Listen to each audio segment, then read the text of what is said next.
Peters, and that's not what I wanted. I'm Tina Peters, and I didn't want to be here. I thought I was doing something right. Doug Frank told me I was a hero. He told me I was his hero. He told me. Good morning. Oh, my Lord. I haven't had a sip of coffee yet. Darlings, I haven't had a sip of coffee yet. It's terrible. It's terrible. Good morning, my darlings. Good morning, good morning, good morning. What day is it? Thursday, yes. It's a Thursday that feels like a Friday. Is it not? I think it is. Methinks it is. Anyway, how is everyone? How are all none of you? How are all none of you? Are none of you doing well? Easily. Hey, girl.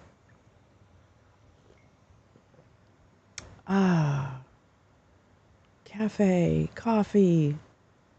The quintessential coffee bean. Le quintessential coffee bean. I don't know. I don't have a lot to say this morning. I know. Shocking. But I don't feel like I have a lot to say. Puff, puff, pass. Yeah, wait. Girl.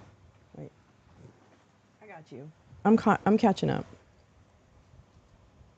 It felt like a busy morning. I felt like such a busy morning. So many things. I just don't want to move too much because I feel like it's going to be hot. Ordered your hair a small tat. Yes. I made a small donation, but I haven't gotten like a shirt yet. I think I might want to just get like a nice shirt that is someone designed it and not like one of their official campaign. I did go on the campaign shop and I was like, meh. I'll show you the one I want. Hold on. Oh, actually, maybe I can't show you what I want. I might be able to, though. Hold on. I don't think it has any of my personal information on there. Like it matters. It does matter, actually. But, let's see. Wait, what was I going to look at? Oh, yeah. I was looking at Etsy. I know, that's kind of weird, but... that's kind of weird, I know. Okay, great. All right, let me show you the one. This is the one I want. This is the shirt I want. Oops. You see that easily? Hi, Kathy. Oh, you ordered a lawn sign? I know a few people that ordered that hat. The camel one. The solidarity one, I guess. Your hoodie. Oh, how nice. I love that design.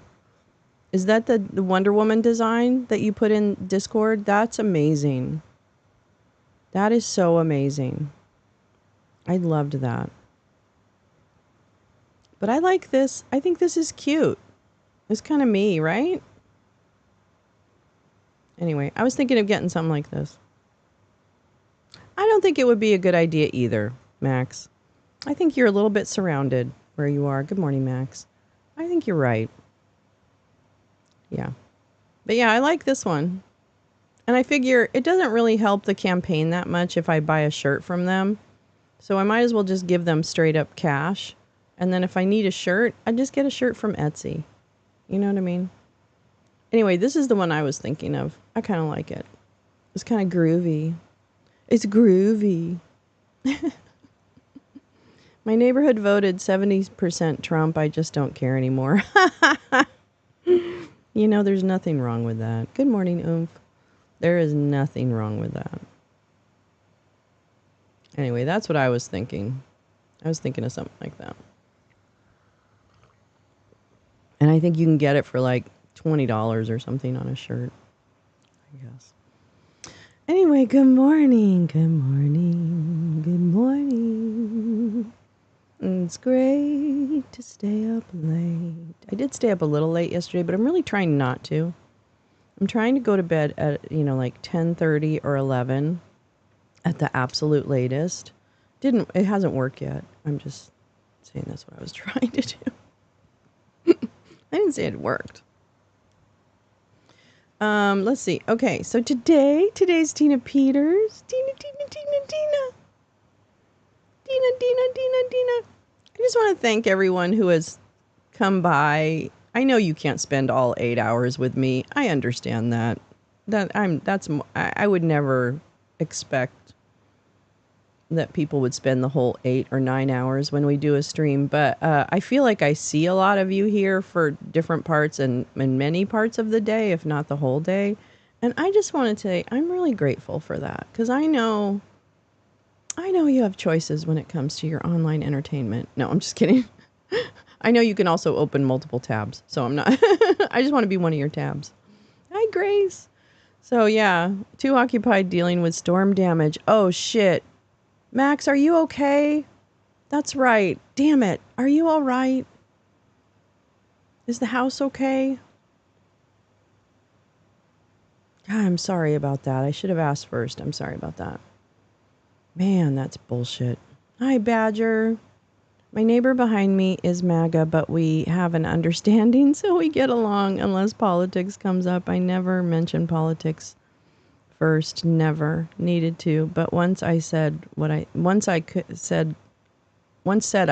think. Yeah, I know you can't really not. Oh, good. I love that, Lee. I want it to be a good background. Wouldn't that be great? Because sometimes I want something on in the background too. Like I want some stream where I can kind of count on what's going to happen. You're fine, but there was some storm aftermath. Oh, Max. I hope everything resolves as quickly as it can and with as little expense as possible. Oh, poor Max. But yeah, I just really appreciate that. I just think I'm really happy. Like I'm really happy what we're doing, and I feel very like we have a really cool vibe here. Let's put it that way. Okay, good morning. Good morning. Good morning. Good morning. Good morning. Good morning. Good morning. Good morning to you. Good morning to you. We're all in our places with bright, shiny faces. This is the way we start our new day. Helps me stay informed and stay in touch with people the same wavelength as me. I know it really does for me too, obviously, right? We've attracted the people that I don't know. I feel like all the information that is shared during the chat, and I'm sorry I'm going on about this, but I just want to brag for a minute. But all the information that is being shared in the chat, there is always a high level of information sharing with source citations and links and other things. And I'm like, wow, I watch a lot of stupid YouTube shows, for sure.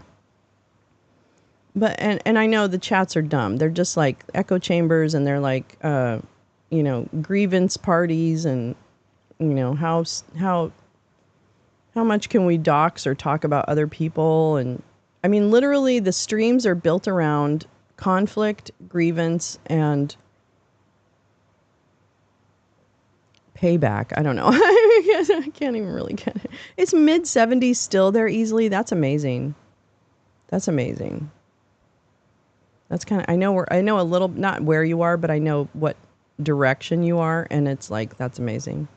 Breakfast with the birds. Oh, Lee, remember when you were on the space on Monday and I could hear the birds in the background? Everyone could hear your birds in the background. God, that was nice. Is there anything more uplifting? Well, there is, but can we talk about how uplifting birdsong is?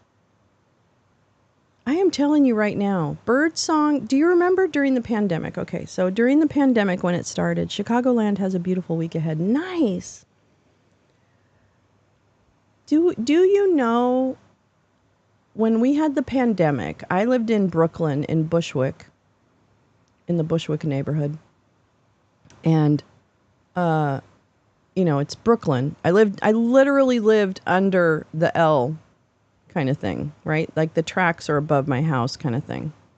So I lived in a very, very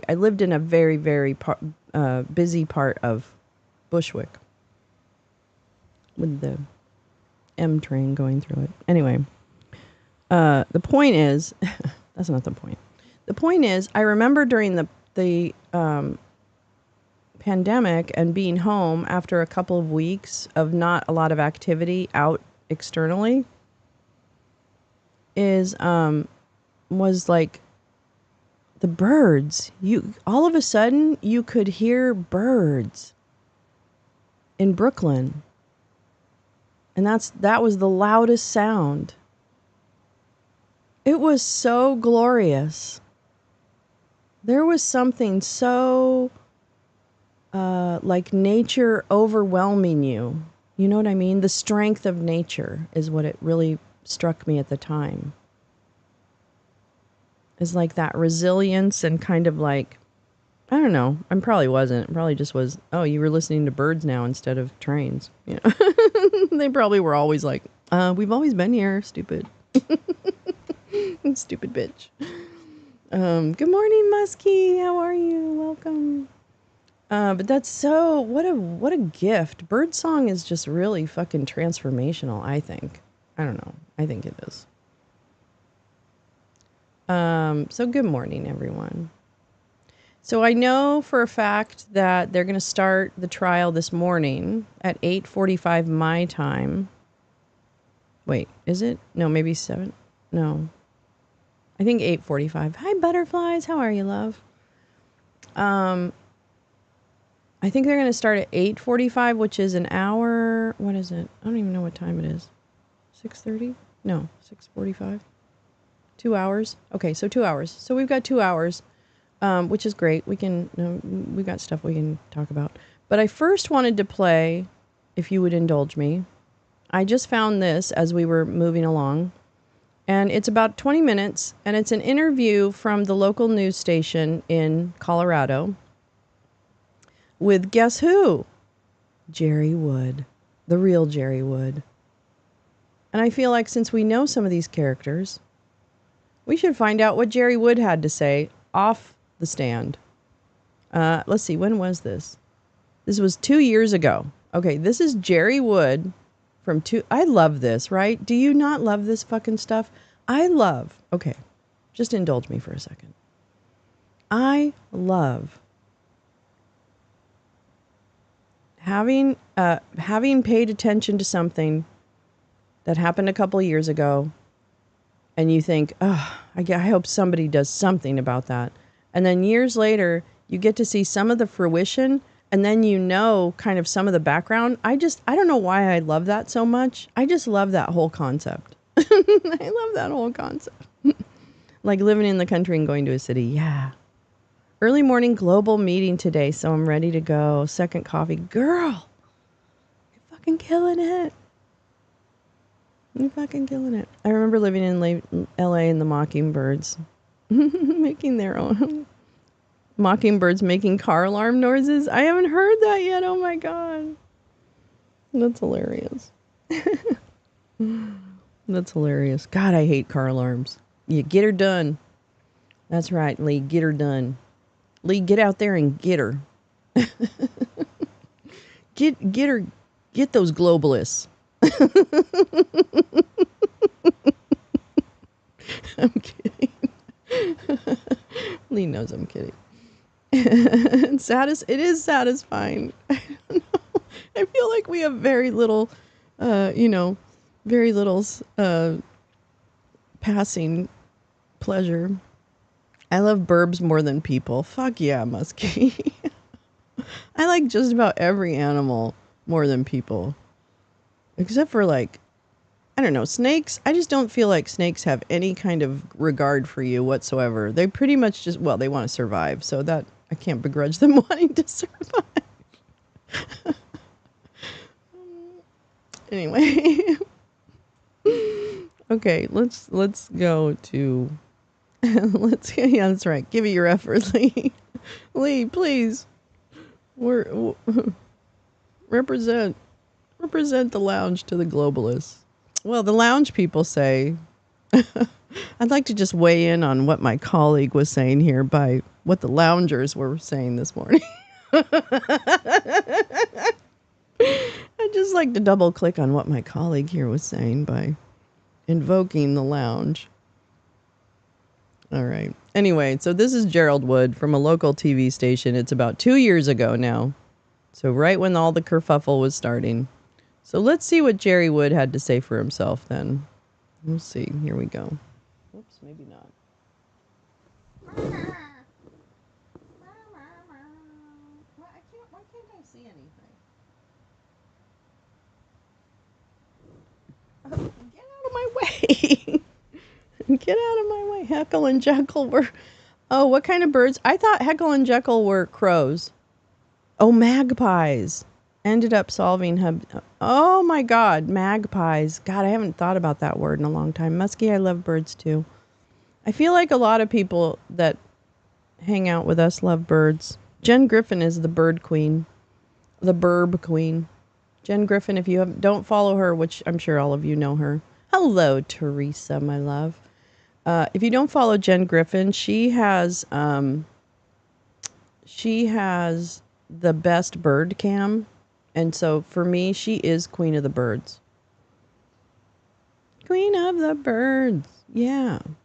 Hey, Teresa, what we were going to do is watch this interview on local news with Gerald Wood, the man of mystery, the great man of mystery, Jerry Wood, and find out what he had to say for himself. This was 2 years ago. I should probably label that, huh? Hold on.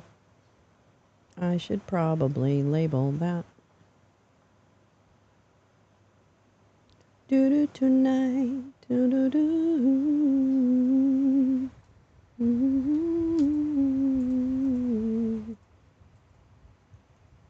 Oops. Okay. So let me do this. And that. And that. Whoops. And that.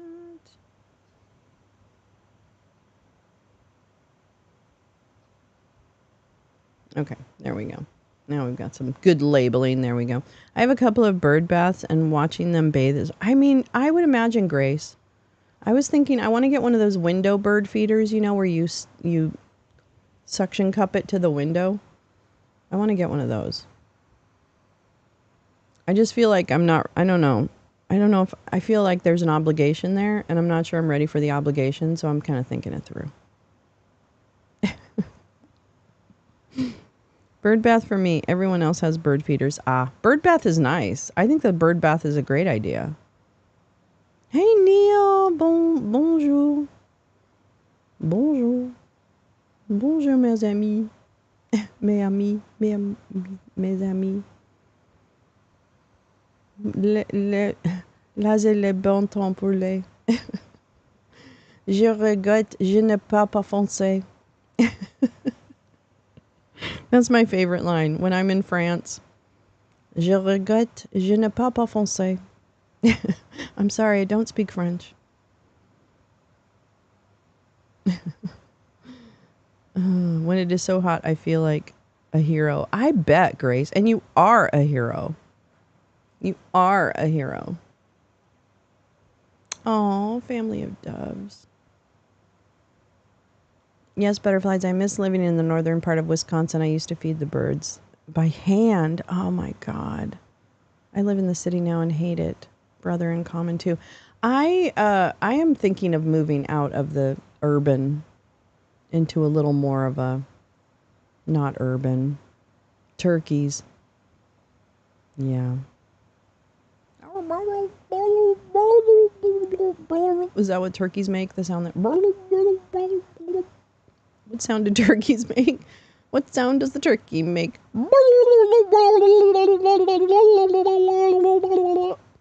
That's a new song. Remember, what does the fox make? What does the fox say? Why should cats be allowed to roam freely in residential areas? I agree with that. I don't think outdoor cats are a thing. They shouldn't be a thing in a city. I am so scared if my pet is outdoors unaccompanied. That scares me. This is a scary world. There's lots of cars and shit. I do like the suburbs. I would do something like that. I just don't know where. I don't need a lot of space. I need one of those little tiny homes in the middle of a little patch of land. Not a big patch of land, a little tiny patch of land. I don't want to have to take care of anything. I'm an old lady. Okay. All right, let's watch Gerald Wood and see what Jerry Wood had to say for himself. And see what matches up with what he... You're kidding me, an outdoor cat that attacks on-leash dogs? Holy shit.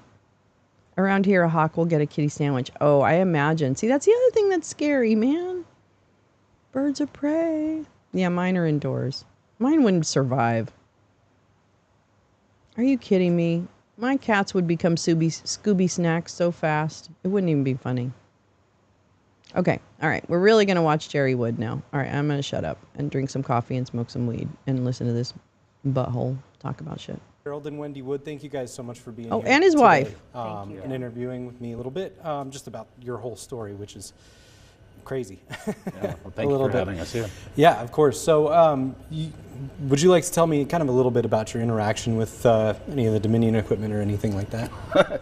Well, that's pretty short. I haven't had no interaction with the Dominion equipment. Yeah. I have always filled out my ballot at home and brought it in, so I've never even used their equipment.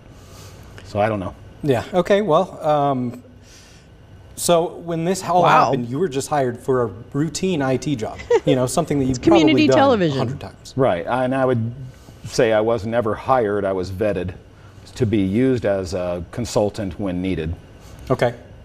And so you got a badge that gave you clearance to perform your duties as information technology. When and if a situation occurred where I'd be needed, yeah.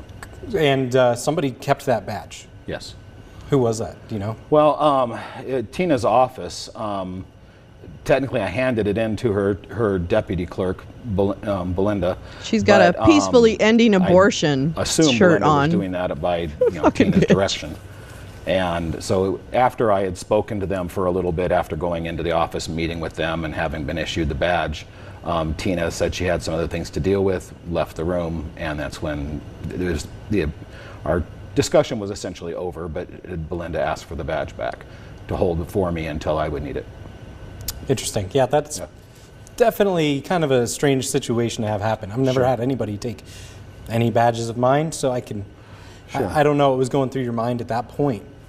Well, as someone they've talked about bringing in occasionally for IT work, and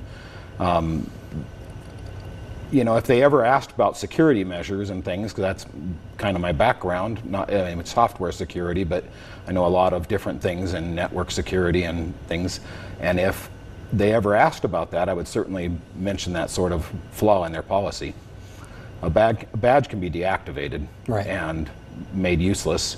It still is a badge if someone tried to scam their way in a door or something, didn't pose as something they were not. But generally, you do try to keep a badge.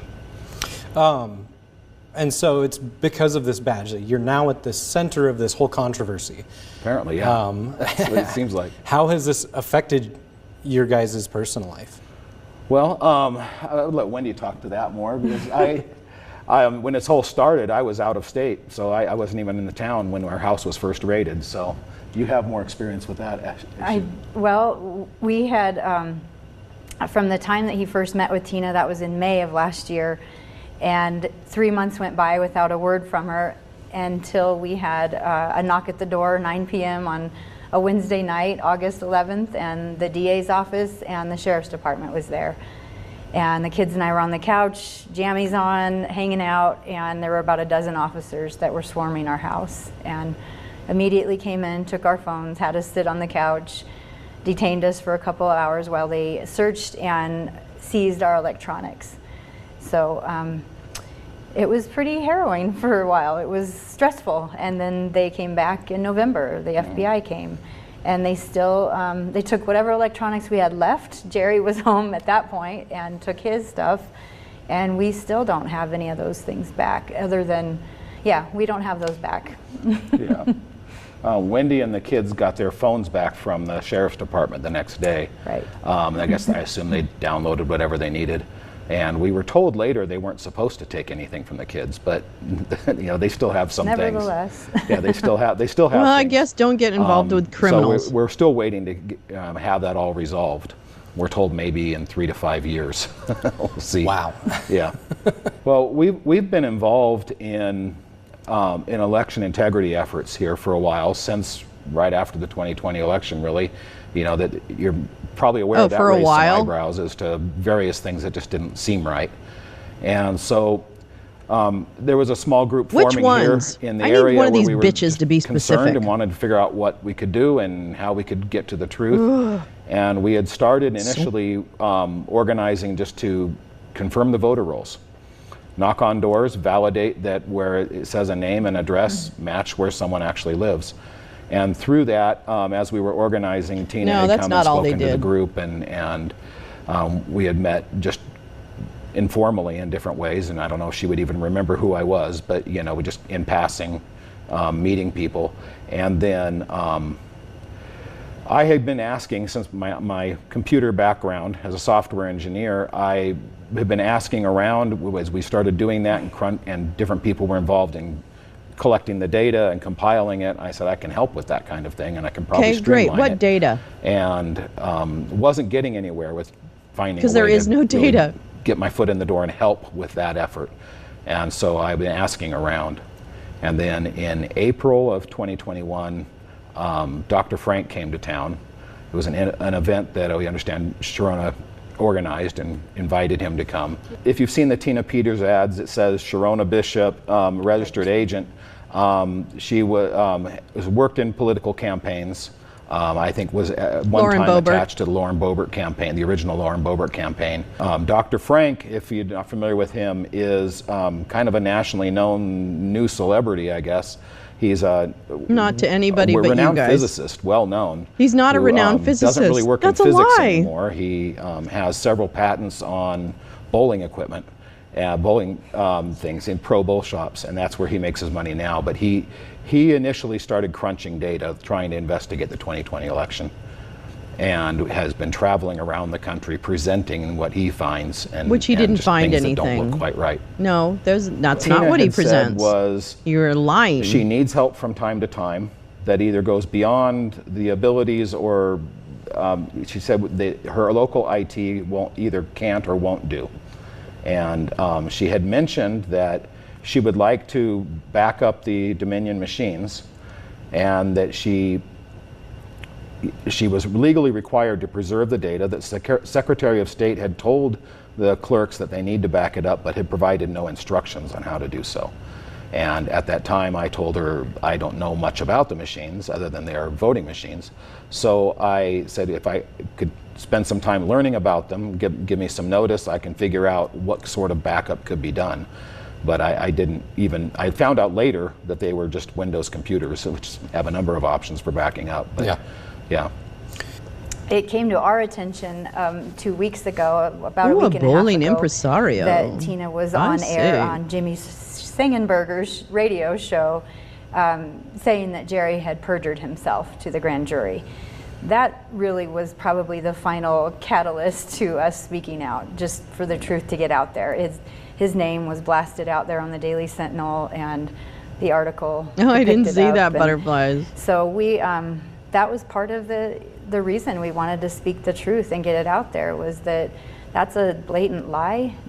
He's been cleared locally. It's apparently his alibi was sufficient.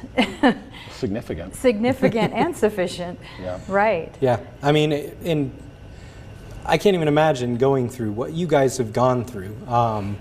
You know, and it seemed Thank like you. you guys kind of wanted to just keep quiet for the longest time. And it wasn't, until that. Yeah, a lot of that was under the advice of our attorney. When this all started and our house was raided, I had to quickly figure out how to find a good attorney. I had no idea. And I started asking around, and luckily we landed with a really good one.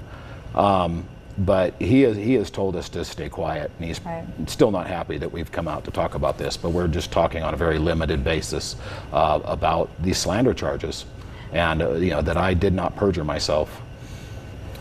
You know, but her actual statement was just, Gerald Wood perjured himself. We know that.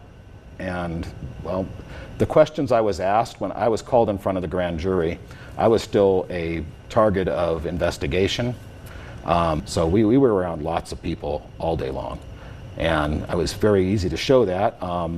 People in our community came together and started pitching in photographs and emailed them in to the district attorney so that they could see dates and times attached to those photos that we call metadata, location, you know, geolocation information and days and times, and they all matched up, and the grand jury accepted that as proof that I really wasn't there, that I wasn't the guy using that badge on that day.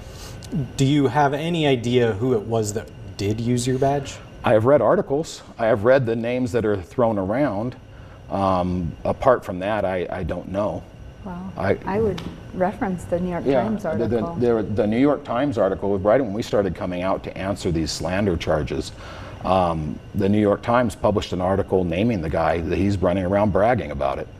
And the name that they're claiming, that they say they interviewed him, and he said, I'm the guy, was Conan Hayes. Former professional surfer. Owned a surf clothing company, multimillionaire. Right.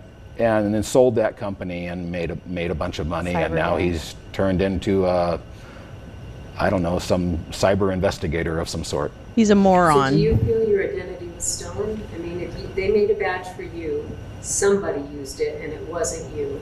Well, that's what is being said. I haven't seen the evidence of it, but I have to believe that the district attorney has ample evidence of that. So I have to take that at face value. I think we've been pretty heavily impacted by the fallout from it. But I have maintained Tina can argue her case in court, and she can present whatever evidence, and whatever charges are valid will stick, and whatever charges are not valid will Fast be thrown out. forward. She's not. Conan Hayes. Something happened. I know that happened, and we've been living with the fallout from it. Do you feel like you got used? It feels that way. Yeah. It feels like this was set up from the beginning, that they never intended to really use me as an IT consultant. I don't really know the truth. I don't know what the intention really was. Right. And so I can only speculate. She seems like she's being pushed over the edge a little bit. The New York Times article also says she tried to throw Lauren Boebert under the bus and connect her with encouraging her to take the action she took. It's hard to say. I mean, Tina's Wait, that's a little detail I haven't heard. Yeah, there's pictures of him. I'll show him in a minute. Different stories that don't quite line up. Yeah. So I am not really sure what to I haven't believe heard the at this Lauren point. Boebert Up to pressure the grand jury, angle. I was keeping an open mind. I really wanted to believe the best, and when all this broke out, crazy things were being said about me. I mean, everything from I was a leader in QAnon to a Dominion employee to various things. It was all over the nation's news, and it was pretty incredible. And so for all the wild things that were being made up and printed about me, I had to think, how much, if it's so many lies about me, and really all they ever got right initially was the spelling of my name, and eventually the spelling of Wendy's name, and the city we live in, and everything else seemed like it was complete fabrication of what was being printed. So I kept asking myself, if they've got that much wrong about me, what's accurate about what's being said about Tina? And so I to this day, I've never accused her of anything. She'll have her chance to defend whatever accusations are the litany of accusations that have been laid against her. But in the meantime, we've seen some very strange behavior, and including ready to blame people or drag people down with her. And that's really what we're speaking out against. Do you think that she was kind of the one that was behind all this? Or do you think that there's something bigger going on? We've heard a lot of speculation, and we've done a lot of speculating ourselves. It's hard to know. It's hard to know if someone really put her up to it, or whether she concocted it on her own. I have to think it was probably more than one person involved, but Well, reading the indictment papers, it seemed it's hard to explain how else this happened. She planned, back in April, she was communicating with the Secretary of State's office, making sure that they could bring in someone who was not an employee and asking about a background check. And so it appears that way to us, but yes, like Jerry said, we don't know.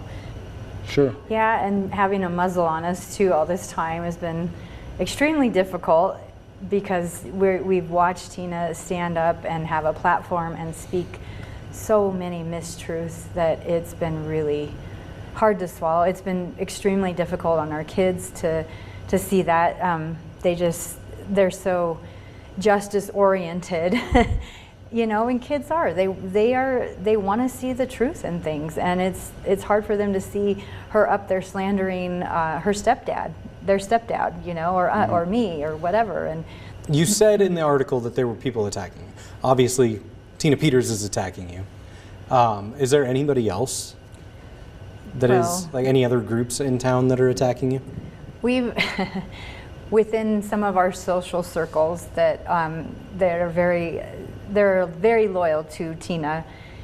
People that we've known for some time and considered friends or friendships, that once we started speaking out a little bit here and there, some of them have been extremely supportive and said, I'm sorry I ever supported her. Others have just backed away, like physically taken a step back and just said, you're gossiping, we don't want to hear it. Yep. And, boy, I know a lot of people like have a hard time that who just step disconnecting her away hero because they status can't handle it from and take a fucking the stand. election integrity Weaklings. effort, because we're very much concerned. And then they act about like they're having the integrity victim when within you our say, elections. why aren't you fucking But standing next to me? Tina does Like, not why aren't you own the standing corner up for on that me? either. Right? In fact, if anything, Fucking hate I feel those like people. She has sullied those Speak efforts up, God damn it. within Mesa County, as well as Sharona, frankly. When you talk, I think the weakest part of any system, elections or not, any company's security, the election security, is people. That's always the weakest thread, because people make mistakes, and also people can be targeted, they can be influenced, they can have their own agendas, and so that's always the weakest link. I'll tell you, I spent some time talking to the Montrose County clerk. Tressa, she runs what I see as a tight ship. She's on the Mom, ball. who the hell is she this double checks douchebag? everything. She doesn't trust the system. She verifies. Hi, the Paul system. J. I didn't see you And come in. I walked Sorry. away Good from morning. talking with her and asking questions, realizing that what we need in any clerk is someone who's really on the ball. They have to be on top of it. They have to be a good office manager on various things too, but in order for our elections to really be trustworthy, you have to have someone who doesn't trust the system but verifies everything that happens. And I don't know that all or most, I don't know how many clerks really do that, but it's very important to pick a good person for do you that. think Tina Peters is qualified to be Secretary of State? Not at all. She talks a lot about elections, but that seems to be the one focus. The Secretary of State involves commerce, business, and I don't think that she has that head. She says she ran a business. I don't know to what level exactly. I think it was more of on the level of a realtor or something. It was her husband's construction company. Her husband's construction I company. think that even if she was qualified with all those physical qualifications, she has shown such a lack of integrity in how she has conducted herself, from the arrest and the attempt to kick a police officer, and the slanderous comments toward us, toward my husband. Now toward Lauren. and toward Lauren Boebert. Those are enough right there that disqualify her, in my opinion. I think what we've told the kids is have faith, things will work out. That's good. And we pray with them, we encourage them. They were pretty rattled when this all started. They were really wondering what was going to happen, and if we were going to lose our home, I would lose my job. They didn't know I was going to go to prison. They didn't know what was going to happen. Right. And so we've had to have some hard conversations with them and encourage them to hang on, and Wendy encouraged them to trust me, not lose faith. And so that is one aspect of it, I think. It's easy, I think, to just lose trust in people sometimes. I don't have a desire to do that. I want to fight that urge. I've been sidelined for a long time. I felt like I couldn't really get fully involved with the election integrity and checking and just verifying what did happen here. Was it legitimate? Was it not? And I felt like I That's just where kind you of been lose me. a spectator on the sidelines most of the time, because my name wouldn't allow me to get involved with things and talk to people in the county and try to investigate the details and answer some of these questions. And so it's been hard in that respect. And I'm hoping that will ease up soon. And I'm looking at just an election data, seeing if the books balance kind of thing with publicly available data. But I don't Fun know fact, what they I'm gonna do. find. Whatever the truth is, They do. I'll announce it. Bitch, you're not looking at anything, okay? So shut the hell up, okay? Shut up. We don't want to hear your bullshit.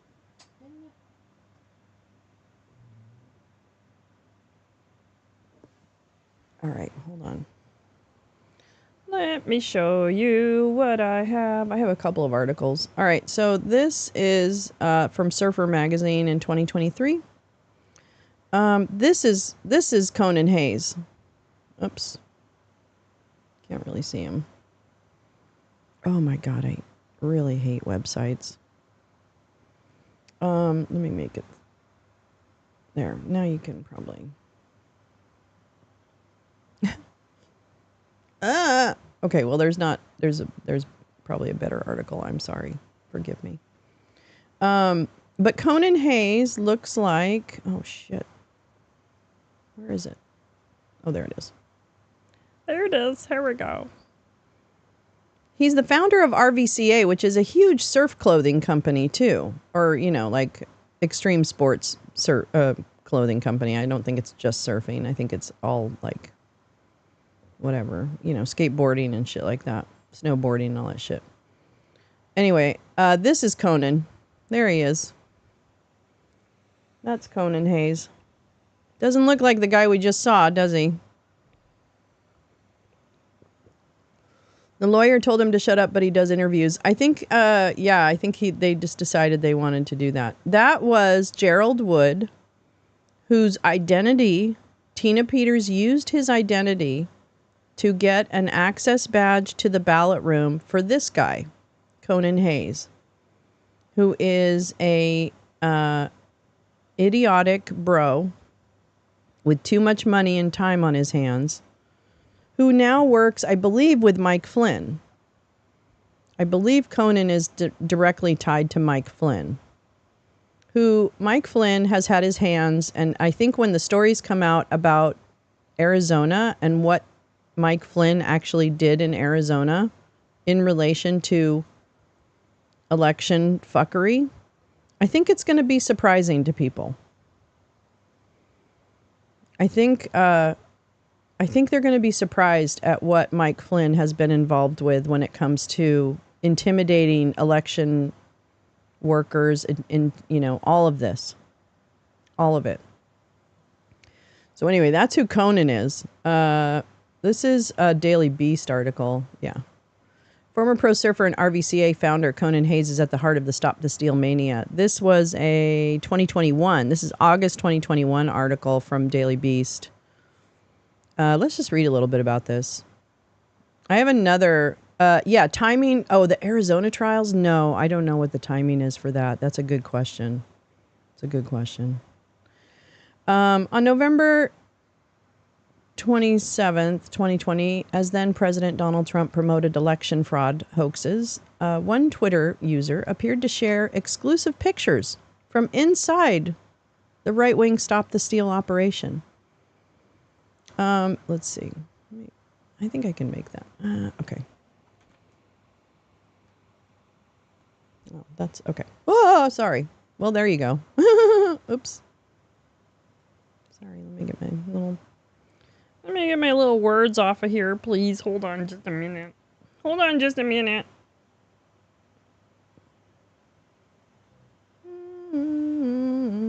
Okay. On November 27th, then President blah, blah, blah, blah, blah. Okay. The user, We Have Risen, tweeted pictures of what he implied were raw vote tallies photographed in Antrim County, Michigan, a key swing state at the center of the stolen election fantasy. Among other offerings, he included photos of a dissected Dominion voting machine. Republicans accused Dominion of helping rig the election, and the company is now suing everybody. And won. And they're winning. Yeah, he does feel like I think he's a God freak, too, if I'm not mistaken. I guess we'll find out. The conspiratorial captions were well received by his followers, some of whom had previously taken interest in the user's communications with the administrator of a QAnon connected message board. Is he a digital soldier? We Have Risen was in Michigan as an expert witness for an examination of Antrim County's votes, but We Have Risen is not an election expert. He's Conan Hayes, a former professional surfer and co-founder of the popular clothing brand RVCA. And in multiple states, he's appeared in person as a quiet but central figure in efforts to overturn the 2020 election in Donald Trump's favor. The behind-the-scenes work finally burst into the spotlight this week. Remember, this was 2021, when Hayes was named on stage during MyPillow CEO Mike Lindell's symposium. This was the August symposium on supposed election fraud. Hayes did not return requests for comment for this story. Likewise, We Have Risen did not return requests for comment, but went private less than an hour after the Daily Beast first reached out in May. Oh, couch Vance emoji. I love it. But court records, interviews with people connected to election lawsuits, and Hayes' own social media confirm his intricate involvement with the movement. Oh, it's RUCA? I always called it RVCA. Well, there you go. I had no idea. If you've ever tossed on a t-shirt or a pair of board shorts from the brand RUCA, okay. I have literally always pronounced that RVCA. Oops. You've come into contact with Conan Hayes' legacy. A professional surfer in the 90s, Hayes launched the brand with his co-founder in 2001, reportedly growing it to a $30 million business before selling it to the larger surfwear brand Billabong in 2010. Then Hayes took a step back from the public eye, founding a company that made children's sporting goods. No one knows what I'm doing now, he told Surfer Magazine in a 2012 interview about his new business. I've always had a busy mind, and I just kind of fell into this. Going outside of surf was cool. It was starting from scratch. Yes, guilty please. Guilty. Lee, probably the link didn't come through.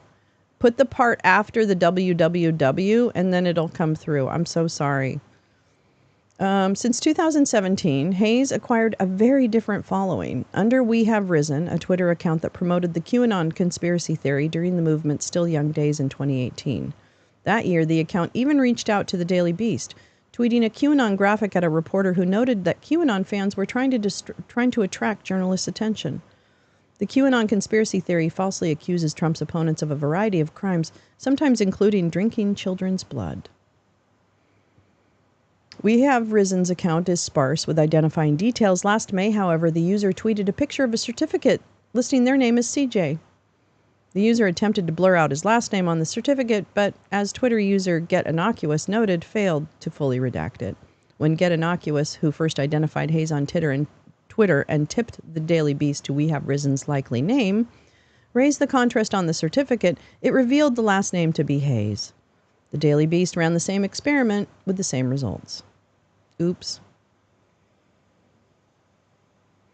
Elsewhere, We Have Risen has offered strikingly similar biographical details as Hayes. The user frequently describes himself, like Hayes, as a white man from Hawaii. In a 2019 conversation, We Have Risen disclosed that his father was incarcerated for 10 years for growing marijuana. By his own past account, Hayes' father experienced the same when Hayes was just 14. We Have Risen also repeatedly cited surf culture, describing himself as having attended a surfing contest in 1986 when I was little. Hayes would have been a child at the time. Elsewhere, he invoked his expertise to claim that Lieutenant General Michael Flynn was signaling support to QAnon fans because of a round, almost Q-shaped loop on Flynn's surfboard leash. I grew up in Hawaii and have surfed my entire life, We Have Risen tweeted. There is no way anyone has tied a leash like that unless it was on purpose. This is where we are. He's a Q-nut, and he follows his general. So you can go ahead and say Flynn has nothing to do with Q, but you're wrong. You're actually wrong. So don't be wrong. And stop it. Stop it. And stop ignoring the shit that's sitting right in front of your fucking face. Done with it. And in a 2020 conversation about COVID-19 with We Have Risen, one of his followers appeared to drop his legal name. Yeah, thanks, Conan. Nice try, China. The follower tweeted at him. By November 2020, We Have Risen latched onto conspiracy theories about voter fraud and attracted more than 40,000 followers.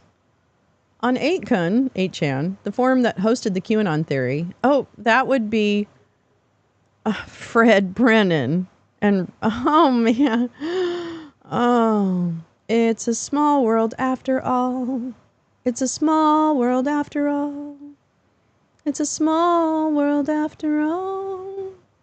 It's a small, small world.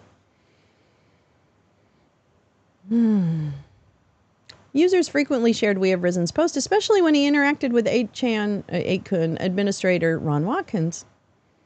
Okay, no, he's not QAnon. Watkins is not QAnon. Okay, fucking stop.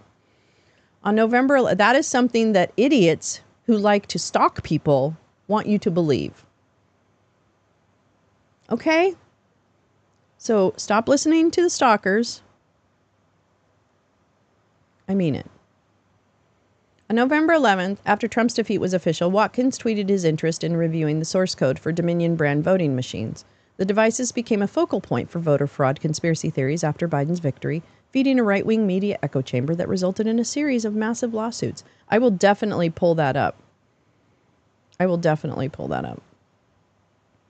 Send me a DM, buddy. We Have Risen replied to Watkins, prompting speculation that he and Watkins had special access to the voting company's program. Soon, We Have Risen would find his way into real-world election involvement. Some of the loudest allegations of voter fraud centered on Antrim County, Michigan, where a county clerk, a Republican, briefly announced an incorrect preliminary vote count before issuing a correction that showed Trump to have won the county. Trump supporters seized on the error as evidence of widespread inaccuracies in the state's elections. Following a lawsuit by a local man, the state allowed a, quote, team of expert witnesses to examine voting information in Antrim County's Central Lake Township. Those witnesses were not exactly experts, as the Traverse City Record Eagle first reported. The group was led by ASOG, the Texas-based group. And among the group's Antrim County delegation was, oh my gosh, remember this name? Retired Army Colonel Phil Waldron, who would soon go on to make debunked claims about voter data in a congressional hearing. And Doug Logan, God. Oh, it's just like a walk down memory lane, isn't it? Who would soon, a tech CEO tech CEO. Okay. That's doing a lot of heavy lifting. Okay. A dude who promoted voter fraud claims with Watkins on Twitter. Oh my God. After inspecting the voter data, ASOG issued a notoriously error-ridden report that alleged voter fraud. In part, I need you to listen real close now. Real close. ASOG, Phil Waldron, the red team. Remember we watched a little bit of the Shamposium yesterday and it was Phil Waldron was the red team. He had his red team in the back. Yeah, his red team. Issued a notoriously error-ridden report that alleged voter fraud in part because the report's authors had accidentally mixed up the states of Michigan and Minnesota. I'm not fucking shitting you. Hayes was one of those witnesses, said Matt DiPerno.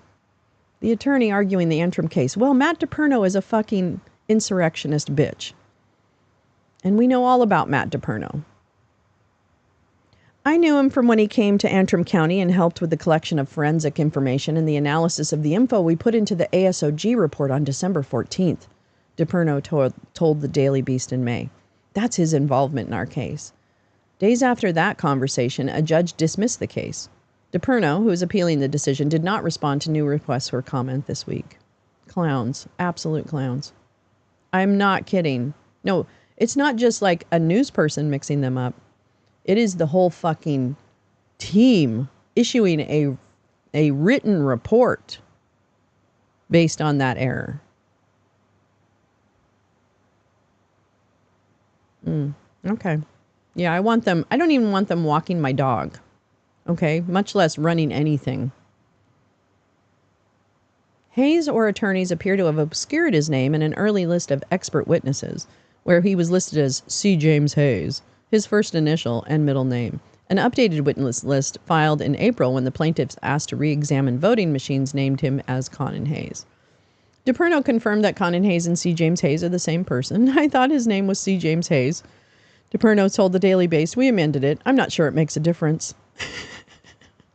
Conan Hayes appears to be... who cares? Okay.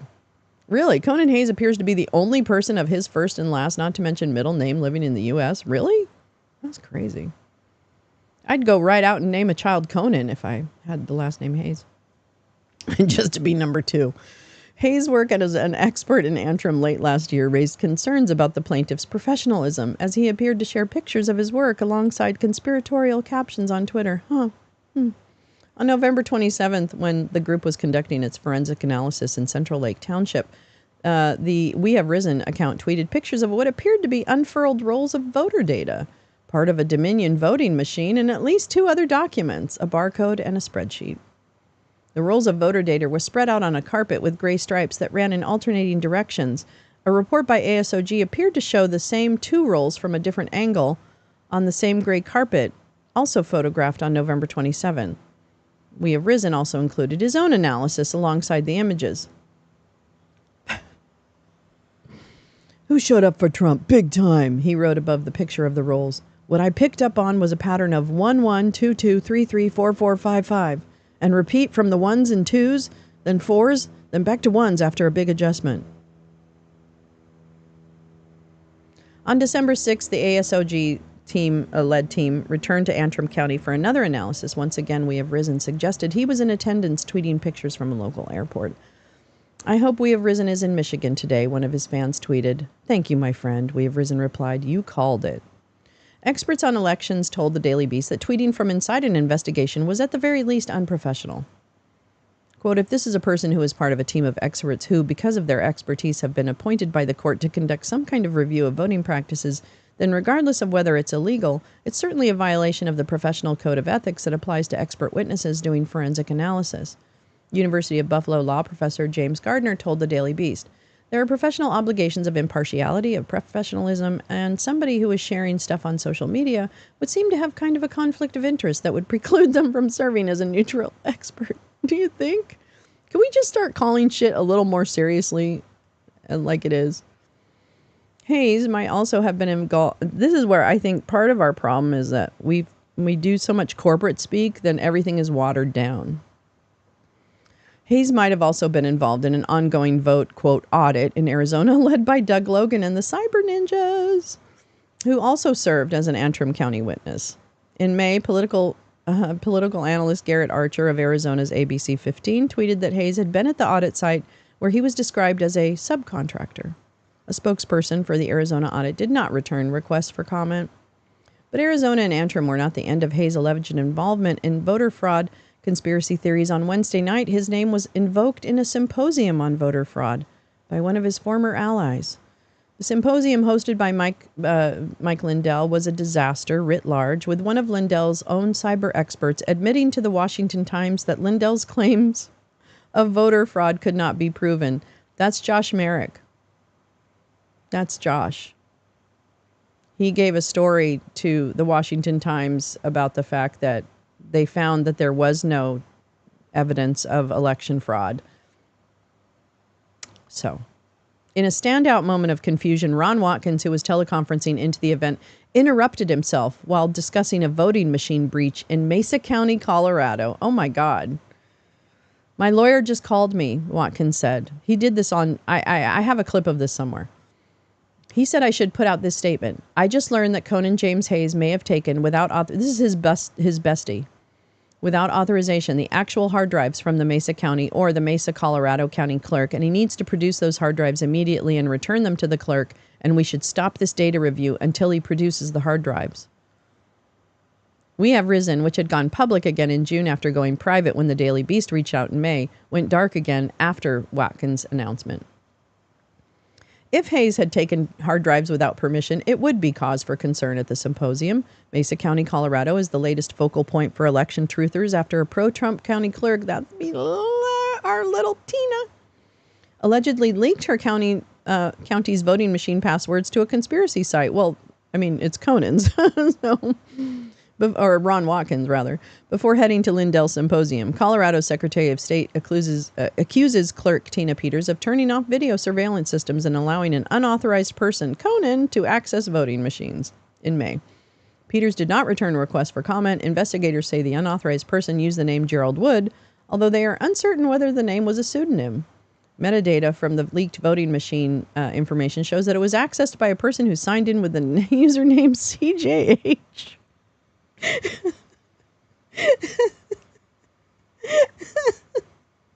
I can't. Later in the symposium, Peters refuted Watkins, stating that Hayes had not improperly accessed the machines. Watkins, through his attorney Ty Clevenger, told the Daily Beast that Conan James Hayes of the alleged Mesa County breach was the same person as Conan James Hayes, the surfer and Ruka founder. Clevenger told the Daily Beast that the Watkins team had spoken with Hayes on multiple occasions, but that they were now beginning to regard him with greater scrutiny after Hayes reportedly aligned himself with Dennis Montgomery. Dennis Montgomery, who Mike Lindell thinks is a great. But Dennis Montgomery is actually an infamous hoaxer who promoted voter fraud conspiracy theories. Clevenger said Hayes was expected to act as a conduit between Montgomery and other election truthers, but that Hayes came up empty-handed when asked to turn over certain data. Oh my God, they're all fucking criminals. My understanding is that Conan then said, Dennis has had a stroke, Clevenger said. Reached for comment at a number listed for Montgomery. A man answered the phone to that name, asked for who was calling, and hung up upon learning it was a reporter. He did not return renewed requests for comment. Clevenger said his team's response to Hayes was, what the heck? Somebody should be able to produce the data. It has not been produced, and I don't think it will ever be produced because it doesn't exist. All right.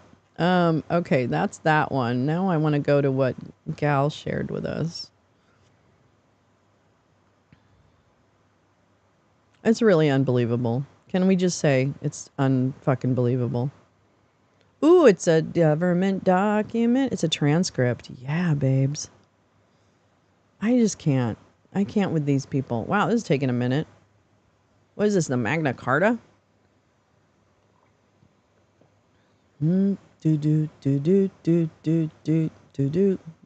Ghost buses to toss each other under. That's a long one.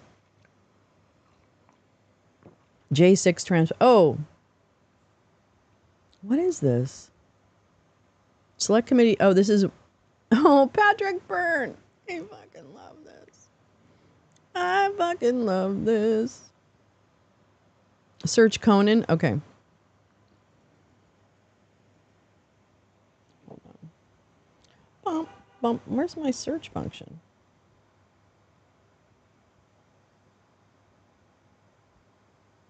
Oh, can I just do. But there we go.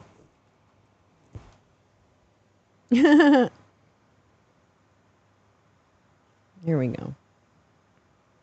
Now this is Patrick Byrne, his J6 transcript interview. Yeah, thank you, Gal. I know. I was like, how do I search? Oh my God. I don't even know. I don't even know. I don't even know how to search. Okay, and this is Patty McBurn after reading. And they were showing me what they were. They were making me aware of these issues and making me aware of election integrity issues, scandals that have occurred around the world, generally in association with people stop the vote counting. So if you go back to election scandal in Iraq in 2008 or the Philippines in 2012 or Ukraine and so on, you often have this reasons people stop counting votes. And then there's a big scandal later and the same patterns that we've seen emerge here. Question. Who were the folks that were sharing that information with you prior to the 2020 election? Conan Hayes and to some degree Todd Sanders, but mostly Conan Hayes. He was really into it as more of a hobby. Did you have a pre-existing relationship with Mr. Hayes prior to, well, when did you first meet Mr. Hayes? A better way to ask that question. In the context of getting August 2020, getting to know this group in Texas, ASOG is the group in Texas. Phil Waldron is the person in Texas. The ones that created the shitty report. And so some of them are coming to Utah. I think Conan came to Utah once. There was another man with a FEMA-type background. He may not have been from Texas. Anyway, Steve something. So this group was a sort of assembling. They assembled once for 3 to 4 days in Utah. And we all met in Texas a few times. And it was in those meetings and subsequent conversations that Conan was on the side, sort of showing me. Conan and Todd were on the side, sort of tuning me into this field more. Are you still in touch with Conan Hayes? Yes, I saw him recently. It's pretty sporadic. It's pretty, if you ever went through that 2 months reminds me of the IPO of a business. I'm sure you've gone through something for a couple of months. There's this very intense spirit between you. Then when you split, people start missing each other. It's after that period in January, we went our separate ways, and it's been sort of once a month or less type, but we check in, and we happened to see each other recently. Where's he living now? Do you know? He lives in California, but I don't know anything else. I've never been to his place. Or after the election, did you become more involved? Sounds like you flew up to Washington shortly after the election. Was that to participate in some sort of election integrity or sort of review or challenge the 2020 election? Yes, well, that was to get involved in this issue and pull together the information and the people I thought could get to the bottom of things, which I didn't know, by which I didn't mean lawyers. But it was these different elements and people that I knew I thought we could pull together. So whatever lawyers were trying to get to the bottom of things, they were going to need the kind of skill sets of the people I was bringing together. What prompted you to get involved in that effort? Well, when I woke up on the morning of the 4th and I saw that there had been vote counting stopped in a number of places around the United States, and that matched exactly the lessons that I'd been learning about the scandals over the previous dozen years or more, and I looked at the places that had occurred or the rather flimsiness of the justifications given, and I would say that the electoral logic leaped off the page to me. I assume I don't have to walk anyone here through why I thought that would be. There were states that have anchor cities. And those anchor cities had voting cut down. I don't know what that means. Anchor cities, that is Arizona. 2/3 of the state of the vote is in Maricopa. 2/3 of the vote in Nevada is in Las Vegas. So to see there's 6 cities like that in America, you wouldn't know. Those were basically the 6 places that voting count got stopped down. And the coincidence of that was very striking to me, and the electoral logic of it flipped off. The 6 places you had, if you cheat in those 6 places, you could jujitsu the states, jujitsu the electoral college, jujitsu the country. When you say voting had stopped, what do you mean by that? The counting had stopped. The counting had stopped. What do you mean by that? Mean that the counting had stopped? In different places, it was done different ways. What counting of an in-person electronic votes that were cast through machines? Counting of absentee ballots? Were you able to differentiate as to what was stopped in these cities? Well, the confusion. There was a lot of confusing reports. I know later that people have come out and disputed, what exactly counts as stopped. And in this place, we did the count this way. They've changed their stories in Texas. There was the urinal that overflowed, that they said this was a water pipe leak and we have to evacuate the place. Boy, he is mixing up everything. What a fucking Adderall head. So to my understanding, without getting more specific than that, it was very suspicious to me. And when you woke up on the 4th and you had these concerns, how did you operationalize these concerns? Or what prompted you, or who did you talk to about sort of getting involved in trying to get to the bottom of what had happened? Nobody. I think I just decided it was the right thing to do. And when you say to do, What is it that you intended to do on the morning of the 4th? Investigate. Pull a team together that could investigate and figure out what, if anything, had happened. So what's the first thing you did in that regard? I looked at numbers. I basically did what Seth Keshel did. I looked at the numbers. I worked with Conan. I actually don't remember those couple of days very well. Let me guess why. I think the Malibu rum and the Adderall were flowing, Your Honor. Your Majesty. But it was looking at numbers and seeing aberrations and statistical anomalies and things that were extreme outliers. Like what? Like what? You didn't. As I recall, Conan, well, this is more when we got to D.C. At some point, we converged in D.C. just magically. And we were very quickly going through numbers and finding statistical anomalies and things that, like streaks of 50,000, 90,000 ballots, they're running 98% for one candidate and such. Crazy people winning elections. So I did various mathematical tests on my computer and seeing the chances of some of the things we were seeing, you have to go into scientific notation, okay? It was like 1.2 to the 10 to the minus 23rd power, the chances that could happen randomly. Yeah, look it up. And there was enough out there about the things that had happened that the statistical references were just astronomical. And that, coupled with the strange behavior, people voting in those polling locations on those counties in election day. And then there were also, of course, the anecdotal evidence, never mind all the little made-up stuff about trucks pulling into behind the voting place in the middle of the night, even though we didn't actually wonder where to get that information. We know who it was, or it could have been anybody. And then there were also, right. Okay, well, we're not going to go too far. Wait. Oh, man, there's more Conan. Let me keep going a little bit. Real quickly, when you were doing the mathematical calculations, were you just doing it for the president, or were you doing it also for down-ballot candidates? Just looking at the presidential. Did you not compare it to any of the other candidates in terms of those numbers? Well, we didn't have any of the sort of details like you're talking about here, like the actual vote counts. I'm sorry. I see what you're asking. I thought you meant ballot by ballot. It's the statistical anomalies that are so extreme that the fact that there's other switching around in it is really irrelevant. The chance that you would get 50,000 ballots in a row for one candidate is not really, you can't tell me that anyway. So no, I don't recall. Conan was doing work that included looking at down ballots, and then as soon as Seth Keshel got in the game, he was doing that kind of work too. Can we note for the record that Mr. Schiff has joined us? Yay! So just to sort of back up a little bit, was it Conan Hayes and Todd Sanders that you were first in contact with about working with you and diving into some of these numbers the day after the election?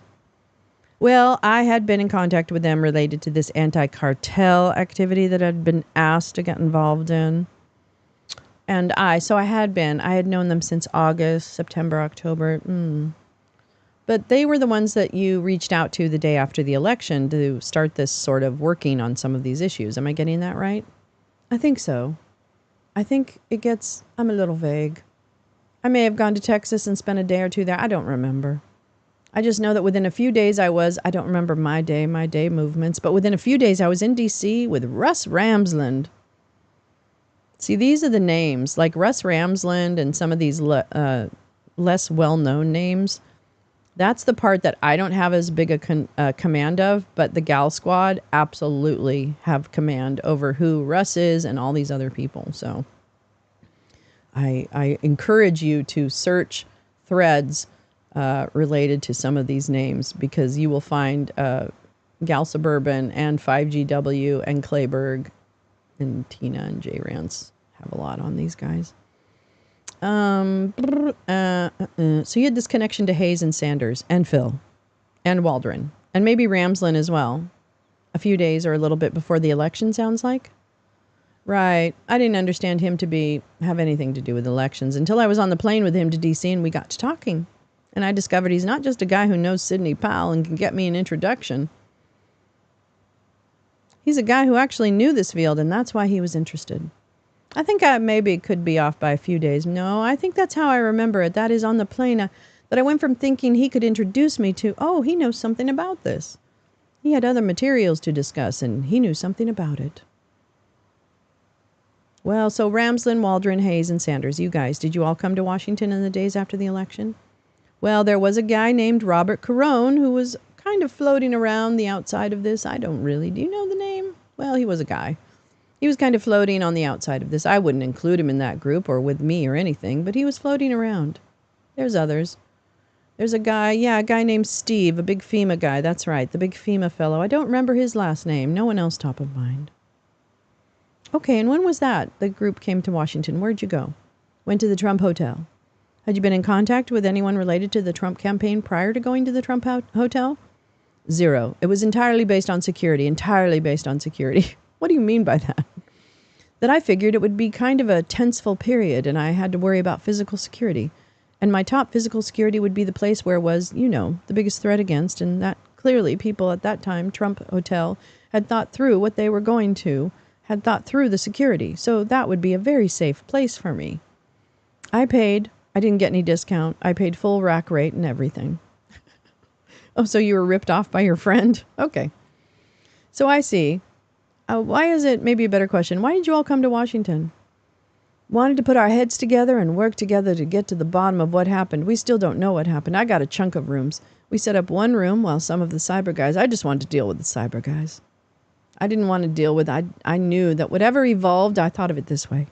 Whatever evolved was evolving. And the powers that be to look into this. People were going to need this set of skills, and at the same time, we were going to be digging through and finding what we could and sharing it with whoever wanted it. All right, that's awesome. Oh, Patty McBurn after reading. I love it. The coordination with Byrne confirmed. Here is Russ C. Ramsland. I love Gal Suburban so much. I love Gal Suburban. Yikes. How can you hate this? Oops. That's Russ Rams. Is that Russ Ramsland, Gal? Patrick Byrne views his role as the final act in a 15-year play. He knew they were going to do something. Dallas 18, July, August. Russ Ramsland, July, August 20, met with hackers, military, cyber teams, and started funding them.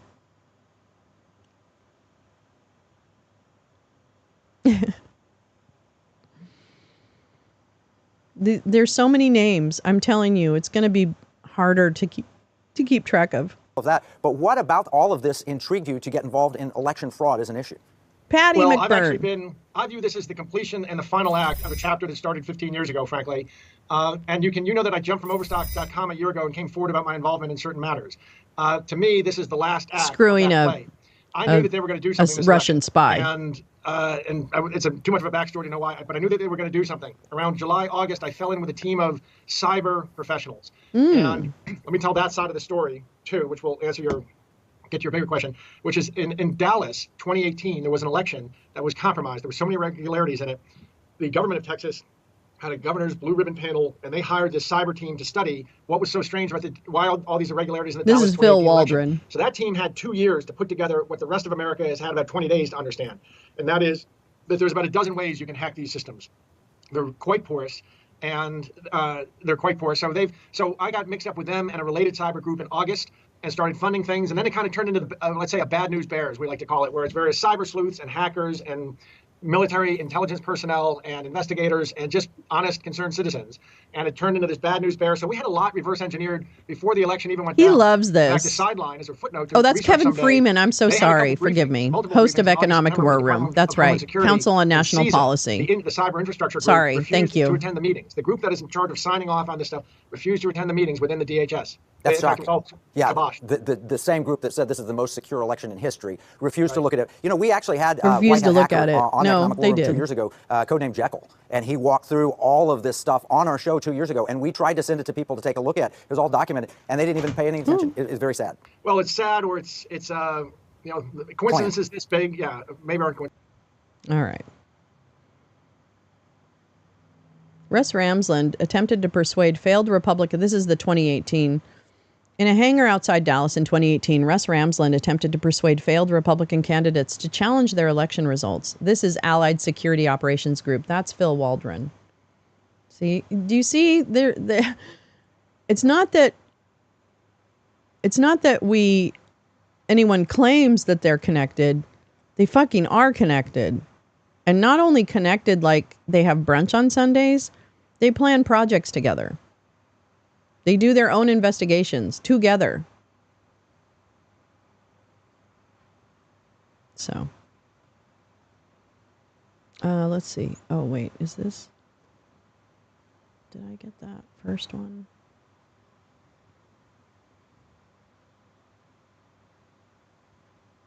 God, there's so much.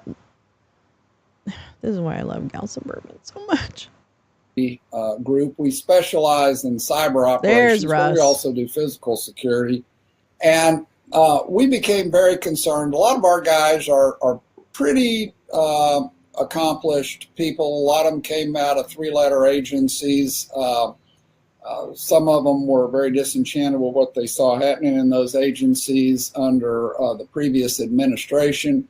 And so we are mostly a commercial firm, but we got involved in looking at the election system because of some logs that some activists brought into us. And that was kind of an interesting name for it. What it really did is it gave about billions of dollars to states to redo our entire election system and go entirely cyber and electronic. Reports were generated, and then the entire database of them was wiped out, and a little while later it was reloaded so that in our case that would be Europe, and that's further evidence of what's going on.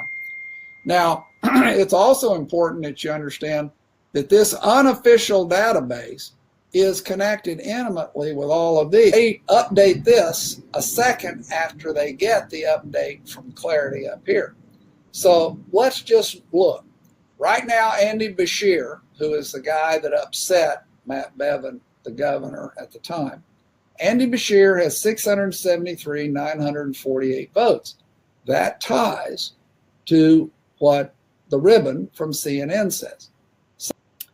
So, is this America or Venezuela we're living through right now? And it's a very interesting question.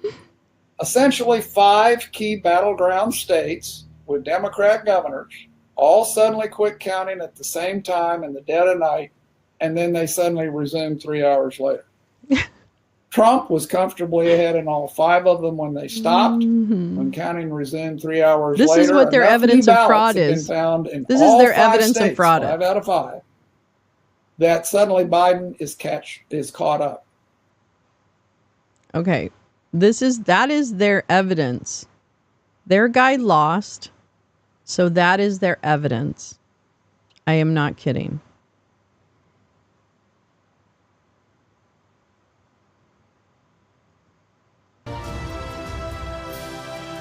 Ta-da! Horsey. Scoobily-doo. Yeah. Don't think voting system, think casino. I'm Dr. Jerome Corsi, and I'm here with my producer, Craig, and we're going to look at a presentation here that is being presented by Russell November 24th, 2020. And Russell's been working on basically the Dominion system and how it works, and we're going to have, this will be a technical presentation. Various people listen. What? And Russell, I'm just going to turn it over to you to get started with the first slide. Go ahead and explain it, and then we will ask you questions as you go along. So, Russell, you're in control. Why don't you start? Great. Well, thank you very much, Dr. Corsi. First off, don't think voting system, think casino. In casinos, the house always win. And how does that happen? Well, all of the slot machines are connected to a central computer that keeps track of how the casino is actually doing. And the casino operator monitors it, and he changes the odds of winning on the fly, so that at the end of the night, you're guaranteed that the casino wins. And that, folks, is how people vote. What? What? What? What? Yeah, I want to bring this up very much. Okay, let's talk about who is Q. All right. There are people who want you to look at anybody but Mike Flynn for how Q impacted and radicalized millions of people in this country. People want you to believe that it is just some rando pornographer on 8chan, Ron Watkins, that he's the one that is doing it just to kind of fuck with people or whatever. It's just not the case. So that is very convenient for people like Mike Flynn who don't want their fingers over trying to manipulate voters in case it becomes illegal later on. But Mike Flynn has weaponized mind fucking through various programs and projects. And Q and its amplification and its drive comes from him. Period. Full stop. It's not controversial. It doesn't, I don't know why you would stand up for him and say that he's not involved. That doesn't make any sense to me. So that must mean something else. So this is if you want to watch a movie about Q, I would encourage you not only to watch Jim's film, which we have watched here on the channel and will watch again. It's probably a good time for a showing of that, isn't it, Gal? But Ramsden and Phil Waldron played starring roles in the election integrity hearings. In last night's Search for Q, Byrne explained that Waldron was one of the people who convinced him that there was election fraud. So this documentary on Q is really the Search for Q. Oh, there's a puppy in my face. I better take the dog out. Okay, hold on. I'm going to take the dog out. Let me put on a campfire so you have something to look at. I wish it had like sound. I should probably get like some campfire sound. Okay, I'll BRB. I gotta take the dog out. Yes, this is that is the documentary that you need to see, The Search for Q. So hold on, I'll BRB. I'll BRB.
Here's Big Papa.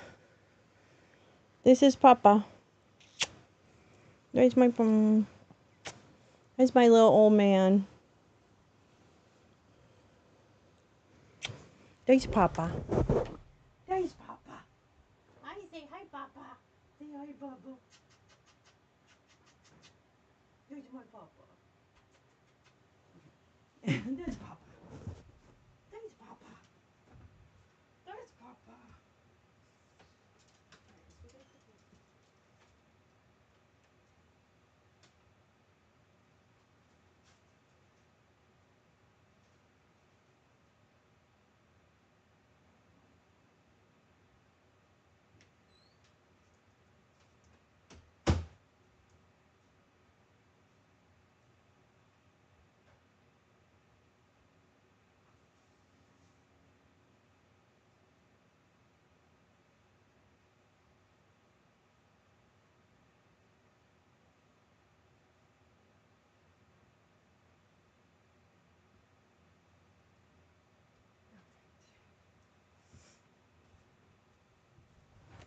There we go.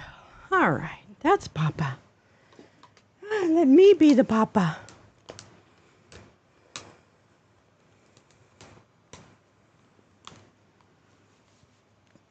Hi, butterflies. Oh, sorry. Yeah. Hello. I know. That's better. All right. Good morning. All right. I'm back. That was Big Papa. I love it when you call me Big Papa. Put your hands in the air like you're a true player. Okay, this is Patty Byrne, and this is part of that documentary, The Search for Q, that Gal linked for us. So, hi Scott, how are you? I love it when you call me Big Papa. Hold on, I gotta get rid of the campfire. I forgot about the campfire. You've been here on butterflies. I'm so dumb. I can't. I please never take anything like that personally, because it's really just me kind of like forgetting and being in different mode. So I apologize. That's pretty silly. Okay, let's listen to this asshole. It's because I think you will misconstrue it, but she's kind of Q 2.0. So I want to unpack what you mean by Q 2.0. What does that mean about Q 1.0, and how is this an improvement on it? Have you ever heard of something called Pizzagate?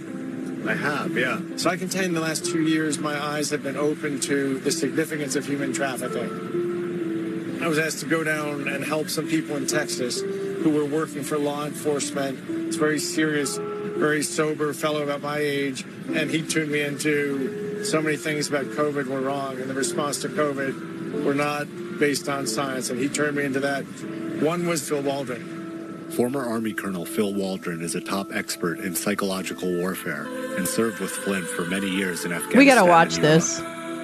Within days of the 2020 election, Waldron emerged with Look at there's Rudy. alleging Dominion voting systems rigged the election for Joe Biden. Though false, Trump embraced the claims. And he had some cyber people around him. A couple of them in particular had this interest in election fraud and were starting to tell me, sort of whisper to me on the side about and doing their own research. Then I saw because he has money. Operating manuals and sales literature for one of the machines. I don't want to name the brand because I won't create troubles for you. But I think we can take a guess. It rhymes with Schmaninian. Actually, it was a complicated operation. And it was either done by a hacker who was especially good at covering his tracks, or there was some script buried within the computer that woke up and executed this. Let's say the software woke up, did these things, right? Yeah. But that's why there is a redundancy in the system. The elements of this have to meet the burden that not just the machine malfunction, but there's also the corresponding votes and the tabulations that are all created to have redundancy. I see it as a soft coup. I see it as a rigged election, a soft coup, and the agents behind it are with no national facts, and international in scope. with no facts. What if you're wrong? What if I'm right? Well, that's the supposition that they got us here. So now, what if you're wrong? Oh, that would be bad. That would be a bad thing to do. What is the world?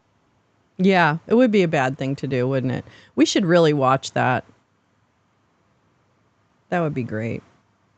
Waldron first proposed the notion of the Pentagon's involvement to Trump's former national security advisor, Mike Flynn, whom he says he served in the Defense Intelligence Agency. It's very good. Yeah, I've watched it a couple times.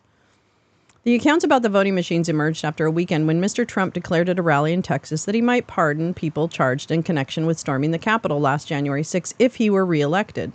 In a statement issued after the rally, Mr. Trump also suggested that his vice president, Mike Pence, could have personally overturned the election by refusing to count delegates to the Electoral College that had vowed to cast their votes for Joseph Biden. The new information helps flesh out how the draft executive orders to seize voting machines came into existence and points in particular to the key role played by a retired Army Colonel, Phil Waldron. According to people familiar with the accounts, Mr. Waldron, shortly after the election, began telling associates that he had found irregularities in vote results that he felt were suggestive of fraud. He then came up with the idea of having a federal agency like the military or the Department of Homeland Security confiscate the machines to preserve evidence. That was a snippet of the documentary on Vice, from Vice, called The Search for Q. And it's something that it's a good film around the origins of Q. Let's see here.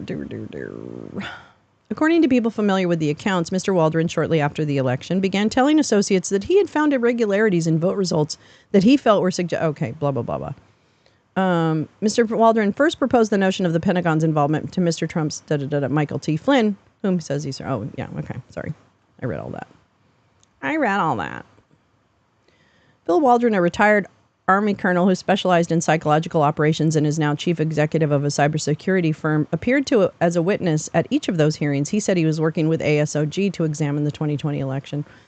Yeah, I mean, 7, is it you'll be watching? What? Wait, what? I must have missed something. Yes, it's a 4-part series. Yes, it's a 4-part series. Yeah, I want us to see that. I don't know how we're going to watch it, but I want us to watch that. We should definitely watch Jim's documentary. I know he'll let us watch because he wants everyone to see that. And here, okay, let me tell you, this is what I really want people to read. Please, please, please. In fact, this is actually the section of this I would love for you to read.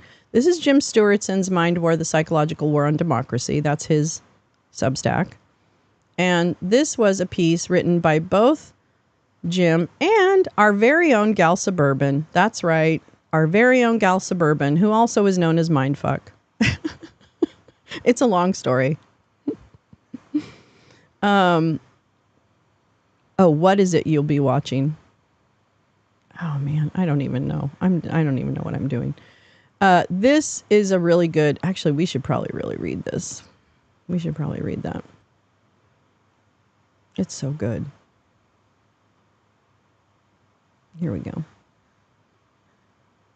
So if you haven't read Jim's piece, Jim and Gal's piece on this, I really, it still holds up. I read it like about 3 months ago to myself again, and it really fucking holds up. So I would definitely highly encourage a review of the Jim Stewartson Gal Suburban work on the insurrection. This particular part is about the meeting in December at the White House and what happened, because things changed after that meeting on the 19th, I think it was. And that's when you had the tweet, "Will be wild." So I'm going to read this since we have time. I think we have time. Hold on. Let me just make sure we have time. Oops.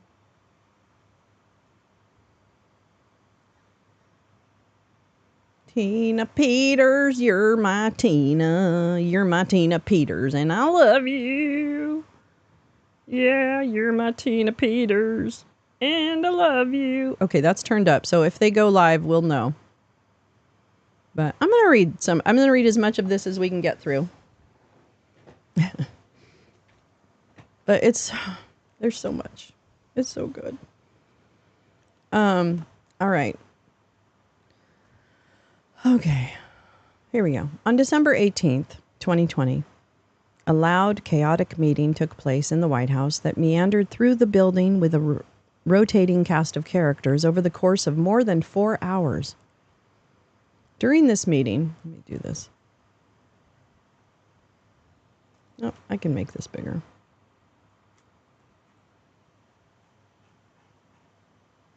There we go. During this meeting, the then President of the United States conspired with anti-democratic operatives from inside and outside the government to plan a violent insurrection of the Capitol on January 6.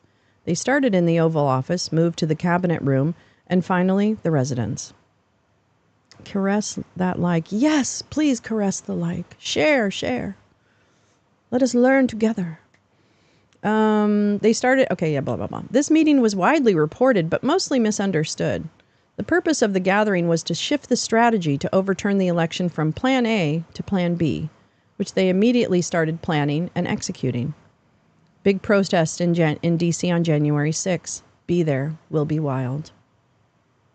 Peter Navarro releases 36-page report, a 36-page, 30-page report alleging election fraud more than sufficient to swing victory to Trump.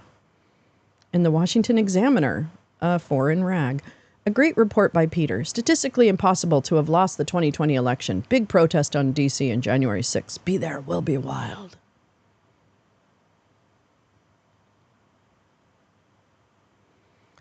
The meeting. The setting. Oval Office, December 18th, 2020. The participants are frantic. They've received bad news. The original plan to overthrow the election is not going to work. The intelligence community is not willing to corroborate manufactured evidence of election fraud. The ODNI report they need to support rerunning the election is delayed without a projection date. There is a palpable sense of anger, confusion, and desperation in the room.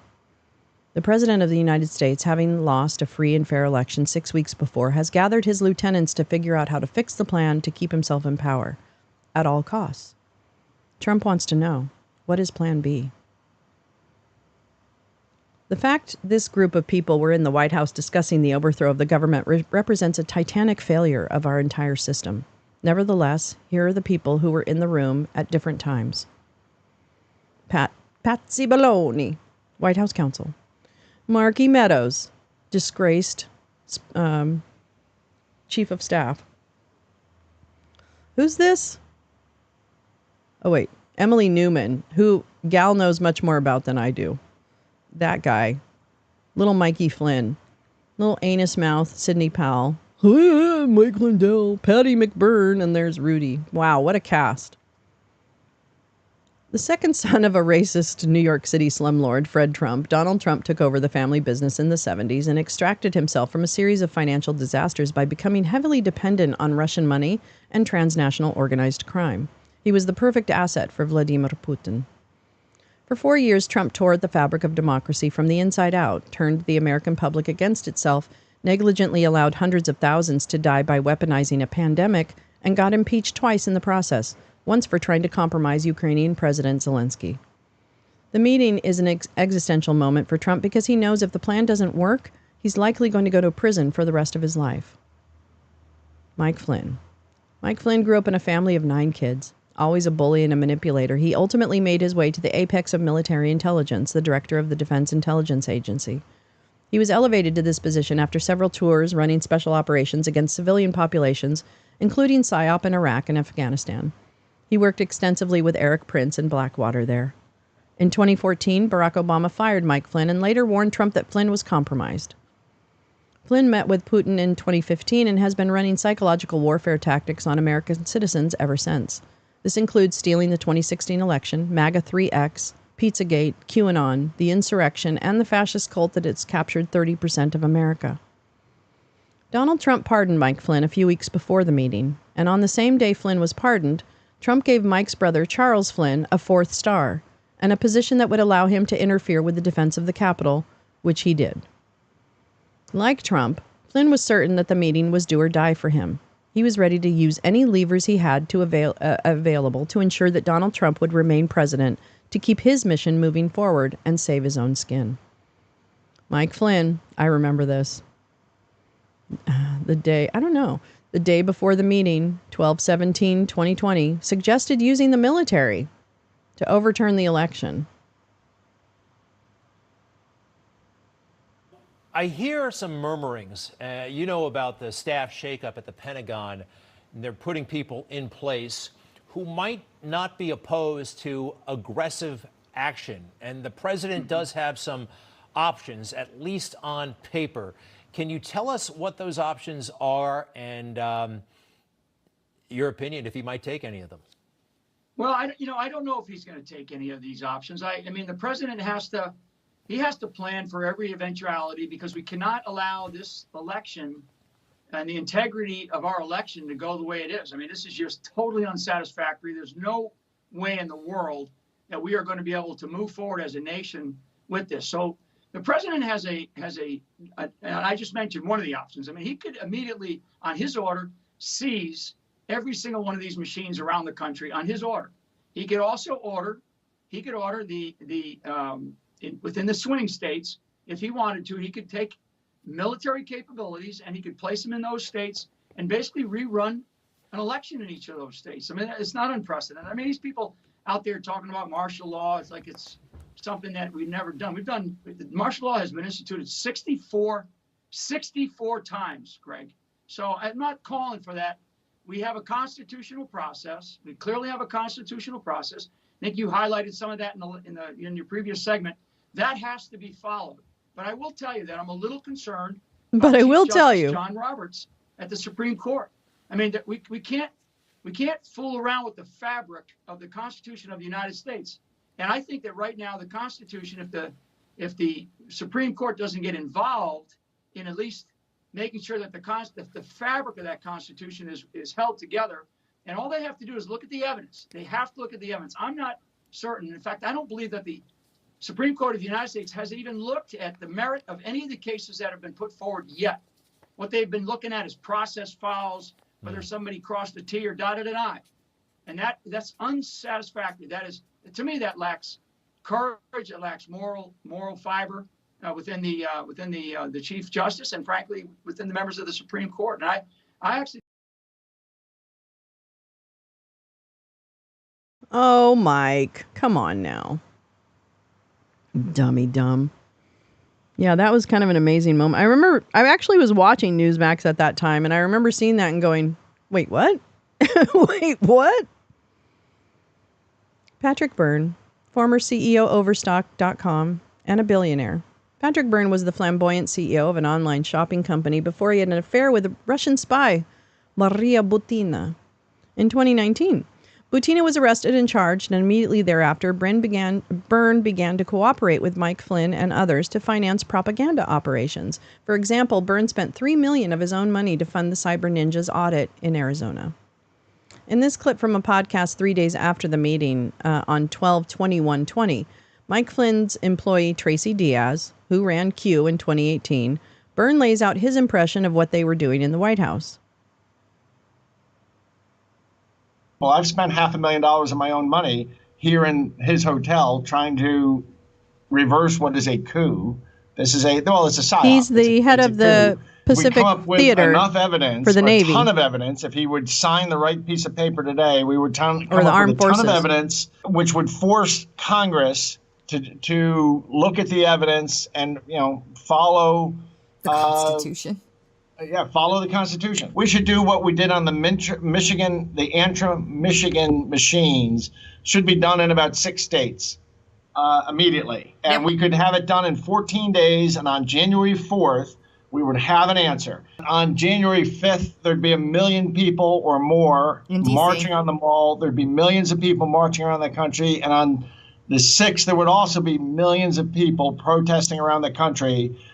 There are still pathways forward that we absolutely must push until the very, very last moment. This is not a in 2022 we get another chance. Nope. This is a Hugo Chavez moment, and Americans should arm if Biden comes in, you should arm. And the day that he does anything like invites the UN in, is the day we start revolution. Here was Patrick Byrne's reaction to the violent insurrection on January 6, Gal Suburban's January 7th tweet. Patrick Byrne tells Ann Vandersteel on Steel Truth that Trump has extraordinary power, that he could use the September 2018 EO 13848, where we heard that before, and declare a modified version of martial law to rerun the election in all 50 states. First of all, everybody take a breath. So first, 7th. He does have extraordinary powers under law, things, executive orders and laws and things that were signed by Obama. He has the power to say there was foreign interference in this election. He could have Control-Alt-Delete and rebooted the whole thing. So let's go through the most muscular response Charles, to the least muscular response. He's the head of the Pacific Theater for the Army, for the Armed Forces, I guess. Absolutely. For the Pentagon. The most muscular response is he would use something like the executive order that was signed in 2018. And I'm sorry, would you handle that and get rid of that person, please? 13848. The executive order from 2018, and just say this is not. Clearly, has been foreign interference in this election. Are those Trump curtains too? Are those the same Trump curtains? Well, the most muscular that's Ann response, which I do Vandersteel. not consult, but the most muscular response would be to do that and declare some modified form of martial law, and say I'm going to use the National Guard to rerun the national election in 50 states. And we're going to have an answer in 45 days. And all of America will know what happened. That would be the most muscular response. A lower but that would mean he's insulting the Constitution. There would not be a January 20th handoff of power. But then he could say, look, we've got two choices. Either, which insult to the Constitution is greater, turning over in an election where there's enormous evidence of mischief, or doing something that maybe that would give us all a clear answer by February 28th or February 22nd, and we're out of this, and we have a clear answer. And by the way, that if the answer is against me, Donald Trump, I get on a helicopter and leave. That's the last you hear of me. You know what? It wasn't the last we would hear of him, unfortunately. Fun fact. He continues to make our lives painful to this day. So I was talking about Charles Flynn, who is Mike Flynn's brother. I think he is a big brother, actually. I don't think he's younger than Mike. And Charles Flynn is the head of the Pacific Theater for the Pentagon, right? Like, I don't think he's one branch of the armed forces. I feel like he's, overseen. But I could be wrong about that. But anyway, he's very high up in the Pacific Theater in the armed forces to this day. So, yeah. There's a lot going on. See, this is the thing. This is why I reject out of turn, completely hands down, any accusation that me and my friends are conspiracy theorists, because the fact of the matter is we're not. The fact of the matter is all we do is listen. All we do is capture. Literally, these idiots have told everyone what they intend or want or dream of doing or have done. Well, there is Joe Flynn is the younger brother, which Joe Flynn, you can suck my big D. That is my claim to fame with Joe Flynn. Joe Flynn is just a drunk and a loser. He has not accomplished anything in the Flynn family. He is he's the loser brother of all of the well-accomplished Flynn brothers. He's the piece of mold among the Flynn dynasty. And he rage quits Twitter because he's such a pussy and he's a drunk. And he never amounted to anything. And his brothers were always better than him. And all he can do now is make fun of Jim Stewartson. Wow. And he rage quits Twitter all the time, okay? Now we are both confused. No, I'm sorry, Peace Love. Hi, Peace Love. Other brother to Joe. Okay, so we've got Joe, Charles, and Mike Flynn, and there's some others, but Mary Flynn. Yeah, every family needs a big drunk, and Joe fits. He takes the cake. Joe Flynn, suck my big D. I did get to tell Joe Flynn, voice to voice, to suck my big D. It was a great moment. I loved it. Because I've been known for saying that to him, and I've been blocked by Joe a lot when he was on Twitter. Because he's such a pussy. He can't take it. He can dish it out, but he can't take it. Dynasty. Exactly, Paul, or Scott. That's right. Anyway, so that's that. Okay. Sidney Powell. Mike Flynn, and briefly Trump's lawyer. Sidney Powell was a relatively unaccomplished lawyer before QAnon, representing the executives of Enron in her previous career highlight. Who are you calling a drunk, Paul? After making a name for herself on the QAnon circuit, however, she was hired by Mike Flynn to be his defense lawyer. Flynn used the money from his defense fund to pay her, a fund set up a month before Q started and filled with millions of dollars by QAnon cult members. This is this document is intended. Oh my God, John B. Wells. So this guy is the guy that is Caravan to Midnight. I'm going to show you Caravan to Midnight. Oh, I'm going to show you Caravan to Midnight. Hold on.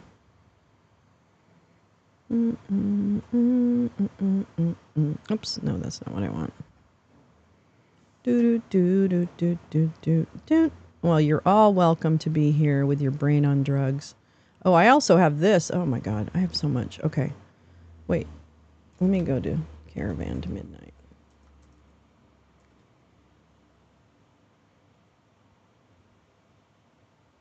Oh my God. Okay. I'm sorry. I apologize in advance. Please do not visit this website. I don't care. Do not do what I'm showing you. I'm just showing you something so you can avoid it. So Caravan to Midnight, I don't know too much about this guy, John B. Wells, but Gal knows everything about him. Caravan to Midnight is a mind-fucking show that is, uses kind of, no. He didn't get the 4-star. No, that's Charles. Charles is the 4-star whatever. Joe is a loser. That's it. That's all. All right. So Caravan to Midnight is ridiculous. And I want to play you his voice because, here we go. Let me see. Where's the... God. Oh, okay, here we go. You'll hear his voice. Oh, sorry, everybody. Sorry. This oh my God, Rumble. Keeps your home comfortably cool, even during extreme heat waves and power outages.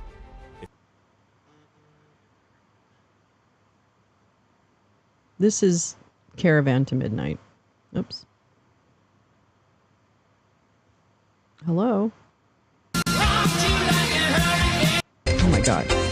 Oh my God. You should. A charged solar generator? That's John Wells. Emergency food on your shelf? Get it now. Oh, wait, no, that's not him. Patriot Supply. God damn. Is there anything like on Fifth Avenue in New York City, where Trump Tower now stands today? Not him. And so they have these, I think the first adventures in Russia. You'll know his name, or you'll know it's a different voice. He talks about how he has a very active brain. He comes from this royal family in Germany.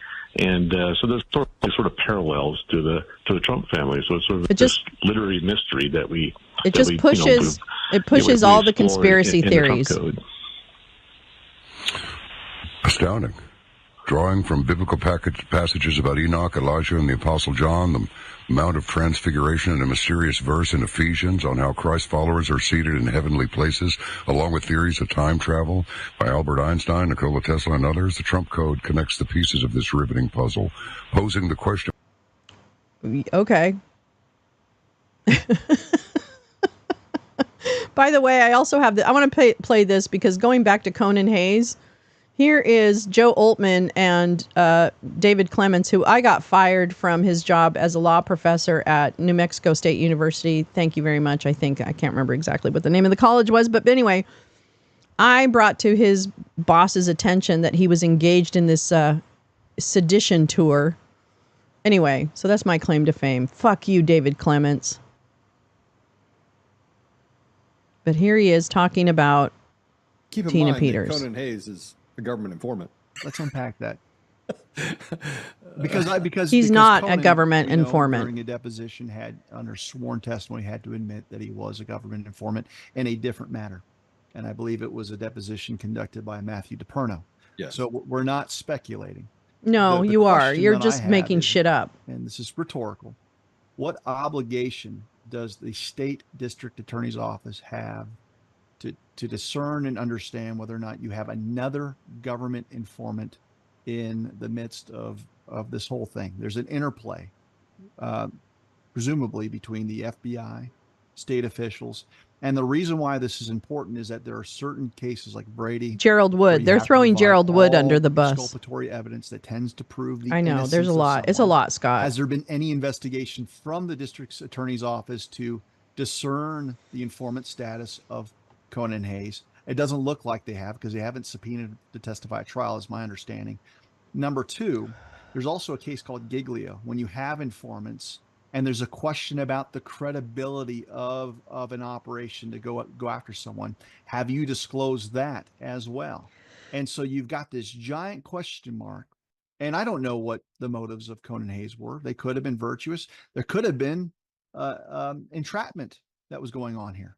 Like, you don't know that until you go there and discern one way or the other. Because if there was a government agent working for the Federal Bureau of Investigation that did something to create legal peril for Tina Peters, Oh. you don't get to hide behind No, that I as a don't state use that, but I prosecutor. know You a are few actually people who do. bound by the law to disclose that, investigate, and make sure there's not some trial where some innocent woman's getting caught up in a larger game from the government. And when you're dealing with the state, it's not just the state of Colorado. You're dealing with the state, meaning every single government entity that is at work in this Tina Peters case. And so where is the transparency? Where's the disclosure? So I hope to goodness that Conan Hayes sits in that witness stand, swears under oath, and just provides the judge and the jury. He knows with answers that exactly need who to be addressed. Conan Hayes is. That little fuckwad. You know exactly who Conan Hayes is, you motherfucker. Fucking professor. You useless professor. Got your ass fired. Yeah, I did. And I'd do it again, bitch. God, it makes me mad. All right, let's see these names. This is the 2018 Mike Flynn and John B. Wells. Join us on this mission. Tony Schaefer. Oh my God, Spooky. Look at, he calls himself T Spooky on, this guy, Tony Schaefer, works at the London Center on Policy and Research. He basically is, I don't know, I can't recall, like, I want to not get it wrong in terms of his ridiculous job in this whole kerfuffery. Demetria Antimoslar, I don't know her. Field McCon, I don't know him. John Moore, I don't know him. Kevin Shipp, I've heard that name. Mike Adams. Stuart Rhodes. Oops. The Moriartys, those sound scary. Ty Bollinger, I've heard that name. Marzulli, Heavener. Let's see. Champion, Telcrib, Bennett. These are not as well-known names. Oh, there's Sidney Powell. There you go. Sidney Powell managed, with the help of Bill Barr's DOJ, to get Flynn out of a criminal prosecution to which he had already confessed and signed a cooperation agreement. Oh, I have to say, yes, Oren, I hear you. Girl. The goal of Mike Flynn's group was to install Sidney Powell as White House General Counsel and put Flynn in charge of rerunning the election. Sidney and Ruthie together. This is Patrick Byrne. Oh, wait, here, I'll just let him say it. I don't think anybody's counseling violence. I mean, I'm not. We ought to be protesting like crazy, and anyone who threatens us, we ought to be exercising the rights of every free man and woman of self-defense. And what he should be doing is giving Sidney Powell and Mike Flynn carte blanche to pursue the evidence.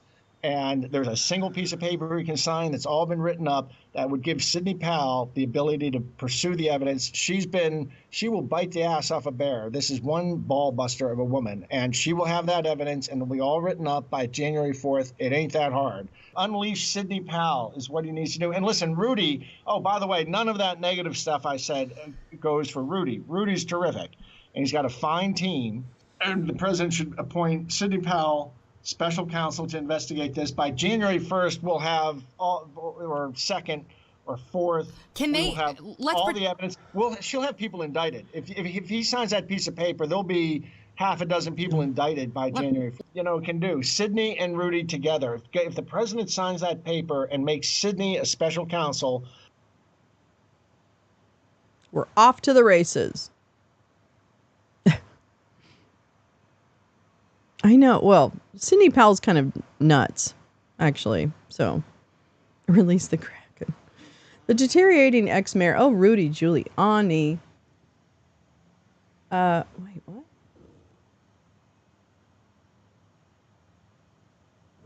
Oh, I don't know. I've got some messages. The deteriorating ex-mayor of New York spent 2019 running operations pressuring Vladimir Zelensky to cooperate with creating propaganda against the Bidens, which culminated in the first impeachment of Donald Trump.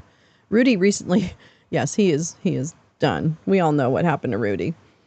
Willing to go to jail. Rudy Giuliani calls Ukraine investigation lawless. Rudy was deeply involved in the planning and creation of the election fraud propaganda, which led to the insurrection. He was. Yeah, thank you, Dan Quayle. Who knew Dan Quayle was going to show up in the chat? And so we all know Rudy has since this time lost everything and about to lose everything else. And I can't wait. Let's see if we can get blood from a turnip. Or, no, blood from a stone. That's what it is, right? Let's see. Let's see if we can. Marky Meadows. Don't forget Mark Meadows still exists. He's still alive. Don't worry. Marky Meadows is still alive. Trump's other legal team, Flynn's group's primary roadblock in executing their plan was getting cooperation from Trump's White House legal team, who appear to have been uninterested in creating a constitutional crisis. Where is Meadows? That's what I want to know. Patsy Baloney. Plan A to overturn the election required an intelligence community assessment on foreign threats to the elections to be delivered through the Office of the Director of National Intelligence by December 18th, 2020, per, say it with me, kids, Executive Order 13848, signed by Trump in September of 2018. However, 2 days before the deadline, which had the number of days after an election that you had a certain number of days, the ODNI issued a statement saying that the ICA would be delayed. This is Gal Suburban's report on that. There was just one problem they wound up having. The ODNI report had missed the deadline for declassification, which likely is what Trump and team needed in order to invoke the executive order they refer to so frequently in all their PDFs. Office of the DNI, this is December 16th, 2020. Amanda Scotch, ODNI Director of Strategic Comms. This afternoon, the DNI was notified by career intelligence officials that the intelligence community will not meet the December 18th deadline set by Executive Order 13848 and Congress to submit the IC's classified assessment on foreign threats to the 2020 U.S. elections. The IC has received relevant reporting since the election, and a number of agencies have not finished coordinating on the product. The DNI is committed to providing this report to our customers expeditiously. It was not delivered in time, and a glance at the document makes it clear why. Let's see if we can get it from here. Today, the ODNI released the Declassified Intelligence Community Assessment of Foreign Threats to the 2020 U.S. federal elections. View the full report here. The ICA, let's go for the notes. The ICA was not what Trump needed. In fact, it said precisely the opposite. The ICA was going to point the finger squarely at Vladimir Putin and Donald Trump. Key Judgment 1. This is March 10th, 2021.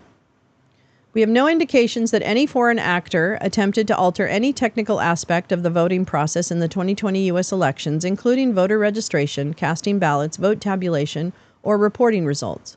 We assess that it would be difficult for a foreign actor to manipulate election processes at scale without detection by intelligence collection on the actors themselves, through physical and cybersecurity monitoring around voting systems across the country or in post-election audits.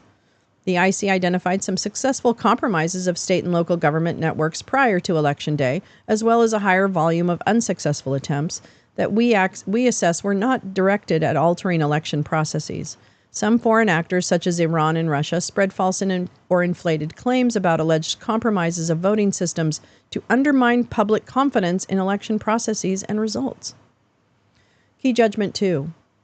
We assess that Russian President Putin authorized and a range of Russian government organizations conducted influence operations aimed at denigrating President Biden's candidacy in the Democratic Party, supporting former President Trump, undermining public confidence in the electoral process, and exacerbating socio-political divisions in the U.S. Unlike in 2016, we did not see persistent Russian cyber efforts to gain access to election infrastructure. We have high confidence in our assessment. Russian state and proxy actors who all serve the Kremlin's interest work to affect U.S. public perceptions in a consistent manner. A key element of Moscow's strategy this election cycle was its use of proxies linked to Russian intelligence to push influence narratives, including misleading or unsubstantiated allegations against President Biden to U.S. media organizations, U.S. officials, and prominent U.S. individuals, including some close to former President Trump and his administration. Key Judgment 3. We assess that Iran carried out a multi-pronged covert influence campaign intended to undercut former President Trump's re-election prospects, though without directly promoting his rivals, undermine public confidence in the electoral process and U.S. institutions, and sow division and exacerbate social tensions in the U.S. We have high confidence in this assessment. We assess that Supreme Leader Khamenei authorized the campaign, and Iran's military and intelligence services implemented it using overt and covert messaging and cyber operations. Key Judgment 4, we assess that China did not deploy interference efforts and considered but did not deploy influence efforts intended to change the outcome of the U.S. presidential election. We have high confidence in this judgment. China sought stability in its relationship with the United States, did not view either election outcome as being advantageous enough for China to risk getting caught meddling, and assessed its traditional influence tools, primarily targeted economic measures and lobbying, would be sufficient to meet its goal of shaping U.S.-China policy regardless of the winner. The NIO for cyber assesses, however, that China did take some steps to try to undermine former President Trump's re-election. Key Judgment 5. We assess that a range of additional foreign actors, including Lebanese, Hezbollah, Cuba, and Venezuela, took some attempts to influence the election. In general, we assess they were smaller in scale and that the influence efforts conducted by other actors, blah, blah, cyber criminals. Hey, we're live. I know. I'm excited. We're so good. Aren't we good? Everyone. Anyway, there's so much. I mean, this is why when people call us conspiracy theorists, I go fuck yourself. You objectively are now just trying to discredit someone who's doing actual good work. So I stand by the work of my friends. I think they've done an excellent job being responsible, and they care deeply about how this country is run and that people have rights and that voters are represented. Regardless of the outcome. I mean, this is the thing. I have the least political friends. Gal hates politics. She is not political at all. I mean, we need to just say it loud every time we get an opportunity, because I'm sick to death of people acting like, don't touch them because they're blueing on, stewing on, whatever. Fuck you. You're just jealous. Or complicit. Anyway. So, yeah, I'm not spending a lot of time on that. But, I mean, that's the thing. Fuck, man. That's a ton of work. And that's like a couple of years ago. Like, all the work that Gal and Jim and others have put in since that time, too. It's just like, hey, Tina, flip. Tina, take that salmon-colored jacket and get in there and flip. That antique rose jacket. What would you call that color? I mean, true patriots in terms of, I want the best for everybody in this country. But and that does not come at the cost of someone's rights. What is great about this country is that we have an opportunity to observe everyone's rights equally without, question. So I just want us to be better at that. You convince the dog walker to commit voting. Yeah. I'm telling you, the TikTok game is strong too, with democracy right now. It wasn't before. It was very much MAGA. But I'm seeing more content that is directed and excited about, certainly excited about Harris Walls. Oh, that's so nice. I think it's great. I have great faith in the youth. I really do. I really do. I think they are gonna move beyond some of the things that have stood in our way, like gender and, like all the things that just are manufactured. Mauve. Yes, dusty mauve. That's it, Muskie. She's in dusty mauve today. It's beautiful with her white hair. Pepto pink puke. That's better. And I bet you it's like a peach skin, like those jackets that are like a peach skin. She got it at Kohl's, I bet. And I'm no hate for Kohl's. I mean, I don't go there that often. I mean, I used to go there more when I lived near one, but it isn't so much politics. It's just, that's it. That's it, Lisa. That's it. You nailed it. Yeah, you want that energy. Definitely, right, Max? You can feel that people have really been waiting for something to get excited about. People have to be sick and tired. Yeah, I really think they are. I do agree with that. And I'll bet I have watched the English, the UK stuff that's happening. It's in a few cities or a few towns. It's not all across their country. This is their loud maggots talking, out of their ass. So, anyway, here we go. Another day of Tina Peters. Well, look at you and your little blue and pink. What are you doing? What's the matter? Do you have a seat, sir? Do you have a chair? Can you stop smacking your gum maybe in the courtroom for crying out loud? For the love of Mike. Yeah. I mean, I don't know. I love this, actually. I mean, I definitely appreciate all the work that I see Gal and Jim and others put into what they produce. I see the work that they put into it. Okay, great. And it's very tireless. It really is. I mean, I've watched it consistently day after day for almost 4 years.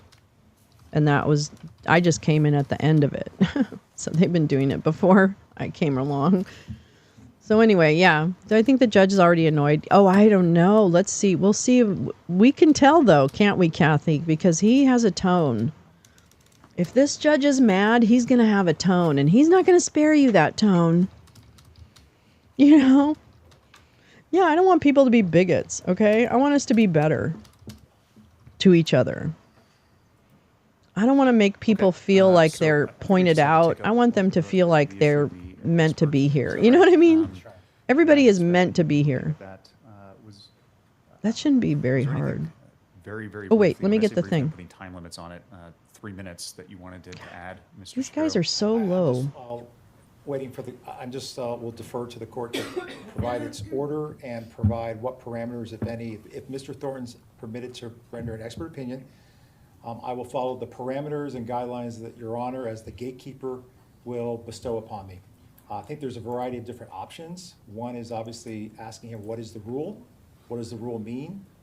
And I can either do it in a hypothetical format or ask him if there are any acts, statements that he was aware of in his role at the Secretary of State's office that, if believed by a jury, could be considered non-compliance of a particular rule. So he's staying away from talking about crimes, violations of crimes. He's talking about within his purview as a lawyer for the Secretary of State's office. Is that guy's shirt on inside out? On the ground here in Mesa County on August 10th. He's sitting on the He has bride's first-hand side. Somebody observations tell him. In addition to being an expert witness. Okay, thank you. Mr. Hartman, you have 3 minutes. Your Honor, noncompliance is what she is charged with in counts 8, 9, and 10. So therefore, I disagree. He also said he would offer an opinion as to what the rule means. The jury can discern the rule. They're written in plain language if the court gives it. The case that the prosecution cited went through a lengthy history indicating this type of information was disfavored. It was a complex security case, and ultimately they said that if the judge erred, and he might have in that case, it was harmless error. And I don't think this court wants to make an error, and I would ask the court to look at the big body of law and not the security case and try and craft a way for him to testify as an expert.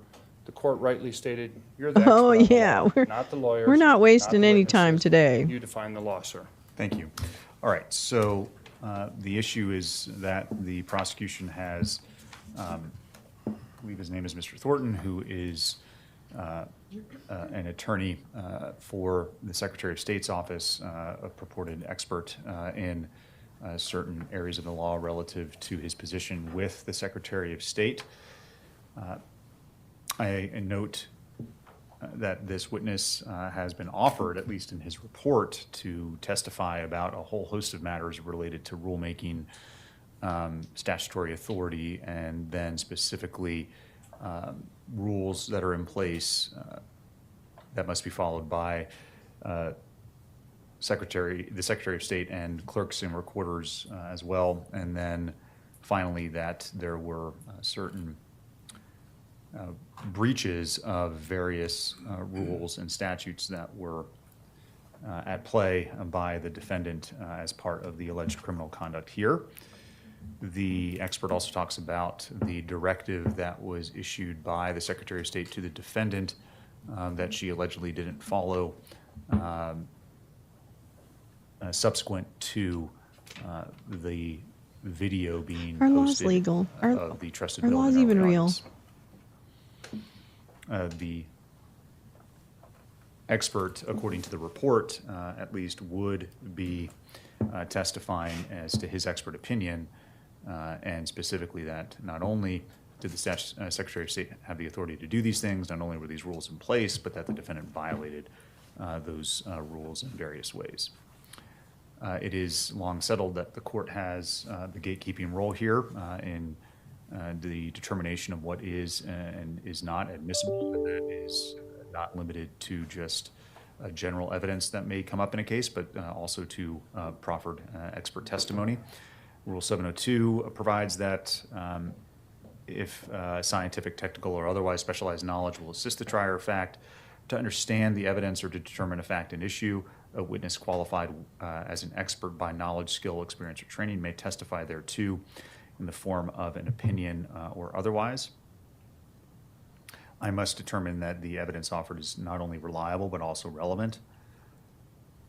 In determining whether that testimony, expert testimony issue is reliable, I consider a host of factors, one of which is to ensure that the information provided by the expert will assist the trier of fact in understanding the other evidence or to determine a fact and issue. Rule 704 discusses that testimony in the form of an opinion or inference otherwise admissible is not objectionable because it embraces an ultimate issue to be decided by the trier of fact. In the case that we've been talking about, Lawrence v. People, that involved a securities fraud case where an expert for the prosecution testified as to, in essence, what is or is not a security, and that, in his opinion, in that case, what the defendant was engaged in was securities, and not necessarily security fraud, or that he violated the law, but that the dealings that he was accused of committing in and of themselves involved what is known and described as a security.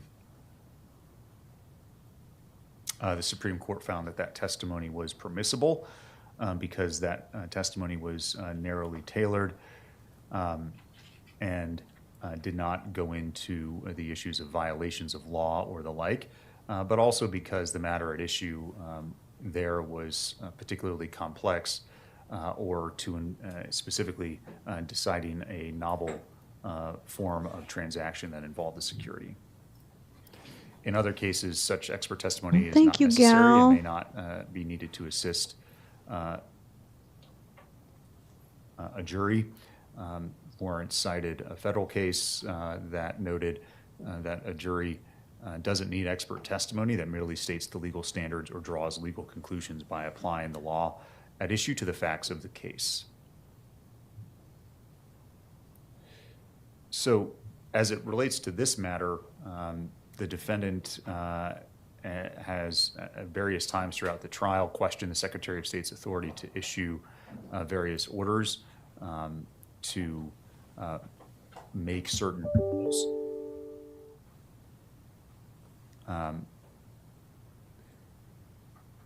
The defendant has intimated, if not plainly suggested, that the Secretary of State did not have the authority to issue the election order, that the defendant didn't have to follow it, and the like. This is a novel issue in the court's mind. There is no standard jury instruction for these crimes, violation of a duty, and the like.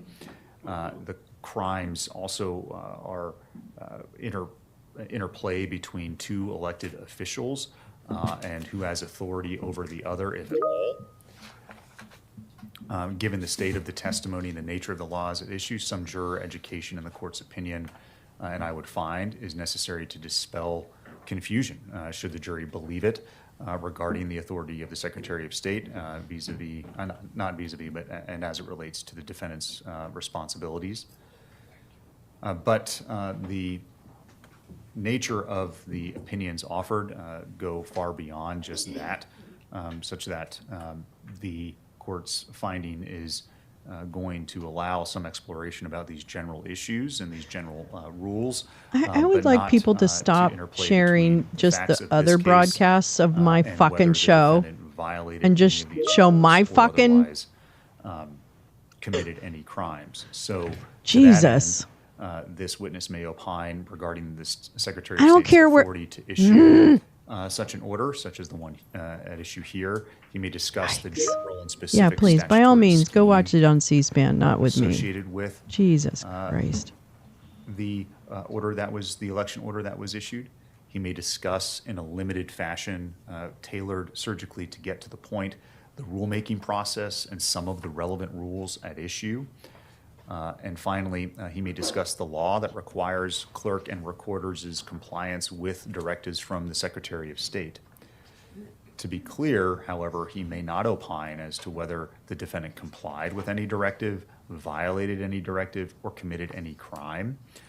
He is not allowed to delve into the details of the directive itself, the election order, because it speaks for itself. It's not something that we need to have a discussion about in detail for the reason that it's not complicated.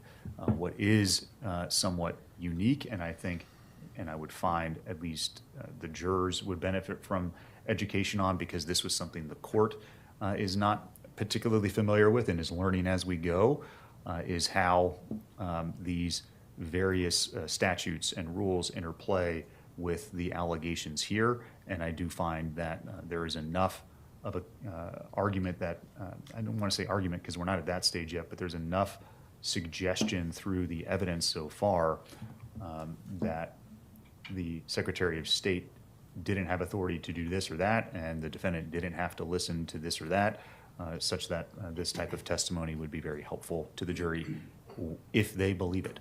I think this is a motion ruling on an expert witness. I have one question, Your Honor. Sure. I had originally planned to, during cross-examination, abiding by the court's rule, introduce the versions of the law that were from 2020, put them on the screen and discuss with the expert. Does the court want them marked as an exhibit when we're talking about a specific rule or not? Mr. Shapiro?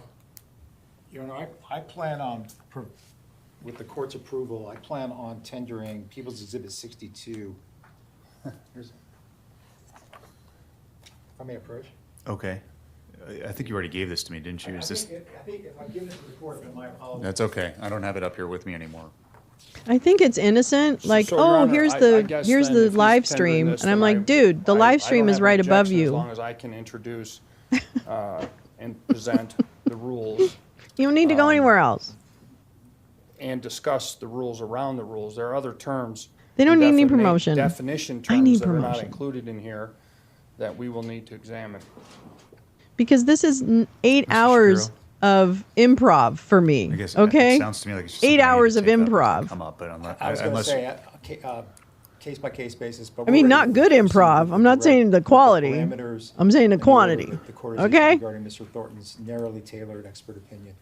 all right, and he needs to be advised about these no. And a sandwich. If the court will allow me to briefly talk to him. Yeah, that'd be great. You've got until the jury comes in. And a Your Honor, I dog. apologize. You I'm got a concerned dog that I don't too. understand if the court's going to do it rule by rule. It would be only on the relevance of the question, not based on my ability to project the rule that we're Poor, talking about. poor cooking.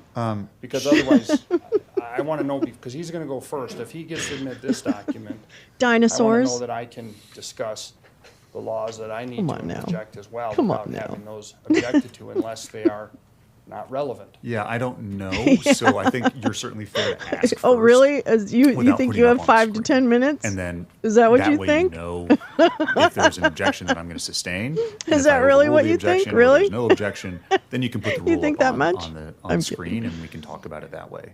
That eggplant was I just so don't want to good. I don't want to It flash was something so up on the good. screen that is otherwise not admissible.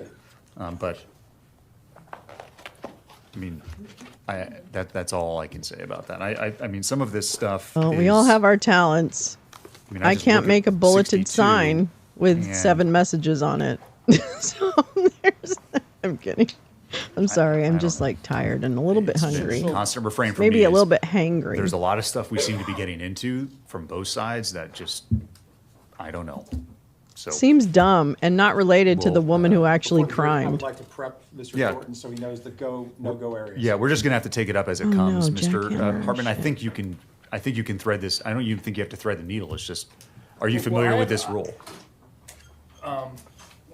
Mr. D.A. Rubenstein's here still. Yeah, So, he can handle it. Your Honor, my concern is that I'm familiar with every single rule in this exhibit, but I have not compared them to the 2020 version of the law. Okay, well, we're The not going to ones do I that did in use court. and provide are the ones I'll be comfortable talking about. That's something because that's I know that sounds they like were homework to modified me. Because they say so from Lexis as being the archived version. Uh-huh.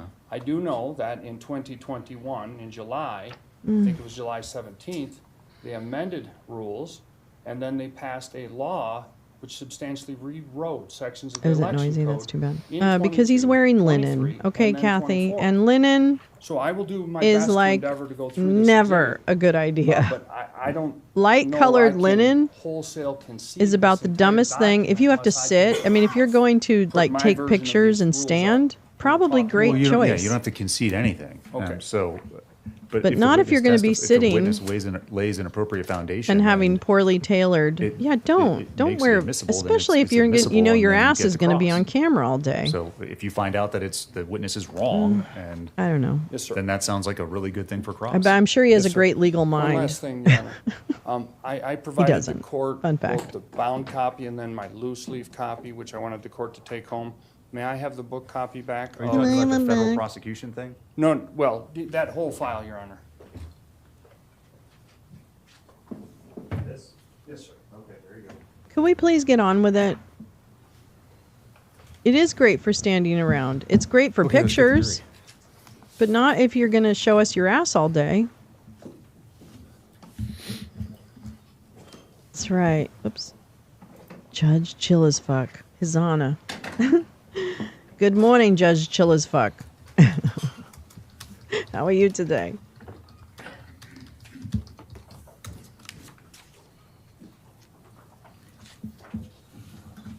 Where's all my Tinas at? Where's all the Tinas? For the record, Did the I Tinas met not with come on Mr. Thursdays? Thornton, Do they have and a I've special given at him Denny's? the directive and Great parameters lawyers of know the their course of- suits, right? Tailoring is really important, I think. I think tailoring is really important. I don't think linen's a good idea for anybody. I don't think linen works when you're going to be sitting and then getting up and standing. Look, he looks like a dime store Matlock. Clayburg! I don't think that's FBI. I think that woman is the Dominion, Kathy. That's the Dominion lawyer. On the right, yeah. That's the Dominion lawyer, I think. The one with the FBI. No, it's not. No. But the one I thought of with the FBI trousers, that turned out to be a Dominion lawyer. I don't know. That's not her though.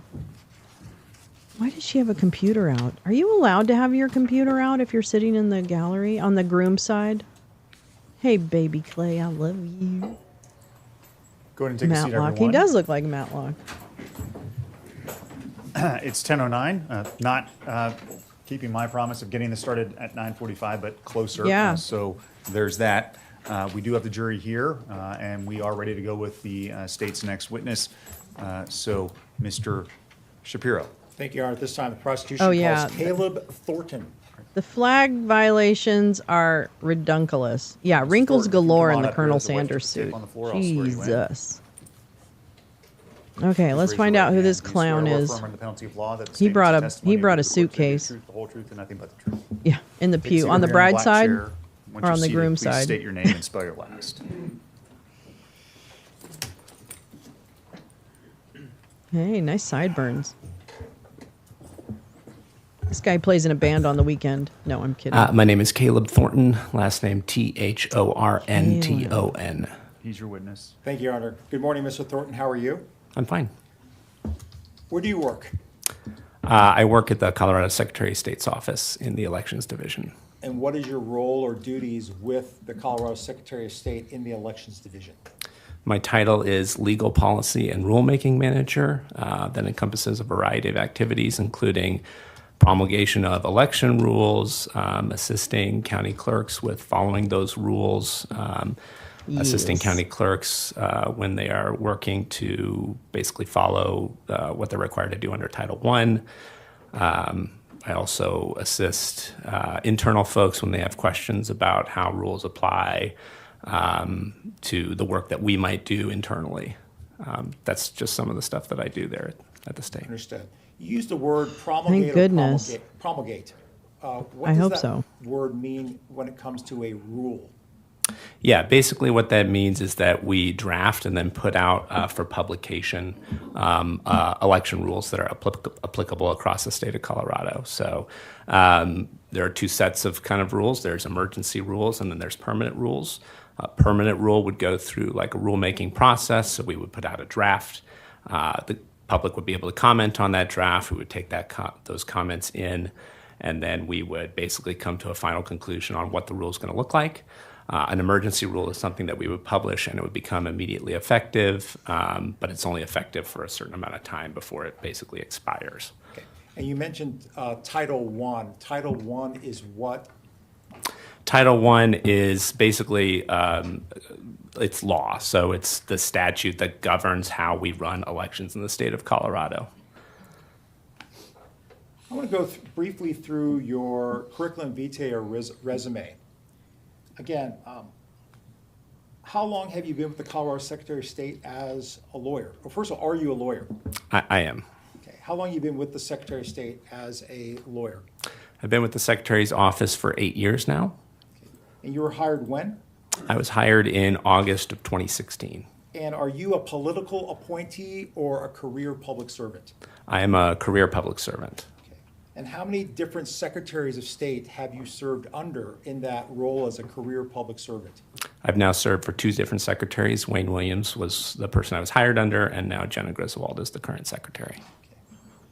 Where did you receive your education, starting with college? Yeah, I went to undergraduate at Colorado State University, where I got my bachelor's in political science.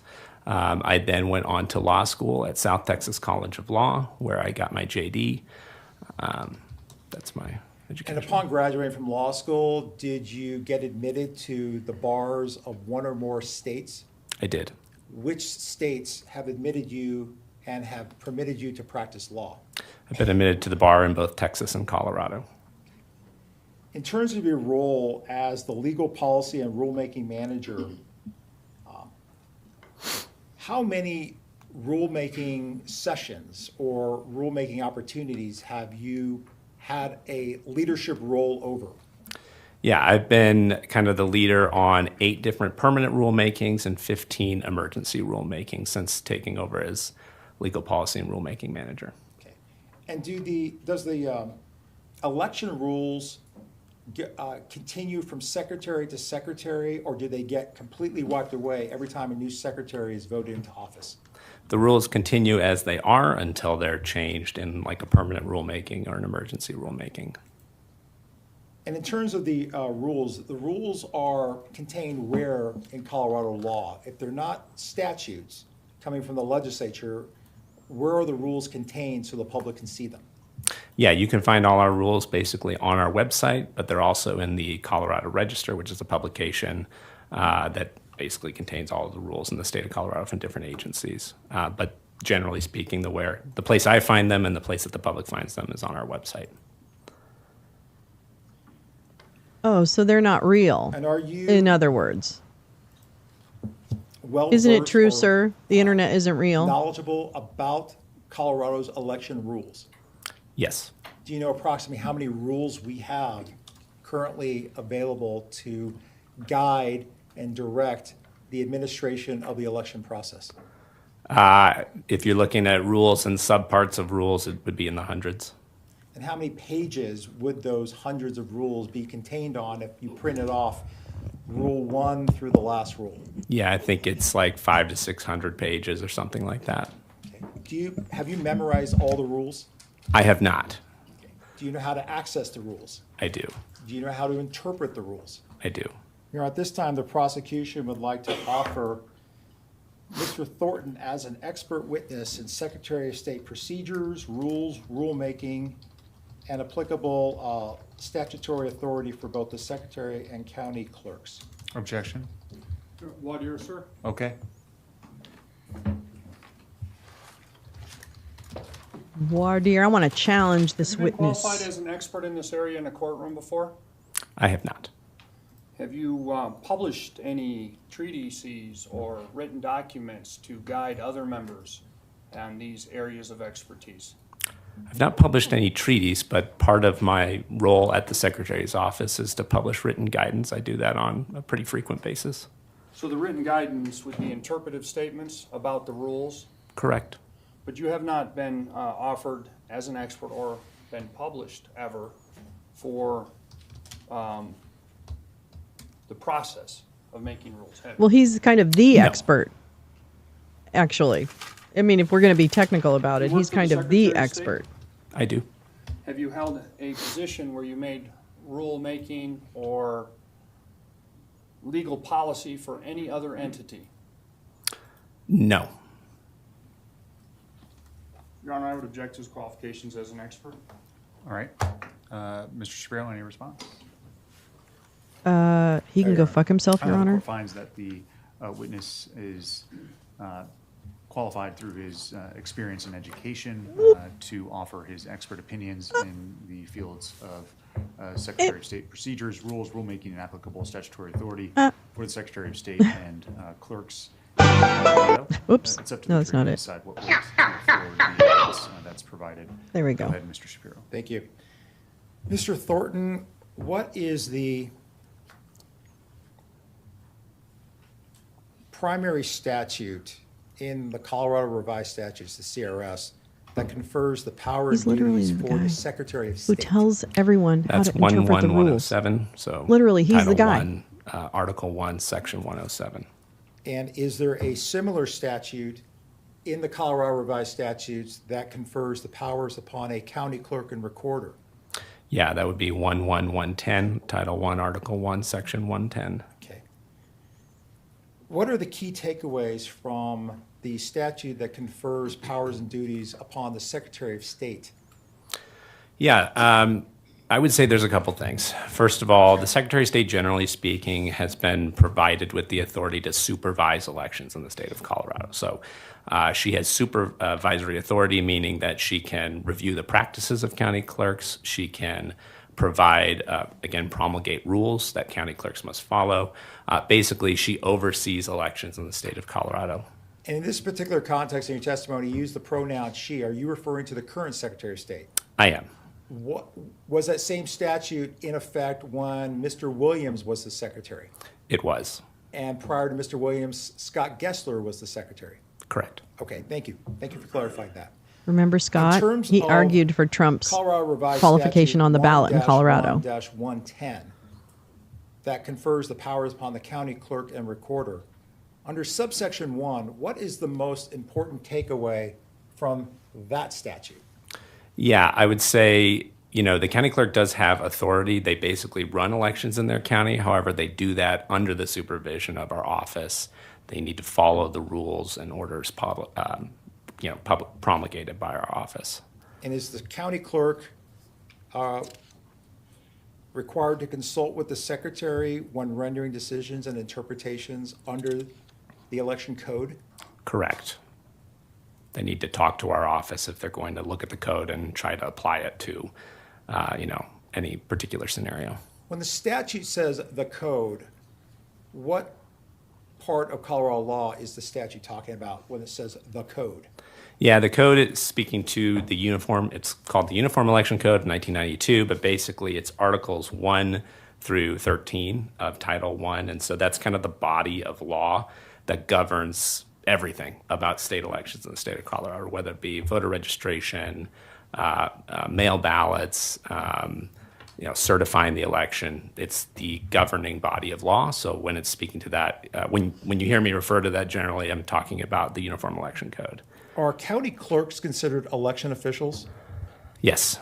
And are county clerks election officials who have a duty that's imposed by that Uniform Election Code of 1992? Yes. I'm going to talk a little bit about in 2021, prior to August of 2021, without getting into a lot of detail, without using a lot of time, what kind of collateral areas were you focusing on regarding the safe, secure administration of elections? Yeah, following the 2020 November general election, there was a lot of discussion about, the safety of the vote here in Colorado. And so, we were focusing a lot on ensuring that, those voting systems were safe, the components that were used in an election are safe, and that our staff who were working on those components were safe as well. Okay. So how were you staying abreast of constituents and citizens who were maybe less satisfied with the process? Yeah, I was basically watching social media feeds to see if and when a narrative might grow about how we run elections here in Colorado. And how were you observing social media? So I started off in November of 2020. So it was one of my roles Fancy at the Peacock Secretary's office account is on Twitter. overseeing the folks who answer the phone. And so what we noticed in November of 2020 is we were getting a lot of calls, and they would have a pattern to them, usually about one topic or another. And so I thought, this has got to be coming from somewhere. There's got to be some narrative out there that's speaking to this, because it can't be a coincidence that we're getting all these same calls at once. So then I decided to start looking at social media feeds. I started off with Twitter, and then quickly realized that a lot of these folks were not talking on Twitter at the time. They were talking on this other social media platform, Telegram. And so I decided to go ahead and create a profile over on Telegram and kind of monitor what was being said over there, mostly about what was happening here in the state of Colorado. When you created that Telegram profile, were you proactively interacting with other participants in the Telegram platform? I was not. I was just watching. Okay. When you created an account, were you using your true name, identity, and job with the Secretary of State? I wasn't. I created basically a fake name. I think it was Jerry House. Jerry. And again, Jerry, it was really because why? some of the calls and comments we were getting from the public were a little more violent in nature, I guess I would say. And so I was trying to be Telegram, cautious about putting my yeah, name out there on some of these feeds where some of the rhetoric Telegram was was pretty heated. clearly The information you were pretty clear in what it observing, was hearing, and what people did you were share saying. that information internal And to so the I'm sure Secretary he of was State's shocked. office for people's awareness? I would on occasion. Basically, I would let our phone staff know, hey, it looks like this, narrative about this thing or this narrative about this thing is being spread pretty quickly. Like, be aware that we might get a bunch of calls about that today.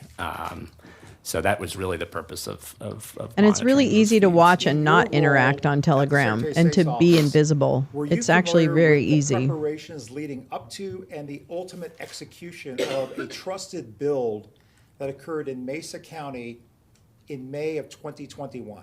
I was. Did you have direct knowledge, or was that more handled by another division or team? So it was really that I came alongside that team. So we have a team in the Secretary's office called the Voting Systems Team. They were really in charge of doing that work, scheduling it with the counties, that kind of thing. But given kind of the unique situation we found ourselves in that spring, I did come alongside them and help them out if they had a question, as I would do with any other team in the division. That team was led by which public servant?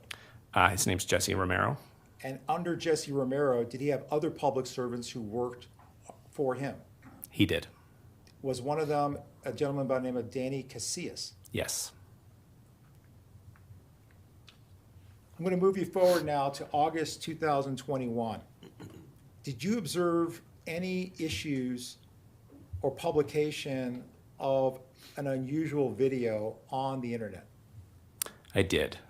What did you observe? Without getting into great details, what did you observe? Yeah.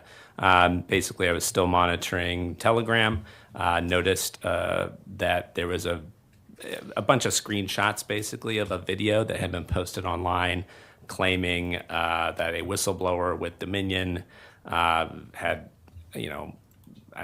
published information that was super secret. One of those screenshots, which really caught my eye, was a screenshot of passwords. It was basically an Excel spreadsheet with a whole bunch of passwords on it. And that looked very familiar to me. I had seen that spreadsheet or something that looked very familiar to it previously in my work with the voting systems team.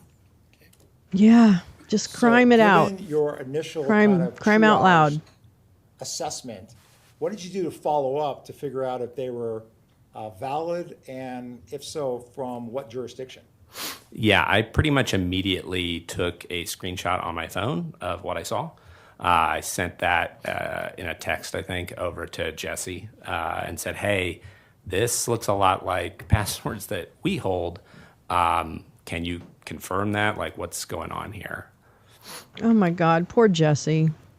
Can you imagine your heart briefly. sinking? When you were observing on Telegram and not interacting with other participants, to your knowledge, did you using that fictitious Here comes the name vodka. put anyone in jeopardy or subject them to liability? Finally, or someone's criminal breaking it open.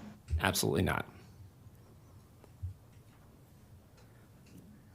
And by you assuming that fictitious name when observing on Telegram, were you attempting to get any public servants to change their decisions about their official duties or actions? No, not at all. Okay, now going back to your interactions with Jesse, is that Jesse Romero or some different Jesse? That's Jesse Romero. Okay, so what's the next thing that's going on in the Secretary of State's office in early August 2021, now that you've seen this video online with some suspicious passwords? Yeah, so like I said, I texted Jesse Romero with it. He almost immediately came back and said, yeah, we think we've... Sustained. Prior consistent statement? Your Honor, he hasn't been confronted with an inconsistent statement, and that's... I'll withdraw the question. All right, thank you. Did your interactions with Mr. Romero have any impact or effect on your subsequent behavior? Yes. What did you do? So we started having conversations internally at the Secretary of State's office about what we saw, what these passwords were or weren't.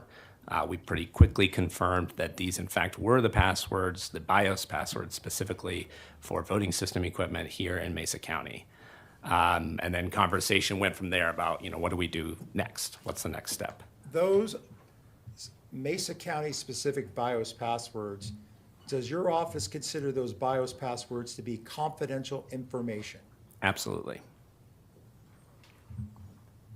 And are So BIOS insane. passwords unique All to a right, specific J-Rans, take device care. in the clerk's office? Love you too, in Mesa County? bestie. They are. Oh, Would be there safe. multiple BIOS Safe passwords travels. If there were multiple devices that required a BIOS password. Correct.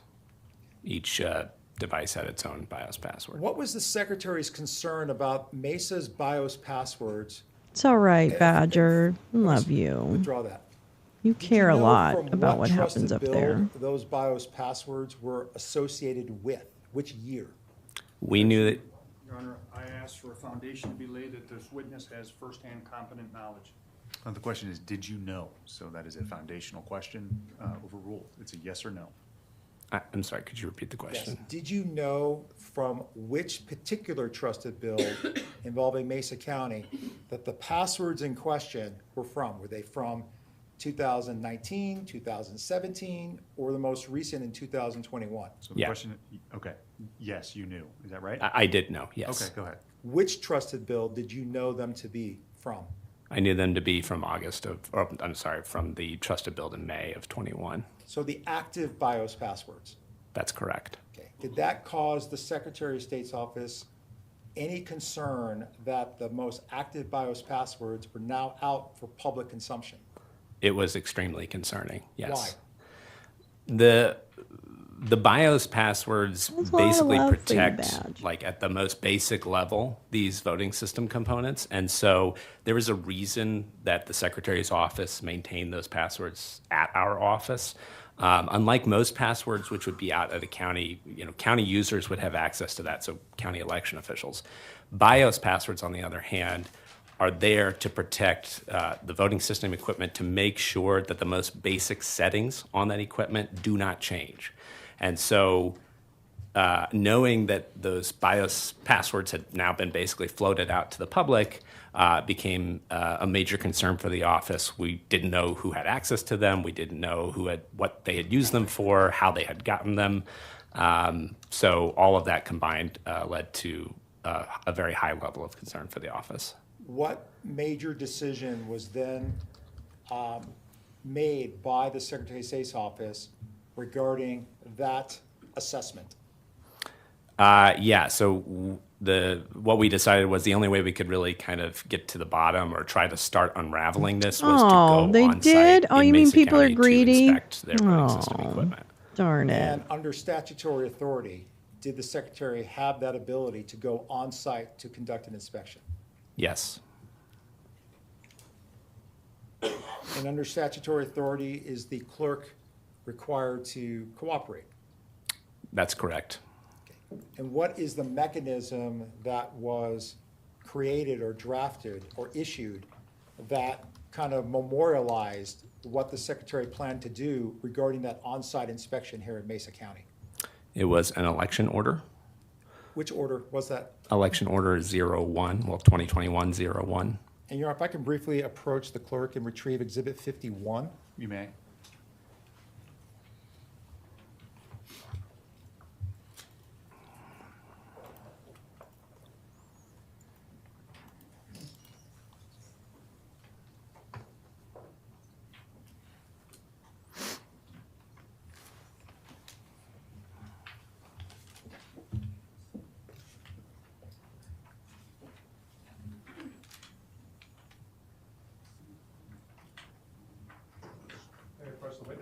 You may.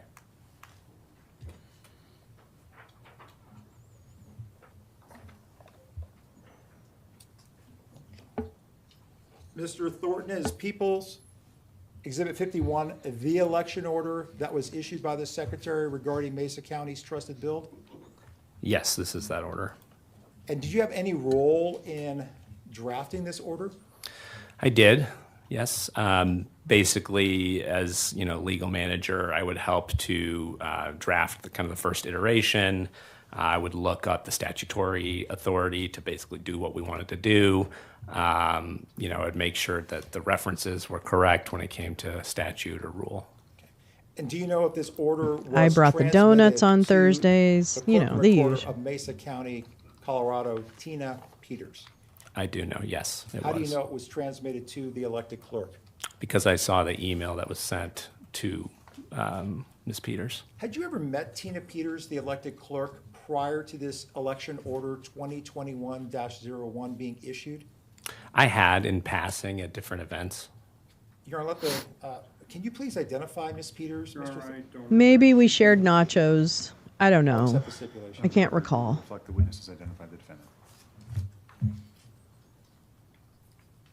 What is the date that the election order was issued by the Secretary of State? It was issued on August 9th, 2021. And what was the next major event that was taken by the Secretary of State's office through her staff that was related to executing this election order? We went out on site to the elections office here in Mesa County to inspect the voting system equipment. You used the word "we went." Were you involved? I was.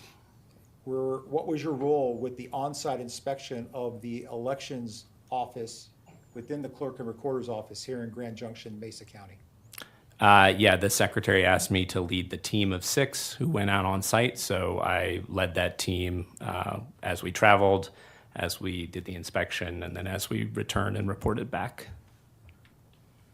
Did Ms. Peters respond to the issuance of the order to your office? She did on August 10th. When you arrived in Mesa County, did you From gain South access to Dakota. the clerk's office? We did. Was that with the assistance of the clerk's staff?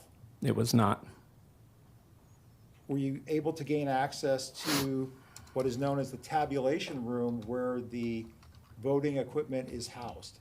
We were, yes. And was that with the assistance of the clerk's staff? It was not. All told, how long was your on-site inspection with your technical team? We were there a couple hours, maybe 4 or 5 hours at most.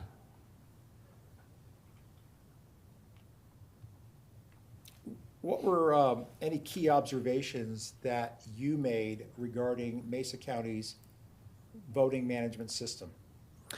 Yeah, a couple of really key observations from our on-site inspection. The biggest one, and probably the most concerning, was that some of the BIOS settings, basically, in one of the EMS... No problem, Tom. Be safe. Okay, come on up. Man, sidebar. Sidebar. We're in a little bit of a sidebar. I am so tired. I don't know why. I feel like this week has been a long year. This year has been a long week. But it's only going to get busier. So I have a feeling it's not going to get any easier. And let's see. What is today? Today is the... What is it? What is today? The 9th? No. 8th. 8th. So next week... Oh, my lordy. No. The week after. Yeah. The week after next is the Democratic National Convention. And we are going to cover that wall-to-wall coverage, okay? I'm going to get some adult diapers and one of those camelbacks, right? And I don't know what he's about to tell us, but I can't wait, Kathy. Again, this trial, oh my God, chef's kiss on the drama level. The drama. Okay, anyway, we'll talk about it later. Next Friday morning, Chuck can watch. Your team were on site. Did you request and receive access to key access logs in terms of key card access and looking at the sign-in sheets? We did eventually receive access to those logs. It wasn't while we were there, but it was provided, I think, maybe later that day. Were you and your staff looking for any, whether or not there was any video surveillance of the 2-day trusted build that occurred May 25th, 26, 2021. Yes, we were looking for that, but we weren't provided it because it did not exist. So upon your on-site inspection, were there folks focusing more on the technical side? Yes. And then there was other fact gathering going on as well? Correct. At some point, contemporaneous to this on-site inspection that occurred on or about August 10th, 2021, were you aware of a gathering in South Dakota, something called the Cyber Symposium? I was aware that a gathering was happening in South Dakota, yes. And while you were aware of it, did you make any observations of that symposium that was occurring in South Dakota at about the same time that you were doing the inspection? Yeah, I think, so when we sat down for lunch, we kind of broke for lunch, and I sat down next to Jesse Romero, and I commented to him, like, I mean, Ms. Peters, again, had not been at the inspection, and I commented to him, like, wouldn't it be crazy if she was up there? But we kind of laughed about it because we just didn't think that was possible. Are you kidding me? And at some point, did you have an awareness if Ms. Peters was in fact at the Cyber Symposium? Yeah, when we returned back to Denver later that day, it became obvious very quickly from different social media feeds and stuff that she was in fact at the symposium. That's why she wasn't at the... On site, did you learn of a name, Gerald Wood? I don't think it was on site. I think it was after the fact when we got those key card logs. Okay. Upon receiving the key card logs, well, first of all, who provided you those key card logs? Election staff? That's right, Shamposium, Those not logs Symposium. and pretty much all of the information that we got was from the interim county attorney at the time. I think her name was Miss Atencio. So upon receiving those logs of key card usage and sign-in logs, did the name Gerald Wood come to your knowledge? It did. I mean, we saw it on there on all those logs. So that would have been the first time that I really had full knowledge of that name. Oh my goodness. And based on that, did you, specifically what logs did you see associated with Gerald Wood in terms of access to the tabulation room on the dates between the 23rd of May and the 26th of May, 2021? Yeah, so we initially what we got were logs from like the trusted build going till basically when we got there in August. Hey, Carla. Noticed that he was on the log for May 25th a couple times during the trusted build. Eventually, we did get a supplemental log of people who had entered those rooms prior to the 25th, and we noticed that Mr. Wood had been in the room on, or the name Wood had been in the room on August 23rd. And May 23rd. Gerald Wood also in the room on, did you say August? I was going to say, yeah, it's May 23rd. I apologize. Thank you. Be And careful. was the name associated with Gerald Wood also in the tabulation room on May 25th, 2021? Yes, he was in the room on both days, or at least on the log, he was in the room on both days. At some point prior to this trial, were you requested by the prosecution team as to whether or not you could provide an expert opinion on applicable election rules and their definitions? Yes. And as part of that, are you receiving any outside compensation for your time to give an expert opinion at the request of the prosecution? I am not.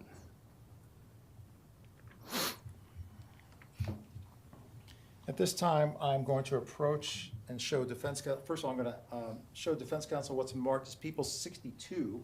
They have been provided a copy in advance of the testimony. Your Honor, I will stipulate to the admission of 62. All right, 62 is so admitted. May I approach the witness? You may. What is 62? My God, my ear itches. You ever have an itchy ear? What does that mean? Is there a wives' tale, a young wives' tale for them? At this time, based Oh on the man, stipulation why is it a of defense wives' tale? counsel Why regarding is it? I mean, 62, don't other people publish gossip? 62, and we have courtesy copies for Whatever. jurors to review through the last part of Mr. Thornton's testimony. Okay, all right. We'll have the bailiff distribute.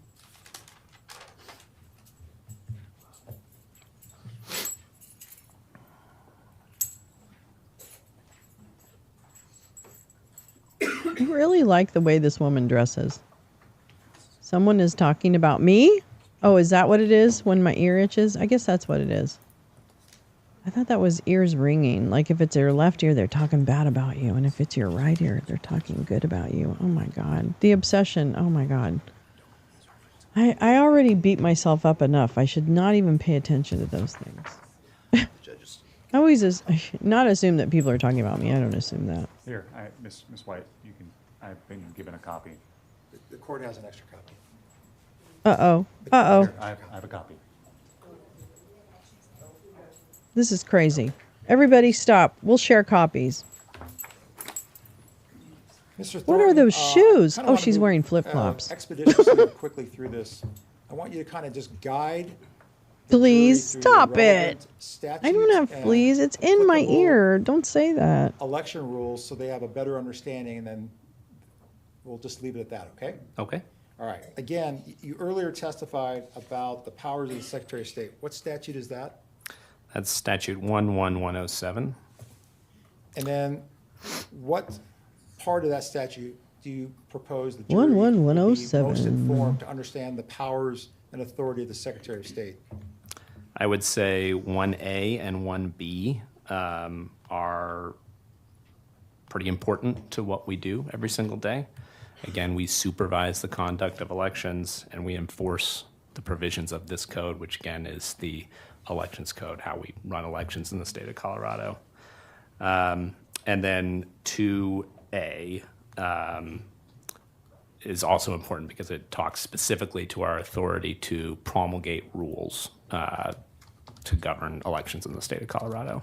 And understanding the unique interplay between the elected Secretary of State and the 64 elected county clerk and recorders, what are the key provisions from the statute regarding the powers of the county clerk that you believe are important for the jury to kind of understand that may be helpful to them in this case?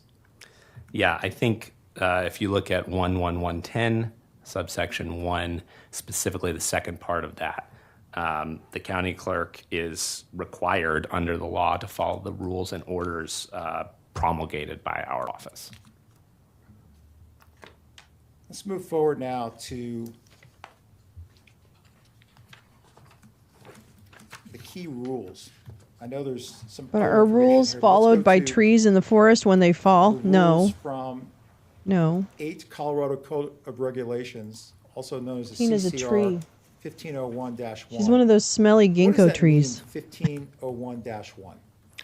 It's basically the numbering convention for our specific rules at the Secretary's office, and in this case, the specific rules regarding elections at the Secretary's office. And are these all rules that the county clerks are required to follow? These are all rules that they are required to follow, yes. Let's go through the first rule that a county clerk is required to follow. Rule 11.1, known as voting systems access. What does this rule mean? Yeah, basically what this rule requires is that any person who has access to voting system equipment, it's sensitive equipment, and so we want the county clerk to run a background check on them first. And if they have certain offenses in their background, so it's usually an election offense, an offense with like an element of fraud, those individuals with that on their criminal background are not going to be permitted access to those components. Okay. What is the next rule on this exhibit that you think that is relevant for the jury to have a somewhat foundational understanding of? Yeah, so if you look at Rule 20.3.1, I think that's an important rule because it speaks to, again, county clerks are required to keep a whole bunch of documentation, specifically when it comes to the security of like their voting system components, right? This is pretty foundational to what they do. And we have the authority under the law and under this rule to, we being the Secretary's office, to go and inspect that documentation basically at any time that we request it. So that would be the next big thing to be looking at.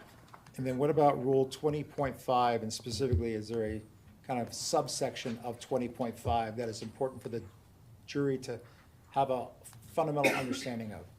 Yeah, so 20.5.3. This rule is really speaking to, we're not now talking about accessing the equipment itself, we're talking about accessing the area that the equipment is in, right? And so this rule kind of governs who has that access. A is really important because it's speaking to who is allowed I have to be words given to the say key about to that. the room, right? We're not talking about who can be in the room. We're talking about who can you actually give a key to. So it speaks to access When to did the I call code him lock or stupid? combination to ballot storage areas, counting room, location of adjudication, or tabulation workstations. And again, we go back to, we don't want to give a key to the room to somebody who hasn't passed Let's a put it criminal this way. background check. That dude hangs out with another dude who also is hates me an because I'm employee. smart. They need to be an employee. Ah, you can't just so give it to funny, and they get anybody. along. It's gotta be an And in fact, employee to who this passes the day, criminal even though that guy has abused me, called and me again, a cunt and a if you have whore and certain boring offenses and in your this and that background, and the other we don't want you thing. to have a key to voting system equipment room. To this day, And then that B guy and C appears in are his some chat. exceptions to who can So be you know in what? the room. Judge me by my enemies, Not an exception bitches. again to who can have access to the key to the room, right? So it's Oh, speaking fuck to all kind the of way both off here. sensitive Who men can have who access can't to the key handle and a thus be smart, present in strong the room, woman because who you have a key to doesn't the room, want you can come anything into to the do room. with your dick. And then B and C are speaking to, okay, but besides Check those your people who ego. can be Nobody in the room fucking and when, cares. B is talking about you can't generally have anybody in those No, I'm areas glad. I'm glad you unless, told me. You know, they're watched by people who have a key to the room. And then in C, you know, we're kind of saying, hey, Grab if your something toadstool and super strap strange in, happens, babes. you can call our office basically and ask for an exemption to this rule. Get the fuck over it. Okay, what about Oh my God. 20.5.5? It's not that serious. Yeah, so this is kind of further restricts And guess what? access to areas where really sensitive equipment is, right? So this is speaking to areas where you keep the election management software, the brains of the components, right? This is the brains of the operation. Those areas are limited to very specific people. And it's, again, to authorized election officials and watchers only. So unlike in 20.5.3a, where there might be some areas where like tabulation equipment is running or where we are storing ballots, in this case, when we're talking specifically about a This room is the where we have main election rule management, maker, the rule election guy management software is for running, all of the civil only servants, people who can be in basically, those in the rooms state of are Colorado. authorized He works at election the officials Secretary of and State's office. He's watchers. the rules manager. Who is an authorized? The uniform uniform so an election codes official and is things like defined that. in Colorado law, and it encompasses people that you would kind of expect: county clerks, their hired staff. It includes board of county commissioners, actually. And that guy was in this chat yesterday, other okay, under a sock. sub-entities, And he that knows might I be know running an that that's who he election, is. such So as, he's like, not the, banned from shit. Governing entity of like a special district. So these Wah, are specific wah, people who wah. have specific jobs in an Yeah, election. they tried. They Those want to are disqualify election him as an officials, and expert that's defined by Colorado law. Watchers, because he didn't write a treatise. They also are defined in Colorado law. These are people who a political party or a candidate, depending on the election, would appoint to basically say, hey, I want to know what's going on. I want to see what's happening inside the room. And so I'm going to send this person, I'm going to appoint this person. They're going to go watch. And their entire job is to stand there, to watch, to make sure, nothing strange is happening in the room. And if they think something strange is happening in the room, they would go back to the county clerk and say, hey, I don't think this is happening correctly. Or they go back to their candidate and say, I think there's a problem here, right? So those are very specific people. They have to go through a process where they get appointed by the appointing entity, like the candidate or the political party. They have to sign a form, take an oath, all of that stuff. Okay, let's move on to Election Rule 20.6.1, subsection G. So there's a lot of different options under 20.6.1, but is G the one that you're most focusing on? Yes. So G is a long rule. Sometimes, as an attorney, I'm not perfect at drafting succinct and clear rules, unfortunately. Wish I was better at it sometimes. But G does have some really important stuff in it. The biggest thing would be the sentence that starts, the county must maintain a storage facility access log that details the employee name, date, and time of access to the storage facility in which the software, hardware, or components are maintained. Basically, what this requires is something very simple, a log. You come in and out of a room that has really sensitive equipment in it. We want to know who you are and when you got in. Pretty much as simple as that. We want to know your name, the date and time that you entered. Okay. And what are the last two relevant rules for your testimony today? So 20.9.1 is kind of a rehash again. So again, the county has to maintain a log of each person who enters areas specified in 20.9.3. Again, if we look at 20.9.3, A1, we're talking specifically about areas where the election management software is used. So again, if you're going in and out of those rooms, simple requirement. We need you to have a log of your name and the date and the time that you accessed those rooms. Simple as that. And finally, the last applicable rule is what? So if we look at 20.15.2, again, pretty simple, straightforward rule. County has to make documentation regarding their voting system available to our office for inspection. It's as simple as that. Again, we supervise elections in the state of Colorado, so when it comes to security of your voting system, if we ask for your documentation, your security documentation for those components, you need to provide them to us. And when the secretary is making a request for documentation, is it from the county or specifically the county clerk and recorder? I'm sorry, could you repeat that? When the secretary is making a request for documentation pursuant to this rule 20.15.2, is the secretary making the request of I am so much county, nicer like than Mesa County, people Colorado, or is deserve. the request I made can't of even the tell Mesa you. County clerk and recorder? That request is always made directly to the county clerk and recorder. Mr. Thornton, just a few more questions with my direct. And I'm going to show defense counsel what has been marked for deputation as People's Exhibit 63. And I have a courtesy copy for the defense. May I approach? Yes.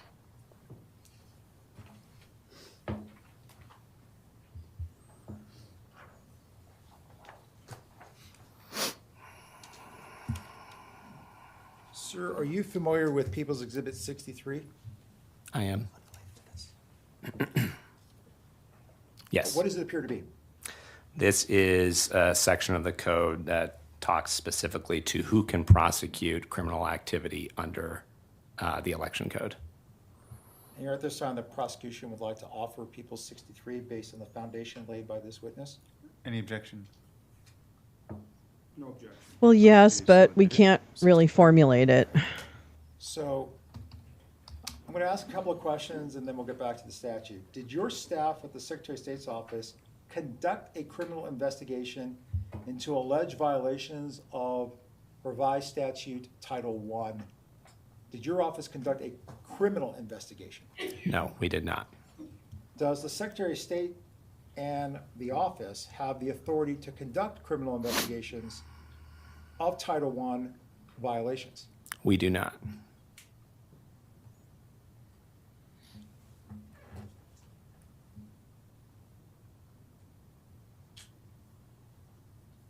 So He's who like, does have the "Did I lock authority my to car?" conduct criminal investigations of Title I election law violations? It's two different entities. It's either the district attorney where the crime was committed or the attorney general's office. Are you aware of any other law besides this statute that may confer authority upon the Secretary of State to conduct criminal investigations into election law violations? Is he I'm in aware it? of no authority that allows us to do that. Oh, And building off of that question he and knows? answer, are you aware of any law that gives county clerk and recorders the lawful authority to conduct criminal investigations of election law violations? I'm aware of no law that allows them to do that. Mr. Thornton, for the purposes, I do have one last question. Under Colorado What's your law, shirt if size? the elected county clerk and recorder is absent from the jurisdiction, who is the designee to take over at that point? The deputy county clerk can basically step into the clerk's shoes and do those things. And thank you. On August 10th, 2021, Here we did you go. interact with the elected clerk face to face? I did not. did you interact with the chief deputy clerk face to face? I did. And how cooperative was the deputy clerk? She followed she followed all our requests at the time, so I would say she was cooperative. Yeah. At this time, I have no further questions for you. Defense Oh, counsel you're may supposed to have some ask him questions when for he you on next cross-examination. interacted We'll or leave those heard. exhibits up there for now. Dang Thank you it. for your time, and I want the thank you for your foundation for her patience being on the awaiting run. testimony. Mr. Hartman, whenever you're God damn ready, it. cross. Here comes the cross-examination from Matlock. Okay, we'll go ahead and take our break, everyone. Oh, shit. Okay. It's going to be a quick one. Oh, leave them on. Leave them at the end of leave the exhibits you've been provided. You can just put them in front of you. We'll collect them. 10 minutes. 10 minutes. 10 minutes. Short break. Keep in mind the admonishment I've given you. Thank you. All rise All for right, the jury. 10-10. Everybody, somebody's got to poop bad. Oh, it's Matlock. He's running. He's out. Matlock is on the run. The coffee kicked in. The double sugar from Dunkin'. The 6 sugars, 4 creams, small from Dunkin' just kicked in. I mean, literally, he ran out of the courtroom, like before the fucking jury left. So that's like a big no-no. Is that Big Dan Teague from Oh Brother, Where Art Thou? No, not that talented. Nope. Anyways, I'm not going to dwell on that nonsense. We'll be But back in 10 minutes, so that's 11:09. Bye-bye. wow, he's mad. Okay, that's a mad judge. We are a judge whisperer here at Lolo's Lounge. We'll tell you exactly where this judge is at and his bullshit meter. And his bullshit meter is just about full. Code violation. Ma'am, step to the back. Put your hands behind your back, please. There's Tina Schmieders. Tina Cheaters. Oh, wait, who's that dude? Wait. You look very familiar. Can you do a full face for the camera, Lovey? Because you look very familiar. Who the fuck are you? Come on, Ginger. Turn and face the camera. Let's go. Come on, Sunshine. Come on, right now. Oh. He looks like, oh, Jesus, here come all the Tinas.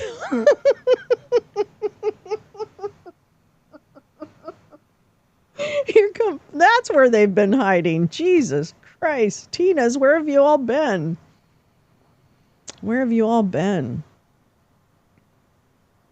Gal, this is a good time to look out and see who's on the bride's side, which is where Tina's sitting, and who's on the groom's side, which is where the state is. Oh, Trump's doing a press conference? Oh, yeah. Let's see.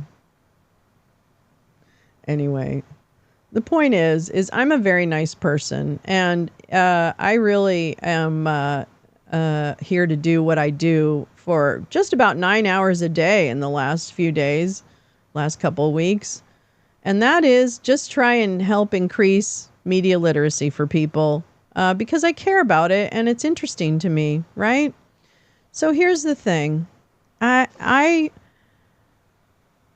will ban people from chat when they start to attack each other or attack others in the chat. And I will also reject men, because that's who's done it, coming into my DMs and starting to try and confuse me with a whole bunch of stuff that sounds like fucking manipulation. And let me tell you, as someone who has been manipulated in the last year and has lost trust and has had emotional distress because of that betrayal, I take steps to protect my heart. And sometimes that means I step away from relationships because it feels like I'm starting to be manipulated. And I'm so desperate to not go back there and be sad, because my lows are really fucking low, because I am on brain medication for major depressive disorder. I've never been quiet about that. And I'm not saying that's an excuse. I'm really not. I don't give a shit. You shouldn't care about my fucking mental state. I'm here on the internet. I put myself out here. I totally do. at the same time, I will do what I need to as I learn more and more about who to trust and what trust looks like on the internet. I will do what I need to do for me. Just as I expect everyone out there to do what they need to do for them. So don't take it personally, dudes, but just reflect on what you might have done that has caused me to question your intentions. Because, remind you, I just had 2 dudes work me over for a year to get my trust, only to turn around and fuck me with it and make a whole bunch of people who used to be my friends automatically turn away from me and point at me as somehow the problem. That's fucked up.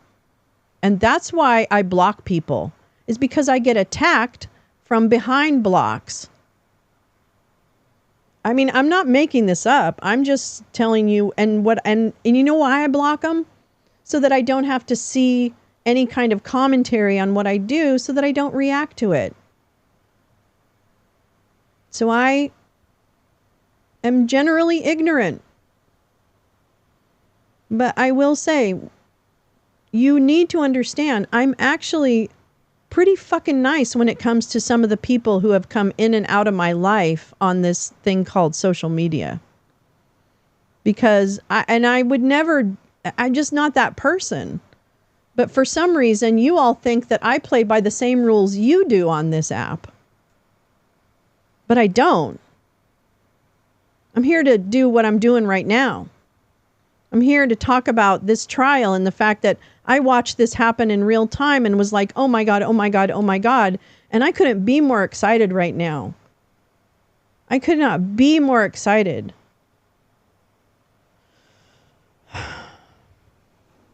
So anyway, I don't know, Max. I don't know if you have this person on Twitter or not. Anyway, the point is, this person who was complaining about me just a minute ago on Twitter or whatever, from behind a block, was in the fucking chat yesterday under a sock. And welcome in that sock, by the way. I didn't say shit. So while I might not be your daily pen pal or something like that, I don't know what your damage is. I don't hate anybody except for a couple of people that I know personally have really fucking fucked me over intentionally. Those are the people I hate. I hate the people who do this with intention, or there's a bunch of people who hate me who don't even know me, and they hate me because of who my friends are, which is peak dumb, by the way. So anyway, I guess what I'm saying is you know, get it all out of your system. Let it out. But don't be mistaken, because I am not the enemy. Somehow you have mistaken yourself that you think I'm the enemy, and girlfriend, you're just unwise. All right, what is he doing? 11 o'clock? Is it 11? Oh, it is, isn't it? Wait, is it? Oh, no, it's 10. Shit. Okay. That says they are in an arrested state of development due to the very first rejection from a female. I don't know, but that sounds like something LB would say. You know, I mean, over time, like I am actually learning about modulating my reaction to some of these things. I actually modulate a lot more than people might realize, you know, despite current appearances. But sometimes, you know, I just am going to say, God damn it. That's not fair. That's not fair. That's not fair. Yeah, they are purity spirals. Like, nobody's, no, I'm not doing anything to anybody on this. Are you kidding me? I'm telling bad jokes. I probably have half-assed opinions about some of these things.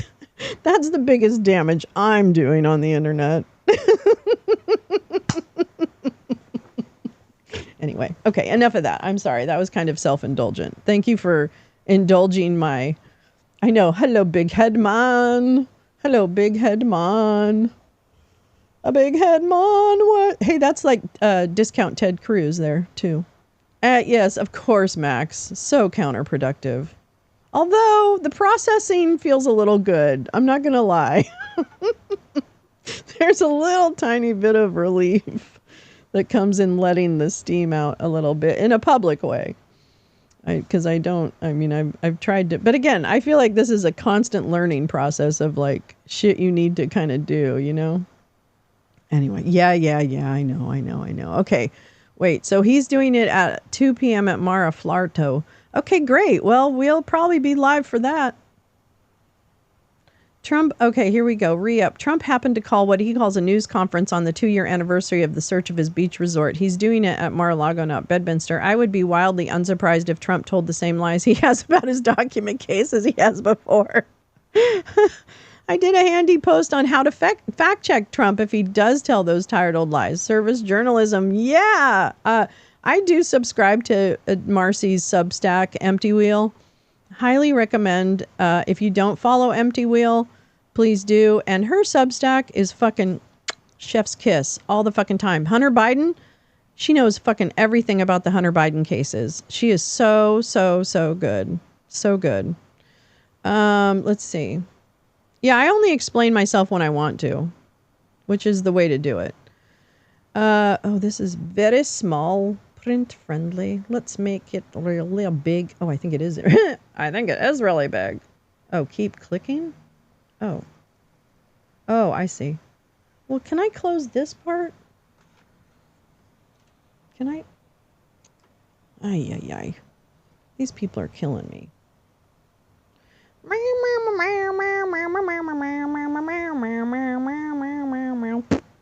Okay. Well, okay, I'm sorry. You can't really see it. But anyway, this is her, I guess it's a Substack. Maybe it's not. Maybe it's just whatever website. Blog. Okay. I just won the case in Florida. Everyone said that was the biggest case. That was the most difficult case, and I just won it. Biden has a similar case, except much worse. I was protected under the Presidential Records Act. Biden wasn't because he wasn't president at the time, and he had 50 years worth of documents. And they ruled that he was incompetent, and therefore he shouldn't stand trial. And I said, isn't that something? He's incompetent, and he can't stand trial, and yet he can be president. Isn't that nice? But they released him on the basis that, Goba attempts to interrupt, that he was incompetent. They said he had no memory. Nice old guy, but he had no memory. Therefore, we're not going to prosecute him. I won the case. It got very little publicity. I didn't notice ABC doing any publicity on it. George Slopadopoulos. I didn't notice you doing any publicity on it at all. Scott tries to interrupt. I won the case, the biggest case. This is an attack on a political opponent. I have another one where I have a hostile judge. Scott, sir, if you don't mind, we have you for a limited time. I'd love to move on to a different topic. Trump, no, excuse me. You're the one that held me up for 35 minutes. I love that. That was actually, I didn't love it. It was painful to watch him treat. Okay, here, we're coming back. And we're back. And we're back on the... Hey, sit down, big head. Sit down, Craig from IT. That projection. What's a miserable place to be? Oh, yeah. Florida and miserable. Oh, in August? Yeah.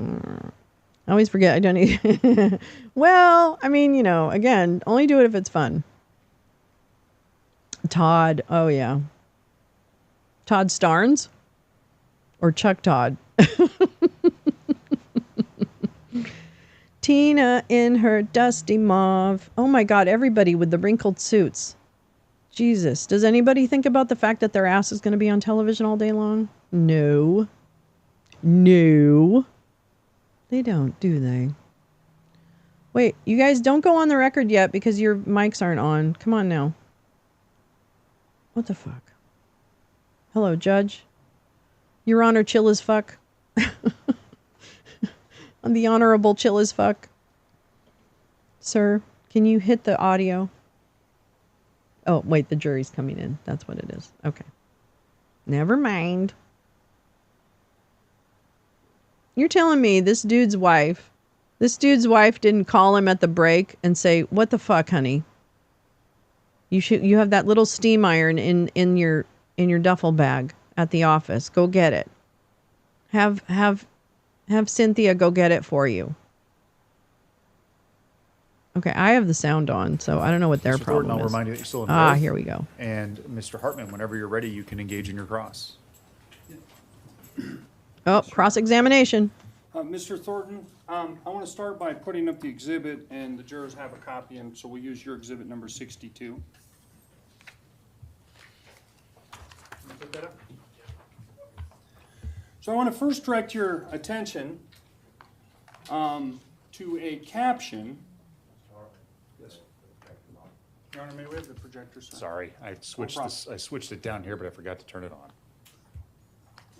Oh, mea culpa. It'll warm up. It'll be ready That's to go. Latin. Yes, Oh, God damn it.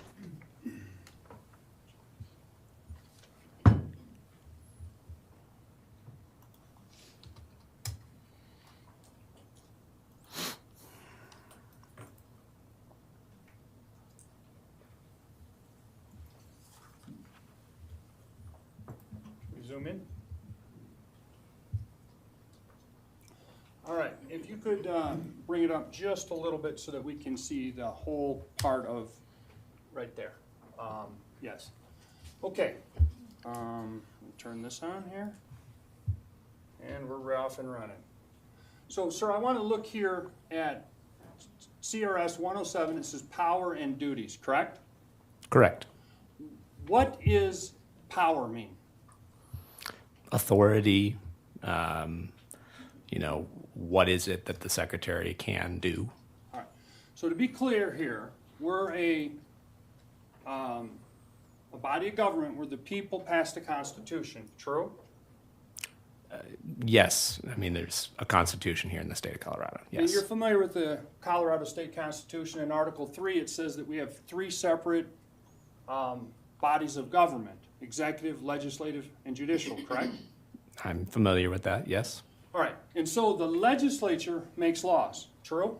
Correct. And the executive branch has the ability to make rules when given that power by the legislature, correct? Correct. And here, down here at the bottom, I apologize, down here, you are given the ability to make and publish rules, correct? In 2A? Yes. Yes, correct. Okay, so I want to be clear, though, that when the legislature gives you that authority to publish rules, it is usually a specific bequest. You may pass rules, and here it says, you may pass rules as the Secretary of State finds necessary for the administration and enforcement of election law, correct? I'm sorry, I don't understand your question. So you've been given authority as an agency. You're an agency, correct? The Secretary of State? Correct. That's a form of the executive branch. You've been delegated authority, power, under Section 2. See this powers? It says to make, to publish and distribute Getting spicy. such rules as you find necessary for the administration and enforcement. Correct? That is what it says, yes. Okay. But up here, it's using a different word. What's the difference between a duty and a rule? A duty and a rule? Yeah, This what's the is difference? okay. I'm sorry, This is their duty and favorite power. argument. What's the difference? But So did a she power die? would be, But did authority they that's die? been granted to, in this case, the secretary. It's the duty would did be they something die the argument. secretary has to do, has to fulfill under the law. So would you agree that you are given a duty and then you are given powers in which to execute your duty? In some cases, then it's not. Yes, I mean, in some cases, we are given the authority to execute our duty, and that is a power that given to the secretary. Okay, so I want to be very clear here. You have a duty to supervise, correct? You have a duty to supervise, but you have the power to supervise through passing rules. True or false? Objection asked and answered. I don't think that question's been asked and answered. Overruled. I'm sorry, could you repeat the question? Under 1A, you have a duty to supervise, and you have the power to do that through publishing rules. Amongst other things, yes. Right, and the other things are actually spelled out in Rule 1-1-107, and there are other sections of the code that give you powers and duties, correct? Correct. Okay, so let's focus in right now here. Your Honor, I provided the prosecutor a copy yesterday, but I'm going to approach with what has been labeled as Exhibit J12. Okay. It's actually Exhibit J, but it's pages 12. You can take a look at that and see if that is the rest of the powers and duties that are. Somebody really wants to say that. You can't handle the truth. So I'm sorry. This guy has been dying to drop the mic for 2 days. Come on now. Powers after A you were given, correct? Right. Yes, correct. Let's go through them. You're given the ability to hire employees, correct? Correct. You're given the ability granted by the legislature. When they delegate power to you, you're also given the ability to inspect, correct? Correct. So at issue in this case is the August 10th inspection, but I notice it's not on your chart, that this Exhibit 62. Correct? Yes, it's not on Exhibit 62. Was that, let's look at what the statute says. First of all, would you agree that that statute before you, that is labeled J012 through J013,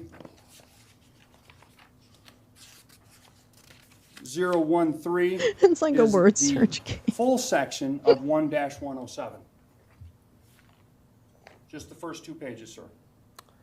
Yeah, I mean, I think so. It looks like it's from 2020, so it's not current as of today, but It would have been as of current 2020, as of 2021, it looks though, right? like it's.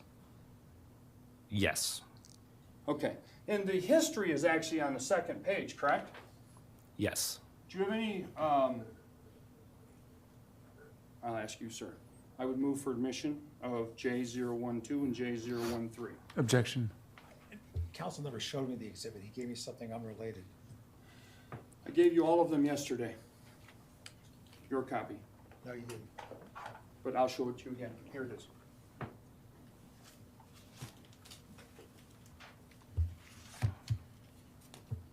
While he's looking at that, if you could direct your attention to the section about inspection. Sure. That would be section B, correct? 2B, yes. Would you read what the law says about the power to inspect? Yeah, that says. At this moment, this exhibit, this tender exhibit, has not been admitted. So to read it from it would be Right, it needs to be admitted first. So let's, Okay. Mr. Shapiro, if you could just take a look at it and then let me know what your objection is, if you have one. Your Honor, could the court look in the court's book and take judicial notice? It is a law of the state. I'm not going to dispute that this is a valid statute. The court can take judicial notice. I have no objection to the exhibit at this point to move things along. Okay, it is so admitted. J012, please. We're going to zoom in on B under section 2, which is right there.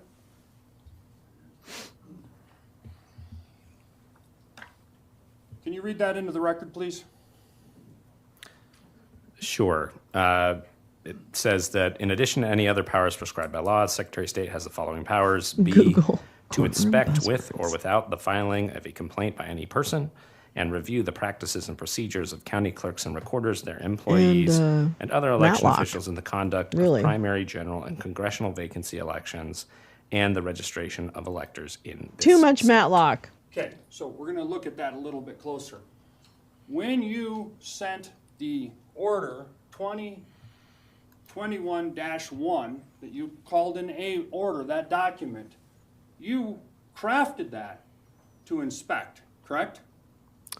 There was several things in the order. It was not just to inspect. That I was don't one really of know things what in the order. drama is here. I know that he says they When didn't, but she it didn't break says the to law. inspect, That's what does it that's give what a their argument's timeline ultimately going to be. by which the clerk But she didn't recorder break the has to law. comply? She might have broken Not in this section. a of the code, no. suggestion, It was but she didn't discussed break with the law. Clerk recorder. You said you received and reviewed her She might have response, turned the correct? cameras off, even though they hadn't been turned off in the history of Is it the a true office, statement but that she you didn't were break the informed law. that she was out of town on the That's 10th literally on what a it is. scheduled trip? She said in her email that she had been scheduled to be out of town on the 10th. Correct. And the symposium was happening on the 10th, correct? That's correct. And you knew that from monitoring Telegram.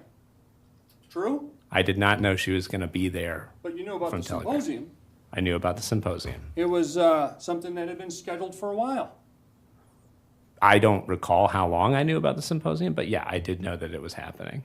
Do you have any reason to doubt that she had scheduled before the 9th to leave on the 10th? Do you have any Objection. reason to doubt the validity of that statement? Objection, relevance, speculation. Speculation, sustained.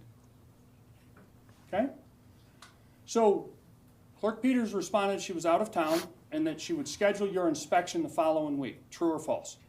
She said that she was planning to be out of town and How that many- she would be happy to meet with us. I think it was like in several days or something like that.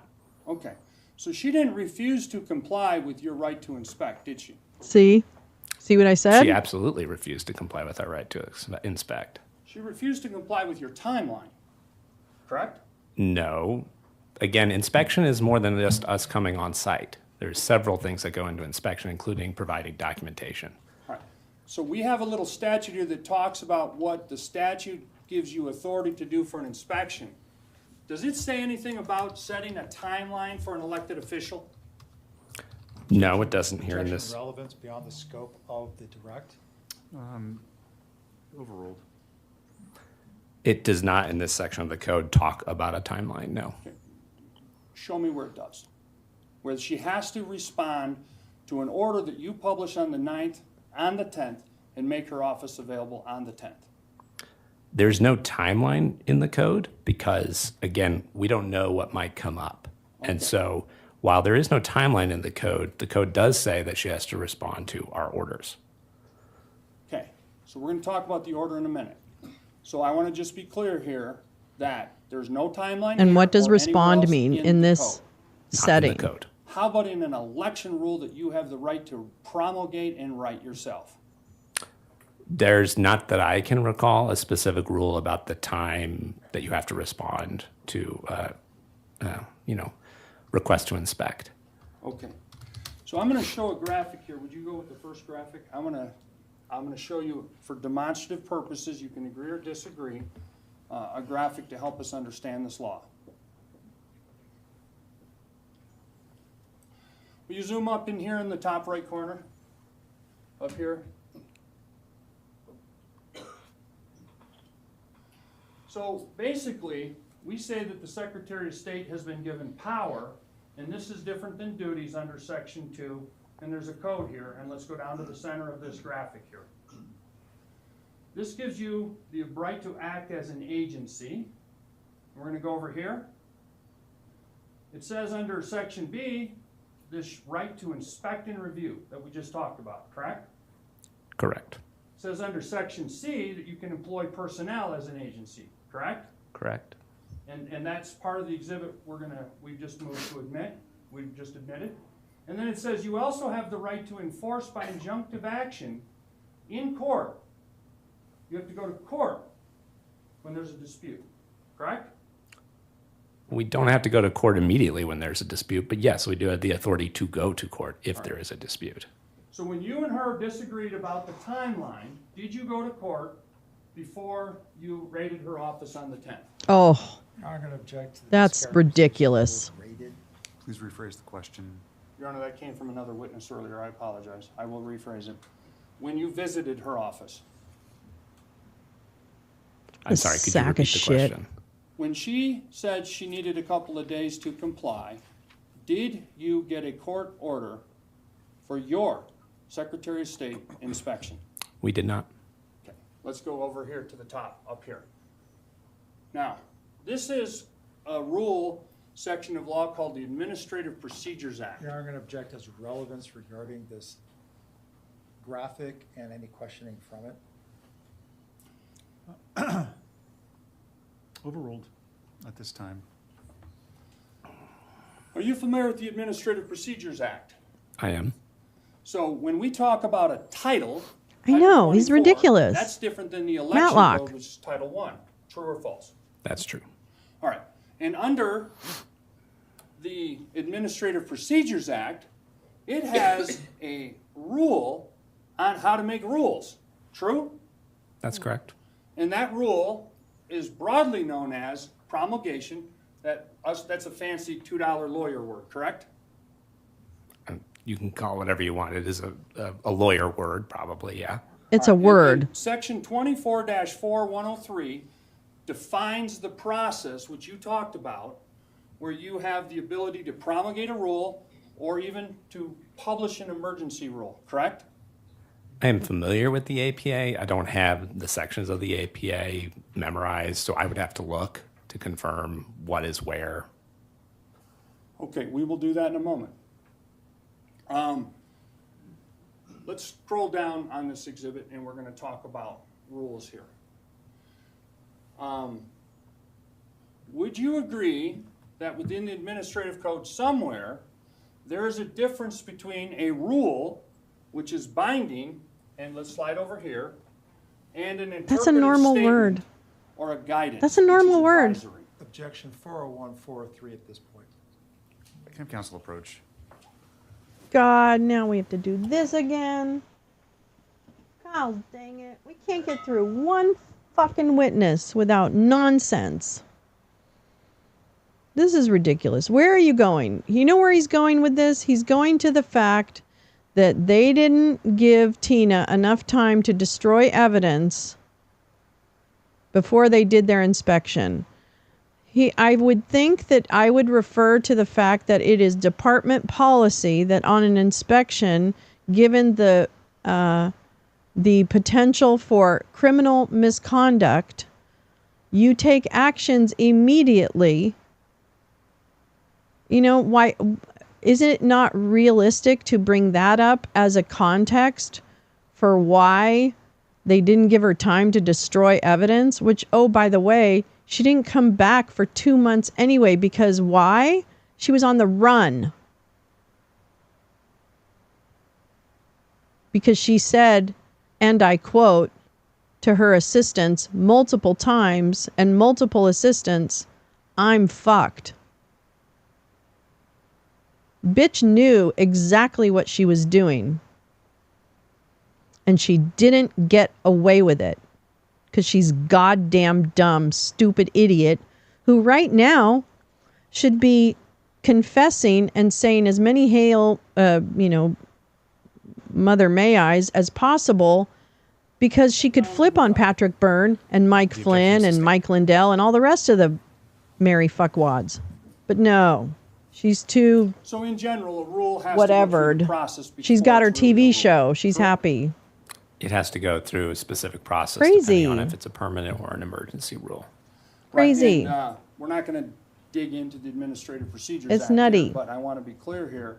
That's defined by Or whatever. statute. Yeah, Hail Mary, sure. The process Those- by those which you things. promulgate a rule? Yes. Then yes, that's correct. Okay.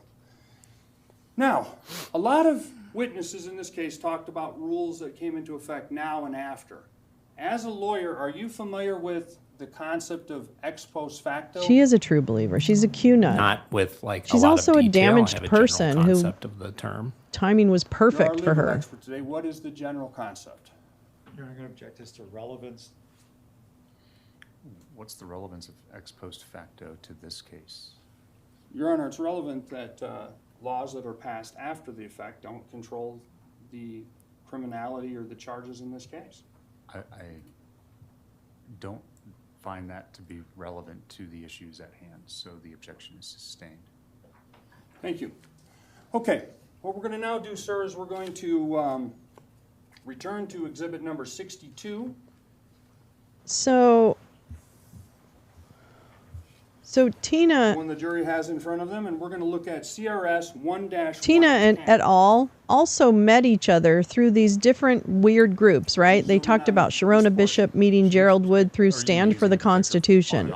So all of these strange little outlier groups that we laugh at, Unfortunately, this is like we watch Chuds go to their stupid little freedom fighters of Wayne County or something, Move away from it, so we'll just leave the lights off for now. So anyway, the point is that all these little fringe groups is how they network and meet each other, and then the conspiracies come yes, in from the there, title, okay? yes, So that's how Sharona Bishop finds her patsies, by joining these groups, Not in and the title, that's how no. she is an operative. spread It's back not out and show it's not exhibit, please. hard. Up here at the top, we have powers and duties, and it talks about duties. And down here, we just have powers. Is that accurate? That's correct.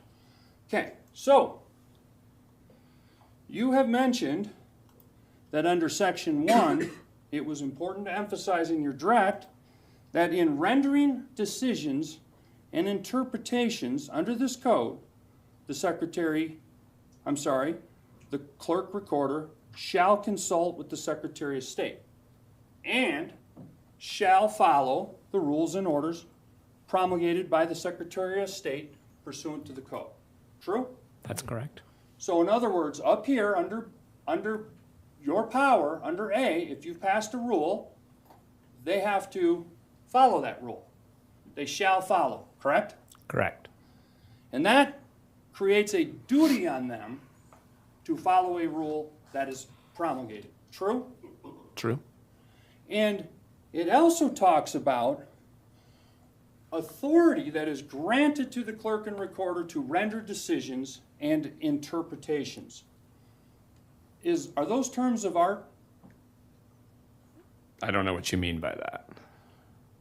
Are those defined? Lorraine in agency law? Pellegrino. Interpretation or decision? I don't know. I know, light sentence. Well, she better be saying some pretty good things. That's what I hope to hear. Would you agree that this is not a duty, but it is a condition upon exercising power? In other words, would you agree that the clerk recorder is not required to render a decision or interpretation?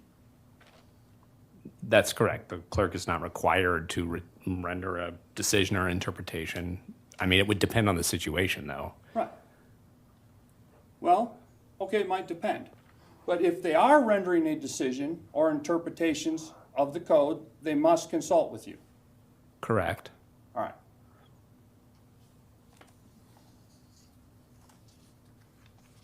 Let's turn on to the next thing that you covered in your Exhibit 62 to the bottom.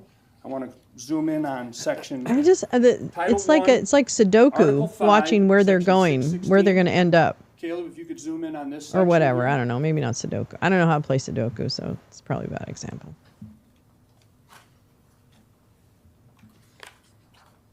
This is portion of the election code. It's a different article than it's a different title than Article 1. True? What? It's part of the Title 1 election code, but it's a separate article. It's Article 5. Correct. Yes, this is Article 5. Do you know what Article 5 is concerned with? What the subject of Article 5 is? Yeah, it's generally like voting equipment, that type of thing. There's a lot in Article 5, but that's one of the main things in Article 5. Okay. Dan, is that for me? It is going to be. That one right there is. I can't stand this guy. I just want to punch him.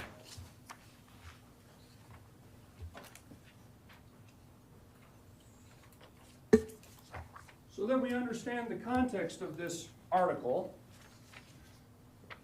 I'm not going to necessarily move to admit this unless you disagree. Can you turn to page 002? Okay. Under this article, who has the custody of the voting machine? Voting system. The county clerk and recorder. So the county clerk is the custodian, not the Secretary of State. True? That's correct. It states Okay, new argument. that the deputies, the Secretary of State may appoint deputies. Your Honor, he's reading it. Okay, I'll admit it then. It's in proper foundation. Okay. Would you take a moment and review that and see if section NN...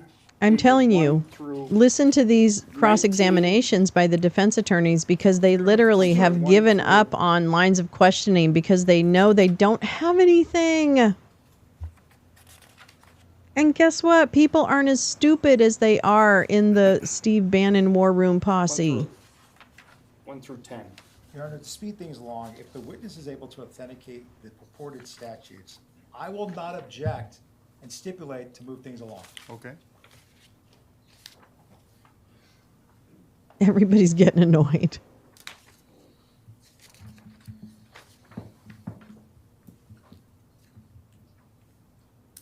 Like I'm listening, like wait for it, wait for it, wait for it. Oh, you know, oh. I mean, these do look like certain sections of Article 5. As I said in the beginning, I don't have an eidetic memory, so I don't have that all memorized. But it doesn't appear to be anything I'm unfamiliar with. Okay, I'm actually going to switch out with you because I've labeled that one. There you go. It's identical though. And we're looking at, Caleb, could you put up NN02? But you do realize, sir, that you represent a criminal, so we don't really trust you. Exhibit's been now offered and admitted based on my stipulation. Okay, I didn't know, but are we Yes, wanting sir. that admitted? Okay. I apologize. I should've moved. NN02 is admitted. Your Honor, it is actually NN001 through 010. I had him authenticate. Oh. Okay, and then 01. Oh my God. If I was the jury, I'd be like, I'm gonna zoom in on this language here. when's the chocolate chip cookies come in? So the clerk and recorder is able to appoint deputies to prepare, and I see a word called supervise, the voting system prior to and during elections, correct? Correct. And during the time of May 23rd through the 26th, this was leading up to the next election, true? Yes, we were coming into the 2021 coordinated election. All right. Let's go to page 4, please.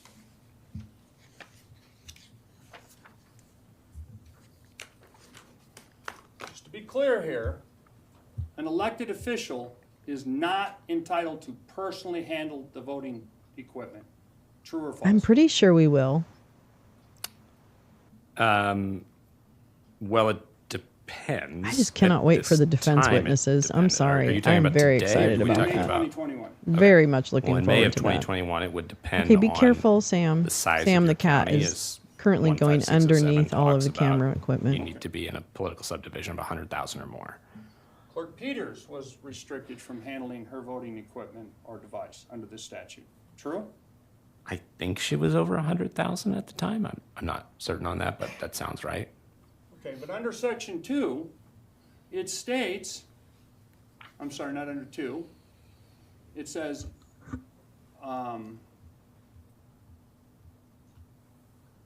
it shall not be construed as prohibiting an election official from directing employees. What's the next 3 words? Or other persons. So non-employees who are elected officials, who are not elected officials, to prepare, maintain, repair, or otherwise handle voting equipment or devices. Correct? That is what the statute says. So she has statutory authority to have a person who's not an election official and not an employee to handle the voting equipment. True or false? False. That's not true.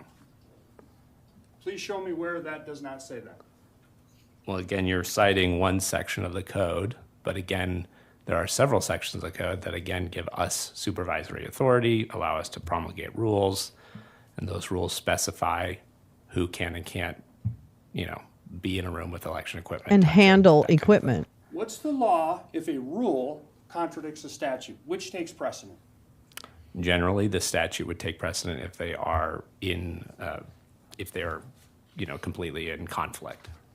All right. And to be clear here, under the Administrative Procedures Act and under the process you've said you've promulgated 8 rules, you list your authority when you promulgate a rule in your rule, do you not? I'm sorry? When you promulgate a rule, and you've done 8 of them, as I understand, 8 rule promulgations, not emergencies, 8 full ones, you list your authority in that process, don't you? That's correct. And one of the things you list when you promulgate those rules is that these shall not be in conflict with the statute. True or false? That these shall not be. I don't remember if we used those words, or These I'm not sure what? what you're We'll getting at. The rules? These rules shall not be? I don't know. Okay, I want to just very quickly go to page N01. They were expressly not given permission for members of the public to be at the trusted build. Period. Full stop. This is in writing. Okay? So, as the rule said, but the Secretary of State exercised their authority to not allow people into the room. Puts into place both that for COVID the- reasons and for the security voting system reasons. Equipment has to meet certain federal standards. Okay. And then just real quickly, because this is part of the section, we're going to go to the section that now is at question I on hope the page jury can N007. isn't getting confused. Would you agree that this matches the last section of Exhibit 62 at the bottom? It's the same statute, but it's just more complete?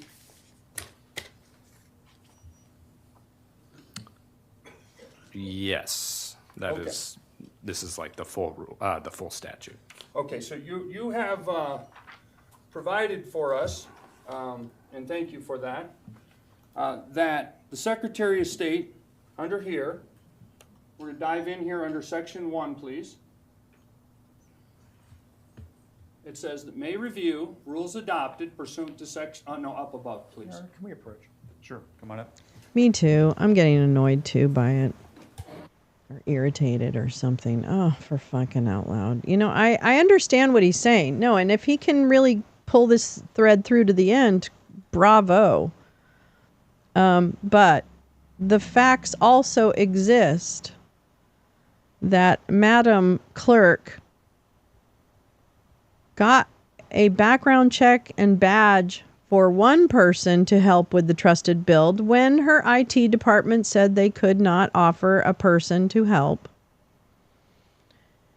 She went around the system, around HR, around normal protocol, which she's right. Technically, protocol may not be the law, right?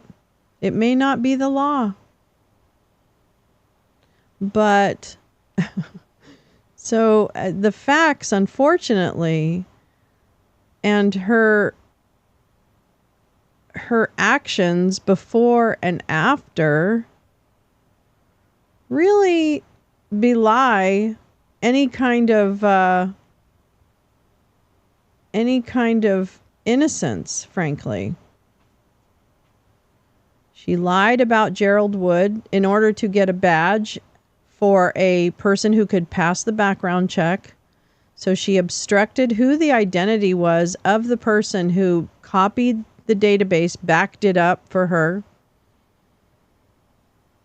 and who attended the trusted build. She lied about who that person was. She asked her staff to turn off the surveillance cameras in the ballot room for the first time in the history of that office. And again, that's protocol. It's not a law. So there is so much around the actions that she took that they do have legal, the indictment is 10 charges. I think it's 4 felonies and 6 misdemeanors, or it's the other way around. 6 felonies and 4 misdemeanors, but I'm not sure. There's a link actually in the description of the video. There's a link at the bottom, which is a independent. It's a local media outlet doing local reporting on the case, and has some really good background. Or it might be another one, but anyway, it's got a good background for this case that will help you kind of get up to speed if you are. Because this one's interesting. And the reason that I talked about this yesterday, the reason that this is so important, I think, even though this happened 3 years ago and it's like some rando county and, blah, blah, blah, what's the big deal? I think the big deal is this was one of the first attempts by the ongoing insurrectionists like Mike Flynn, Patrick Byrne, Mike Lindell, ultimately Trump, etc. It's part of that camp's early actions to actually manipulate and muddy the waters enough at minimum, and at maximum learn how to rig the system for themselves by getting voting equipment in hand so that they could take it apart and create a narrative or do whatever they want. Great power. It would give them great power over the narrative. if they had the actual equipment. So through operatives, and I'm sorry, that's what they are, like Sharona Bishop, America's mom, it sounds to me, and this is my conjecture, that allegedly, I think Sharona Bishop was deployed through Mike Flynn's network and other things. She was Lauren Boebert's part of Lauren Boebert's 2019 campaign team. So I don't know. She claims to be a campaign manager. Lauren Boebert says, I don't even know the girl. She didn't even go to our school. But that she was a volunteer on the campaign. So regardless, she's been connected to Lauren Boebert's orbit. And she befriended Tina Peters, who had recently lost her Navy SEAL son very tragically in a paratrooper accident during an air show, I believe, after he had served overseas. So she is a Gold Star mom, and she has expressed affinity for the Q theories about the world. And she also has quite a Rumble channel. If you haven't seen it, our little Tina has become quite the broadcaster. So at the hands likely of Mike Lindell, obviously, but now more so people like Joe Oltman and others. So I think that this case has a lot for us to learn about what they did in the early days to force chaos, and what they learned from, so that the next time, which is November, they can do a better job.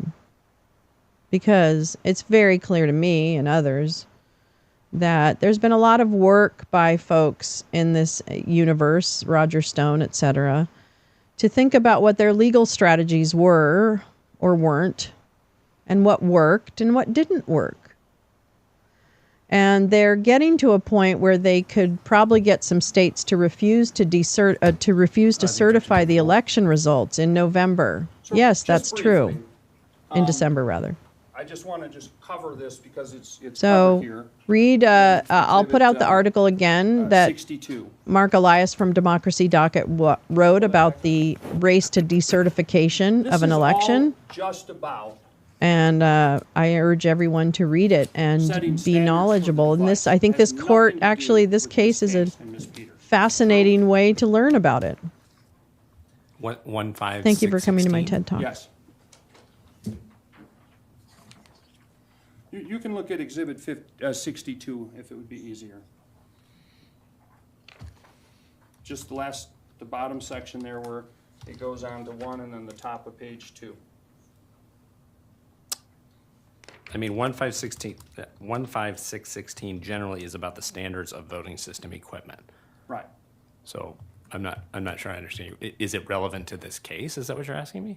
No, I'm suggesting is you're familiar with the circumstances of this case. You have the authority as a agency, the Secretary of State, when I say you, I mean you guys collectively, to adopt rules to set standards for the certification of the machine. That's what this is about, correct? That is what this section is about, yes. Okay, let's move on.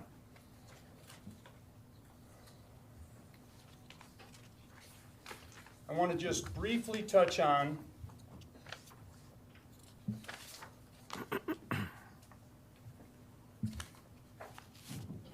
bring up page 62. We're going to go to the top under the rules on page 2.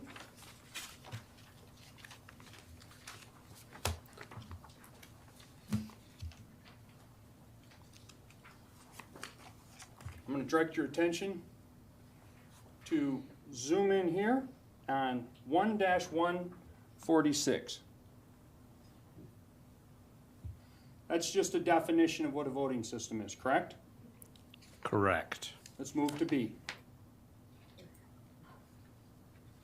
Okay, there's the link to Mark Elias's opinion piece on Democracy Docket. I urge you to read it if you haven't already. It's very good. What type of rules you're passing, correct? And I want to thank one of the loungers is the one who dropped it on us originally, so thank you. Question. I'm not sure I understand you. Your rules that you are passing are to establish the practices and to establish documentation to be used with the system in general. That is what Rule 1146B is speaking to. Okay. Let's go to C. C I would call exclusion language, correct? Correct. All right. So these are things that are not part of the voter registration system, correct? No. You just said voter registration system. I'm sorry, the voting system. I apologize. You're correct. These are things that are not part of the voting system, correct? Correct. C. And these can be kept in a different room than the election management system, correct? It depends on the county, but yeah, they could be. All right. We're just following your exhibit. Let's go down to the next section of 3.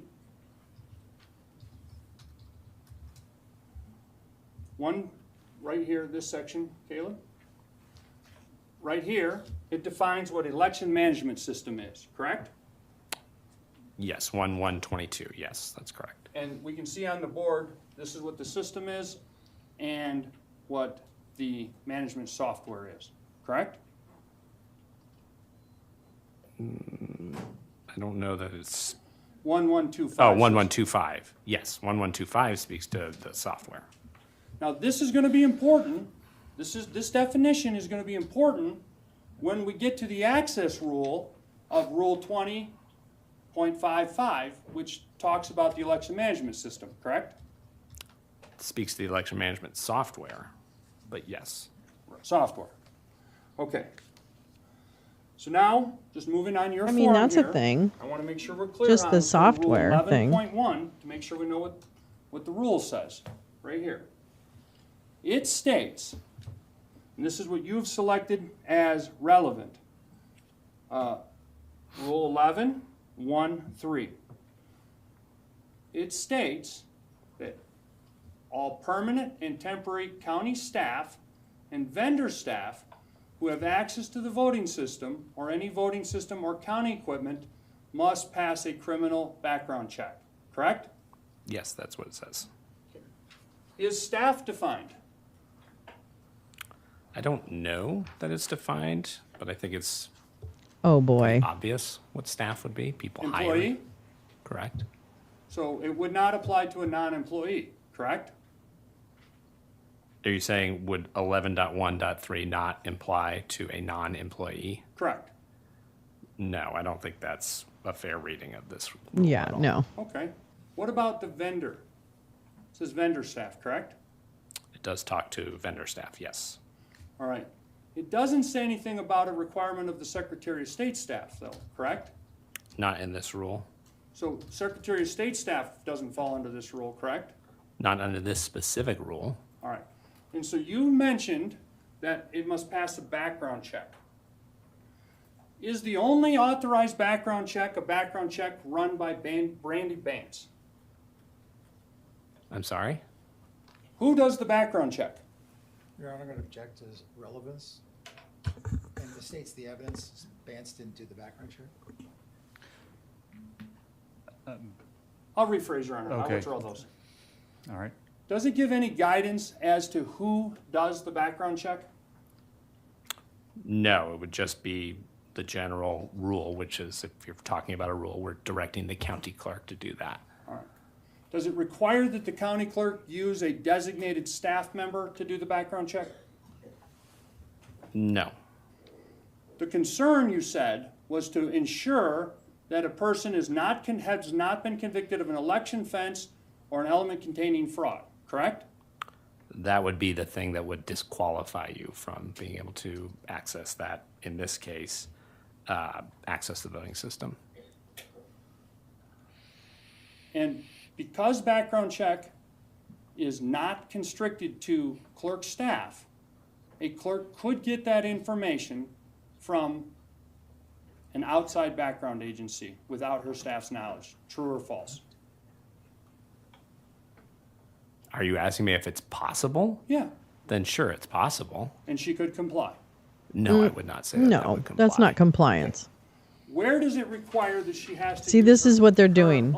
But it doesn't say it has to be them. It doesn't say that she has to use her specific staff to use a background check. Is there any objection if she asks her lawyer to do the background check? Oh my God. You mean like the county attorney? What do you mean? Relevance, argument. Sustained. Ooh, he's getting annoyed. I want to like move it. on to the next section. Here, Grumpy judge. I after like grumpy 11.13. judge. I'm going to go to the bottom here, if you could zoom on that, Caleb. And just for the record, Your Honor, I think counsel keeps referring to Caleb. The witness's name is Caleb. I'm assuming the staffer for the defense counsel is Caleb. I just want to make sure there's no confusion. Oh, yeah, that makes some sense. The benefit of the record I is, apologize, yes, I was Mr. talking to my staff. Yeah, Mr. I Hartman. would refer to him as Mr. Thornton. So. No, you have. I just think it's good to clear that up, that Thank the you. witness isn't also putting this up on the screen for you, so go ahead. Okay. So under Rule 20.3,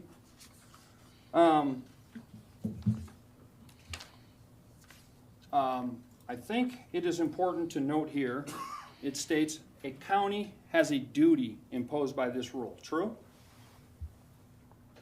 Yes. And that duty is to maintain the documentation of seals, chain of custody, access logs, trusted build, and other documents related to the transfer. And of how was equipment that when she mailed those hard Correct? drives to Conan Hayes? Why Was is that- this and other Does that documents related meet to with the spirit transfer of the rule, equipment between sir? parties? Does that relate to all of this documentation, or is the other documentation broader than that? I'm not sure I understand your question. Could you? Well, there's two ways you could read this. You could read it as all this stuff is documents related to the transfer of equipment between parties, or you could say all this is to be maintained plus documents related to transfer. How do you interpret it as the writer? I don't get it. I still don't understand.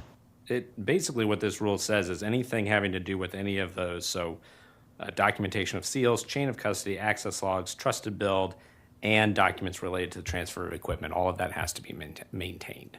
All right. It's a So, part of that. true or false? Mesa County did maintain all of that stuff. From my inspection, it appeared that Chain they of had custody? maintained documentation.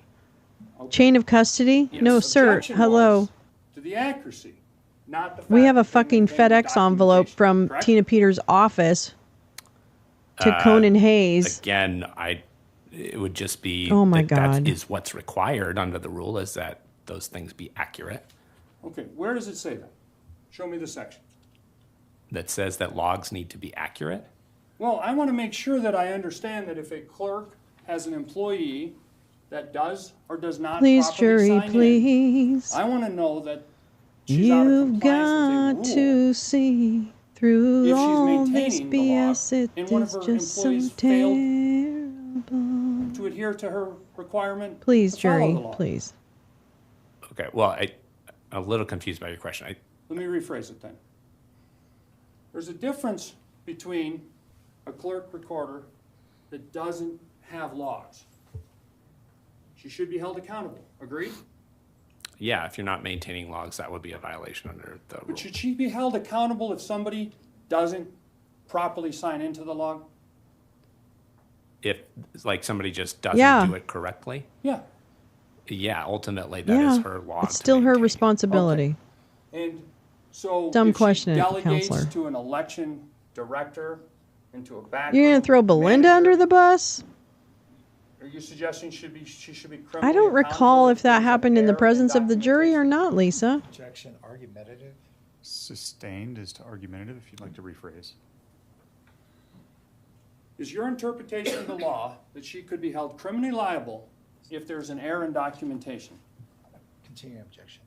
It's not argumentative. That's finding a legal finding. Calls for a legal conclusion. Oh, fuck. I can't speak to whether somebody should be held criminally liable on anything because, again, we do not prosecute crimes in our office. Okay, where's the rule that for purposes of compliance, there's a consequence if the log is inaccurate? Where is the rule that gets to a consequence? Yeah. I'm going to object. Can we approach? Okay, come on up. Oh, we're going to be here all night. Okay. So now he's asking for something in writing that says, what are the consequences for failure to comply? Well, wouldn't that be more of an HR guideline? I mean, compliance, certainly. There could be a compliance matrix, like if you do this, then these are the consequences or potential consequences. You know what I mean? I had something like that for the kids, right? A code of conduct where it's like, if you do this, then this is what you can expect the first time, the second time, the third time, etc. So that was with the intention of saying, hey, listen, let's be real clear about what's okay to do. And well, let's be really clear about what's not okay to do. So I could understand if it's talking about, where is the code of conduct? I don't necessarily know it might come as part of his job, but I don't think so. That feels much more like an administrative oversight function and not determining what consequences should be. And not this particular rules manager function. Seems to me his job is to help when the rules are revised or issued, that his job is to communicate to all of the impacted parties about how the changes or the new rules or whatever, how that impacts them and what they need to be aware of, so that if they need to update their procedures or update their internal controls or whatever, that they can do that. So that's the intention of his job, and other people are the ones who figure out what happens if you're a boo-boo. And usually that's HR-y kind of stuff, but I don't know. Page 4 at the top. I'm just spitballing. There was lots of different documentation listed under Rule 20.3.1, but this rule dives a little bit deeper into chain of custody, correct? Yeah, it's speaking to chain of custody and the paperwork that goes along with it. Okay. Now, to be understand, it talks about a voting device here, not the election management system, correct? That is the word used here, voting device. And in the previous section, we talked about transfers of equipment, correct?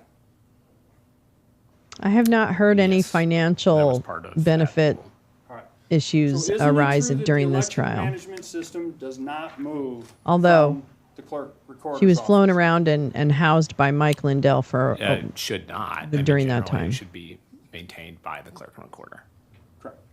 However, voting devices such as tabulators and IDX machines that allow people to vote, those can be placed out in the community, correct? Yes. And the chain of custody for each of those voting devices. I think we should roll tape. Oh, I'm sure she got paid. True? I think we need to roll tape on I what think she that's said generally in what August on the stage at the Shamposium. I agree, Carla. She had to get paid. Oh, So please. this doesn't have anything to do She lost her with job. the election management system and transferring equipment between the various clerks' offices, such as Fruitopia has an office, correct? I'm sorry, say that again? These two sections, 20.31 and 20.32, do not have anything to do with the trusted bill. True or false? False. Okay. Let's move to 20.5.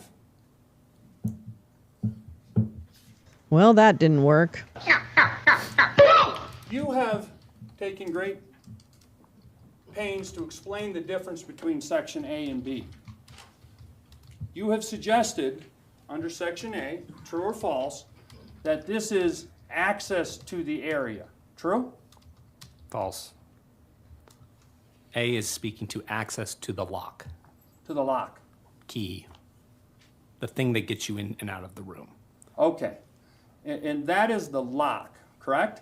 To the code, lock, combination, it depends on the county. Okay. And B is talking about who can be in the room, correct? Yeah, B is kind of a generalized rule about who can be in the room with those pieces of equipment. All right. So a person being supervised can by an employee who's a non-employee can be in the room under B. True? Can be in a room with, that is a ballot storage area, a counting room, a location of adjudication, or a tabulation workstation. Okay. If that's all the room has, then yes. All right. Let's talk about the code, lock, or key.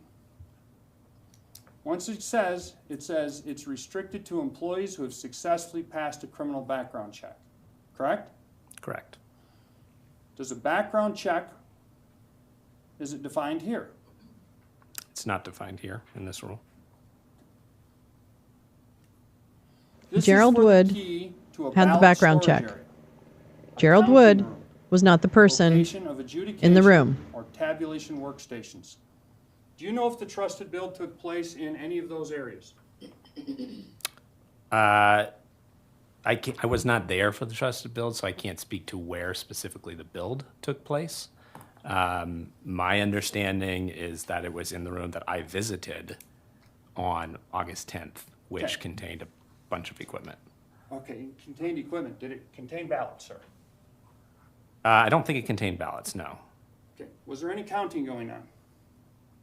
They were not actively counting ballots, though. Was there any adjudication or interpreting of ballots going on? No, but that's not what this rule is speaking to, is active adjudication. Okay. Was there adjudication equipment there? Was there adjudication equipment? I honestly cannot recall. All right, let's move on to 25.5. Versus the other times when I dishonestly not recall. This is discussing Just kidding. where election management software, you drew out the distinction, not the equipment, but the software is used. Correct? Yes. During the trusted build, was the software which was being updated and changed, was it being used? On the 25th. Let me limit it to the 25th because it was used on the 26th. It would depend on what you mean by used. I mean, it was being installed. Okay, it was installed. But the election management software was not operating as software until the 26th, correct? No, I'm not sure I agree. Again, it depends on what you mean by being used or being active. Okay? So that word is not defined. What used is it? The existing software was in defined. action. So no, he's It's not wrong. defined in our rules. Can we agree that the election management software was merely being installed? No, because there's No, I still would not existing software on it. Oh my On God. the second day, Redundancy. on the 26th, there was some testing of the software. Would you agree? I'm not sure. Okay. I don't know if that's when they did the diagnostic test or not. Okay. Let's talk specifically about this here. It says access to where is being used is limited to authorized election officials. You and the prosecutor mentioned this, said that it was defined in the statute what an election official is. Do you recall that? I do recall that. Yeah. Is that included in your definitions? I don't think it's on. I don't think it's on this exhibit. Okay. We're going to be turning next to just J1 with the prosecution's indulgence here. Everyone doing okay from the jury? I'd like to push through and get this witness done. So, okay, I see all head nods. Thank you. Warriors. The jury is full of warriors, Can you take it down to a minute? holding their bladders like champions. I hold my bladder in solidarity with you, champion jurors. I'm not going to move to admit it if he will agree that that's the definition. Yeah, approach. Thank you. Refresh his memory. Ask permission, though. That's all right. Yeah, go ahead. Thank you. So I want to look at the definition of election official in section. The state prosecutor's helping Matlock follow protocol. Can you authenticate that that is the definition you were referring to?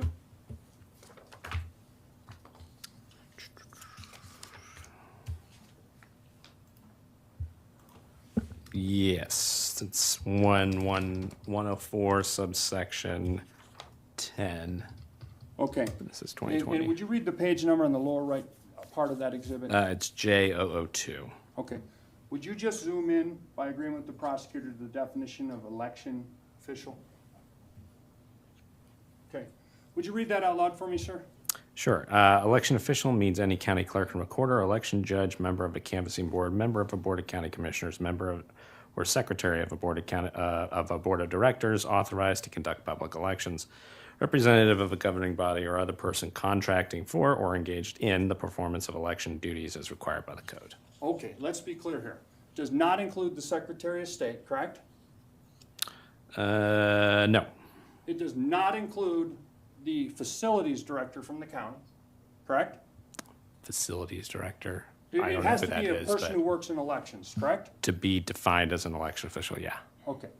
Let's talk about this section here that says other person contracting for or engaged in the performance of election duties as required by the code. Do you agree with that? That is what it says, yes. It doesn't restrict it to employees, does it? It doesn't restrict you as an election official. Right. So a non-employee can be an election official if they're performing election duties as required by the code. No, True? that's not what makes you an election official. Don't fall for it. What?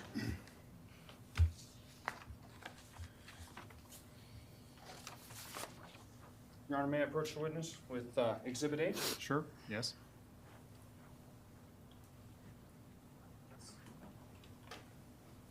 May we approach? Yes. Okay. I don't know what just happened there, but fine.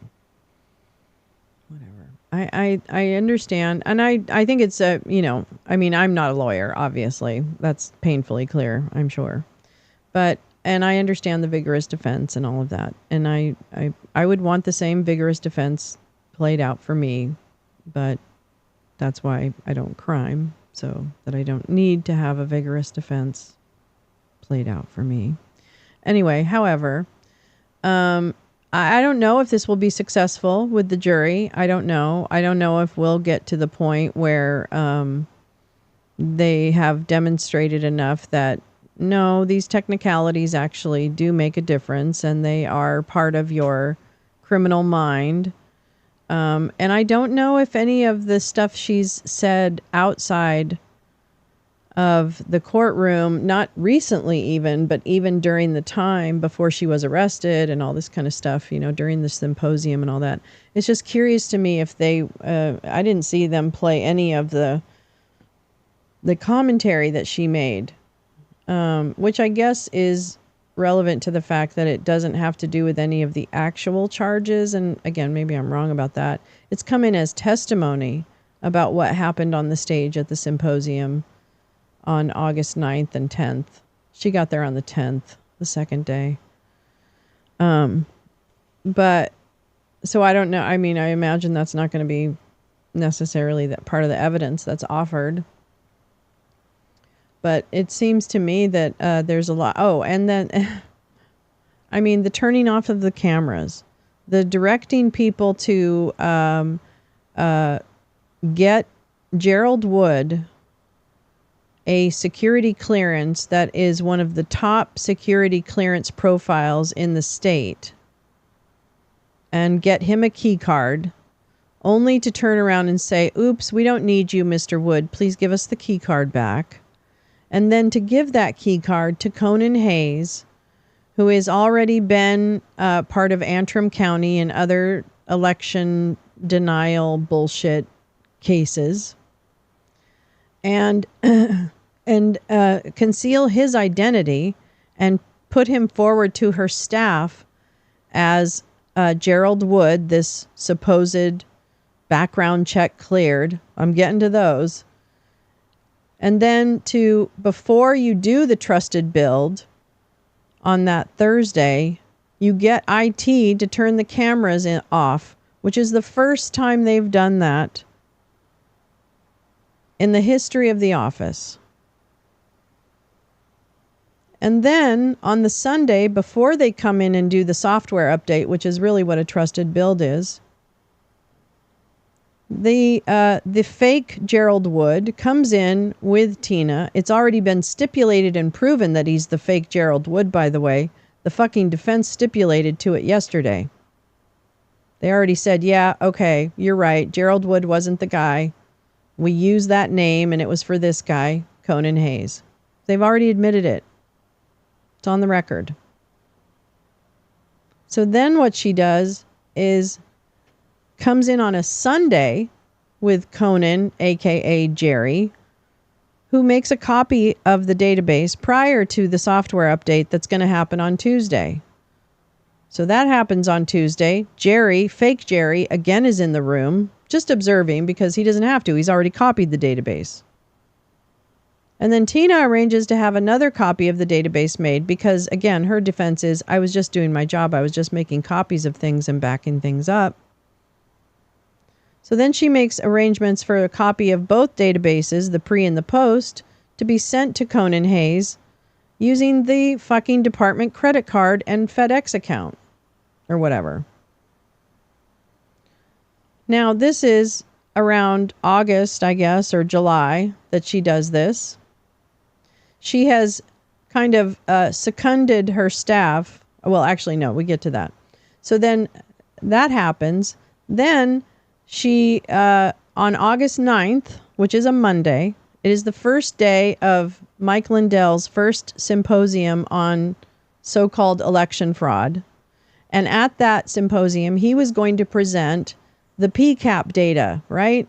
The smoking gun that had been brought to him by Mary Fanning and Brannon with no D Howes on January 9th. And that's what started this whole thing, right? So on August 9th, the red team, as testified to, I think, as disclosed to the Washington Examiner and then on a space with me, Josh Merrick, a.k.a. Spider, one of Mike Lindell's IT guys, part of the red team, disclosed that the red team working on the symposium with Lindell, Phil Waldron, All right. knew that the data didn't show any election fraud. It didn't show anything. We'll take care of that here in a moment.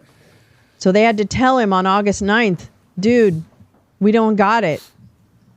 There's no PCAPs. I mean, the PCAPs are worthless. Okay? So then enter Tina Peters.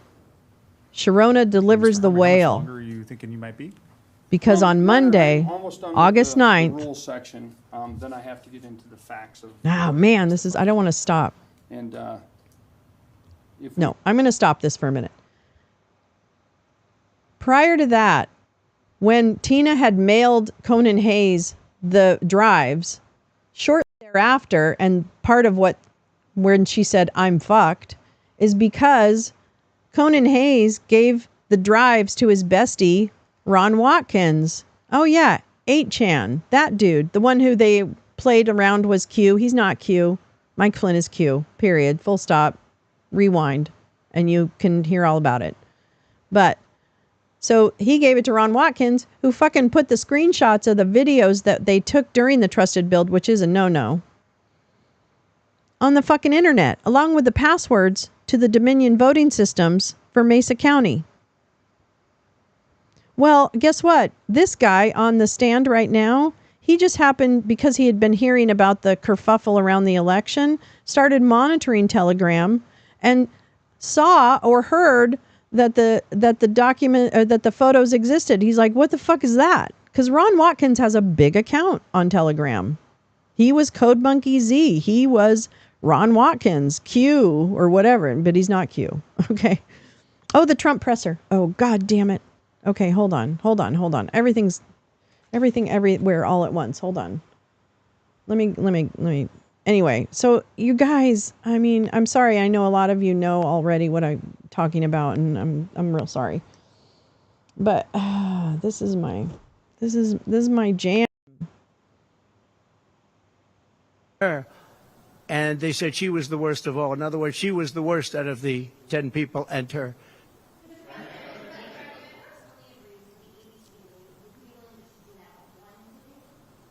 I don't know how that's going to work out.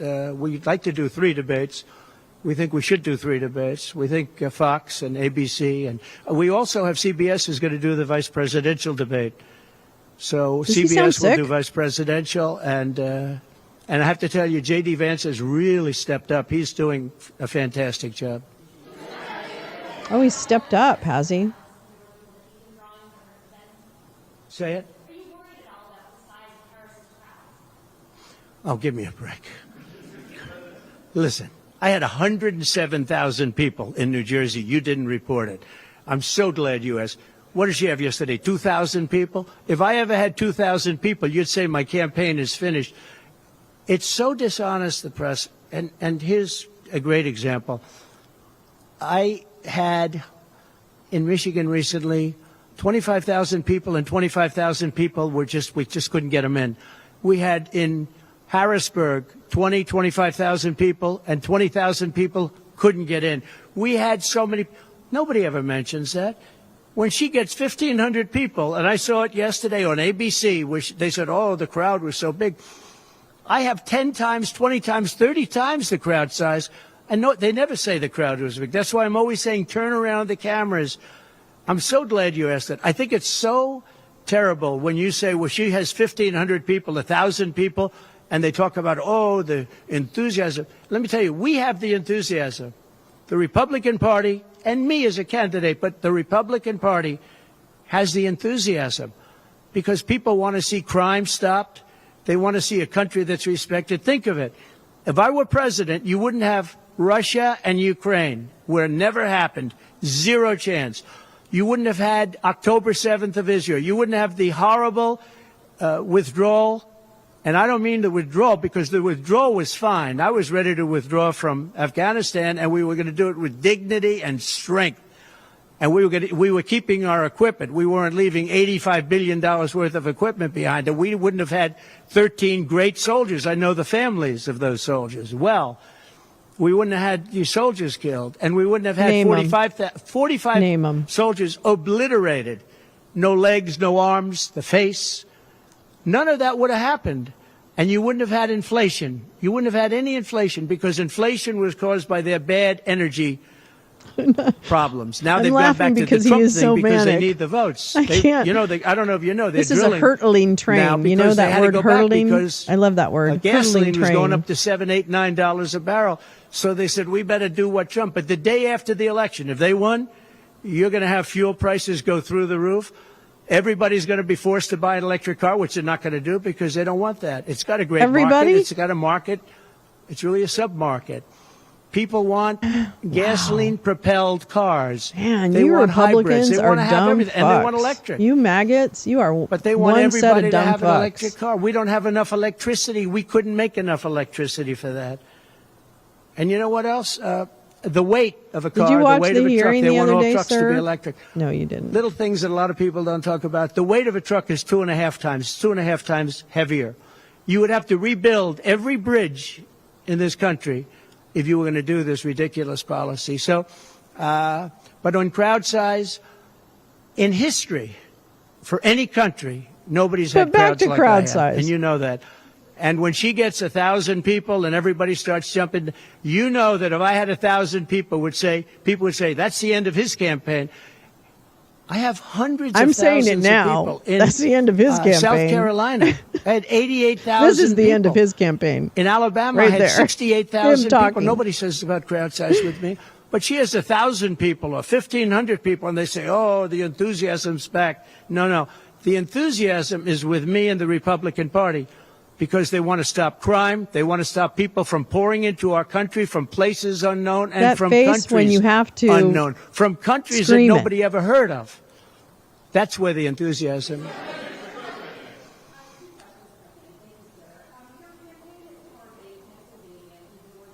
Yeah.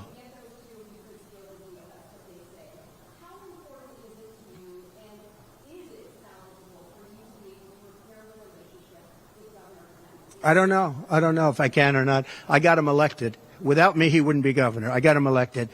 He was doing terribly. I got him elected. With that being said, I hope we can repair it. But if we don't, the people are still the people, and they're going to vote. We're leading in Georgia by a lot. We're leading in Pennsylvania by a lot. So, but I don't know. Now, in Pennsylvania, I have great relationships. In Georgia, I do too, but unfortunately not with the governor. I've never understood it. When you get somebody elected, they're supposed to like you. He's not exactly. Didn't the governor just for some open reason, his rally and you'll have to or ask him something? about that. Yeah, I'd love to see it get repaired. I think that if we don't win Georgia, Georgia is a big win, is a big state. So I won Alabama by a record. Nobody's ever gotten that many votes. Alabama? I What are won we talking about South Alabama Carolina for? by a record. You don't win Alabama and random South southern Carolina states. by I get it. records and lose Georgia. Okay. It doesn't happen. Oh, really? And the people of Georgia understand that. There was Really? tremendous The people do? They just didn't vote that way? anxiety and problems Weird. in Georgia. A lot of people say, what happened? And Who's we a have lot to- of people? All we Who want is says honest that? elections. If we have honest elections in Georgia, We and do. have honest elections We in do. Pennsylvania, We do. we're going to win them by a lot. No. No. No.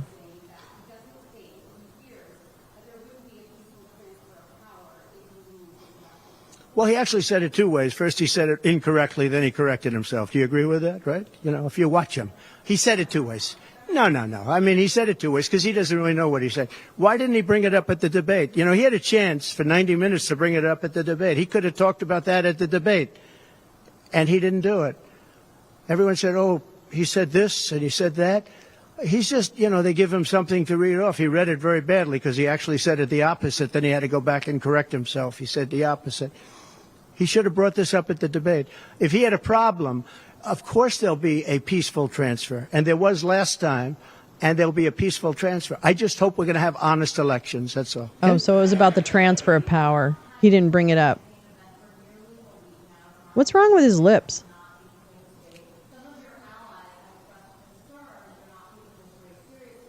What a stupid question this is. Because I'm leading by a lot and because I'm letting their convention go through.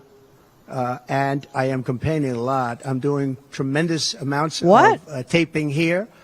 We have commercials that are at a level I don't think that anybody's ever done before.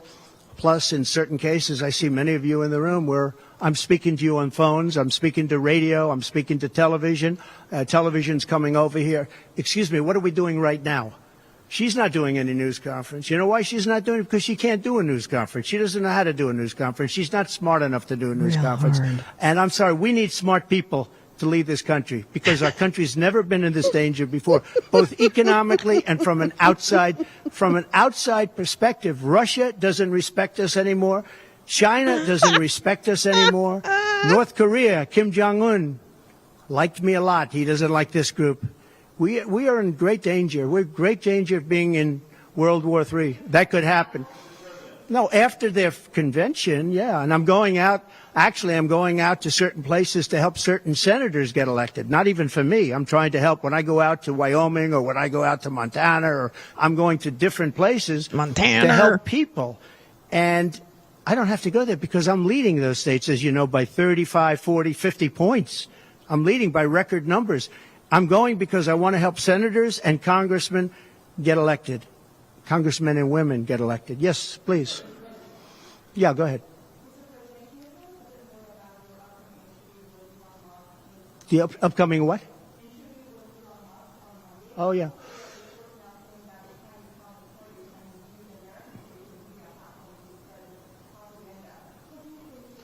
Why do they stand in the bathroom to do these? Sure. So Elon called me. As you know, he endorsed me full-throated. Great endorsement. I respect Elon a lot. He respects me. And not easy for him to endorse, to be honest with you. You know, it takes courage to endorse people. Many people have courage and many people don't. He does have courage. And Elon endorsed me, and he asked me whether or not I'd do a show on Monday, and I think it's going to be Monday night. And I believe he's the host of the show. So it's on Twitter. We'll probably play it. I look forward to it. That'll be done on Monday night. I might have to move my space. Well, you have a lot of misinformation spread about China, and you have a lot of misinformation spread about a lot of different places. I think I'm going to get along great with China. President Xi of China and I were very good friends. We met right here, right in that, except we had a beautiful sofa there, as opposed to what we have right now. Right now we have you. Well, he had to hide it, President didn't you? Xi Because of JD. and I had a very good relationship until COVID. And I held him responsible for COVID. It broke up our relationship. But I think we're going to have a great relationship. And I think it's going to be mutually beneficial. But we cannot have it where China is taking advantage of the United States. And that's what they were doing, as you very well know. Yes, please.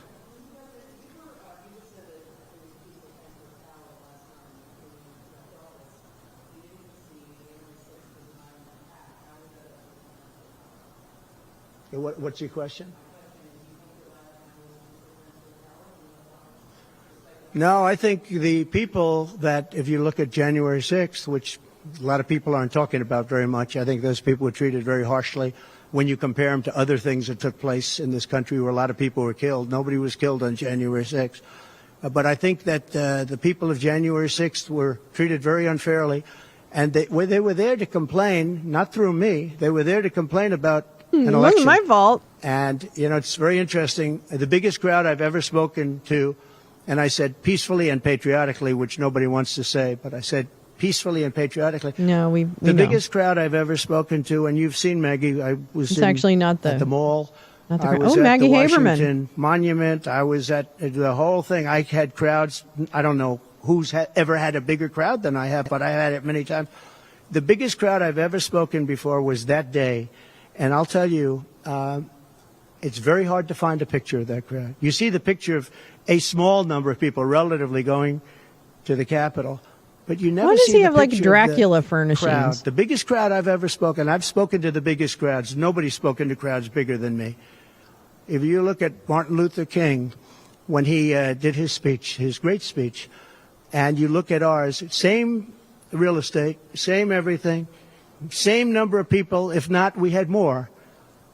And they said he had 1 million people, but I had 25,000 people. But when you look at the exact same picture, and everything's the same because it was the fountains, the whole thing, all the way back to from Lincoln to Washington. I don't know. And you look at it, I don't know. and you look at the picture of his crowd, my crowd. We actually had more people. I think I feel He sick said I to had my stomach. 25,000, and he had 1 million people. I And feel I'm sick okay to my with it because I stomach. liked Dr. Martin Luther King. Yeah, Oh my please. God. Hmm.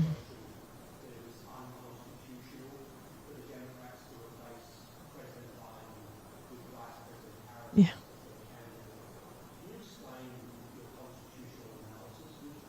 Yeah, sure.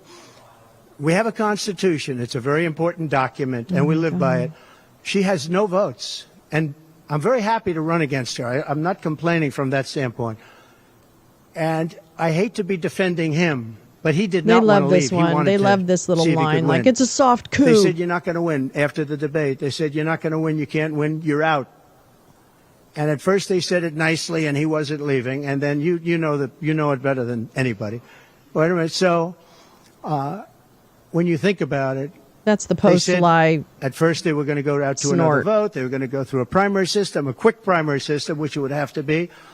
And then it all disappeared, and they just picked a person No that one- was the first no one out. said She was that the first seriously. loser. Okay, so we call her the first loser. She was the first loser when during the primary system, during the Democrat primary system, she was the first one to quit, and she quit. She had no votes, no support, and she was a bad debater, by the way, very bad debater. And that's not the thing I'm looking forward to, but Yes, she was Lee. a bad debater. Yes. She did obviously a bad job. She never made it to Iowa.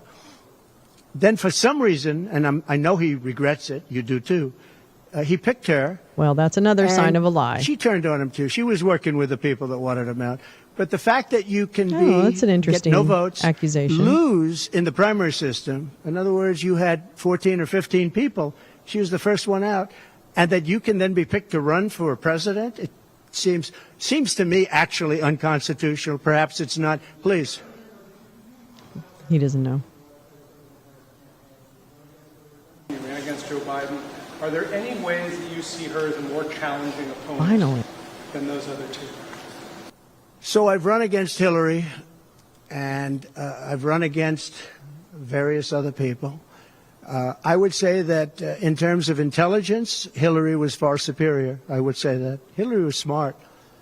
She was her own worst enemy in many ways, but she was smart, very smart. Okay? If you ask me to compare them, please. Hillary was the smartest of all my ex-girlfriends.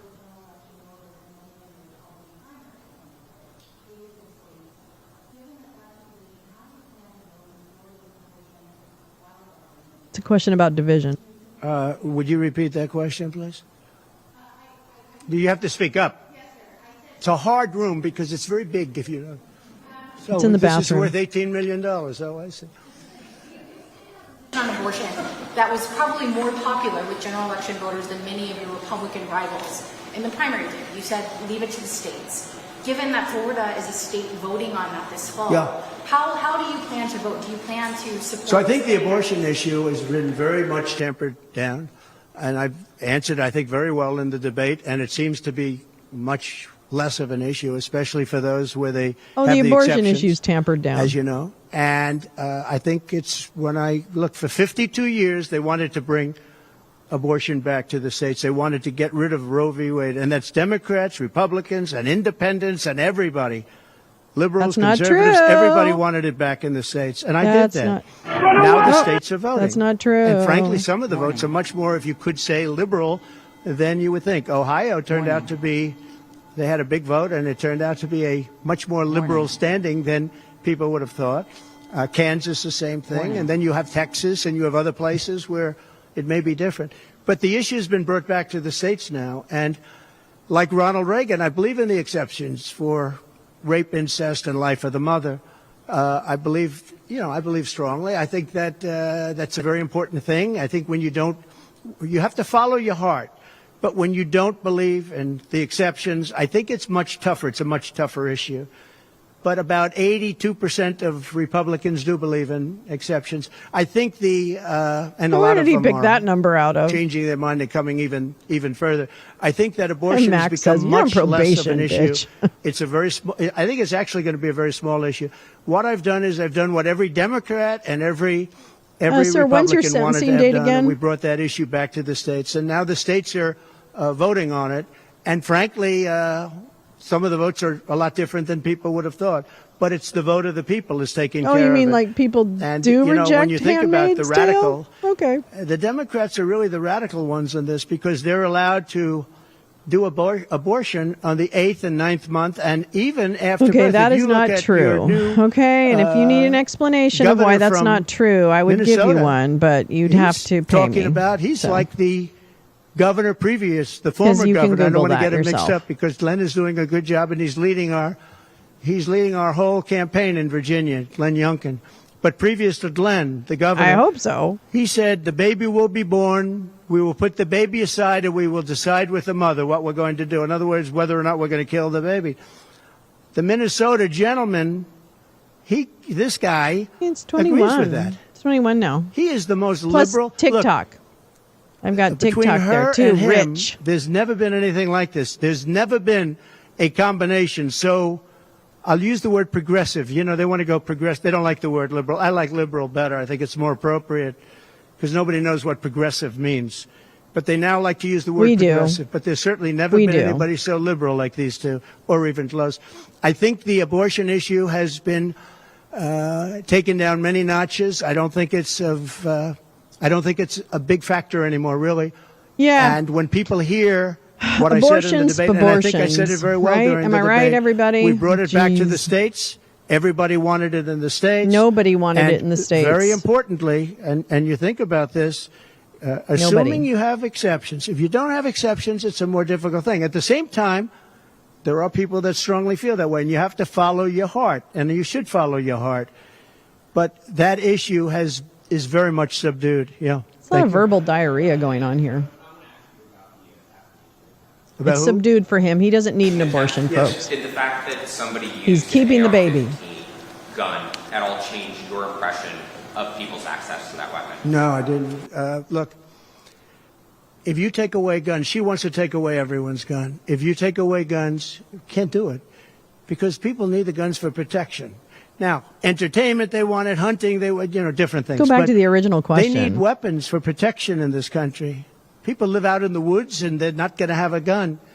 If you look at some countries, I don't want to get them in trouble, but some countries have actually gone the opposite way. They had very strong gun laws, and now they have gone the opposite way, where they allowed people to have guns. Where they in make one you case, have a they gun. encourage people to go out and Look get at all the guns, countries and that crime make you is have a down gun now. 29%. And remember this: what is the toughest gun law in the United States? Chicago. On July 4th, is that true? I don't even know if that's people were technically shot true. And 17 died. You know what? The Guns are the toughest gun problem. laws in the United Legal, States illegal, are in the city whole of Chicago. shooting match. You know that. Like literally. They had 117 people shot. Afghanistan does not have She's not that. going to take anybody's guns, by the way. Afghanistan, She by might the way, ban certain weapons, but was whatever. The lowest point in the history no, there's of our no country, in my specificity. opinion. That was the Because worst his audience is dumb enough to just go, to the history okay, of this country, and I say Putin would not have gone into Ukraine if that didn't happen. When he saw the incompetence of Milley and all these guys that are incompetent, when he saw that happen, when they took out the soldiers first, they took out the soldiers first.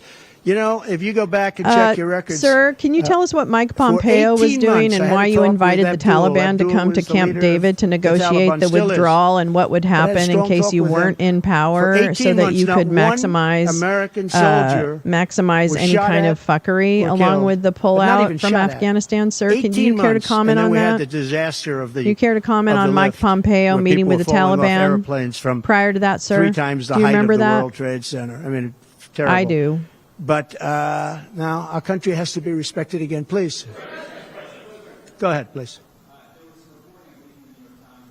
Said she might be open to the idea of a weapons embargo against Israel. I wonder if you could comment on that and what that might mean for the conflict. I'd be against that. And also on the That assassination. Kamala is in favor of not giving Israel weapons. He just learned That's that. what I he hear. just learned. Look, this is she's crazy. been very, He's very not bad to even Israel, paying and attention. She's been very bad to Jewish people. And I say it, if anybody I know is Jewish and they would vote for Kamala over me, they should have their head examined. If you think about it, I gave them Golan Heights. I gave them the capital of Israel, Jerusalem. I even built the embassy. I gave them no Iran deal. The problem is they didn't do anything with it. Iran was broke. We could have made a deal so easily. I would have had a deal done within 1 week after the election with Iran. Iran can't have a nuclear weapon. He It's didn't. very Hey, simple. I We have would another gotten one along for with you. Iran. I have another one looking for forward you. to it. I was I fine have one with Iran. for You know, you. we hit them a couple of times pretty hard, but we would have been fine Oh with my Iran. God. Okay, But you I know got what? them. I Disingenuine terminated that people deal. don't get I got to them the stay. Abraham This Accords. is a privilege, Everyone not said a right. that's impossible. I got them the Abraham Accords.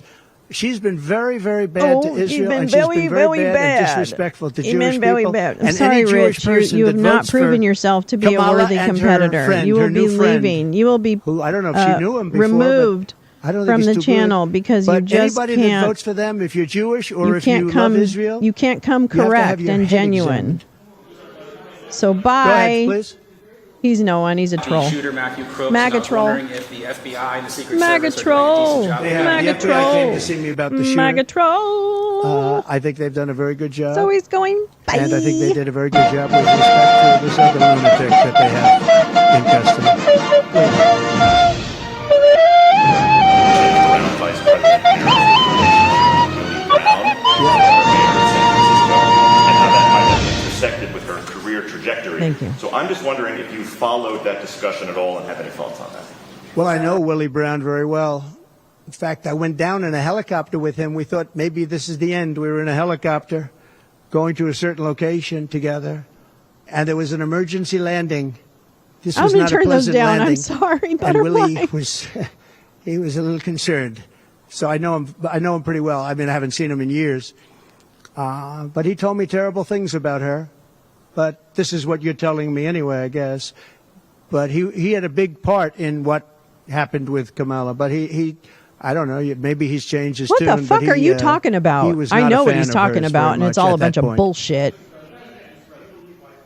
Fucking misogynistic bullshit. If you win. Yeah, I do. Go ahead. How are you planning to vote on Florida's abortion referendum in November? On what? How are you planning to vote on Florida's abortion referendum this November? Well, I'm going to announce that. I'm going to actually have a press conference on that at some point in the near future, so I don't want to tell you now. But Florida does have a vote coming up on that, and I think probably the vote will go in a little more liberal way than people thought.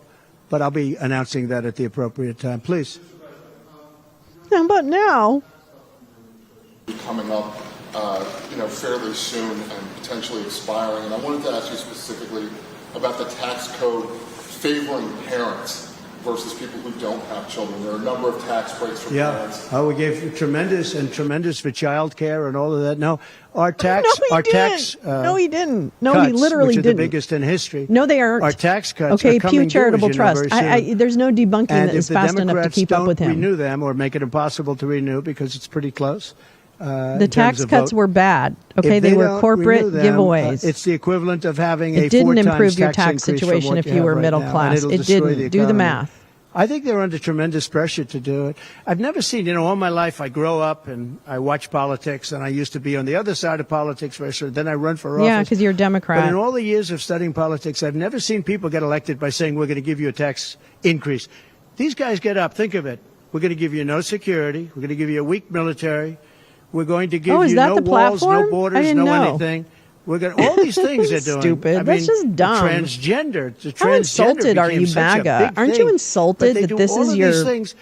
This is what you've got for leadership. Aren't you insulted that he thinks you're so stupid that he won't even tell you details? I will cut. How embarrassed for you! I'm so embarrassed for you. I am embarrassed for how ignorant and how sheeple you are. I am going to leave Social Security. I'm not raising the You guys years. need to fucking pull your head out of your asses. I don't even know, man. Saving Social Security. I like CHIPS Act. I like infrastructure. I like $35 insulin.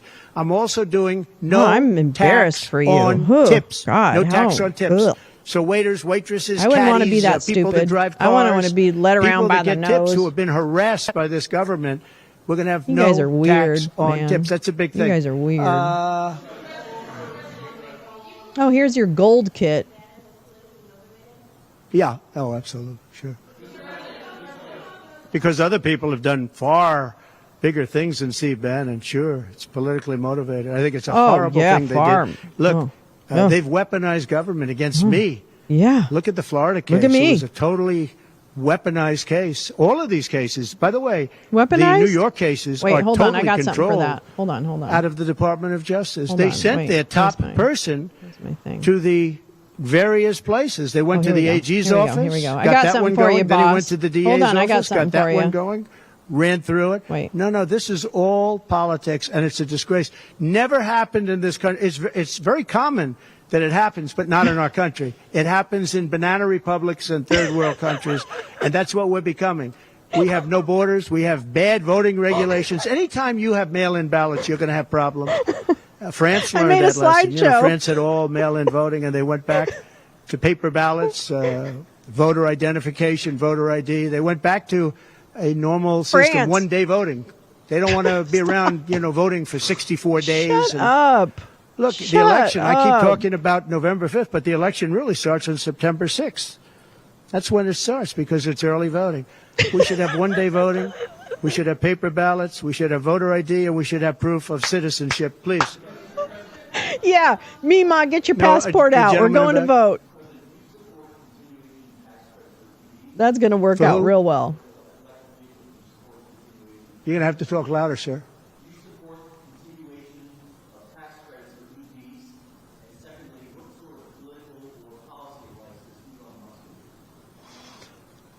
Elon is a very different kind of a guy.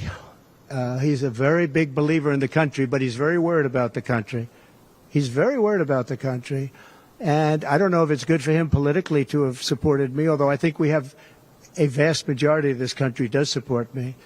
But Elon, more than almost anybody I know, I mean, he loves this country. He loves the concept of the country. But like me, he says this country is in big trouble. It's in tremendous danger.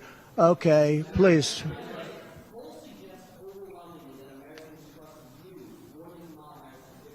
Economy. What message? I like this guy. What message? I like him. What message do you have to Americans, sir, who are struggling to pay for everyday life, such as groceries, rent? The polls have suggested. There are some polls that say we're going to win in a landslide. People are voting with their stomachs, meaning they're going to the grocery store. They're paying 50, 60, 70% more for food than they did just a couple of years ago. Look at what's happened to energy. Look at what's happened not only to their cars, where gasoline's gone from $1.87, and we had moments when it was below that, but it's gone from $1.87 to $5, $6, and $7. And they take the strategic national reserves and they take it out, even though it's peanuts compared, it doesn't last long. But they're virtually empty now. We've never had it this low. And he's using that to keep the gasoline prices as low as possible. He's sucked all of the oil out, essentially the gasoline, to keep the price down a little bit, and it's had very little impact. But you know what? We have no strategic national reserves now. He's emptied it. It's almost empty. It's never been this low. And I had it at a good level, and I would have had it more if the Democrats would have approved the deal. You know, I had a deal to buy it at $22 a barrel, and now it's going to be close to 100 pretty soon, my opinion. And the Democrats didn't want to do that, but we bought a lot anyway. And we had it pretty good. And what they've done to the national reserves, the strategic national reserves, is, as you know very well, because you cover it, but what they've done is incredible. They've just, for the sake of getting some votes, for the sake of having gasoline, you know, that's meant for wars. It's meant for, like, tragedy. It's not meant to keep a gasoline price down so that somebody can vote for Biden, or in this case, Kamala, who, by the way, is worse than Biden. And she's actually not as smart. Okay? She's actually not as smart. That's hard to believe, isn't it? Yeah, please. Abortion questions. Okay. There are other things the federal government could do, not just a ban. Would you direct your FDA, for example, to revoke access to mifepristone? That's one of the things that's been discussed. You could do things that would supplement, absolutely. And those things are pretty open and humane. But you have to be able to have a vote, and all I want to do is give everybody a vote. And the votes are taking place right now as we speak. Yeah, but it's a very that was September. There are Wait a many minute. things on a humane basis that you can do outside of that, but you also have to give a vote, and the people are going to have to decide. Okay, yes, please. You. President Biden? On I know what? you said you think you're very No, far I think ahead. she's actually not as smart as he is. Well, you said you think you're very far I don't ahead think in he's the very polls. smart either. But I know you've I'm not a seen- big fan of his brain, but I think that she's actually not as smart as he is. In the polls, it's becoming a more competitive race since she's taken over for Biden. Well, she's a woman. She represents certain groups of people. But I will say this. When people find out about her, I think she'll be much less. And I see it right now. I see her going way down in the polls now. Now that people are finding out that she destroyed San Francisco, she destroyed the state of California along with Governor Gavin Newsom. He's been a terrible governor, terrible. But they did it together. And she was early. I mean, she was the first of the prosecutors, really. You know, now you see Philadelphia, you see Los Angeles, you see New York, you see various Thank you, Lisa. people that are very bad. But she was the first of the bad prosecutors. She was early. Will your White House We'll catch up with we'll catch up with the court when we get back. Your White House. No, you. Would you repeat her what she said? You have to speak up. This room is very... When you're Louder. elected, will you commit to your White House doing daily press briefings? Do you hear her? A daily press briefing? Why would I do that? I would give you all the press briefings you want. Look what I'm doing here. But why would I do a daily press? You'd get tired of me very fast. No, but I will give you total access, and you'll have a lot of press briefings, and you'll have from me. Now, are you talking about from me or from a press secretary? Well, yeah, probably they'll do something. If it's not daily, it's going to be a lot. You'll have more than you want. Yeah, please.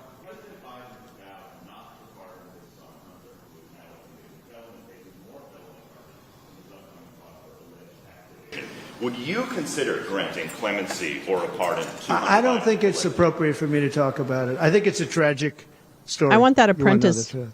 And I felt that with Hillary Clinton. producer too. to talk. You know, with Hillary Clinton, I could have done things to her that would have made your head spin.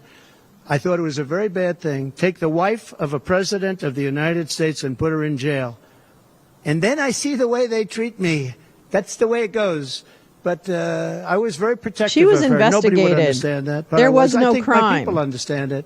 They used to say, lock her up, and I'd say, just relax, please. Really? Is We that won what the you election. said? No, I it's think it not would what be you said, you stupid, I think it would have been insufferable horrible for our cuck. country.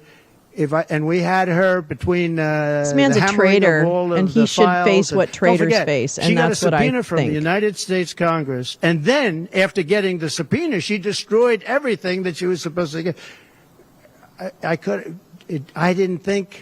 I thought it was so bad to take her and put her in jail, the wife of a president of the United States, and then when it's my turn, nobody thinks that way. I thought it was a very terrible thing. And she did a lot of very bad things. I'll tell you what. She didn't. She was pretty evil. No, she But didn't. In terms No, of the she country wasn't. And in terms of unifying the country, bringing it back, to have taken her and to have put her in jail, and I think you know the things as well as I do. There were some pretty bad acts that there she weren't. did. No, I think there it would actually have been very weren't. bad for our country. And a lot of my people, a lot of the MAGA, She sat for as they hours call and them, but hours the of base, and I depositions think the for them base trying is- to find shit. They I think didn't the do base it. is 75% Whitewater. of the country. Do you far remember beyond that? the Republican Party. Because we're a party of common sense, and I'm a person We did of a show common on Mark sense. I want to Burnett. have low taxes. Look I it want to have up. strong There's a borders. Mark Burnett I want to have show a strong about a month military ago. so that China and You were Russia, there for look, that, Scott. they've allowed China and Russia to do the impossible combined. No, yet she has not They're been natural indicted. enemies. They always have been, because China needs more land and Russia has it. Mar-a-Lago. They've always been natural enemies. And because probably. of Obama, Oh, I don't know. He has his own started with YouTube him, channel. And then Trump Biden, does. because he didn't know what the hell he was doing, they've now become one force. I don't know if and then, now C-SPAN's they're doing adding it. Iran to PBS it, is doing it. and they're adding North Korea to it. Pretty powerful force. This is something BRICS that is not unthinkable powerful. that they allowed to happen. On this, you're saying today you're not going to change your campaign strategy. You're going to keep going with the issues. But what if this so-called honeymoon period doesn't Keep going with end? the issues. Oh, it's You going to can't end. break away from The honeymoon period's going to end. Look, she's got a little period. She's got a convention coming up. It's about policy. It's not about her. I think she's incompetent because I've watched her. Well, she's she not destroyed incompetent. California. She destroyed Sorry. San Francisco. Everything No, she's she touched didn't. has No. turned to I mean, bad things. You can I wanna argue with her use- record. I'm not I gonna have no use problem foul with that, language. but she's everything accomplished she's quite a touched lot. has turned bad. She's And she's done incompetent. some really good The things. reason she's not doing what I do, and she's not doing what she should be doing, she won't even do interviews with friendly people because she can't do better than There are no Biden. friendly journalists, number Now, he one. had a Otherwise, reason they're for not doing journalists. well. And he was never, 25 years ago, the sharpest It's not about friendly. or brightest bulb in the ceiling. Jesus that I can Christ. tell you. Okay, he wasn't. But he could do interviews. He is so at least. fucking scared because he's Not going to go to lately, he prison, couldn't, and we're going to talk about perhaps. that too. But she should be doing interviews. She doesn't want to do interviews. And the reason she doesn't is, number one, her policies are so bad. Just to answer your question, I think that it's not going to change because it's really ultimately not about her as much as about That her was a policies. big-ass piece of spit. She wants open borders. She wants to defund the police. Make sure She you wants get to that defund one the in police. slow-mo She and wants pull to up take on away it, your 'cause guns. that'll be fun to laugh at for a minute. Anybody that thinks they're not going to come after your guns, Yeah, you know, she's when I was fucking at work, president, bozo. I totally That was a good one, protected Lisa. the guns, and I think it's very important. And I know I don't take think some she's heat gonna dig sometimes everybody's for it, guns, But you have frankly. to have safety. You have to have. When the bad guy walks in with a gun, you got to have some way of protecting yourself. And boy, that would be. You would see crime go up at levels that you've never seen. When people say on this side of the house, Yeah, this her house policies has guns, we do the will talking. use the guns. They say, let's pass. We'll go someplace else. She'll talk enough. You Don't have to worry. have them. And for 4 years, and as you know, the NRA It's a endorsed moving me very goalpost powerfully with every idiots. time I ran. Every time. My sons are members, and I guess indirectly I'm a member too. But they gave me the strongest of endorsements, and that's against very That's strong not a flex, competition. babes. People that It's just felt the not. same way. No, you have to have. You have to have that. Even right. gun owners Our Second Amendment is a don't very important appreciate right, what he says. and it has to be protected. So there. Okay, how about you? Go ahead. Yeah. So there are some of the most brilliant people on Wall Street that are saying that Reminder, you're on probation. if President Trump doesn't win, you're going to have a depression. I happen to agree. I think that's true. Really? You think that? Because I know why how bad what these people economic are. indicator is giving they that like impression? to say that they did this and that. You saw the $7 trillion that they said it was me for $7 trillion. It wasn't me. It was them.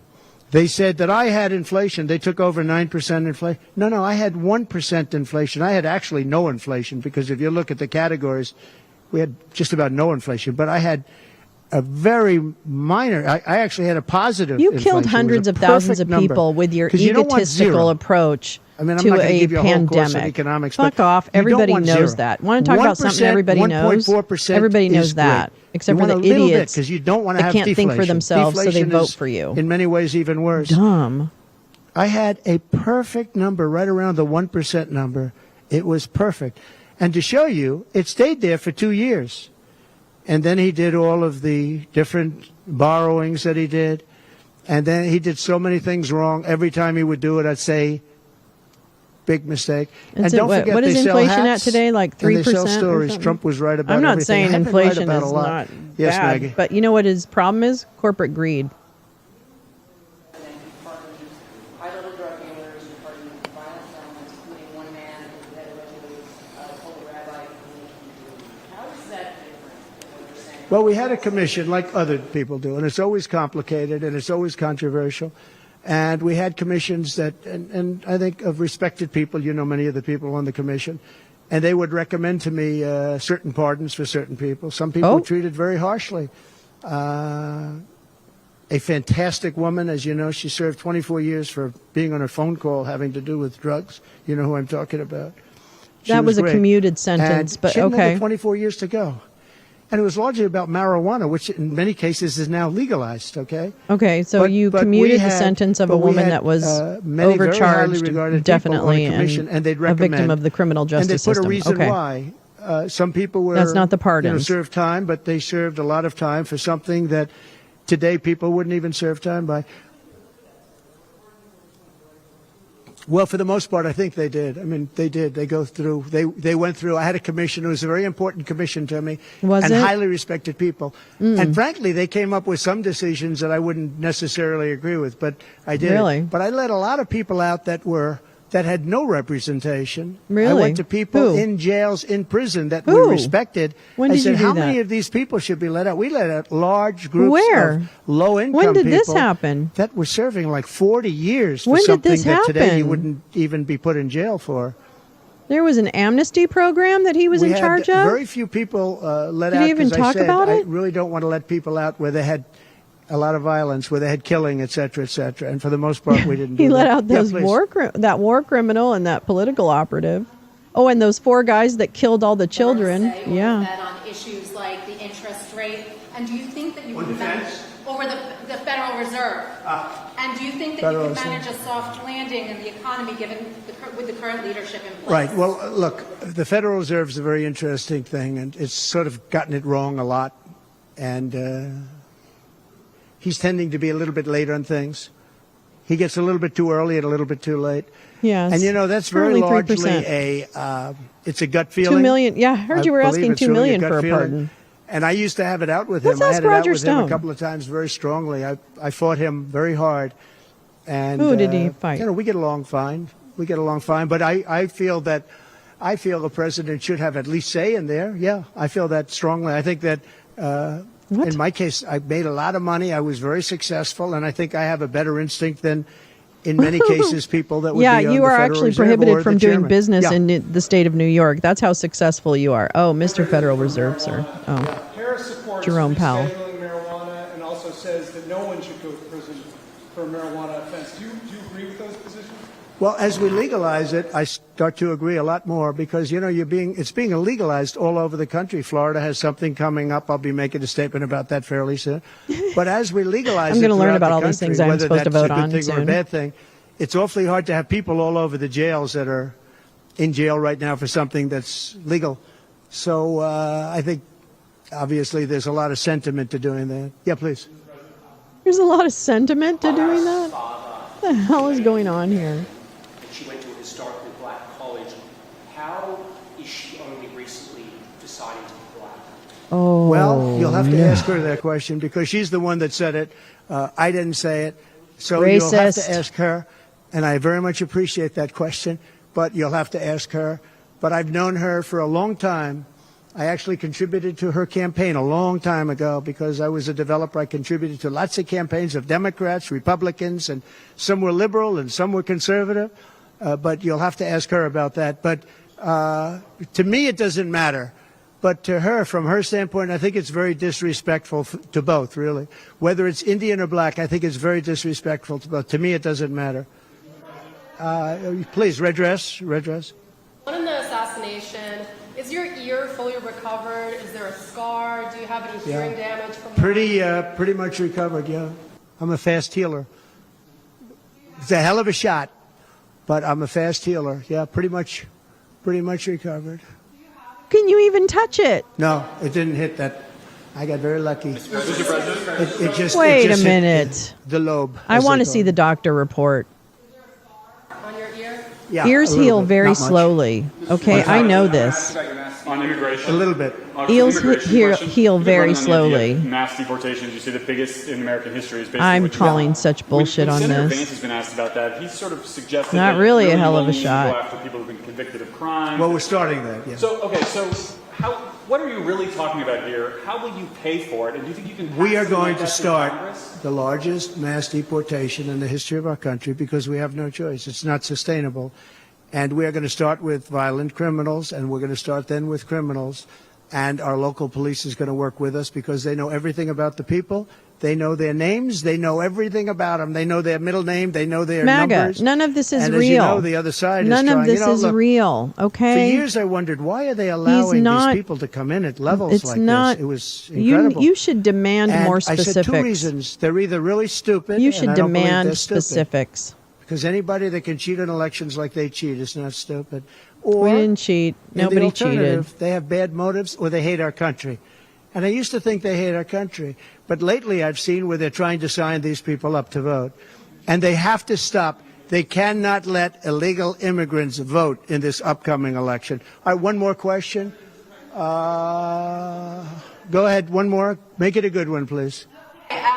Regarding Social Security taxes for seniors, Right. we've talked about a while, experts say that the policy could increase the deficit by $1.6 trillion. So how would it work in your view? We have so many ways of making money in this country. We're not going to affect our Social Security. We're not changing it. And I proved that over 4 years.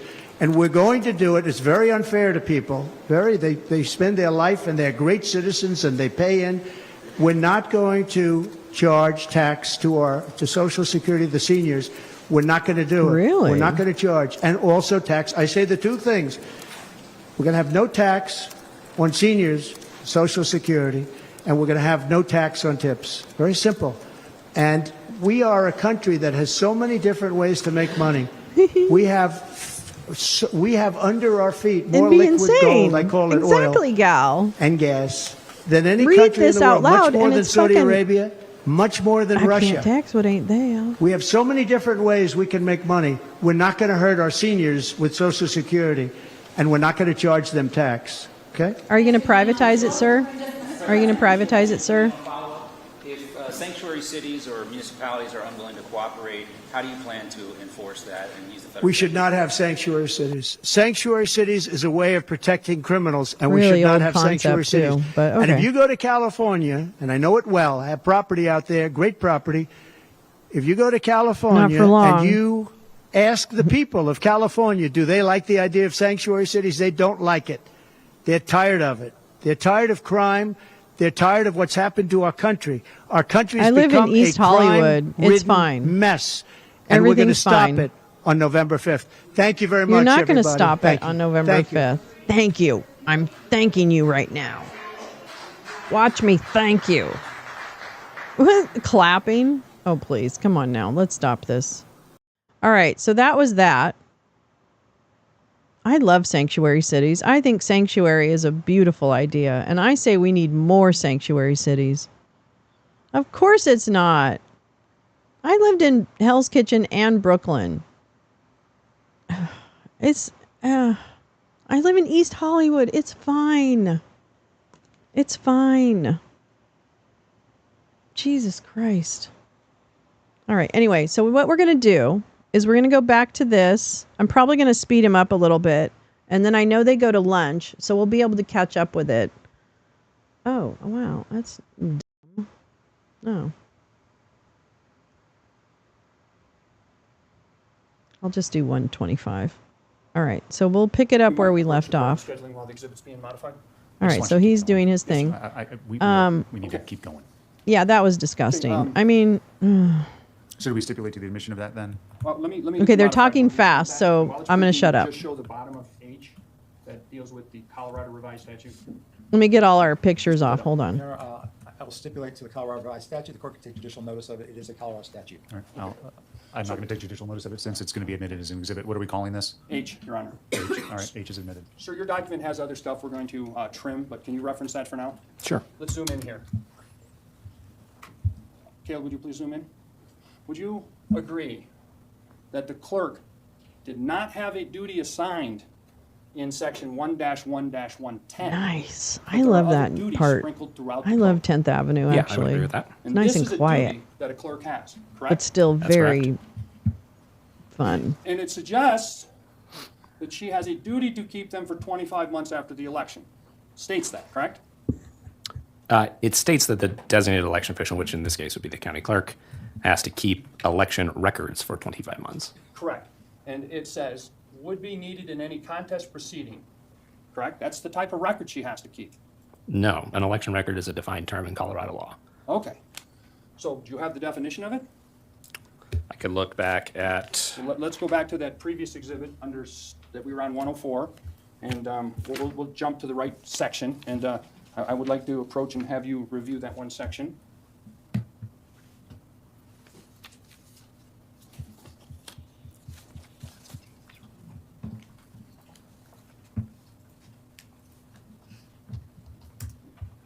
Can you find the definition of election record? Yes. Okay, what section is it, what number? 11104, subsection 11. Any objection to just that section being produced? No, because the expert says so. Okay. Would you please place section 11 up, what election record means? What's that? Could you tell me the number on the lower left corner? That's J002. J002.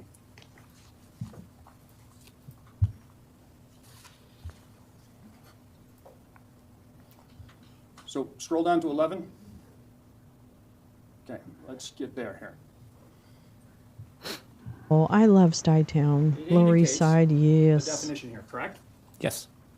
This is a definition of election records that are required to be maintained by the statute, right?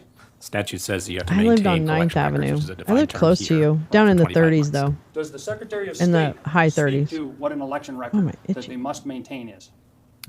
What do you mean by that? Do you, in 20.19.2, a rule, do you inform the Secretary of State, or the Secretary of State, do you inform the clerk that they have to also maintain access records in the voting system? I would have to look. All right, let me find it for you and I'll bring it to you.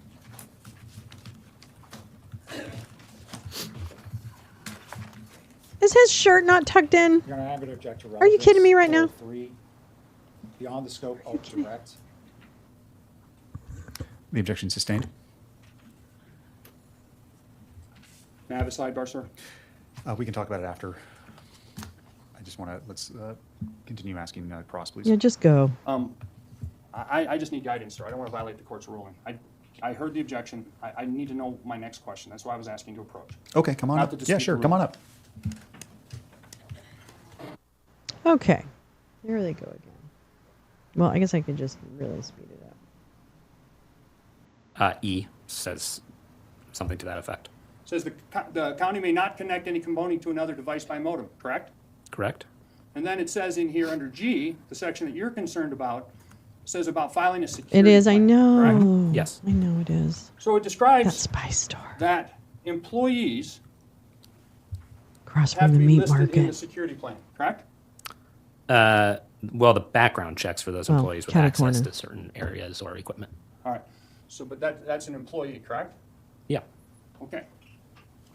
Let's move down to the next section, which is 20.9, around security cameras.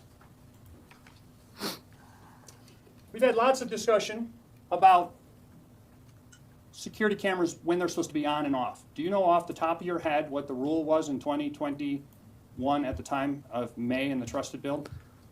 Yeah, it was associated with how far away you were from an election, basically. You had to keep them on certain times. So 60 surrounding days an before, election. 30 days after sound right? Something like that. It could have been 35. I don't know. It was somewhere in that vicinity. Okay. So, but besides when the cameras were supposed to be on, it suggested the county must maintain a log for each person who enters the area, correct? Yeah, correct. And this it has to include the person's name, signature, date, and time of entry. Is that true? Where? What rule? Right I'm here. sorry. County must maintain a log for each person, including the Yes. person's name, signature, and date and time of entry, correct? Yes. All right. However, it goes on and says, if access is specified as controlled by use of key card or similar door access that is capable of producing a paper log, including the person's name, date, and time, the log must meet the requirements of the rule, correct? Yeah. Doesn't need a signature if it's a log, true? Yeah, if it's a key card swipe, it wouldn't need Okay. a signature. If it's a key card swipe, right? Yes. So you do not need to sign into the paper log if there's a key card log, correct? Yes. Question asked and answered. Overruled. Overruled. Okay. Now we're going to jump down to 20.93, and you have suggested here all areas in which election management software is used, including but not limited to programming, copying election files to memory cards, or flash media copying election files from memory cards, or flash media adjudicating tallying results and results reporting. This here suggests the county must maintain a log and make a video security surveillance recording each of the following areas, correct? I'm sorry, could you rephrase that or restate that? You slow down. You're talking in this rule that was selected and presented by the prosecutor that the areas would qualify down here because there's more than 50,000 people, which would require the county must maintain a log and make video security surveillance, correct? Yes. What is missing here between 20.91 and 20.93? I presume you mean 29.2? Yes. Is that possible that that is the 60 90-day rule or the 60 30-day rule that's missing? I don't know. I would have to see it. Okay. All right. Now, Is that the smoking I'd like gun? to, ask you if you still have Exhibit 63 in front I'm of you. so confused. Yes. So we're moving on to a new exhibit? Okay. Whatever. This was introduced to show that there's nothing wrong with the district attorney and the attorney general prosecuting this case, I presume. Is that why you think it's introduced? Objection, speculation. Sustained. Well, I want to ask you a specific question here. It says here, any person may file an affidavit with the district attorney. Have you seen an affidavit?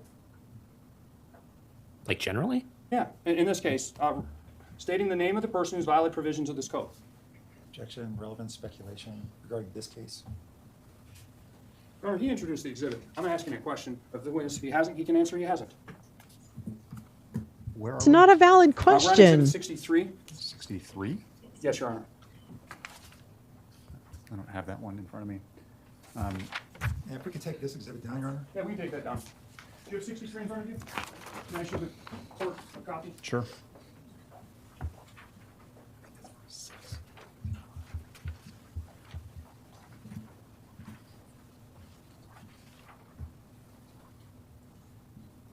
And your question is, did they? Well, I'm asking him if he is aware if there was an affidavit, because it's required. If he's not, he's not.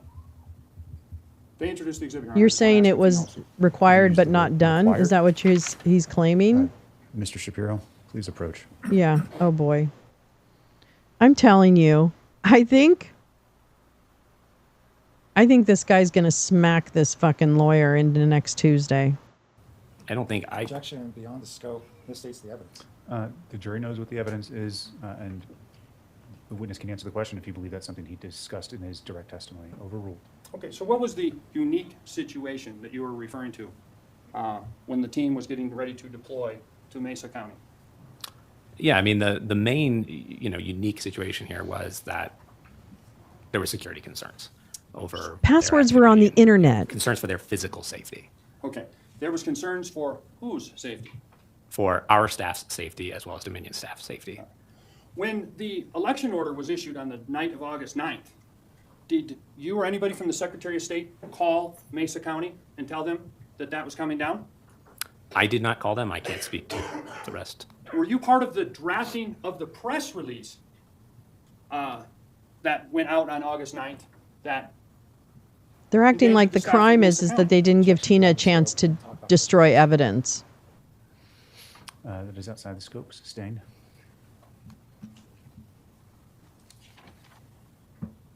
Well, I also have him at 1 1/4 speed, so he's a little faster than he is in real life. It's probably not as you badgering mentioned that in when the you moment. were observing online, you saw a posting which you said contained BIOS material that you recognized as being something you had seen similar with that team, Jesse Romero's team, correct? I recognized passwords, which I had previously seen that appeared to be BIOS passwords that we maintained. All right. You also were asked a question by the prosecutor to suggest that those passwords were confidential information. Do you remember that question? I remember the question. If those passwords were no longer active, would you still characterize them as confidential information? If the passwords were no longer active, like in use, Yeah, they would have been changed. yeah, I would still consider that confidential. Why would it be confidential information if it was? Because it gives a pattern. I mean, Again, there's a because million reasons, you passwords, whether in stupid current use or shitbag. not, what I would consider, especially for equipment like this and for settings like this, I would say that's information that we don't just hand out willy-nilly. Okay, let's talk about the owner of the confidential information for a moment. These BIOS passwords belong to equipment It's the people. owned by Okay, Mesa sir. County, correct? It's not I Tina's don't know if they own or decision. lease the equipment, I'm not sure. We already covered that the clerk recorder was the custodian of these machines, correct? She was a custodian. These passwords belong to Mesa County, and she was the custodian, true? False. Where in any law or rule can you point to me where the Secretary of State had the authority to take the BIOS passwords from the county?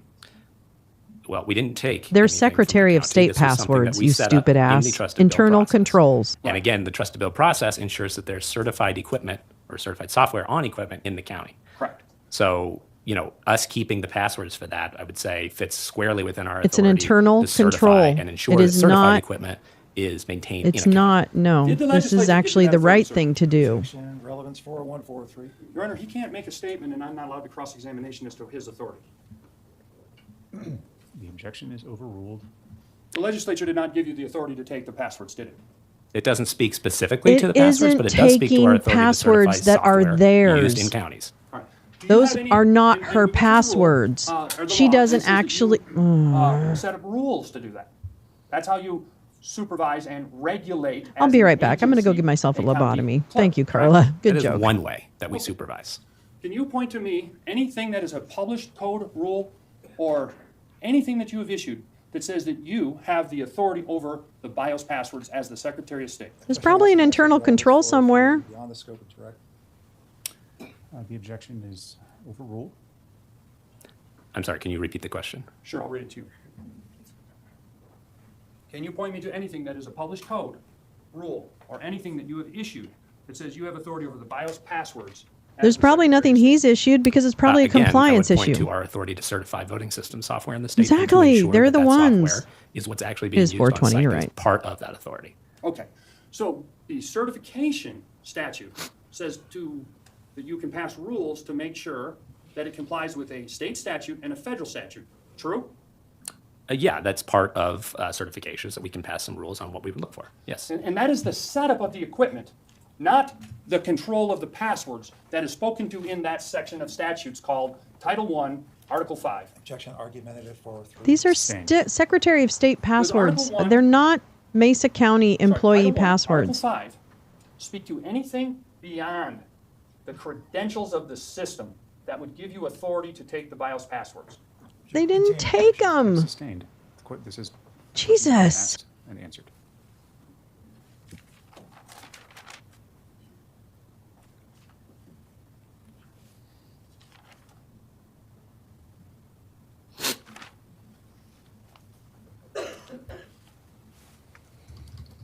The prosecution asked you some questions about when you arrived on site on August 10th of 2021 at the clerk's office. He asked you whether or not you gained access. Do you remember that question? I do. He asked you if the clerk's staff was present. And you said no. Do you remember that? I do. Did you have anybody who qualified as an election official with you on August 10th? What do you mean with me? Any of your group of 6 that you were supervising? Or anybody in the room with the equipment that the rule says has to be an election official? Exactly, Lee. Was there any election official with you? So it was the 6 of us with the secretary's office, so we're not defined as an election official there. And then we had 2 county employees with us. I don't recall what their titles were. But they didn't work for the elections department, did they? Correct. One was a lawyer and one was Because a it was facility under criminal investigation. I don't recall what their Don't titles recall. were. Okay. Was I don't anybody invite from the suspects in to help On me do August the 10th, no. investigation. You mentioned that you were eventually provided access logs. Do you remember that? Yes. And those access logs that you were provided, are those referenced anywhere in the code? Honestly, I'm not sure. I'd have to look. I don't know if it would speak to specific access logs, but it may be speaking to, logs into and out of areas. But again, I'd have to look. When you said you were provided access logs, what were you referring to when you said that?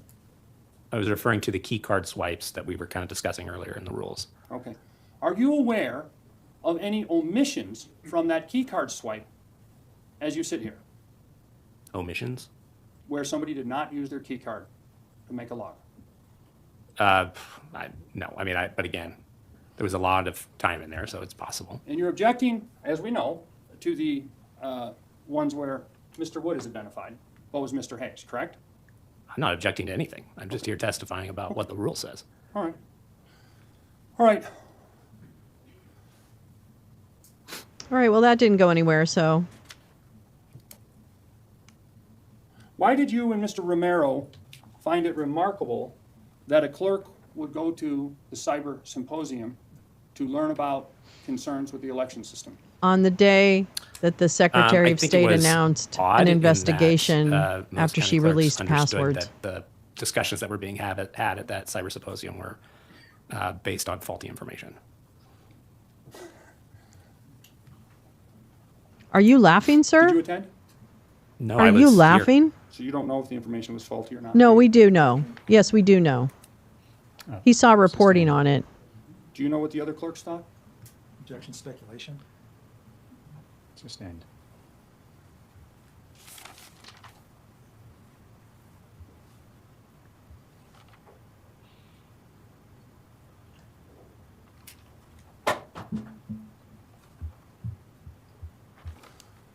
Do you have any reason to dispute that the clerk is the custodian of the logs as well as the computers? Objection vague as to which logs. Thank you, Jim. I'd rather The have a logs bottle you in front of referred me to than a frontal keep our lobotomy. I would say that she's required to keep it. So to the extent that that makes her a custodian of those records, I would agree. And she has the right to decide who has access, correct? Within, again, the confines of the rules. Yeah. And Rule 20 deals with county procedures that the Secretary of State has passed to regulate the county, correct? That's all of our rules, basically, or most of the rules have to do with how the county is supposed to operate their elections. Okay, but Rule 20 is about the access, correct? It's about security. Yes. Access is part of security. Right, and it is specifically makes the county clerk the one accountable, correct? All rules make the county clerk accountable. Okay, so to be clear here, I'll move on. Judge, can I request a restroom break, or is that possible? Are we, yeah, how close are we to being done with this cross? And Under 10 minutes, Your Honor. I think. No, he under 10 can't waste 10 Oh, is that minutes. okay? All right. Then No, that's not fair. He has to pee. I feel bad for him now. we'll take, well, my concern is, how long is your redirect going to be, Mr. Shapiro? Any idea? 5 minutes or less. Okay. Can we just let him go to the fucking You bathroom? want to handle that, Mr. Thornton? Yes, should be fine. Thank you. No, he fucking asked to go to the bathroom. The dude has to go to the bathroom. I hate people. I hate Mr. people Shapiro that asked you don't pick about up whether on or not people's you were cues. conducting a criminal investigation. You remember that question? I remember. And you said you were not. You also said you didn't have authority. Do you agree with that? I agree with that. You were conducting an inspection because that's what you were given authority to by the statute. True? It probably took him fucking 15 minutes to ask.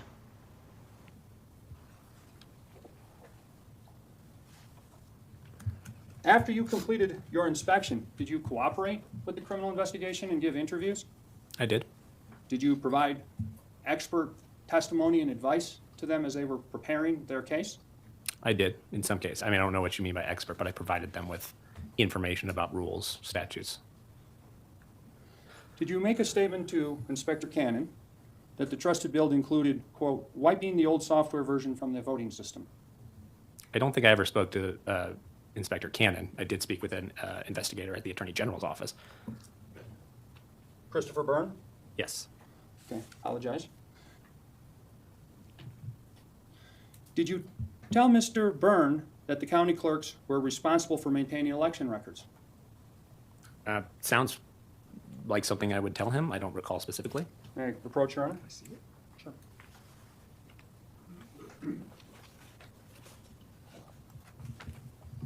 It's also in this police report. What are we approaching for? To refresh his memory, Your Honor. He hasn't said his memory needs refreshing. Okay. Did you say to Inspector Byrne that the clerk, under your understanding, actually, Your Honor, I'm going to move on. Let me consult with my team. Okay, sure. Which means I don't have anything, Your Honor, and I'm really sorry about that. But yeah.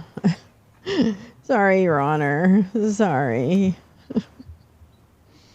Sorry. Yeah, no problem. All right. You know, I think while I appreciate new We're just gonna take our followers on all of my our lunch streams. break. I was pushing probably a little bit too much. Sorry, Mr. Thornton. No. And I know you need to get going to the restroom, so I'm gonna get. Yeah, let's give the man a fucking break. Hold on. I need to just get rid of someone. Hold on just a Keep in second. mind, discuss the case amongst yourselves. Don't form or express any opinions. Don't here we engage in go. any kind of Is research that- about this case. This kind of case. Don't go on social media. there Don't we look at any go. newspapers, any media at all, please. Okay, And we'll so see you in about an I'm hour, gonna- 1:50 p.m. All rise for the jury. And Mr. Thornton, you can head on out. I would like to. How do you get rid of a fucking? Oh, okay, here we go. Can I just block them? How do you block people on Twitch? Are you kidding me? You can't block people on Twitch?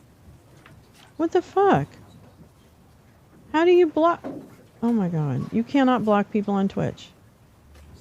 Well, isn't that interesting? Okay, well, hot, steamy, rough sex it is as a follower. Go and take a seat, There you everyone. go. Can we break, Mr. That's Hartman? what I got. Okay, we'll speed Are we up good to and break? go through Yes, this. sir. Mr. Shapiro? Absolutely. I'm just going to pick up. Sure.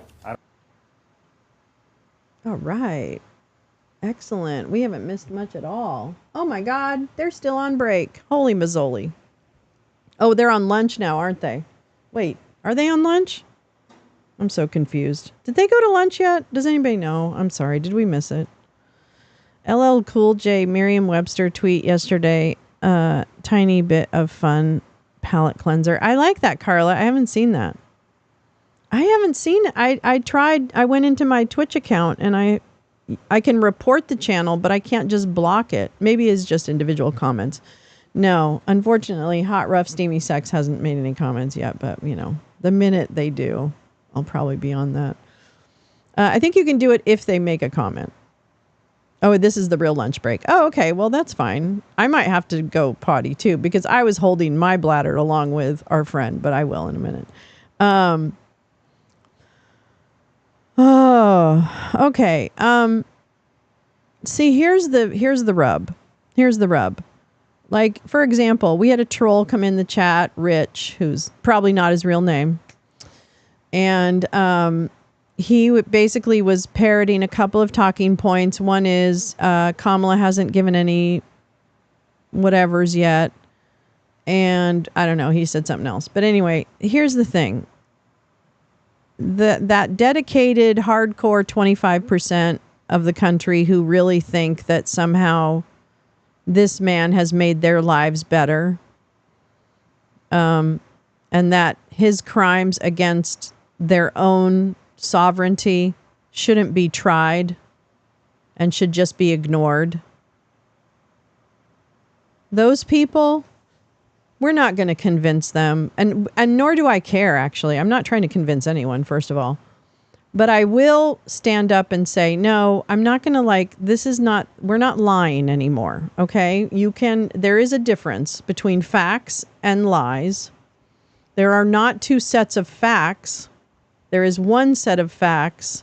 Whereas you could probably say that different people have different truths because of the way they value the world or whatever, or don't, as the case may be.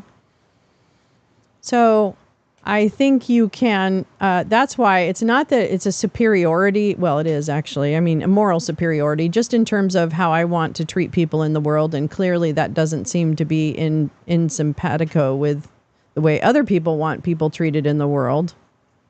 I can't explain that. I don't know. That to me seems to be the big issue. Yeah, just plain, intent. Yeah.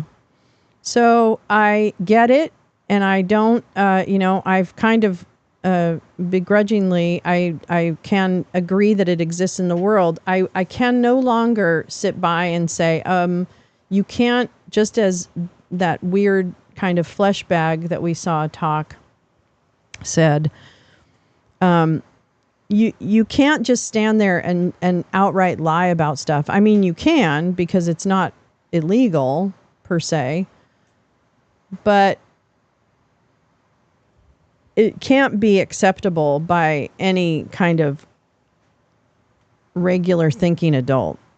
And I notice that the people who don't think that way that I hear talk about it on YouTube are usually super racist, super bigoted, super insecure, super stupid, super uneducated, super bigoted, super selfish, super whiny, super uninformed.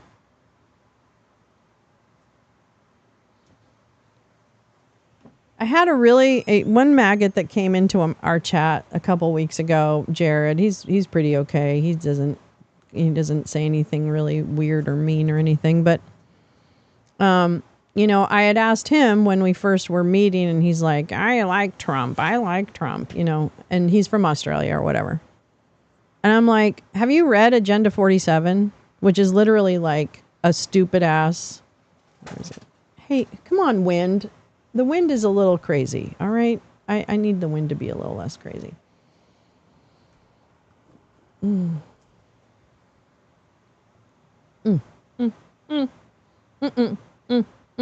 shoot. This is Agenda 47. And he said, no, I haven't. So to me, if in the bare minimum you haven't read Agenda 47, then how in the world do you even know what you support? You know what I mean? Like, because again, you should be ashamed that he didn't give you any specifics. But here's his agenda: seal the border and stop the migrant invasion. Well, that's dumb, because you stopped a bill that would have given you more border agents to combat. So you actually have not taken actions that actually do this.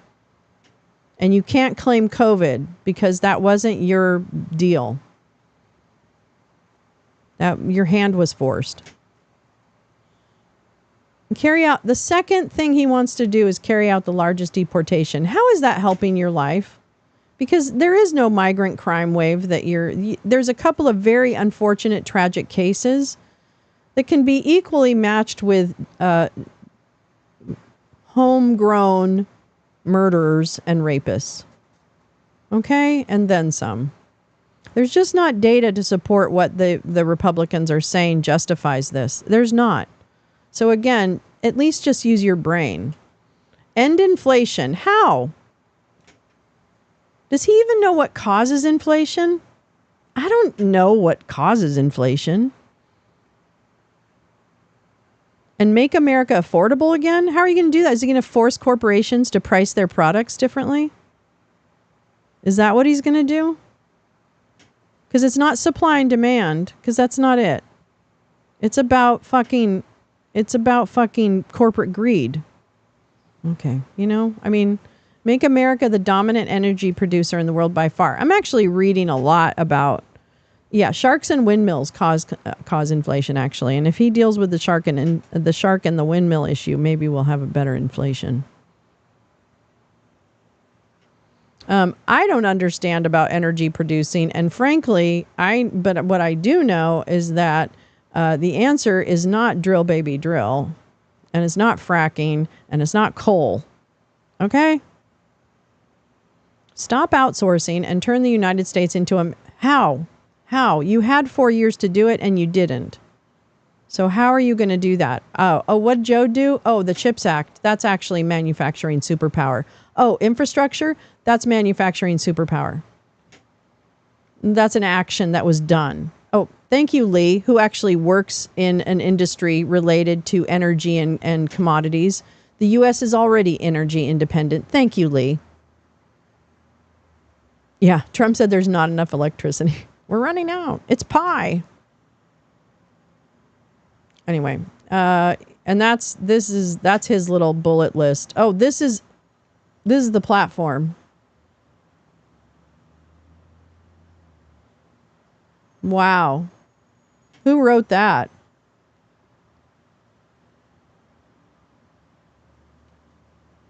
Who wrote that? This looks like someone's third grader did their assignment. Oh, to the forgotten men.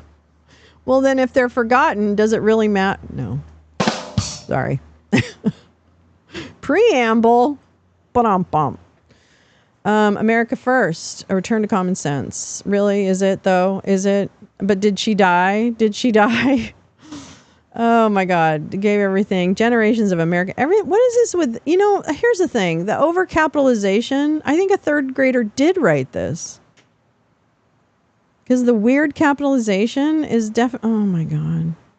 I'm not going to read all this. Oh, this is his speech. But now we are a nation in serious decline. Cue music. It should say cue music here.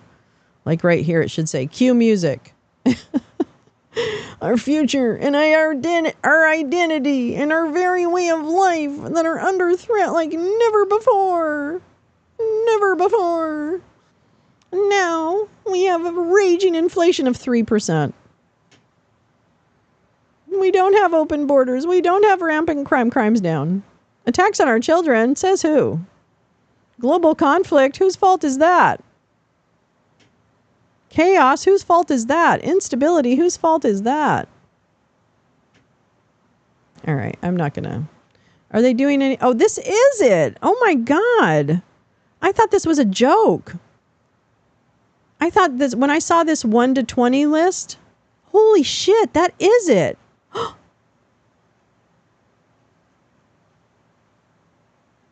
Unleash American energy. Okay. Oh, this is... Yeah, okay. What? Okay, I'm not doing that. How many? 16 pages. Okay. And we're halfway through. I just want to see kind of where the... So this is his actual, steps. Republicans will bring critical supply chains back to the U.S. Which ones? Which ones?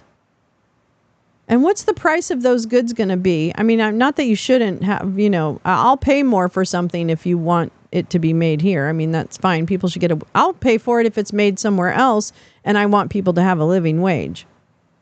I'll happily pay more for things. Maybe it will help me not be so wasteful.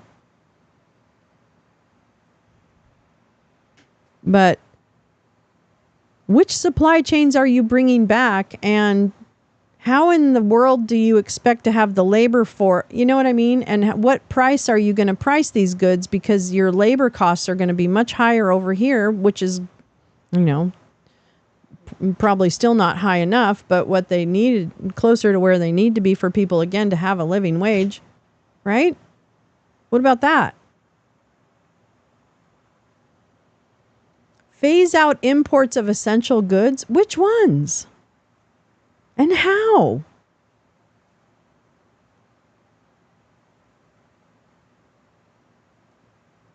Save the amount. How? No, not reversing regulations. Regulations are what keep us safe. Regulations are what keeps trains from derailing. Regulations are what keeps children from not working on farms and in slavery. That's what regulated industries do.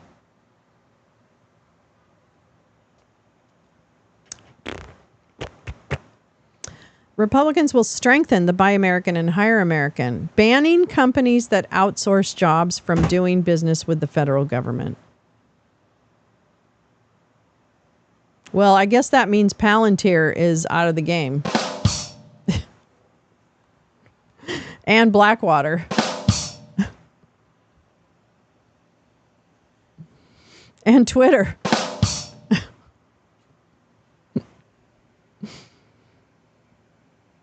No, they're not. I know Twitter's not a contractor.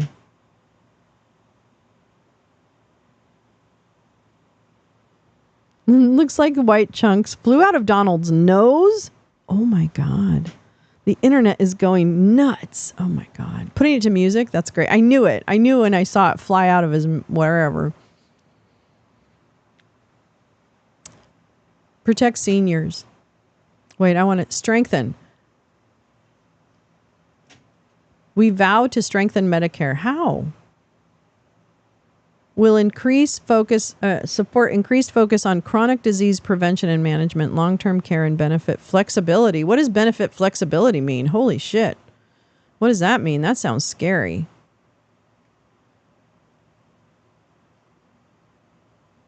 What? Protect care at home for the elderly. Shift resources to back at home. Why? I mean, yeah, great, but is that what? Okay, we'll tackle inflation. Oh, I see. Protect the economic foundations. Unleash American energy. Restore economic growth. And so we'll do all the stuff we said before, and that's number 5. Just see above. Okay, here we offer a plan to cultivate K-12 schools, ensure safe learning, free from political meddling. Which, those kids, they're just constantly talking about politics. And that's what we want. We want them talking politics. And restore parental rights, which actually exist already. We commit to an education system that empowers students, supports families. Well, that's good. How about your public education system? We'll support schools that focus on excellence and parental rights. What? We support universal school choice in every state. We will expand 529 education savings and support homeschooling families equally. Well, I think homeschooling families should qualify. Then I think we need to have them certify so that they can actually teach. And maybe they need to be accountable, because that's what happens is when you run a school, you're accountable to oversight so that you're not doing a bad job. That's why you have oversight.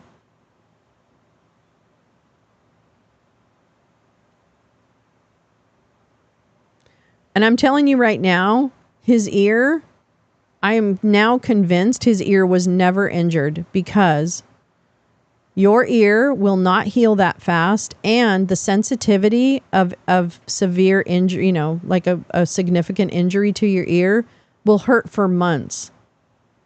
I'm telling you right now, I do not believe anything about his fucking ear. Everyone who just witnessed Trump Noble, please take immediate action. Lauren Windsor. Wait, let me find that. Hold on. Oh my God. That's funny. Oh wait, what are they calling it? Trump knows or something? I'll do Trump knows and see what comes up. Oh, here we go.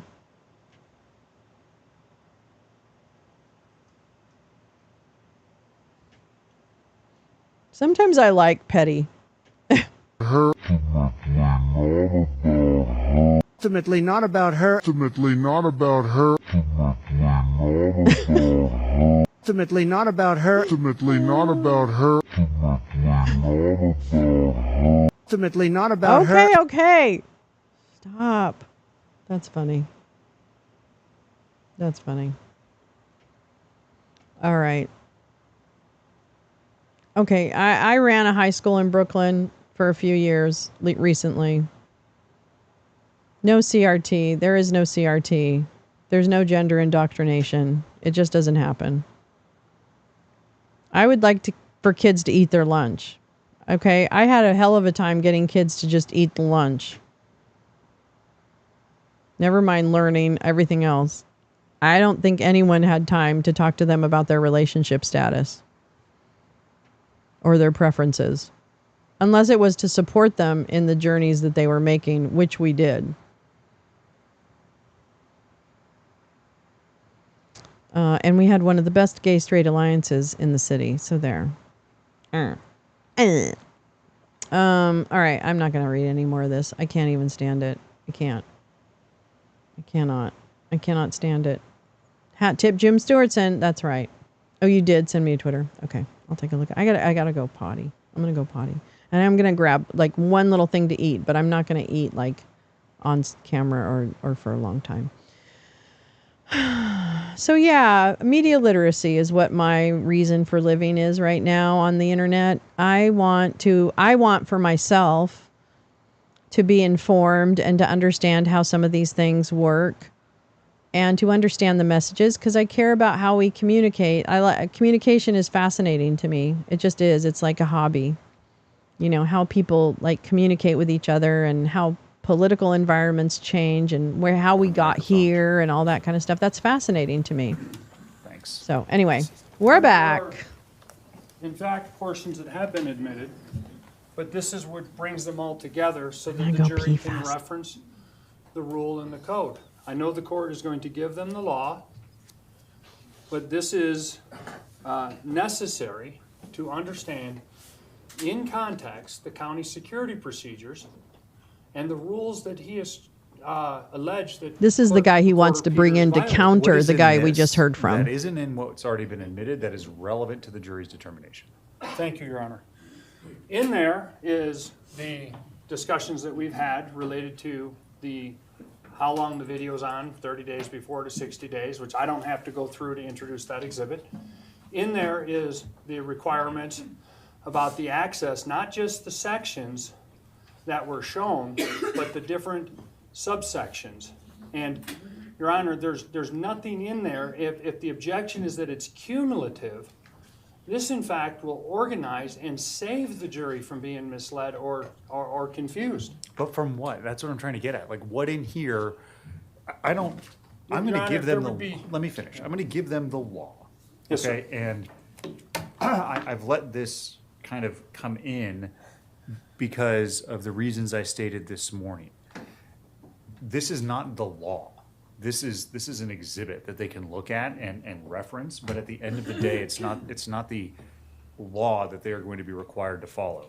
So the question then in my mind is always going to be 401, 402, 403, and here, excuse me, I'm just asking for a simple answer about, I'm looking at this and, 20.4.1 DREs, BMDs, and judge booth controllers, and I'm looking at memory cards and activation cards and ballot scanners. I'm looking at non-county employee access, removable storage devices, remote election programming services. Some of these rules I've seen before. Yes, sir. Tell me what it is that that is necessary for I the don't jury need to to know. cross-examine him, but we did not get into, for example, Rule 20.5. Yes, they did. That has not been discussed. It is sandwiched between 20.3 and 20.5. Okay. And this is a requirement that the Secretary of State and Dominion get to provide their own background to the clerk. And then this is things that are going to be potentially important for Okay, so you've named one. I'm going to interrupt. 20.5.4 is something you think the jury needs to know about. What else? Yes, sir. I would ask you to direct your attention, I don't remember the site, as to the rule about 60 days before the election, 30 days after is in there, and I think that is around. We have discussed that ad nauseum. That is so clear to the jury. If they need a rule to know about that at this point, then we have done a terrible. They have not paid any attention. Your Honor, I would turn your attention to Rule 20.19. Okay. And I don't remember how that's encaptioned. Let me look at it. But this is related to very germane issues. This is the voting system's conditions for use and the requirements. The clerk recorder's duty to maintain audit and access logs are set forth in 20.19.2.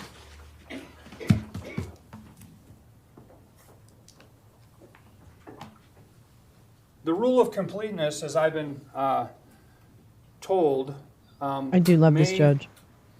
ask the court to look to that rule to outweigh the suggestion of cumulative.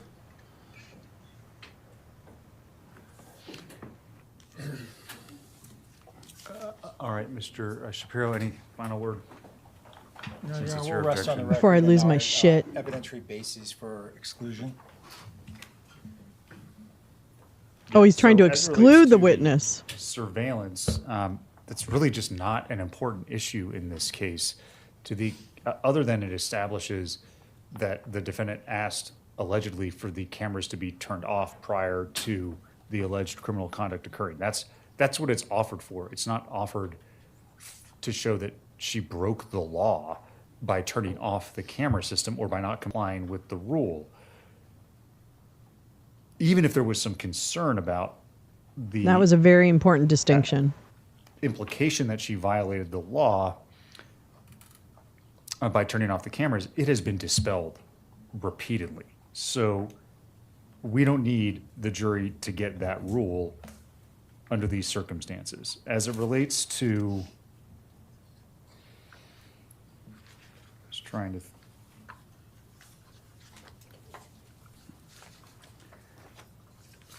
the rule of completeness, that it allows the balance of a document to come in if it would complete the record, correct any kind of misleading perception about things, and the like. There's nothing misleading in Exhibit 62 that requires the remainder of these rules to be admitted. And further, the remainder of these rules, as I started reading them a little while ago, really have nothing to do with this case. The last one about access logs, again, it's a collateral issue in so many ways. It's been discussed in a The judge number is of really ways trying to help. already. And I'm really worried under 403 about confusion of the issues and misleading, and how the jury is going to end up using this and how it may even be argued. It just doesn't fit into the facts of the case. But in any event, we've Oh, already hi, talked about Tommy. it. How are you? We've already discussed it. It's already in evidence. So it doesn't make a lot of sense to then add in this exhibit to address this particular rule when it would be cumulative and when I already have concerns about its misleading nature and confusion of the issues. So this is L, and we'll take it as not Good to admitted. see you too. So I'll Welcome, take welcome. judicial notice of J0101. I am. Your Honor, the last one is, I'm asking, and may I approach with the exhibit for the court of reference? Yeah, sure. It is, I'm asking for judicial notice of Defendant's Exhibit K. This is not cumulative. This is germane and relevant for the reason that. Well, I within think it, Your that Honor, it actually is the judge will defining be way the judge agency of relevance. exercises authority. It describes the rulemaking, which we've talked about. The expert did not remember the rule, but more importantly, Your Honor, there is definitions in there. There's definitions that are terms of art, and in the definition section, there is the word action, which is one of the elements. The word action is one of the elements in the offense, which is CRS 18.8-306, where it talks about the affecting of a public servant's, quote, decision, vote, opinion, or action. Hold on, that's not the definition for the criminal code. Hello. It is not, Que Your Honor. pasa, When public servants Calabasa? act Que pasa, with Calabasa? governmental Hi, authority Sharon. through delegated power, they are either on a board where they vote, or they have been given statutory authority to make a decision, to offer an opinion, or take action. It is governmental action that the attempted much, just a influence bunch of public servant nonsense. is designed to deal with. Now we're trying to get There rid of the is one no guy in the authority state of for an Colorado that does the executive branch rules. official to act unless it has been delegated. The authority is delegated from the Constitution through the legislature, through rulemaking process, And when we're talking about action of public servants, the term decision, vote, opinion, or action are words that have special meaning relating to the authority of a public servant to act as an executive branch official. And that is the reason why the administrative code, which describes the process by which the legislative authority is able to act, is relevant. Okay. Is it really? Thank you, I don't Mr. think it is. Shapiro, This is or Tina Peters. She is the clerk, or was the clerk. This exhibit is irrelevant. The, it's election confusing, it's clerk 23 of pages, and for the purported purpose of defining Mesa the County, word Colorado. action in a She Title 18 offense. did a bunch of If the term stuff. is defined, it's going to be defined in Title 18. If it's not a defined term, then it's going to be left to the jury to use their common everyday Not the least of which understanding was the had term copies action. made before and definition after in the Title update to the 24 is Dominion inapplicable. voting I'd ask the machines in court Mesa to not County admit the exhibit. and giving that information definition relates to to a former the Administrative surfer, Procedure Act and Conan Hayes, who pretended to be doesn't another relate in any way guy to the in order crime to of get attempting the to influence public information. servant. It is She knew he entirely was not the other guy. and She because helped of that, him. it would be wholly misleading. And she then provide sent that the definition to the information jury. to a That's Mike not Flynn the definition operative that and is in showed up Title at Mike 18 to the Lindell's extent there is one. Shamposium introducing private data There to the isn't world. one for action. And then she went on the run for a couple as it months, relates to and then she got attempting to influence a arrested, public and now servant, she's but up to for the extent trial there would be a definition. I'm confident it in would not be that Colorado one. So for that, a multitude of exhibit crimes. won't be admitted either. And she We're now will ready for the be. jury, Mr. Hartman? She will be going to Okay, prison Mr. Shapiro? for Yes, thank you. about 10 years if she gets sentenced in the way the guidelines state. I think it's 4 felonies come and on up here to 6 the witness stand. misdemeanors. I can't remember if it's like switched, but the bottom line is Tina Peters is a true believer that there was election crimes, and she let Mike Lindell and his merry fuckers come in and get her to break the law and steal data from her county and then try to cover it up. And that, unfortunately, she's so goddamn dumb that she's not flipping on the person paying for her I'm gonna, defense, if I can talk. who is Patrick Byrne. I'm going to let you. Because I'm just gonna ask if Patrick you have any more questions, and if you'd like for me and to Mike take judicial Flynn notice, that's when you and can Mike do that. Lindell and I'll hear, and then all the I'll rest just hear of from them people that they don't have an objection to J. have been dying to get their hands on a copy of a Dominion The other ones voting have been machine so that they could But we'll create just go through the immense dance there and then, confusion, just in case something probably comes up with figure out their own way to manipulate voting machines, because every accusation is a confession. So I can talk about this case very well. I watched it all happen in real time because these guys are so goddamn stupid.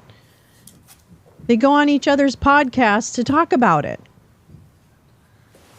Because Steve Bannon created the right-wing media ecosystem that convinced all these morons that they're not actually breaking the law and that they actually are patriots. Well, fun fact, John Eastman would like a word. Everyone had a good lunch. It's 1. Because it's he 2:05. We're back lost on the his record. law license because of these Parties lies. present, jury is here. Mr. Thornton, I'll remind you that you're So the jig is up. And then, okay? Mr. Hartman, if you'd like to resume your cross. All Your the Honor, by lies stipulation, have I been have one further debunked. exhibit. If the court will Lawyers receive, losing licenses and soon people losing freedom. 010. Any objection, Mr. Just takes a Shapiro? minute. No, Your Honor, thank you. Well, actually, Steve Bannon's sitting in a fucking cell right now. So, and in September, he's going to go up for his fraud case Is it of Let's Build the Wall, where he took money from MAGA. Okay, very well. Redirect. Very briefly, thank you, Your Honor. Look it up.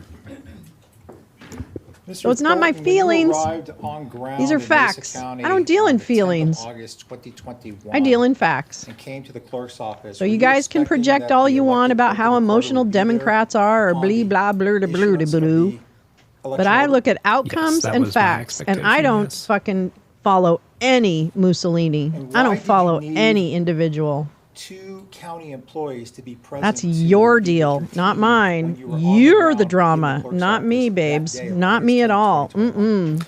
That was part of No, the I deal in- Secretary's I election deal in order. cold, hard She facts. required that our teams And be I come accompanied correct. by So if county you staff want to come at so they me, could you better verify come with what we were fucking doing, facts, and you including, better have done some breaking reading. seals, reviewing logs, that type of thing.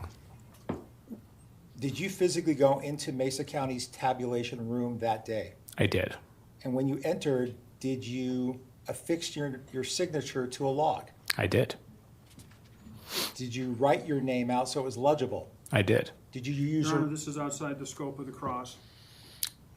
Number one, questions about you need to stand. The logs and recording of names and duties relative to the same and the like. So overruled. Did you use your real name, Caleb Thornton? I did. Why did you use your real name? Because that's what's required by rule.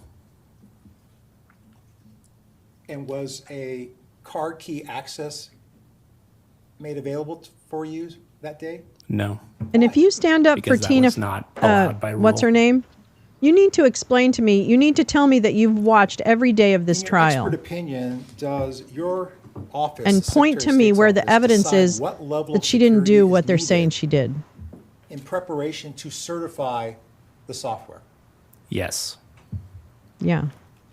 She's making money. why do She's you got a have that fucking authority Rumble to channel, decide the like a level of big one, not a little one. Because again, the big one. legislature has given the secretary the authority to certify systems and to ensure that their use in the county is it's basically the certified system out in that county. Specifically, the code speaks to us promulgating, well, not promulgating, but creating conditions of use of the system. And so that kind of thing would fall into that. We want to make sure that the system that the county is using is a preserving system the that we have integrity. certified The integrity of the system throughout matters. the election period. And the reason allegations not everybody that has you were access to do it investigating from is the because of Secretary of that, State's perspective, so that there's some non-criminal security. investigations It's a of thing. Leaked BIOS passwords. Is it that scenario that is the rationale behind restricting who has access to the BIOS passwords? Leading question, Your Honor. It's not a leading question. Your Honor, Overruled. it suggests the answer, sir. It doesn't. Is not suggestive of an answer. He can answer yes or no. Does that Go question make sense? Could you restate it? I will. The situation that prompted you and your office to come to Mesa County, was that based on the triggering Yeah, event and of she's seeing very the video QAnon. online? Yes. And Well, how- screenshots of the video, but yes. And what She was the tragically significant lost her son, item who was of a information Navy that SEAL got your in a attention on the parachute screenshot? accident Those BIOS. after he had come back from serving I'm sorry, overseas. can you ask that question again? I didn't What hear was it. the significant piece of information in So- the screenshots that got your attention? Sustained. We've covered that. She was really heavily impacted by an leads incredible to- loss. And I think, Or what as is with many influential people, in that keeping helps BIOS towards the passwords radicalization, in right? the custody of the Secretary of State and not the county clerks. They are, Because she is a true I believer. would say, almost the most fundamental passwords. But I think she was to the convinced she system. was kind We of want doing those God's work. passwords so secure. It does we not do excuse even what she give them did, to the because she county did clerk. actually And wrong so, things. When we saw them But leaked it online, explains a little bit it of created why. what I would say would be kind of the most serious security breach that I personally have ever encountered. And does the Secretary have access to the county's passwords, which are different than the BIOS passwords? No. And last, there was a brief discussion about your use of a pseudonym to gain access to Telegram. Do you remember that? Yes. How easy was it for you to assume a pseudonym? It was as easy as signing up. And were you trying to deceive anybody? No. Were you trying to influence anybody by you observing the communications on Telegram? Absolutely not. I never communicated with anybody on Telegram. No I'm further sure it questions. didn't Thank you, Mr. help Thornton. Safe travels. her feelings Any questions for this witness from the jury? of anger and Looks like we grief, may have you know. one or more. So if I can have the bailiff come up, and then once she passes, you can. Oh, we pass got all those questions exhibits down, from the and that'd be jury. great, too, Questions since the bailiff from will the be there. Thank you. jury. Come on up, counsel. Questions from the jury. All right, they're going to have a little conference, so I'll do some more explaining. Does anyone have any questions about why we're here today? Yeah, so this is, as I said earlier and have said many times throughout this trial, this is a very good trial to watch. And I actually do recommend you go back and on 2x speed, try and watch, especially yesterday. Yesterday, I thought, was one of the best streams I've had because the information really kind of started falling into place in a lot of things. And I think we covered some really good external documents, too, during that stream yesterday. So if you have the chance and you're interested in this case, I would definitely focus on yesterday's stream as something that has a lot of good information. So the story of Tina Peters is really the story of someone who got caught into the kind of election fuckers network of the people that I want to see held accountable for the fuckery that we're under currently, the why we can't have nice things. It's not because Democrats are this, that, and the other thing. It's really not us, okay? This is a takeover of the Republican Party by the more extreme factions, Tea Partiers, whatever, and a push out of kind of normalized governing, right? And along with that, there's been some people engaged in this, like Matt Gaetz, Donald Trump, Bill Barr, bunch of people who have a lot of fucking skeletons in their closet. And some of those skeletons, as we've seen quite publicly, have been recently biting them in the ass. Okay?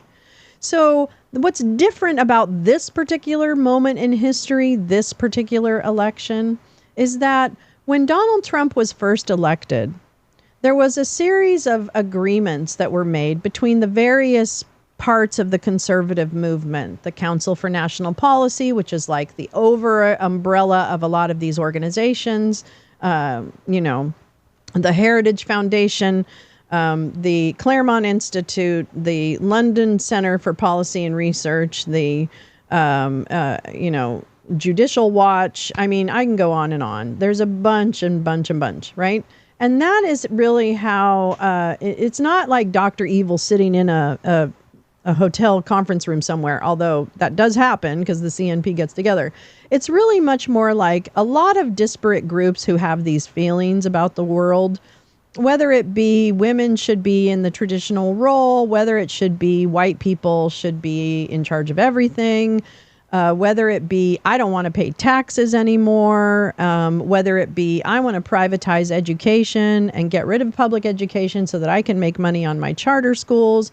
And then the other people over here are like, well, that's great. Can I open this religious school? Because I'd like to really get more Christians in the world because that's my spiritual. Do you see what I'm saying? Like there's a lot of disparate but connected aims that get us to this point where people are willing to break the law the same ones that were active to preserve their power. And that's why people like Mike Flynn, Mike Lindell, like the Patrick Byrne, Roger Stone, Steve Bannon, etc., why they're engaged in trying to get people like Tina to break the law. Publish a year in like September because the legislative because they need to hold on to power because they know and this time that would be if they lose this time statutes that were effective. It's over. Like May. There are some circumstances where like the they're legislature going to face might pass justice. A law that would be effective immediately. That's not why you run the like country. That happened in 2021 that would have affected the statutes that we looked at. So yes, that's a long way of saying yes, those were the effective statutes. No buffering. What buffering? Have they changed since 2020? Yes, Your Honor. People call our last okay. witness. Yeah, they did change. They tightened up some of the. All right, Investigator Cannon, you can come on up here. They swear you in. Oh, this is Investigator Cannon. Okay, this guy is the lead investigator on the entire thing. So he's the lead state investigator on the thing. Here in the black chair. So this should be good. And once you're seated, please state your name. And you don't have to spell your last again since you've done that before. James Cannon. Go ahead, Mr. Shapiro. Thank you. Investigator Cannon. As part of this testimony, I want to briefly go through your resume. Hi, Carla. Your professional Be safe on your career errands. regarding certain specialized training, skills, et cetera, that you have.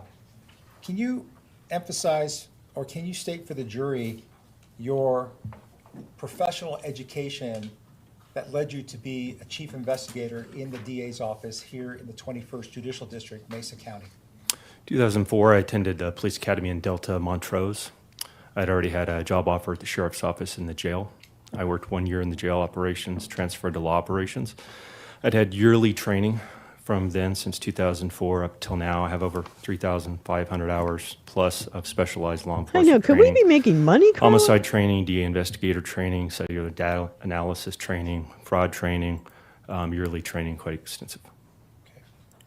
And what other law enforcement agencies or jobs have you had prior to coming to the DA's office? I was 12 years at the sheriff's office. I'm in my 9th year at the DA's office, so my 21st year in law enforcement. And have you worked on cases involving technology, cellular data, digital data? Yes, hundreds. Hundreds of cases? Yes. And what types of devices have you been working with in terms of technology? Camera systems, security systems, laptops, tablets, smartwatches, cell phones, all of those types, internet investigations. Track phones, jitterbugs, And have you know. undergone specialized training in those specific disciplines? Yes.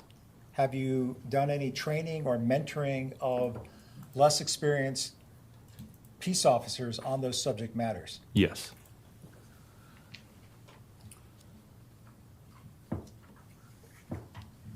When were you promoted to chief investigator of the district attorney's office here in the 21st Judicial District? Oh, it was approximately 2 years ago.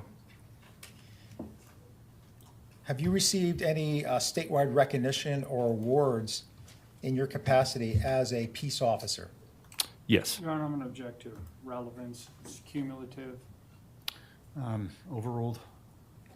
Yes, while at the sheriff's office, I received several awards, commendations, sheriff stars, excellence award for uncovering some deadly weapons in the jail, which they believe was going to be used on officers.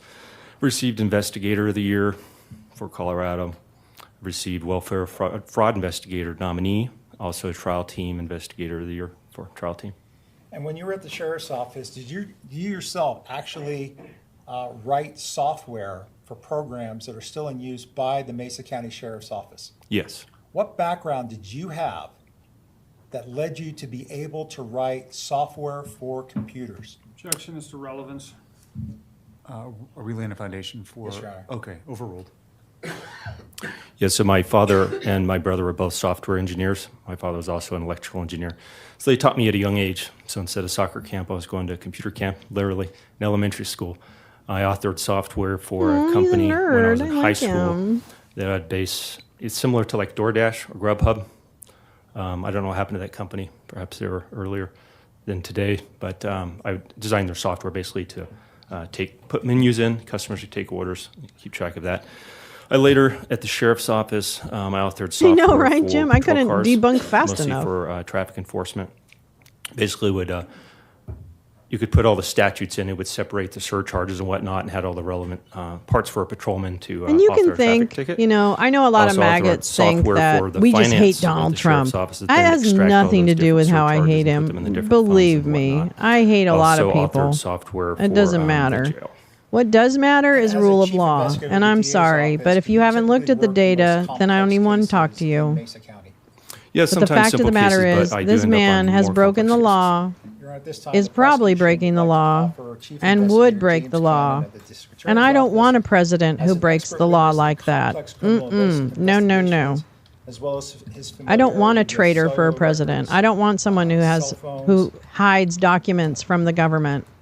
I don't want that digital person. mapping, and So it's not a process about, called case agent review regarding oh, I digital don't like device him. It has downloads nothing to in do terms with of him. analysis, not the extraction. It has everything to do with the policies, the lack thereof, the cruelty, the lack of genuineness, the treason. Any objection, Mr. Hartman? That's what gets me. I like my presidents not to crime. And if you want to bring up Joe Biden, well, then you obviously didn't pay attention to Alexander Smirnov, who is currently sitting in a prison cell not too far from me Your Honor, I do not object to because he you lied modifying about what complex Hunter investigations Biden that did or have did been not established. do. And Lev Parnas, who I know, believe there's any is specialized about to do a training or tour knowledge with his required documentary and cellular along with records, Rachel cell Maddow phones. about how Trump has lied about everything about Ukraine and Rudy Giuliani is a fucking criminal. And finally, Your Honor, So don't believe me, believe the courts in the land who have weighed in thus far.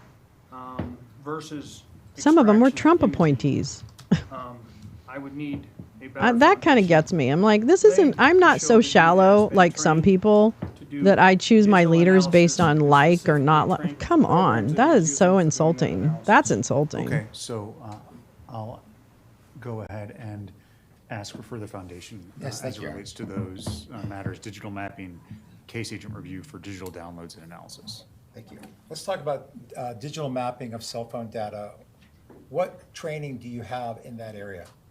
Been through cellular data analysis specific to this, Google Earth training, Cellbrite training, magnet training. And how many cases in your career have you actually used that training to assist in criminal investigations?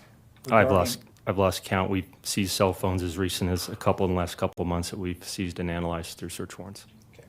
And how many hours of training have you undergone? You talked about the type of training, but how many hours of training have you undergone?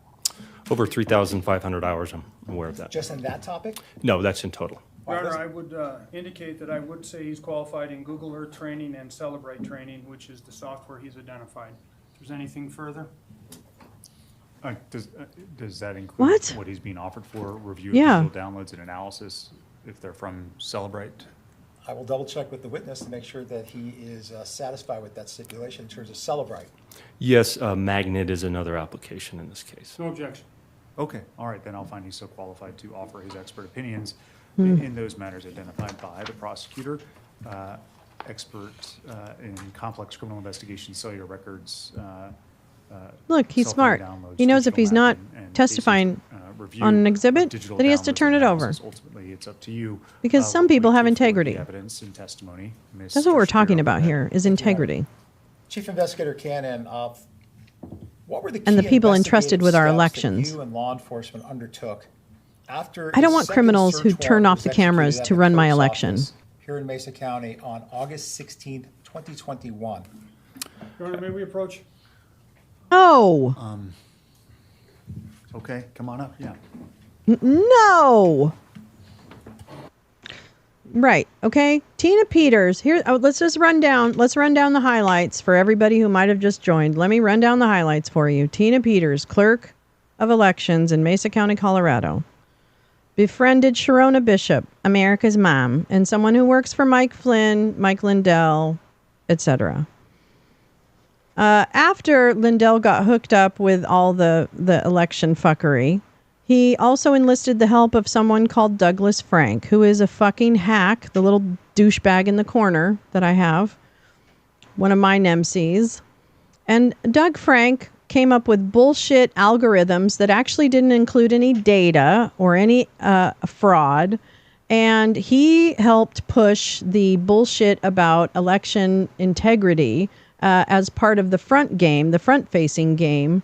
And he would go to different counties and meet with whoever would meet with him. And in this case, he got a meeting with Tina Peters. And he convinced Tina that indeed everything she thought could be true was true. And somehow the Serbians might have hacked into her machines. Oh, and by the way, in order to do that, they inflate the voter rolls with dead voters using the 2010 census names. But he never could prove After it. August 16th, 2021, what were the next major set of steps that you took to learn more information about the allegations? Max is like, and he won that fucking county. 2021. Numerous investigation interviews, numerous search warrants, many just for records at companies in the form of a search warrant or what we call court order for production of records, where a judge orders the company to produce the records to me after I present an affidavit, leading up to a larger simultaneous four-house search warrant in November 2021. All right, let's talk about November 16th, 2021. What occurred on that day here in Western Colorado? At that time, there was a FBI involved in a federal investigation parallel to my investigation. My team participated in a federal execution of a search warrant on 4 different houses, one being the defendant's house in the Orchard Mesa area, Sandy Brand's house near D Road and 30, Gerald Wood's house up in the Fruita area, and Sharona Bishop's house up in the Garfield County area. Of the 4 homes, were you physically present at one of them? Yes. Which of the 4 homes? Sandra Brown's house. Were you in communication with the other law enforcement officers at the other 3 homes? Yes. What key items of evidentiary value were seized by law enforcement pursuant to those federal search warrants? Yeah, Jim. Primarily electronic devices were the key Yeah, he evidence did. items. Yeah, he did. And He said those that. electronic devices included what types of devices? The same, but Thumb bigger. drives, tablets, cell phones. I believe there's a smartwatch, those type of devices. And what I types don't of even know. I'm evidence so were you I'm potentially so looking done. I'm for by baked. seizing I'm just those types done. of devices? We're looking for evidence of these targets involved, communication regarding the crimes that are alleged here between each other, any other evidence that they were involved in these crimes that have been charged. So now that you're in November, mid-November 2021, 3 months after the investigation initiated, was Jerry Wood still a target of the criminal investigation then? Yes. What was done with the actual seized items from the 4 different locations that were searched? So including some of the initial items from the first Oh, Woods it's my search pleasure. warrant, we had probably about 65 devices. So they were sent to a lab in Denver that can accommodate that volume to keep track of that and extract data out of those devices. It's a long, tedious process. Plus, we're talking about the federal government. So I was waiting for those things. All right, so you made a comment about, since it was waiting for the federal government, how quick did your federal law enforcement partners turn around the imaging, downloading, and extraction of data from those seized digital devices? Not quick. It took maybe a year to get the last one. I got them in little bits and pieces. So I'd get one device and a part of another device over a period of time. So when the technicians at the laboratory were done with their work, what sort of work product do they give you as the lead case agent who's more familiar with the facts for you to examine their work product to potentially learn of additional evidence? Objection, Your Honor. May we approach?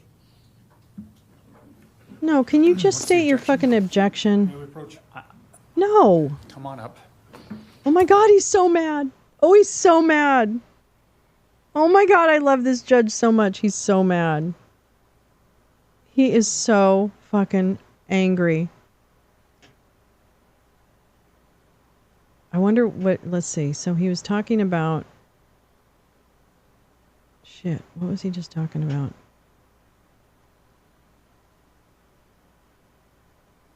Damn it, I can't remember. I can't with this defense team.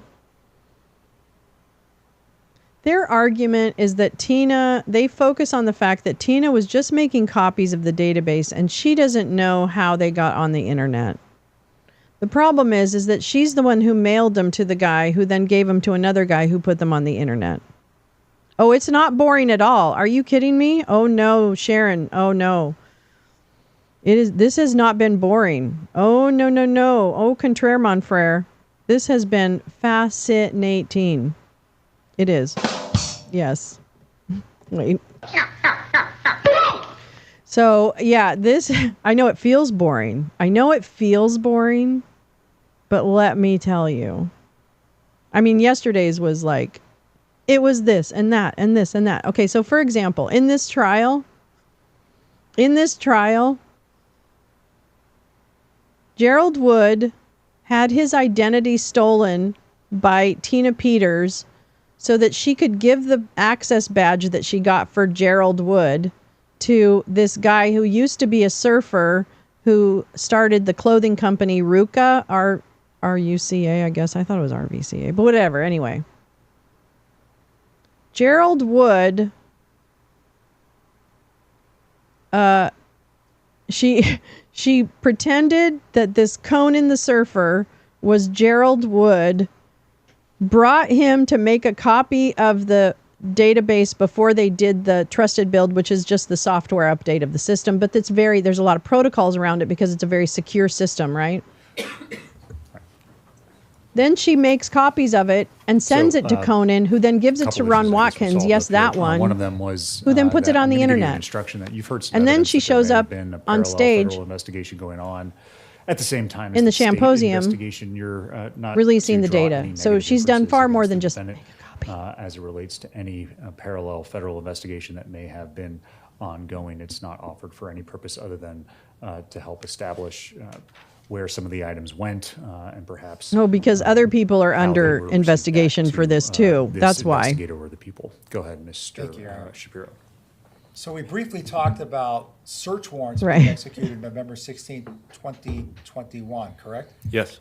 Oh no, this has Moving into almost the new everything. year, January into February 2022. I'm waiting for the was love Jerry child to Wood show up. Still a target of your state investigation. Yes. So moving into February of 2022. We watched her arrest yesterday. As It was a chief investigator must-see of the TV. DA's office, do you know what is use immunity? Yes. In layperson's terms, can you explain what that Yeah. means? Use immunity means someone may have been under investigation. There could have been evidence collected, statements out in the field or in interview rooms collected. And the use immunity means that they will agree to testify truthfully, and that statement provided in court can't be used against them. Just that statement in court, but they can still be charged after the fact based on the other evidence collected outside of the courtroom. Okay. That's a good what explanation. is transactional immunity? Transactional immunity is similar. However, the statement provided in court by this person, if truthful by this agreement, the things they testify about in court can't be charged on them at all. Meaning that even if other evidence was gathered outside of the facts, because they testified truthfully about those particular charges, we can't charge them. What type of immunity did Jerry Wood receive to testify in Mesa County in February 2022? Only use immunity. And after he testified, was he still a target of the investigation? Yes. Now, as you're moving into the the spring of 2022, are you still trying to learn more about the purported Conan Hayes? Yes. And are you still keeping Jerry Wood under your investigative microscope? Yes. To the best of your knowledge, were you observing Colorado. public statements that Tina Peters may have been making, whether it be on podcasts, speeches, or other platforms? Yes, I was collecting many of those. Oh, At least in terms of the public statements that you were privy to, did you ever see any statements or hear any statements attributable to Ms. Peters where she named Conan Hayes by name at least around Christmas time 2021 into the first few weeks of 2022? No, the defendant had not named him publicly up to that point. I'm sorry, just I said couldn't hear the something. answer because someone's phone went off. Whatever that sound was. Can you please ask the question again? Yes. In terms of the platforms that you had available to you to observe statements made by or attributable to the defendant, Tina Peters, did you ever hear her utter or state that the person in the trusted build on the 23rd of May, the 25th of May 2021 was Conan Hayes and not Jerry Wood? Not at that point, no. Okay. Subsequent to, strike that. So based on that, what steps did you start taking to learn more about who this Conan Hayes might be? I knew that the package at that point was shipped to this Conan Hayes in California, so I began to broaden the scope of the investigation and look to see if possibly Conan Hayes had been in Mesa County around the week of the trusted build in May 2021. Okay, and at the same time you're trying to learn more about Conan Hayes, are you still trying to learn more about Jerry Wood? Yes. All right, this time I'm going to show defense counsel what has been marked for identification as People's Exhibits 36 and 38. All right.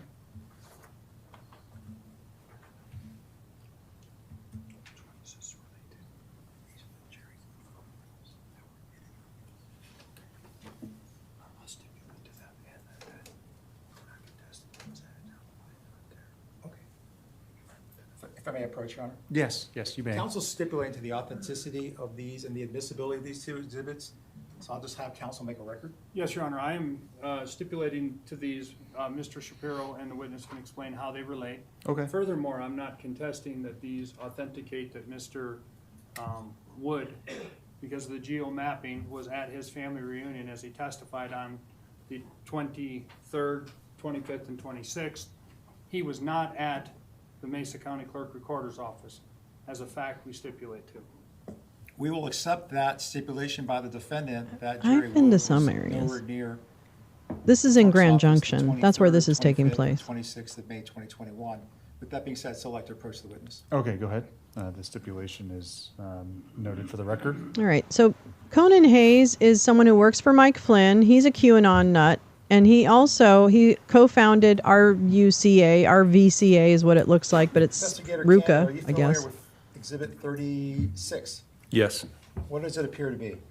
This is metadata from a photograph file. And what Not about really. 38? Not really. It is also no. metadata from a photograph file. Can you briefly, being respectful of the jury's time, explain how you found metadata from a file? So interviewing people that I knew through my investigation were with Mr. Wood on this 5/23/21, May This is 23rd, that Conan. was a Sunday. I interviewed them He and I found pretended to be people that Jerry had Wood. Jerry Wood images claims he where was Jerry Wood asked in to the help, image. I and he personally went through a took background that check and image got a off the phone badge, simply and then by he was plugging asked to USB give the into badge back, computer. and that's the last you he can just heard of simply it. right-click on it, just in like Microsoft Windows, and you can see when it was Yes. created, and that's where I've got this date, the 5/23/21. Were you given a list of potential witnesses to go seek out? Yes. Did you go farther than that to further verify Mr. Wood's purported alibi? Yes, I had from Mr. Woods and his counsel at the time. They provided a list of witnesses. I did interview some of those, but I took it a step further, and one of the persons I talked to, I asked for other people they may know that weren't on the list. That way, if anybody had been talked to or tampered with. And I reached out to those people, and one of those people was Ken Herrera, and that's where I obtained these images. Okay. And is this the metadata of the two photographs that Mr. Wood authenticated when he testified last week? I believe he authenticated those. I was multitasking, but I'm aware of two photos of Mr. Wood at a pool party, basically. I want to say it's district court, but I could be wrong. I don't really know, Sharon. I shouldn't say. What times were the two photographs? There's a link in the bottom of my my 5:52 description p.m. and that you can 7:31 find p.m. more information. Thank you, sir. What were those exhibits again, please? 36 and 38. Which one? Right. 36 is what time? 5:52 p.m. And 38? This is the what lead time? investigator, 7:31 p.m. Cannon. This is the lead investigator on the 23rd? case. Yes, Of May that's correct. 2021. Yes. Thank you. So now that you're dual tasking, trying to learn more about Wood and learning more about Hayes, let's focus now on Hayes.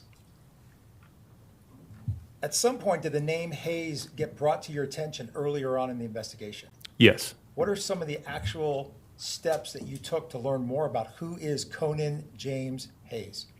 I had first heard his name during the symposium. What is it about I later computers found the that shipping everybody, label that the we cats are go discussed and crazy it's been over introduced into evidence. laptops? So I My then God. turned to utility databases and learned his residence in California, also his telephone number.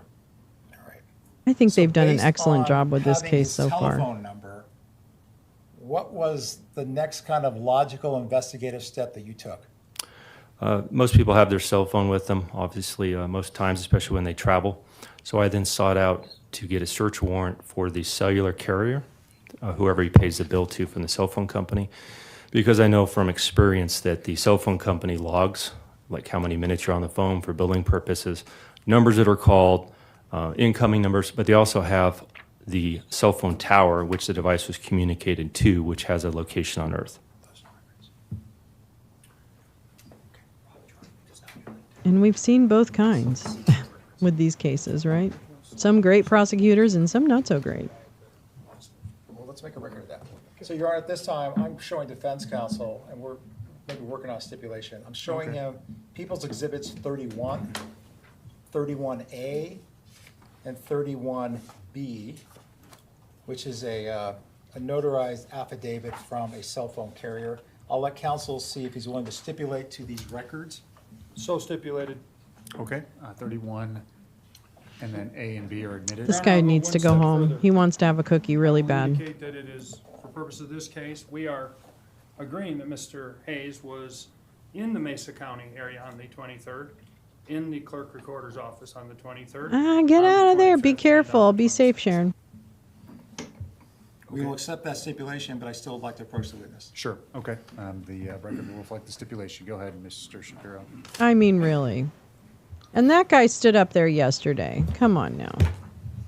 They are so bad and badly dressed. And they had all day yesterday to view their ass on television, and they clearly didn't take any of that into account. In fact, this guy seems to have doubled briefly down. walk through what is Exhibit 30, which is the binder.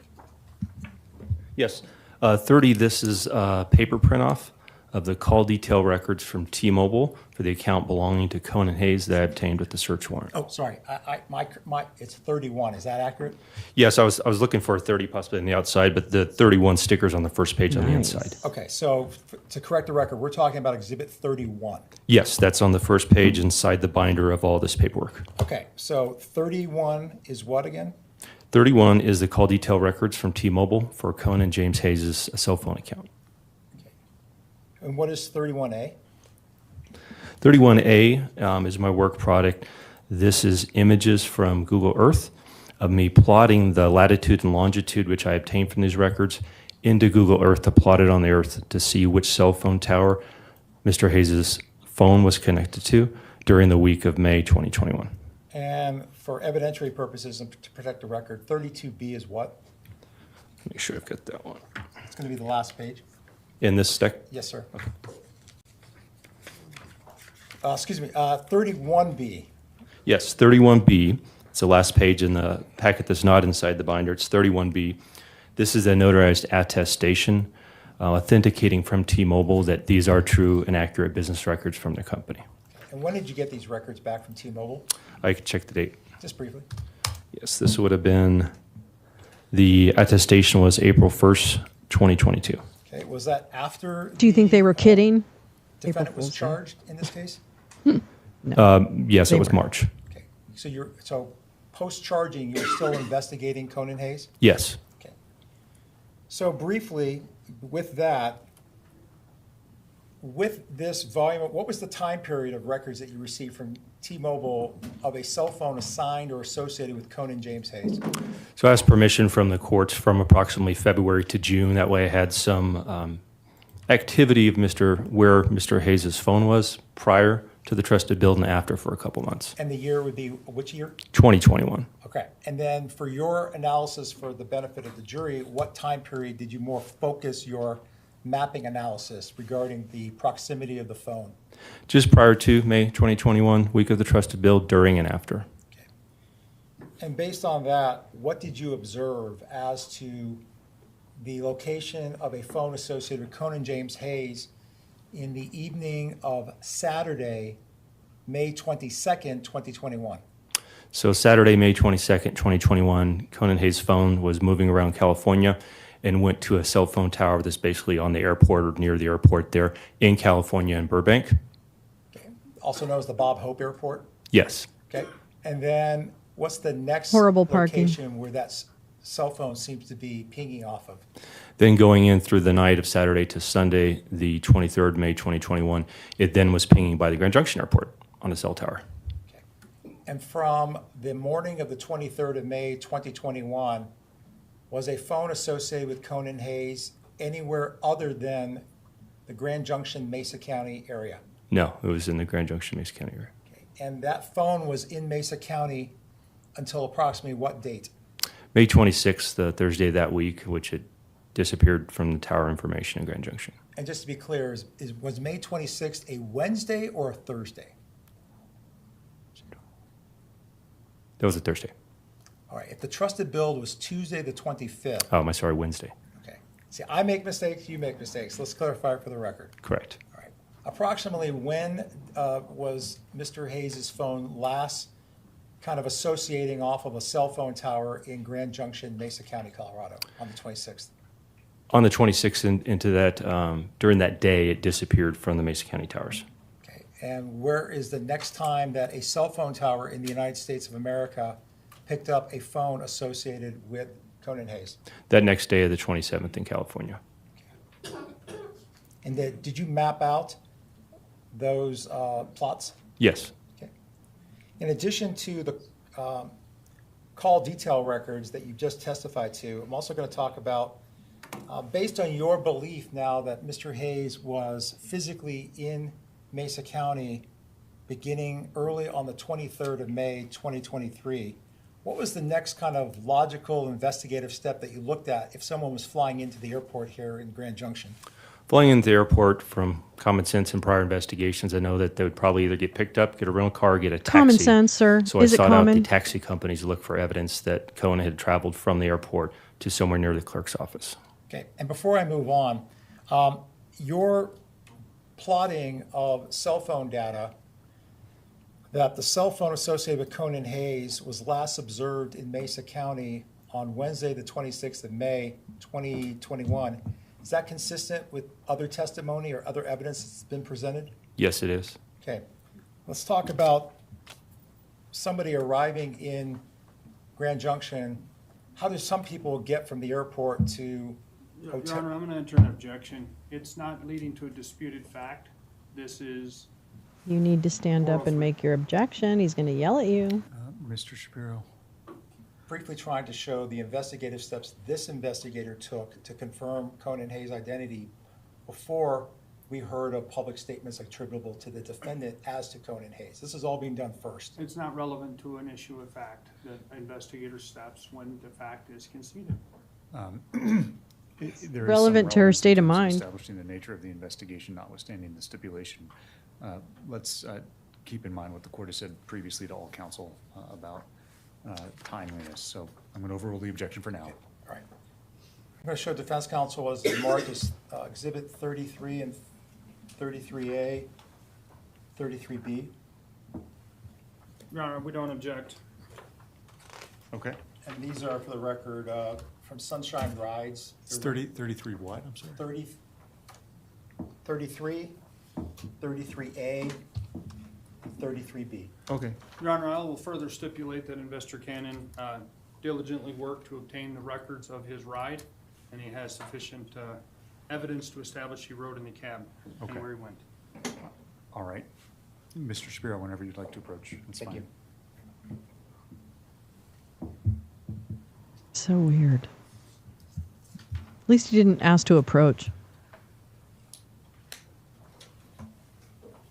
Here at this time, the people would like to briefly publish 33B. It is a very brief audio recording, and then we'll move on away from these records since the council stipulated to them. Okay, yes.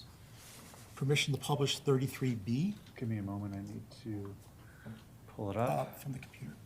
With permission, we'd like to do it from our computer versus having to upload the disk. Oh, yeah, okay.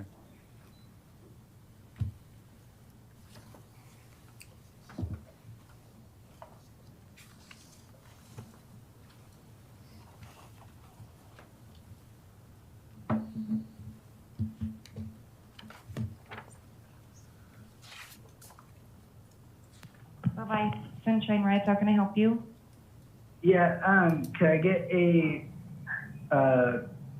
ride to my hotel Okay, where are you That's at? Gus.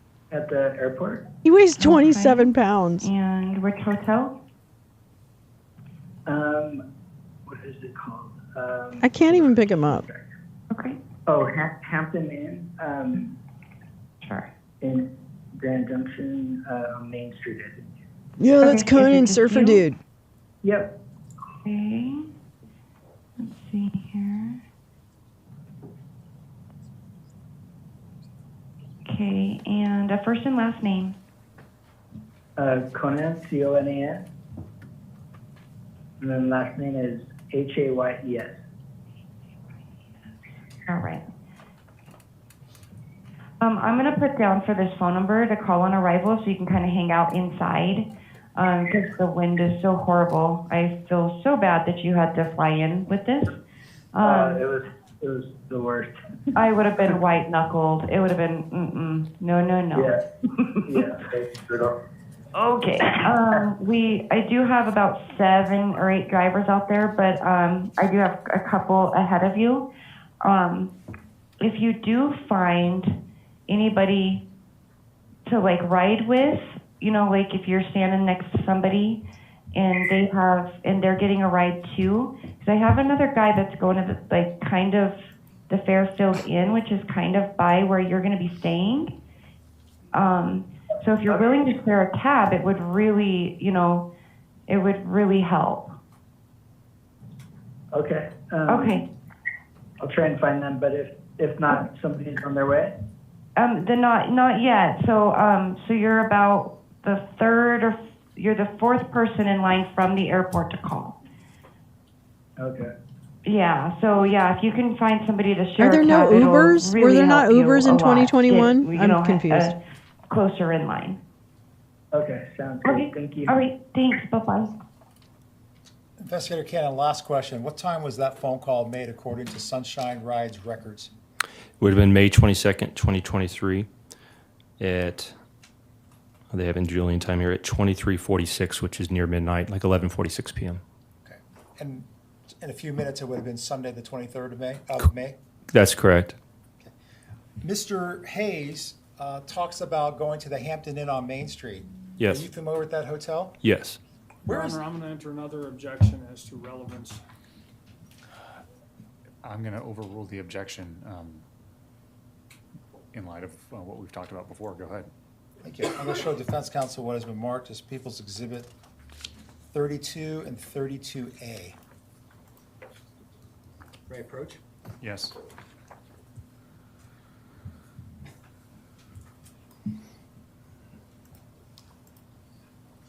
Is that on the stipulation? I don't know if you did. Are you stipulating? Is it on the stipulation for foundation as a business record? It's got a 90211 affidavit. Okay. So what do you want to do?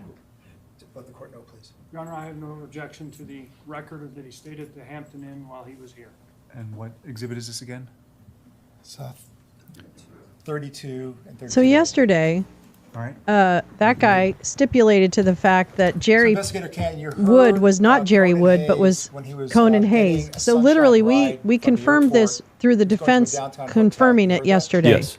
The Hampton Inn is where in relation to the Mesa County Justice Center? You can't make It's this up. walking distance across the street to the south, and then to the east, just a couple buildings east of here. And is the Hampton Inn on Main Street closer to the clerk and recorder or closer to the Justice Center? Clerk and recorder's office. Okay. And the Applebee's. So what do you have in front of you that's been stipulated to you by the defense?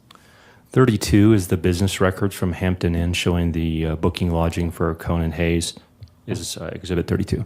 And just be clear, what is the name of the guest? Is it actually Conan Hayes or a slightly different name? It's listed, it has Hayes, and then there's a space in the first name, James. There's just no Conan listed. Okay. What is Conan Hayes' middle name? James. Okay. What are the dates of this booking, the dates that rooms were reserved at the Hampton Inn on Main Street?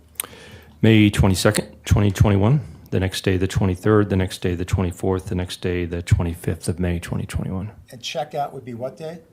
The last billing is 5/25/2021. What is polydactyl, Jim? So it would be I like Maine 5/26/2021. Coons. They're beautiful And do cats. these records that have been stipulated to by counsel indicate who made the booking reservation? Yes, if I could verify which page it's on. Please do.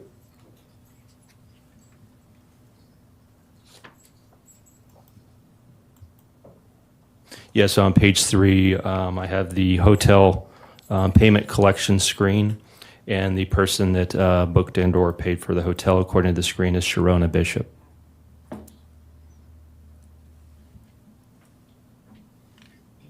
You'd think that would have come up in addition to you trivia, gathering these right? records, Like, how do we miss that one? Were you involved That's pretty in cool. I got to count. interviews Gus, come here. or I want an to count your interview with toes. Linda Nicely? Yes.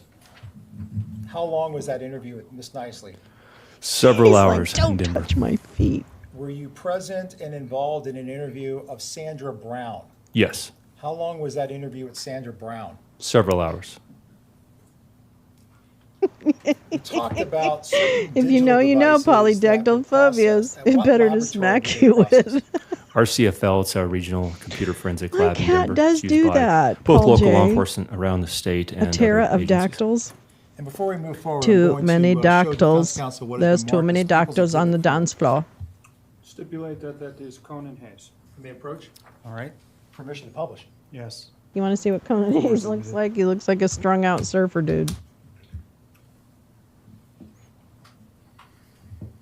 I live in the terror of dactyls. There he is. There's the little mug. He doesn't look like a Walmart Kenny Rogers at all. He hits me in the head to wake me up every morning. Literally, this guy. Your Honor, may we approach? And he wants to be pet. It's not like he's going to bite me, but he just does the boom, boom, boom, boom. And they also like try to eat my hair. I know. Yeah, you got to be fast. Can't drop those trivia references slowly. You got to drop them fast. You got to drop them fast and furious. We had a rescue pit bull and a rescue German shepherd. Oh, but that cat was the boss. I imagine. I want a German shepherd. Can I say that? I love German shepherds. I'm not going to get one, but I believe in rescue animals. I don't believe in breeders. But boy, do I like German shepherds. I don't know. I always felt like I would want a German shepherd. Both my cats are obsessed with plastic.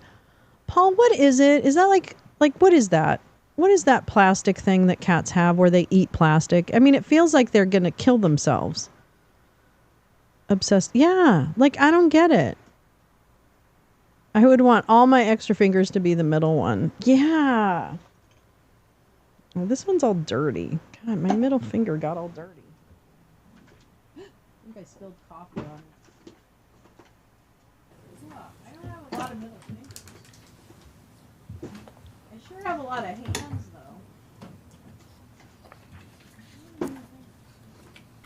Investigator Cannon, I'm going to show you what's been marked for identification as People's Exhibit 65. There we go. It's time for the little hands. Let's do little hands. And 67. Oops. Stipulate, Your I gotta Honor. watch where my camera is. All right, they're admitted. Can I approach? Yes. God dang it. I wish I had long sleeves. Hi, welcome to the show. Yes. This is Wake and Bake with Lolo, and I'm your host, Lolo. And I've already woken and I've booken, but here I am again to help you. Investigator Help Cannon, you waken and bacon. what here is this exhibit? at the 65? Lolo's What type Lounge. of Welcome communication to the Lolo's Lounge. This is a text message communication from We're a cell glad you're phone here. extraction. Thank you for From coming whose today. phone? We It's really from Sharona appreciate Bishop's it. phone. And it's a We're just going to rub the communication microphone a between little who bit. and Yes, who? we're just going to Between rub the it a defendant little and Sharona tiny Bishop. bit. And what Hope is the that our date of the communication fingers between aren't showing. defendant But then, Timmy oh yeah, Peters and don't Sharona piss Bishop? me. Oops, my April wrong hand. 24th, 2021. Don't piss me off, because Let's go otherwise down I might towards, do this, a little bit and I behind, might cut it show off a you little my bit. big middle finger.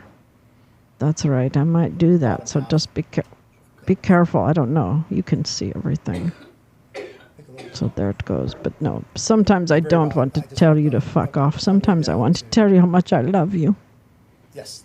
And just how much I love you, and I can't live without all of you. I'm so glad you're here. So again, I'm- who is sending the message? I'm so glad you're That's a here defendant with sending the me message today. to Sharona Bishop. Okay. What is the defendant saying? I'm going to need a at the very lot more last sentence? laughter at this. Keep up your good work and let me know how I and my office can help. Shut up, Lolo. Shut up, Lolo. Lolo, shut up. All right, let's go on to Exhibit 66 that's been stipulated to. This is my favorite. Permission to publish. I'm so Yes. grateful. Investigator Cannon, 66 is from what digital device? Oh no! This is from Brought a an mouse in extraction house? from No, the fuck defendant that Tina shit. Peters' house. Fuck that This shit. is a piece of a Facebook message from Facebook Messenger from a device extraction, Fuck which was that provided shit. to me from the lab in Denver. No. The device in question was what type of device? This was a thumb drive device. And was there only one thumb drive device found at Miss Peters' home, or were there multiple thumb drives? There was multiple thumb drives.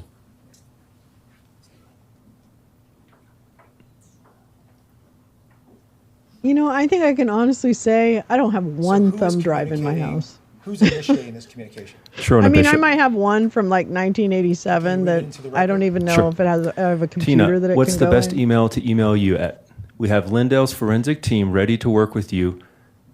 Can we chat with you? And the date and time of this Facebook Messenger message between Sharona Bishop communicating with the defendant. April 28th, 2021. And just for the record, do you know, as the lead investigator, as who is the Lindell in Lindell's forensic team? Yes, that would be Mike Lindell. Okay, next exhibit 67 that's been stipulated to. What device Yeah. is this exhibit captured from in terms of a screenshot? This is Forensic also team Sharona Bill Bishop's cell Waldron. phone. You know, the ones who didn't find anything with the Permission to PCAP publish data? 67? Yes. What is the date of this communication? May 23rd, I gotta find 2021. Phil That was that Waldron's Sunday we interview with spoke the about. with the J6. And what is the He's on approximate there. time that this communication occurred on Sunday, the 23rd of May, 2021? 2:24 p.m. And is that the actual time, or was it a time that you had to convert based on what's called UTC? Yes, UTC, sometimes you have to subtract 6 hours from it to get what time we believe it may be. Okay, so what time would it have been in Grand Junction, Mesa County, Colorado? It would have been Saturday night, the 22nd.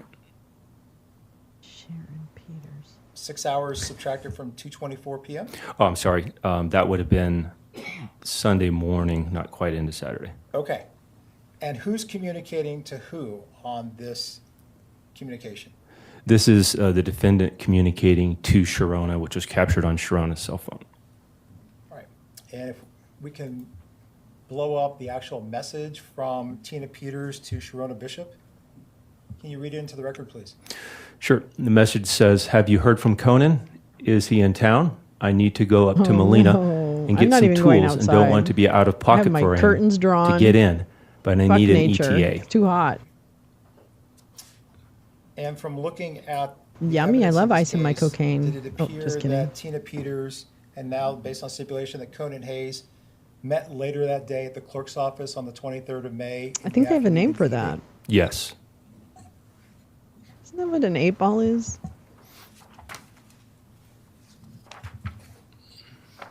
Now I'm going to show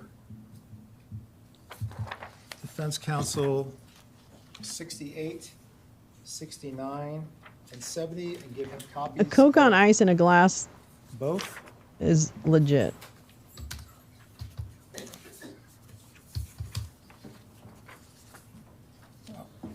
There's actually three, so here are the ones with the copies. Oh, how exotic. Cherry Coke. No objection. They are so admitted. No objection stipulation? No. Yes, no objection, stipulation.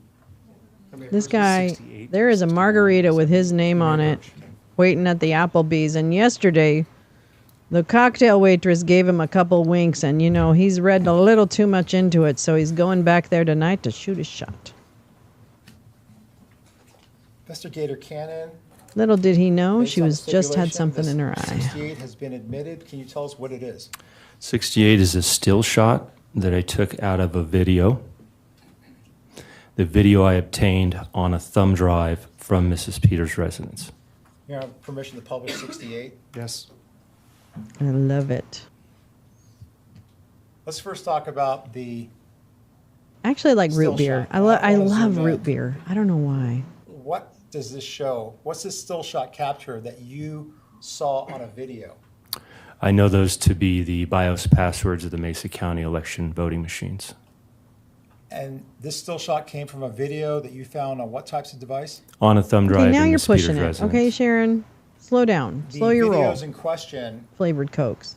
or is it just one video? Soon you're or going to be in multiple the videos? lime about category, 4 and we're all videos. going to have to like do an intervention. Totaling how much time to watch all 4 videos would take how much time? Approximately half an hour. And what time of day or what day? Okay, were these okay, videos okay. captured? May 25th, 2021. What time Wow, of somebody's day really were the 4 spicy videos today about their captured that sodas. would add up to be about 30 minutes if we watched them from There start is to finish. lime. There's Mostly in the lime. morning, like 9 o'clock, 10 o'clock hourish. Okay.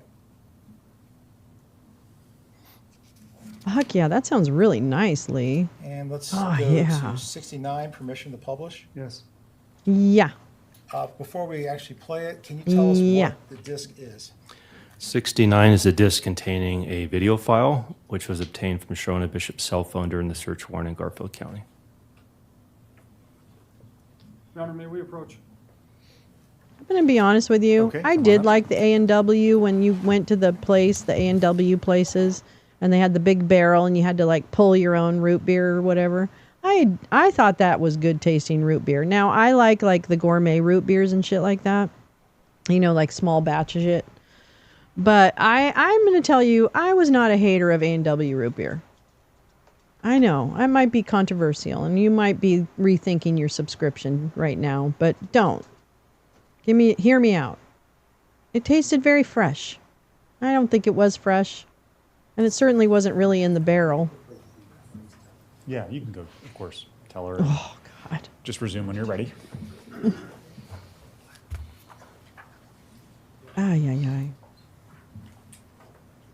I do like Bargs too. I mean, right now, I like IBC root beer too, and Virgil's is good. It is too sweet. You're right. I do like IBC root beer. I think that's very good. I don't know. Yeah, I guess. I don't think that's bad. Oh, I know. Mexican Coke with that sugar, the really good sugar. That's worth it. That's worth the bottle. Okay, of the defendant. Fago. Okay. Oh, you know what? I feel like I've heard of that before, Lee.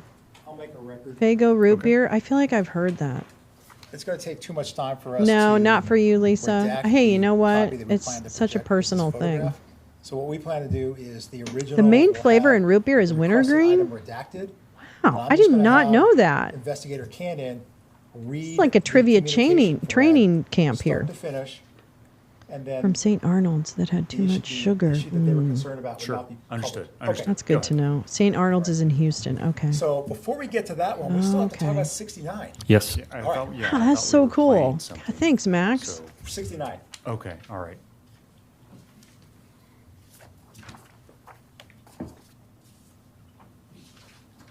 And you have standing permission to publish.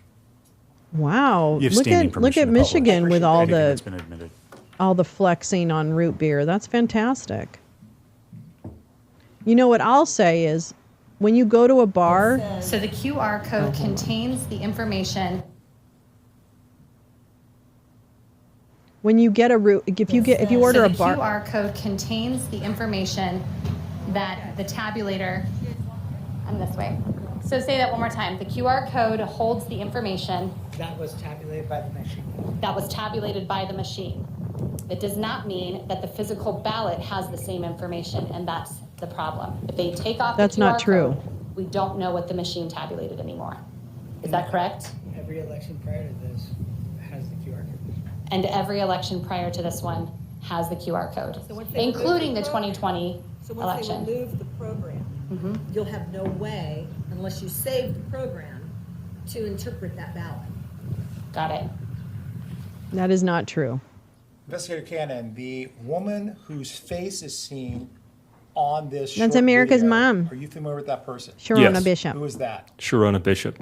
There is a second female's voice who is off camera, but you can hear it. Do you recognize that? Yes. Whose voice is that? Tina Peters. All right.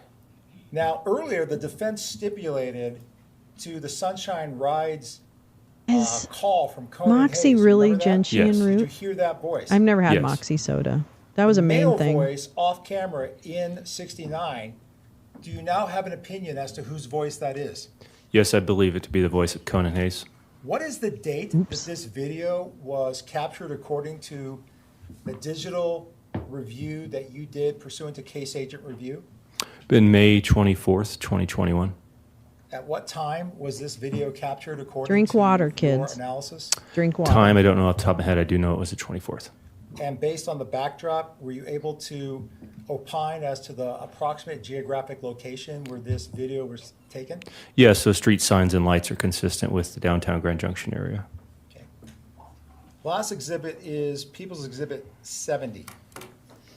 It's been stipulated to by the defense and has been slightly redacted at the request of the defense, so the official record will show something redacted.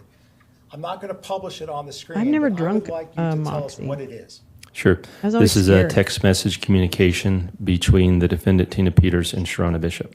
Okay, hold on a second. It sounds like, or I know The mine are smarter hot too. I person keep than me is like able to figure out I how got to one of redact those this. gloves that gets the excess thumbs up. I fur don't off wanna of them. waste You too know much when you time. pet them.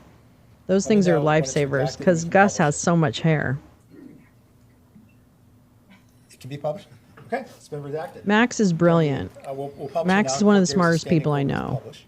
And that's saying a lot because I feel like I know like more than my share of smart people. Seriously, I'm not just We can zoom in. Kissing work at the ass. Max top, and knows. Work our way down through the exhibit. So investigator That's Cannon, right. again. Max media this literacy. That's what we communication call appears her. to be what? It's a text Max thread media between literacy. Sharona That's what we Bishop call it. and Tina Like, Peters. yeah. What is the first That works just like it date, is. time stamp of the first communication between Sharona Bishop and the defendant Tina Peters? That's right. Smartest be gallery August on the 9th, planet. 2021. Right, butterflies. At what time? 5:25 p.m. So that's Monday, correct? Correct. Who is the communicator in blue and it says me? So this is Sharona's phone, so the blue is her being me, that's her device. And therefore, the person in yellow with that phone number would be who? Tina Peters. Okay, can you just walk the jury through the communication from top to bottom, and we'll quickly go through what the two of them were talking about, starting on Monday, August 9th, 2021 at 5:25 p.m. Sure. Sharona sends a message to Tina Peters, says, "Call you, be right back." Ms. Peters' phone response says, "This is beyond urgent." And then it says, "Go to Signal. I've uploaded the EO." All right, at that point, do you know what the EO means, the acronym? Election order. Okay, so continue with the communication between Ms. Bishop Yeah. and the defendant. Every day the reflex comes up. How is that possible? How? Then Sharona says, "Where was it leaked?" Ms. Peters responds, "Just said social media." Oh, wait, you're talking Sharona about my responds, Sharona. "Here." Damn it, I missed that one. I'm not really firing on all cylinders today. I'm going to tell you right now. I'm assuming what people are asking me about. It's really bad. I need Then to Ms. slow Peters down. responds, "Back door Measure open." twice, What cut time is it once. now when Peters is responding, back door open? 9:39 p.m. Okay, let's go to the second page at the top and go through the continuation of this communication. She's named after a vagina. What is Miss Bishop communicating to Miss Peters in the first communication at the top? Sharona Bishop sends a web link to the Grand Junction Sentinel about breaking news. Mesa County Clerk's Office under state investigation for breach of security, and it's an article. Miss Peters in the first communication at the top. Sharona Bishop sends a web link to the Grand Junction Sentinel about breaking news. Mesa County Clerk's Office under state investigation for breach of security, and it's an article. What is the date of Miss Bishop's communication to the defendant? August 10th, 2021, What time? 12:43 a.m. And what is the next communication from Miss Bishop? It's not too bad. Let's skip over It that is, exhibit though. It is. or that next communication and go to the But next soon our blue. heroine would find out it was that bad. So Sharona says, "Heading your way." Date and time of that communication? August 10th, 2021 at 2:44 a.m. What is Miss Peters' response? Loved an image, which I believe is probably an icon or like a heart or thumbs up type of response. And what time did Miss Peters make that communication or statement? August 10th, 2021 at 4:56 a.m. Okay, continue, please. Then Sharona responds, "Home, see you mañana." And mañana, are you able to translate that? Tomorrow. What time was that at? That was at 5:57 a.m. I'm sorry, we looked at the slide switched. Oh, the mañana, it's a little further up. 5:32 a.m. is when it said, "See you mañana." Miss Peters' response at what time? It is 5:57 a.m. She says, "Thank you for letting me know," and then there's a heart icon. Finally, the last four communications as part of this thread.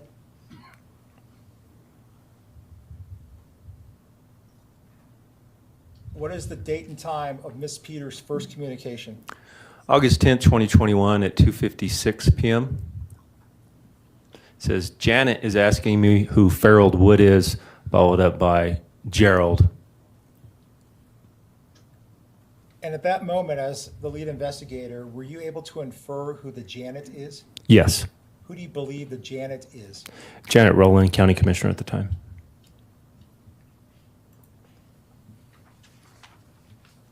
And what is Miss Bishop's response to Miss Peters' statement about Janet asking about Gerald Wood, or who Gerald Wood is? Sharona responds, "He's a tech guy, owns his own tech company."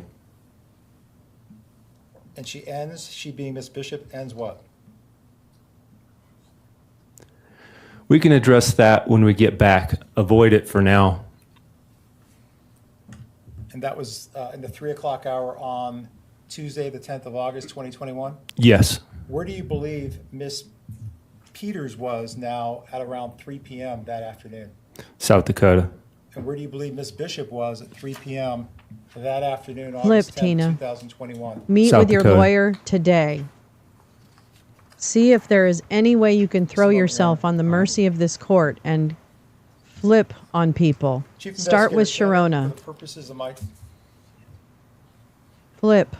for the purposes You of my didn't come up with this examination scheme. of Other phase people two of came your up with it. testimony, I have no further questions for you. Defense counsel may have some Listen, questions. Tina, Thank you for your time and patience. please Thank you. ask for an emergency meeting with your counsel ahead. and with the Yes, judge Your or Honor, something. Okay, sure. Let's, whenever you're ready, Mr. Hartman, you can cross. Sir, I want to have you look And at I think Exhibit she's starting 68, her which fucking, this is the laptop last with passwords. prosecution Right? witness.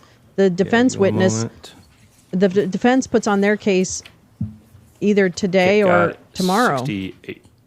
So this was from I the think it's too original late. image, correct? From Tina Peters. I don't know how that works, but No, this was a video on a thumb drive. That was basically, best way to describe it's a cell they phone all backup fucking think from Tina since Peters' everybody phone claps to a and thumb drive. applauds when they're on Steve And then there's a Bannon that movie on the thumb everybody drive. agrees I with watched them. that They movie don't and I know took a it's still shot of fake. that movie, and that's what this Exhibit 68 is. Did you It's compare made this up. to the Code Monkey Z posting or the Gateway Pundit posting? Yes. Is it true that this is a clear picture that displays the BIOS passwords, but what was posted and leaked, as it's referred to, was blurred? The leaked password had a black bar over it covering part of the password, if that's what you're describing. Second, you put the text messages up that we were just discussing in number 70. The redacted portion was a home address, correct? Yes, sir. Okay. And it appears from that, you could deduce that Sharona Bishop had not been to Miss Peters' home before, correct? I don't know that. Okay. I literally have a bestie here that I have to tell her to, I have to remind myself of what her address is every time I go over there. Oh my God. Was talking. Yes. Okay. During your investigation, did you speak to Miss Rowland to confirm that? I don't believe so. Okay. I would like to ask you briefly about the recording that you played where it was talking about the QR code. Do you remember that recording? Yes. This was dated on May 24th, the day before the trusted build, correct? Yes. The concern at that time 10. was that the trusted build I think it's would delete 6 felonies the and ability 4 to misdemeanors, read the or it's QR flipped. codes. 4 felonies and 6 misdemeanors. Relevance. Your Honor, he introduced that. I overruled. That's what they were speaking of, yes. And the suggestion that you put up on the screen, that Mr. Lindell had an audit team that was available to assist in checking the accuracy of the election. Very Is there anything wrong with distracting. that? You lost, Objection, speculation in the form of the question. If he knows, he knows. Overruled. you lost me at suggestion. There was an indication where one of the witnesses suggested that Mr. Lindell had a forensic audit team, that suggestion was presented to the jury. And I'm asking, is there anything wrong with Mr. Lindell choosing to audit the election records? Yes. Or Actually, offer I to? have something I can Depends offer how he here. does so. I can offer Depends how that he does something so. here. Were you aware that Mr. Lindell was involved in litigation from March of 2021 in which the accuracy of the election records No. were No. relevant to No. the defamation case he No. received from Dominion? Nope. Objection. No, no, no, no, no. I have nothing further. Your Honor. Yeah, because you don't have anything, you stupid Okay. flesh bag. The That's right. Sit down. last thread in People 70 between Stupid-ass Bishop suit. and the defendant, where the address is redacted out, Yes. that was in August of 2021? Yes.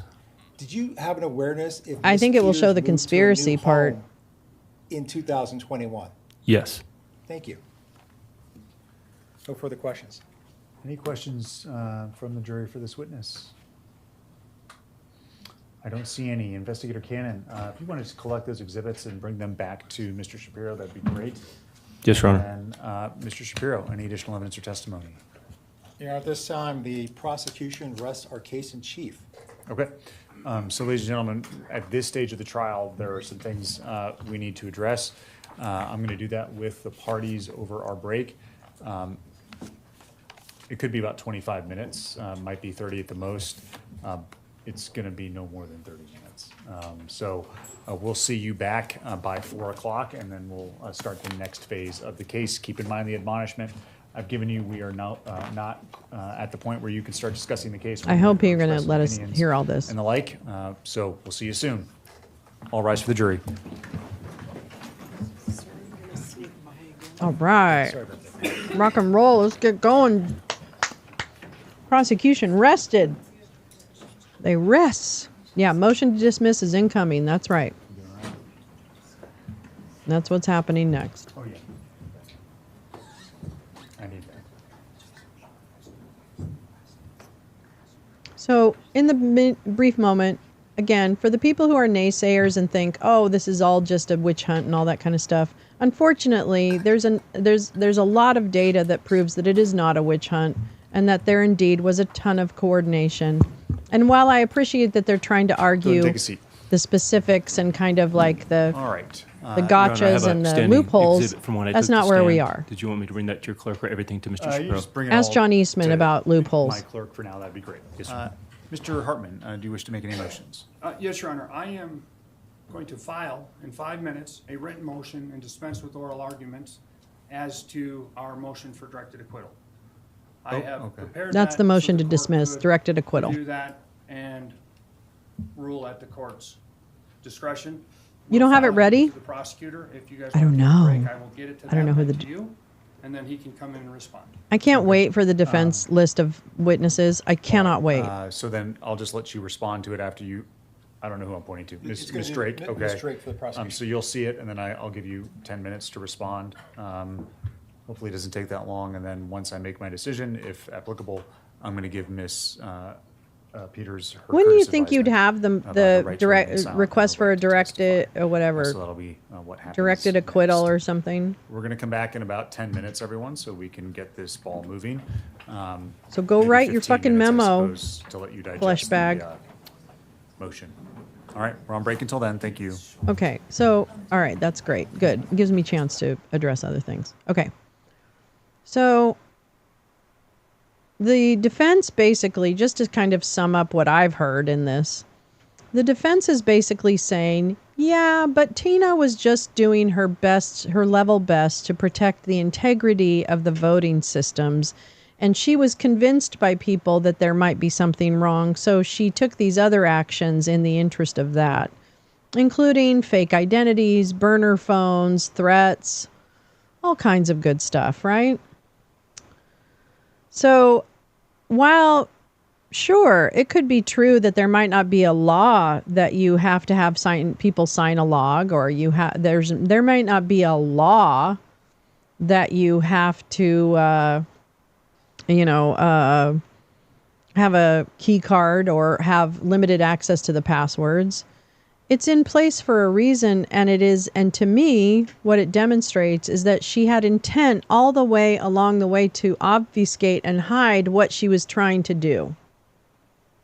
And I am not a lawyer, and I don't know how all of that impacts this case in terms of the evidence, right?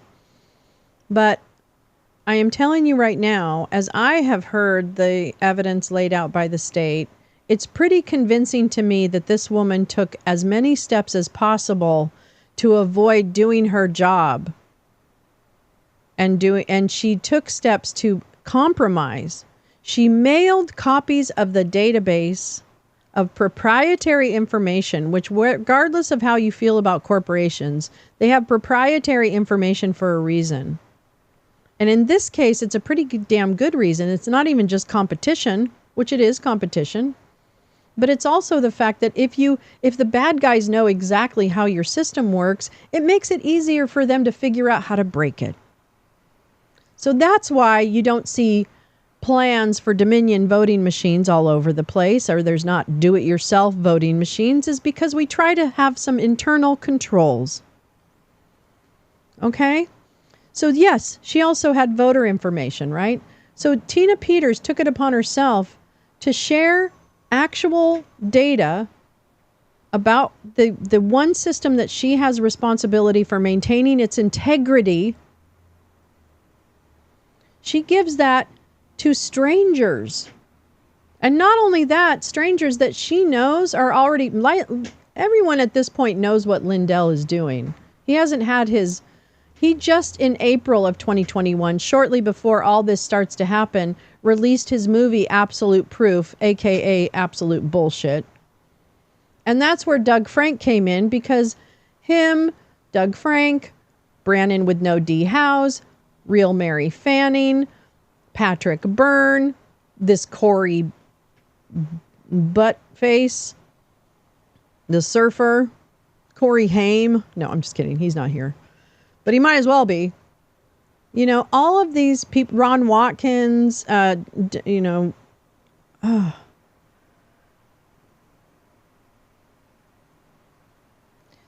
have made it their life's work to undermine the confidence in our elections. And the fact of the matter is there is no data to support their allegations whatsoever. And you don't have to ask me. You can ask Judge Rowland in California when she disbarred John Eastman, the top lawyer in this whole mess, because he couldn't prove that he had any basis to try and break the Constitution with telling Mike Pence that he could just refuse to count the votes. Turns out there was no basis to do that. And in fact, John Eastman learned it the hard way by having people testify and then get systematically ripped to shreds on the stand by other experts who came in and said, that's not math. And all Rudy Giuliani ever had were affidavits that, some of which I would question most of them. And furthermore, if you actually read the affidavits, do you know what they said? I saw a truck pull up at 3 a.m. behind the building. That's not evidence. That's not evidence.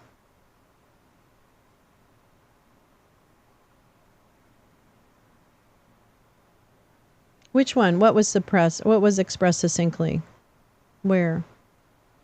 Which part? So the point is that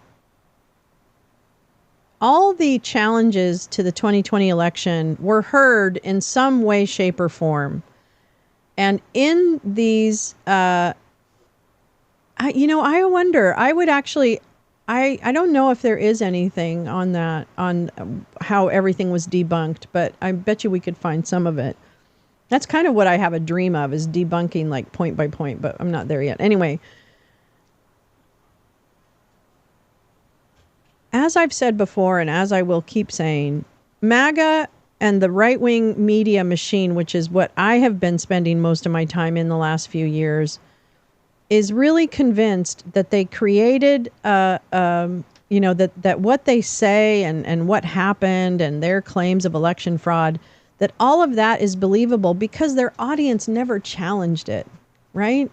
So they convince themselves that all of this is okay because I've never gotten pushback, right? From the Steve Bannon posse, the War Room posse. Well, that's because, well, there's a lot of reasons, but nonetheless, the problem is when John Eastman gets out of talking to Tom Klingenstein of the, Claremont Institute. It's very different sitting on a set with Tom Klingenstein, the head of the Claremont Institute, and telling him all your bullshit stories, cool story, bro. It's a whole other thing sitting in a board of professional responsibility hearing about to lose your law license.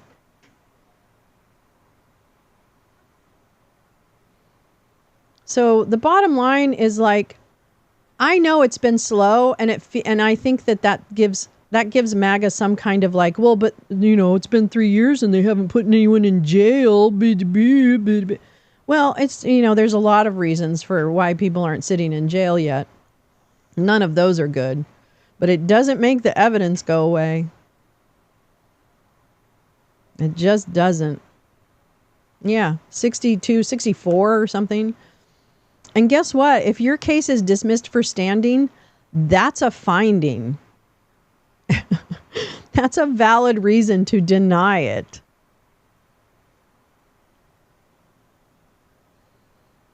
So I know, and the recounts and the audits and the this and the that, and they found nothing.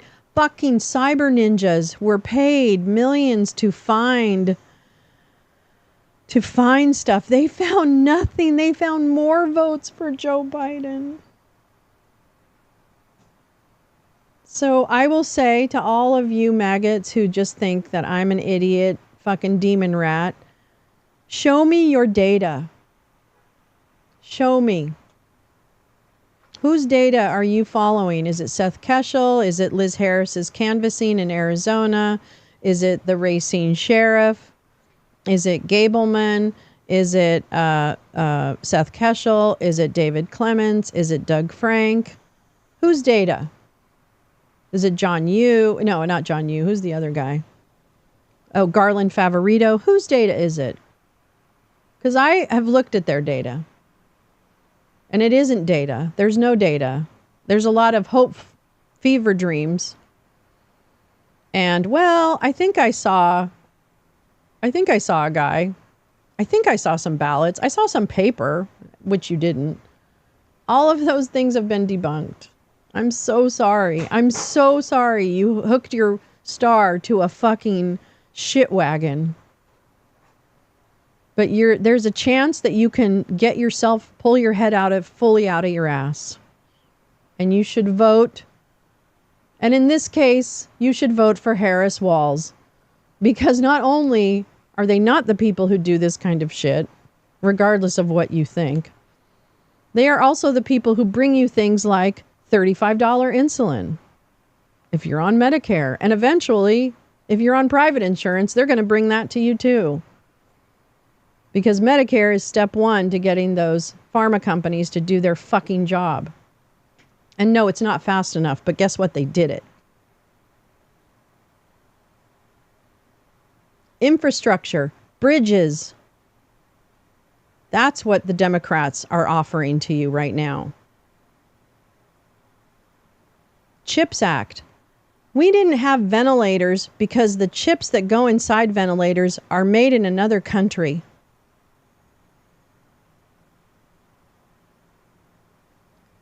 Your guy refused to invoke the Emergency Production Act, which would have gotten us out of the critical time of COVID a lot sooner, but he never did. Because A, he probably didn't know how to, and there certainly wasn't any adults telling him what to do. Oh, in fact, there was his son-in-law, Jared Kushner, co-founder of Oscar Health, which, by the way, would like to privatize all of your medicine and make you pay. He put Jared in charge. And Jared reached out to his bros and they fucked up the whole PPE program. I don't want those people in charge when my life is on the line. I already went through that. It's time for MAGA to wake up. And it's time for all you morons who sit there on your YouTube shows and be like, Trump 2024, 2024, 2024. You don't know what the fuck you're talking about. Oh, yeah, 2,000 mules. Yeah, you know what? There are people sitting in jail right now because of 2,000 mules, which was faked. Okay, sorry. That's also in a court of law. Oh, my God, you people. I love how you watch Steve Bannon, but you cannot fucking be bothered to watch Judge Barrett. I twat at you. You did? Anyways, I'm tired. I don't mind if you want, if you are a bigot, I can't make you go away. I cannot make you go away. But I can at least insist that your words and your views don't have nearly the weight of mine, because I have facts behind mine, and I make decisions based on the facts, not on somebody's personality and the fact that he can call people a cunt and get away with it. He has documents. He has documents that belong to the United States that are very sensitive to our national security. How does that not bother you? Do you just not believe it? Is that what it is? Do you just not believe? That's the thing that gets me, is how can you just choose what you're going to believe and what you're not going to believe? How do you do that? You're telling me that Nick Fuentes has information that Rachel Maddow doesn't? Come on. Give me a break. Get real. Oh, this was such good when you did this thread. Let me get that. Hold on, because that was a good thread. Oops. Ooh, a trailer. No, I'm not watching that. I don't like Donnie O'Sullivan. I'm so sorry. I think Donnie O'Sullivan makes bad decisions about who he listens to, and I think he can go fuck himself. That's what I think. That's just kind of the way I am. So I don't watch anything from those guys. Okay, here we go. Thank you. This is a good one. March 24th, 2024. No, 27th. Sorry. March 27th. I don't know how to read. It is the judge's express opinion. Fuck yeah. California Court administering state bar professional disciplinary proceedings returns recommendation that John Eastman be disbarred. So this was, I like this. Eastman was charged with 1 count of failing to support the Constitution and laws of the United States, 2 counts of seeking to mislead a court, 6 counts of moral turpitude by misrepresentation, and 2 more moral turpitudes. For encouraging Pence to disregard votes, and for lying at the ellipse so as to provoke the crowd to riotous interference in the certification when such risk was foreseeable. Now, see, remember, this is about his professional responsibility as a lawyer. All but the last count was proved by a clear and convincing evidence. The last one was dismissed with prejudice. It is kind of funny. Although 4 of the 5 statements made at the ellipse were false and misleading. The Office of Counsel, the prosecutor, failed to provide any evidence that Eastman's statements, quote, contributed to provoking the crowd to assault and breach the Capitol when such harm was foreseeable.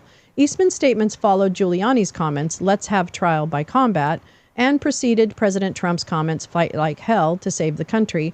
But the prosecutor basically presented no evidence to show that Eastman's statements contributed to the assault on the Capitol. As such, count 11 is dismissed with prejudice.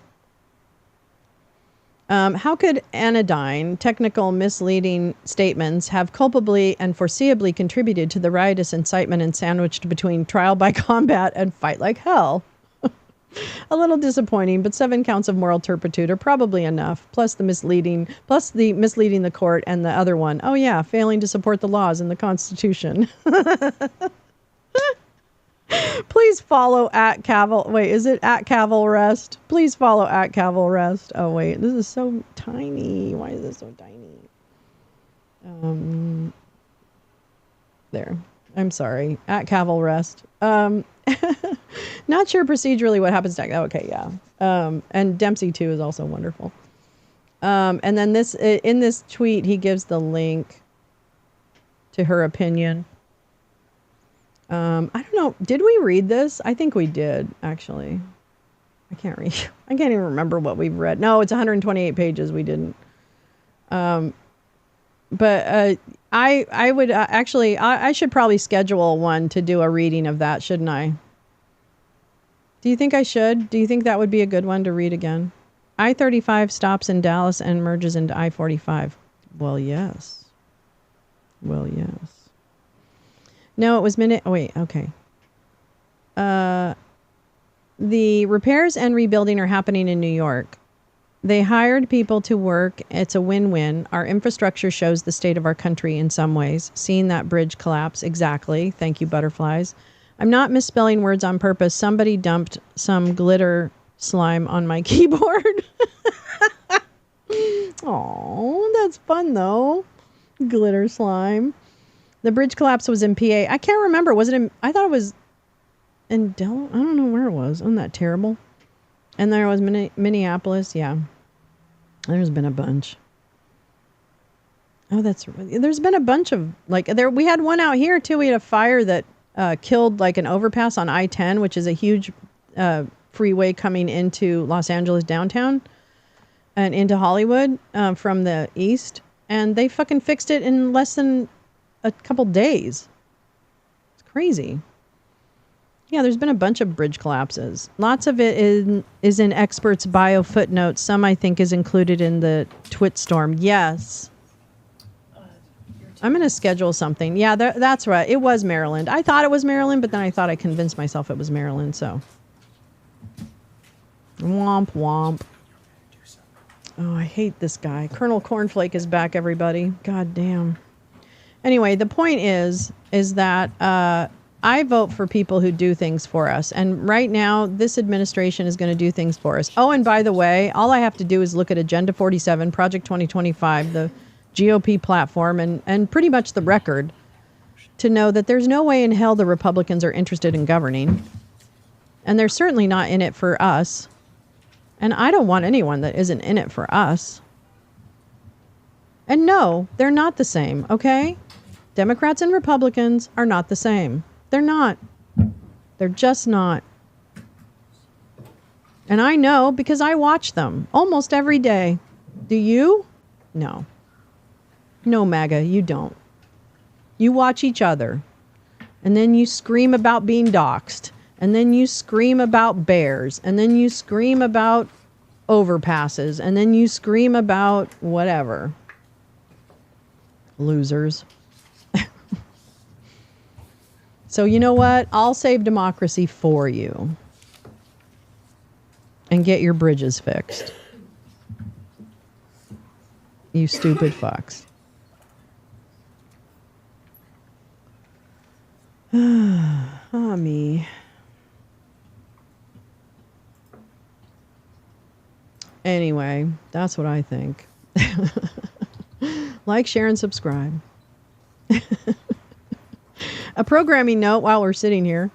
Let's see. Nothing happening tonight, probably. I'm going to sleep. And then tomorrow morning, we're going to be live again because we're still going to be here.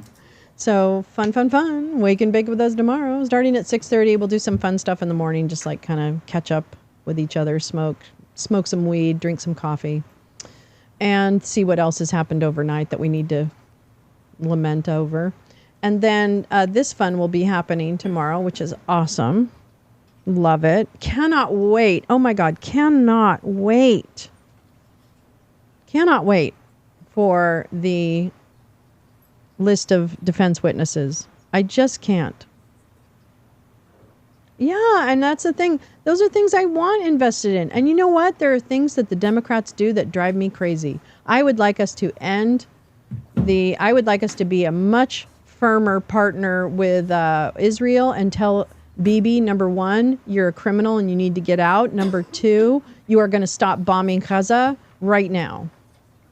And there will be a two-state solution, and we will empower people to have solid leadership that is not part of another government, Iran, that they get their own leaders and not some fucking billionaires in Qatar who then get a rocket up the butt.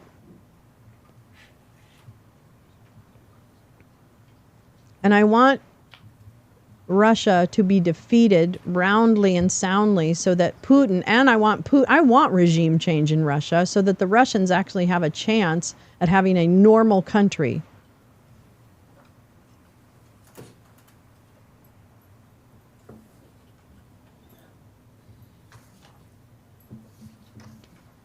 And you want to know what?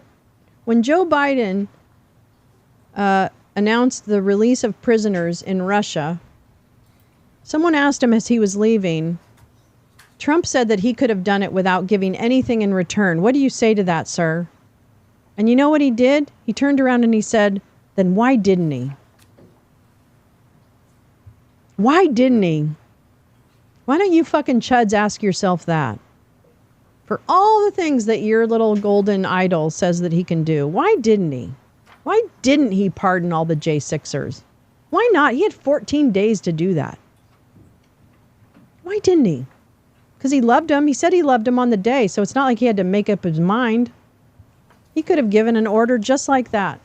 Anyone arrested in connection with J6 will be pardoned. He could have done that. He's the fucking president. And you want to know why you had a train derailment in East Palestine, Ohio? You want to know that, chuds? Because Trump took away train regulations that keep you safe. All right, we're back on the record. The court has read the motion. Dumb shits. Stop voting against everybody's interest. Wake up. Yeah, and he said the J6ers were ugly, and why weren't there better looking people representing him?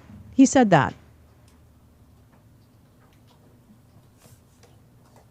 Ms. Drake, have you had a chance to review it? Yes, I have, Your Honor. All right, your response, please. Thank you. God, y'all are dumb. I was handed what's purported to be what was filed with the court electronically, Rule 29 motion for acquittal, about 10 minutes previously. I reviewed a hard copy that was given to me. I think the parties agree that the standard for a motion for judgment of acquittal at this stage of the case is whether there's relevant evidence that's admissible evidence, both direct and circumstantial, when viewed in a light most favorable to the prosecution, is substantial and sufficient to support a conclusion by a reasonable mind that the defendant is guilty of the charges beyond a reasonable doubt. And I would cite People v. Madison, 176, P. 3rd, 793, Colorado appellate case from 2007. Your Honor, the defense has made a number of stipulations in this case, some to exhibits, but also stipulations as to facts. Those include the stipulation that the defendant is the one who took photos and video that ultimately were broadcast and published on the internet. Stipulations that the person in the office, in the clerk's office in Grand Junction on Sunday, May 23rd, and during the trusted build on May 25th and 26th was actually Conan Hayes and not Gerald Wood. They've also stipulated that Wood was not at the Mesa County Clerk's office on May 23rd, May 25th, or May 26th, 2021. They've stipulated that Conan Hayes rode in a Sunshine cab from the airport to his hotel on May 23rd, 2021, and that Conan Hayes stayed at the Hampton Inn during that same time frame. Your Honor, I'd like to just summarize some of the critical evidence that we've heard that goes to the elements that need to be established. The relevant time frame with regard to most charges either falls into a bucket of before the trusted build, starting on April 23rd, 2021, when the meeting occurred in the clerk's office that involved Dr. Frank, Sharona Bishop, the defendant, and others, to just before the trusted build around May 23rd, 2021. Then there's that trusted build time frame that is that Sunday before, including May 23rd, 2021 to May 27th, 2021. And then things that happened subsequent to the trusted build, May 27th to roughly August 15th, 2021. So with regard to the evidence pre-trusted build, on April 23rd, 2021, in that meeting, the defendant, who I should note was identified and stipulated to by almost, I think, every witness, and it was established that all of the relevant acts happened in the clerk's office in Grand Junction, Mesa County. The defendant said, I'm going to go out on a limb, and she asked Dr. Frank to come into the trusted build. She initiated that. Then there was testimony that she directed nicely to have the cameras turned off. That was supported by Bantz testifying that she, in fact, verified the cameras had been turned off when there was an injury at work and she was looking for surveillance footage, only to find none, and learned that the defendant had ordered the cameras be turned off. Bishop introduced the defendant and Wood. There's discussion around that, and Bishop says, we've got a consultant. There's some discussion around that in the the April 23rd meeting, and then lo and behold, it's Bishop who makes the reservation for Conan Hayes to come down, and Because they both work for Mike intersection Flynn. happens because of the agreements between Sharona Bishop and the defendant. Moving down this timeline, between May 10th and May 19th of 2021, the defendant told Mr. Underwood, who is a public servant, that she was bringing on Wood, but she needed credentials for him. He wasn't an employee, but he was with the state. That was a material misrepresentation, and Underwood testified he would never have helped facilitate getting I Wood loved Bonwit credentials Teller. had he known that they were going to a third party or someone that shouldn't be an authorized party to have them. On other dates, the defendant seemed cognizant of who she was talking to and what misrepresentation she needed to make, because she represented to her colleagues, Ms. Nicely and Ms. Brown, that Mr. Wood was being brought on as an administrative assistant. And in fact, it was because of those directions and those misrepresentations that on May 18th, Ms. Brown emailed Jesse Romero, also a public servant at the Secretary of State, that Wood would be the administrative assistant representing the clerk's office in the trusted build.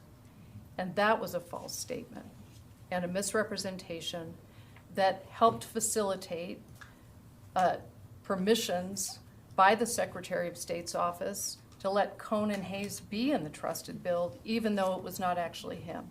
It was Hayes.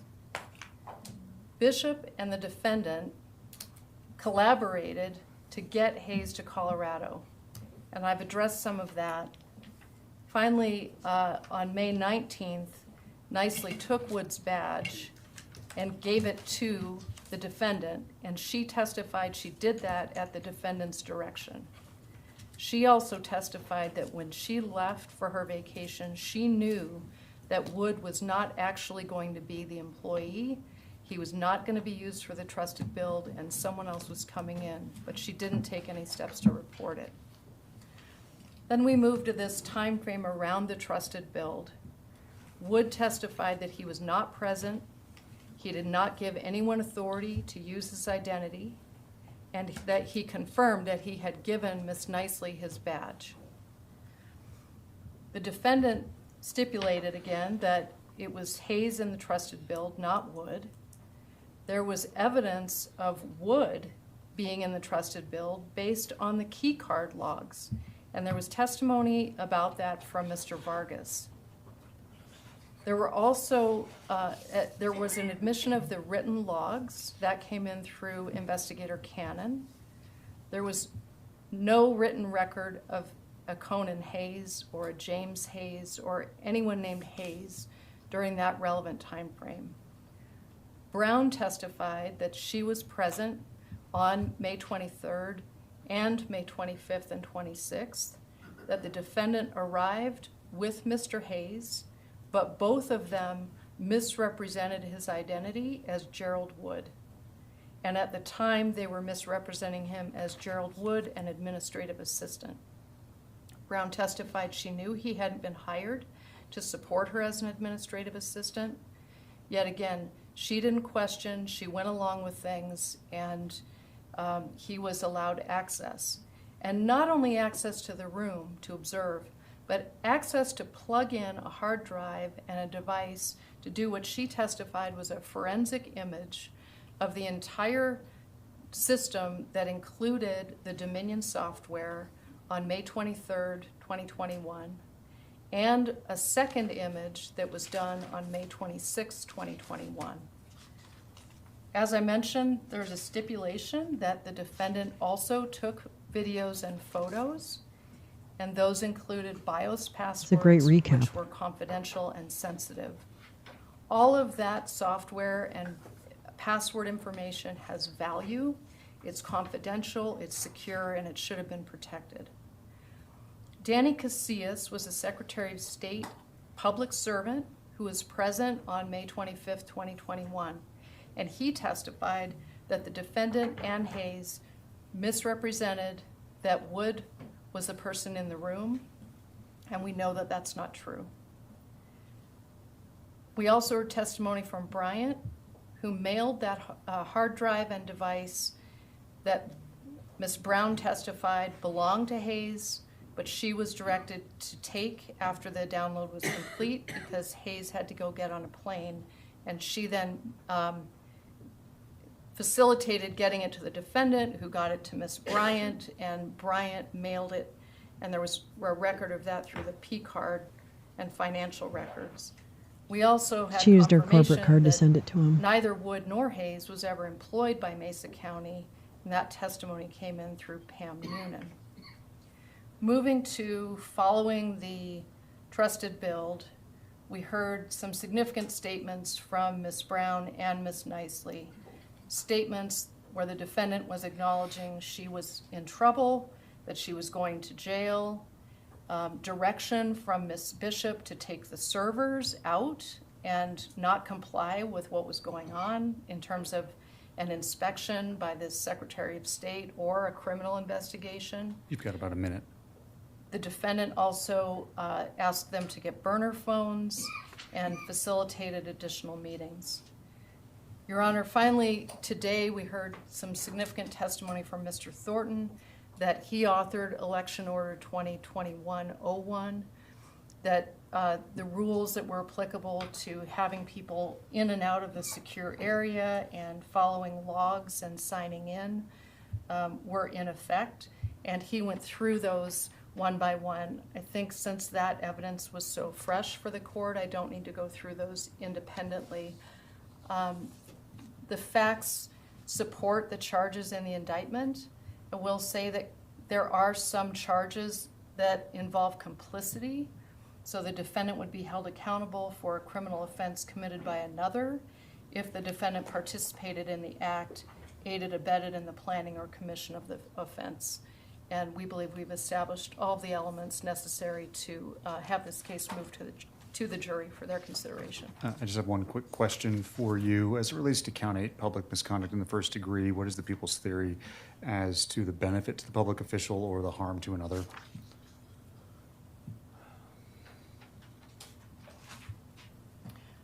I think, Your Honor, the benefit to her was that she was getting all this publicity and going to the symposium. She now has a Rumble channel, sir.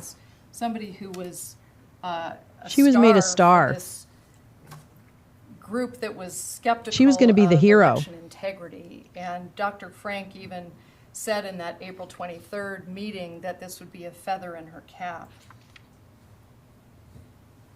Okay, thank you. Thank you. Your Honor, the only comment I have is I did not file it yet. Watch her Sure. get off. That's okay. Fucking Okay, hell. no problem. We'll upload what you handed me in any event.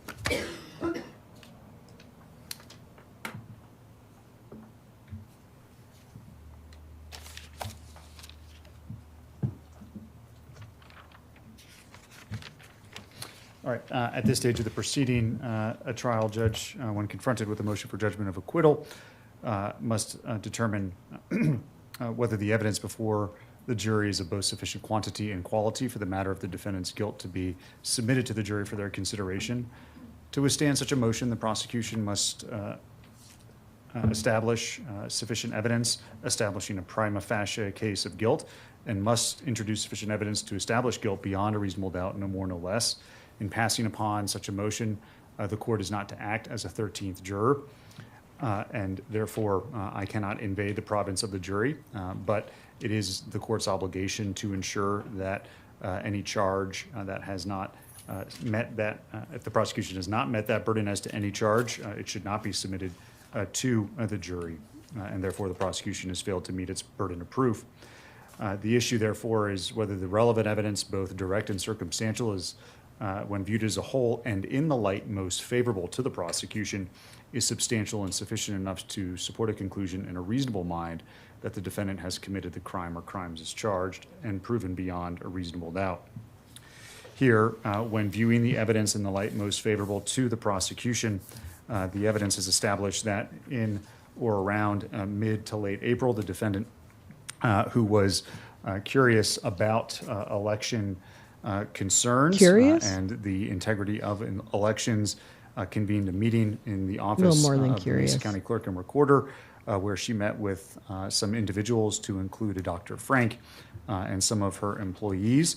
They discussed how they could go about investigating her concerns about election issues, and she solicited from Dr. Frank that he become involved in an upcoming trusted build, which he declined, but alternatively offered to her that he knew someone, Mr. Lindell, who could provide some support in her request to be a part of the trusted build and to obtain some of the purported evidence that she believed and he believed could be of value to their mission. This established the motive for the defendant to engage in the subsequent alleged criminal conduct. She then began communicating through staff with Dominion directly, but then more pointedly the Secretary of State, to see if members of the public could attend to the trusted build. The Secretary of State was clear with the defendant that members of the public could not be present during I think the she knows trusted she's not build, doing well. that they could watch the surveillance video of the trusted build while it occurred, however, and that she needed to provide the names of the county employees who would be present during the trusted build, who would all be subject to background checks as required by law. When I say county employees, I mean clerk and recorder employees specifically. Because she could not obtain getting in the public or the specific person that she wanted to get in, later identified as Mr. Hayes, she hatched a plan in using Ms. Nisley and Ms. Brown to cover up what would later be the alleged conduct here. She went to Ms. Brown and Ms. Nisley to procure from Mesa County Department a badge and a background check for an individual named Gerald Wood. Gerald Wood is a real person. He was communicated with the defendant. He was someone who shared some of her political views in his same political circle and believed that there were issues with election integrity as well, and he wanted to be of assistance to her. So between those conversations, he decided he would assist in some technical aspects because he has some technical expertise with the computer-related matters for the election equipment. They can put on He a came defense after on this, board Lisa. To the extent that he filled out a background check, got a badge. Yeah, I think it's going to the believed that jury. He was going to be hired on in this consulting role. However, between conversations of Ms. Peters, Ms. Nisley, Ms. Brown, the individual, Mr. Wood, was never actually ever intended to be a part of the trusted build. Rather, it was all a ruse in order to secret in Mr. Hayes, who ostensibly was the individual provided to the defendant from Mr. Lindell. The application for the whole process to get the badge and the like was done through Mr. Underwood, who was a public servant. He would not have given a YubiKey. He would not have given a badge. He would not have given access to someone knowing that all of that information, all of those materials would simply be passed on to a third party. I think so. Who was not an authorized county I think it's a employee. justification for his decision. The defendant and I think it's outside of the jury. as well as some of the individuals I've already identified, coordinated with others to have Mr. Hayes be flown into Colorado for the trusted build. He showed up at the trusted build. At the trusted build, the defendant and Mr. Hayes the defendant represented Mr. Hayes as Mr. Wood. Mr. Hayes represented himself as Mr. Wood, and the public servants who were there, specifically Casillas and Romero from the Secretary of State's office, testified that they would not have done the trusted build had they known that there was a person who was not authorized to be there, not previously identified as one of the three people who would be present. They specifically, Mr. Romero testified that if the county, any county, but in particular They don't do this here, in front of the was jury. not going to comply with the directives regarding how many people could be present at the trusted build and what qualifications they had to undergo, they would just simply go on their way to the next county, and the clerk and recorder of the county where the rules weren't being complied with could go have the equipment updated somewhere else. At the trusted build, the defendant, by stipulation, took a video of some sensitive information, the BIOS passwords, which are held in the custody of the Secretary of State for reasons identified by Mr. Thornton, and at some point, she gave those Atta images way to go. someone else who then published Yeah. them on the internet, albeit that the passwords were obscured. Later investigation reflected that the defendant shipped off to Conan Hayes some item which can reasonably be inferred to be the evidence, the BIOS passwords, the video, perhaps other information that was later seized from her computer that contained BIOS passwords too. That was facilitated through another employee of the clerk and recorder's office here in Mesa County. I wish After they that video gave was us published cookies. online, the defendant did not cooperate in Election Order 2101, which required her to do some things in response to the publication of the sensitive BIOS password.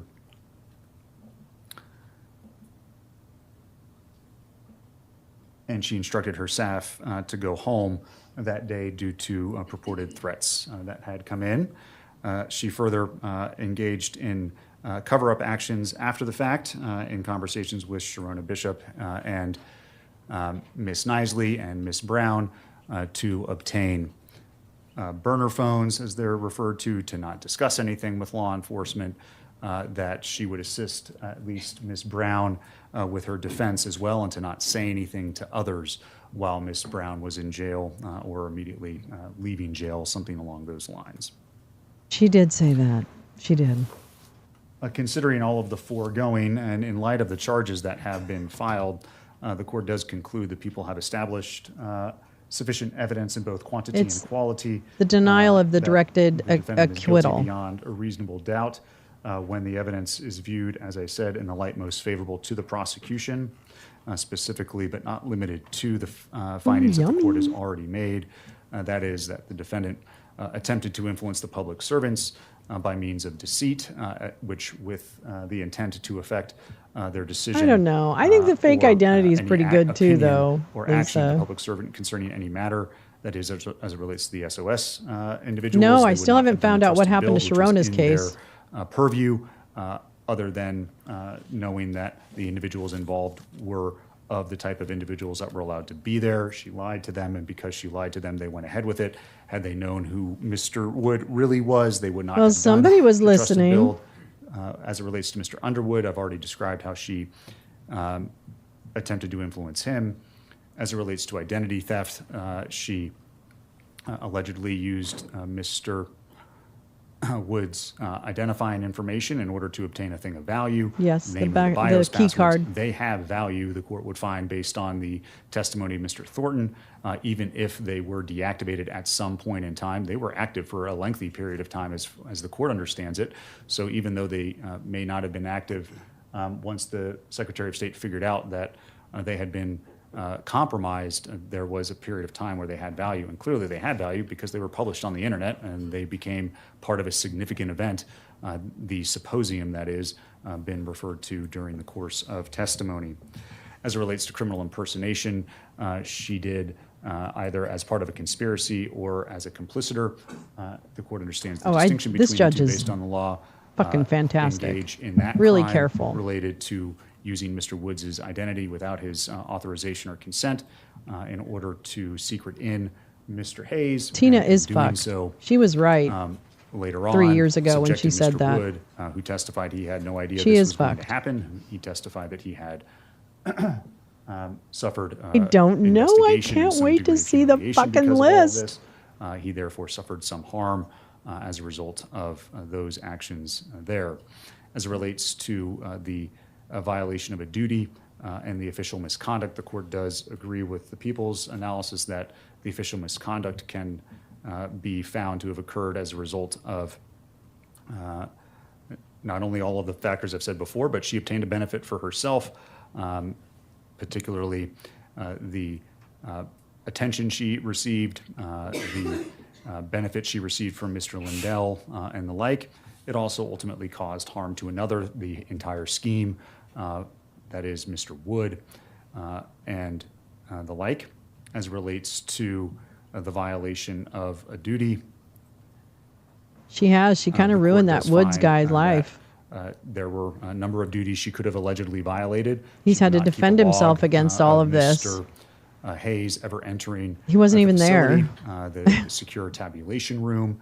The key card wouldn't have reflected that Mr. Hayes was there because it was associated with I Jared doubt Wood. it. I doubt Mr. it. Hayes didn't sign the signing I would log, like to know, had though. all I gone really according want to to know what plan. the No one list ever is. would have known that Mr. Hayes was there in the first place. So she didn't comply with the election rules regarding ensuring that the individuals who are in the tabulation room are all accounted for. She was part and parcel to that. Additionally, she... Give me a moment.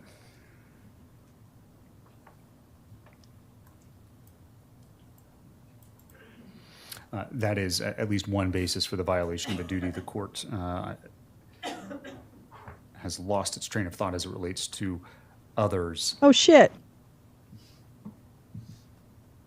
Oh, she did not ensure that Mr. Hayes had a proper background check in order to be present in the room, and specifically not necessarily Part B because she could be there with him, but he had a key card that gave him access to the room, which under the rule requires that anyone who has access to the room, a key card, a key, whatever you want to refer to it as, has to have a background check.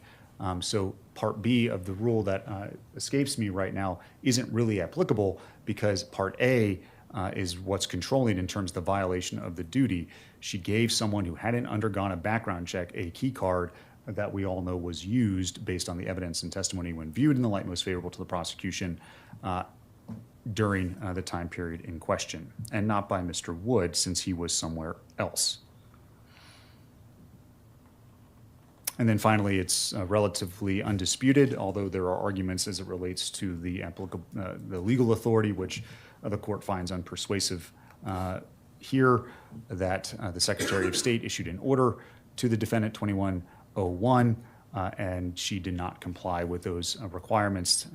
Therefore, count 10 has been established for the purposes of that count proceeding to the jury for determination. So all counts are bound over for the jury to consider. Hot dog. And that concludes the motion for judgment of acquittal. Ms. Peters, I need to tell you about your right to testify and your right not to testify.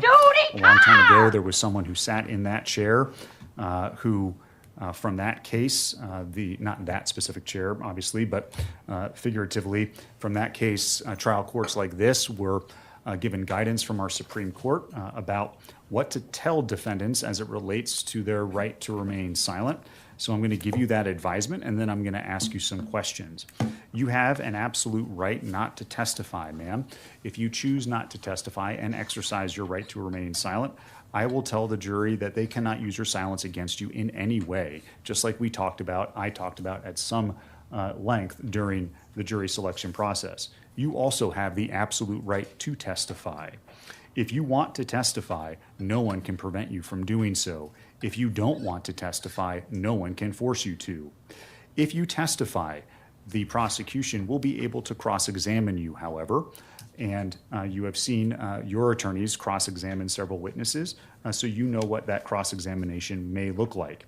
Oh, I think she will. Of a felony, I think which she I don't will. have any evidence at this point to believe that you have, but I will nevertheless She tell you thinks because she's I don't know the fucking discovery in this Karen, case. queen If of you have the been white convicted of a women. felony, then the prosecution can ask you about that felony, but that felony conviction, having been disclosed to the jury, they will be instructed that they can only use it for a limited purpose.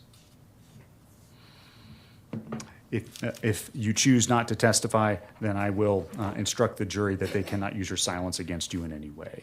Do you understand this right to remain silent and your right to testify, Ms. Peters? Yes, Your Honor. Before I ask your client if she's made a decision, has she made a decision, Mr. Administrator? She is not. She has not made a decision. Okay. So I'll give you some time to think about that, ma'am, probably tonight, but because I'm not going to wait for that decision to be made at the very, very last minute. It's not fair to everyone involved. I'm going to give you some time to think about it and probably tell the court about it Bingo, after Max, your well first witness said. tomorrow. She or thinks God's on during her a side. natural break during the proceedings. With that being said, are we ready to bring the jury back in for the prosecution? Or Mr. Case? Thank you, Your Honor. I need to get the exhibits that have not been admitted from your clerk, please. Okay, sure. Once you get those, are you ready? Yes. Mr. Could somebody go and get Ms. Bishop? Okay, Mr. Shapiro, are we ready? Oh, it's Sharona Bishop is the first fucking motherfucking witness. The defense witness, Sharona Bishop. What is, okay. It's complex. Tell me the nature of it, because maybe. I received notice last night from counsel, defense counsel, that Ms. Bishop has been subpoenaed by the defense. We had concerns that she may have Fifth Amendment privilege issues, and we inquired as to whether she had counsel. We were asking if she had counsel who would independently advise her, because we believe we have an ethical obligation. Even though she's not our witness, she's not under our subpoena, we have not compelled her, that she may have Fifth Amendment privileges regarding potential state and potential federal exposure. The defense responded that they believe she is going to receive transactional immunity pursuant to CRS 1-13-103. Oh, fucking. That is a statute. Okay. That is, with no case law interpreting it. Hold on, I've never heard of this statute, so give me a moment. Okay, At least I think this is what's happening right now. Sharona Bishop is supposed to Should we be testify. sending the jury home? Yes, Your Honor. Yeah, send the jury home. Here's what's happening. Sharona Bishop is apparently trying to negotiate some immunity, probably with the feds, because Sharona Bishop also had her house raided as part of this little thing.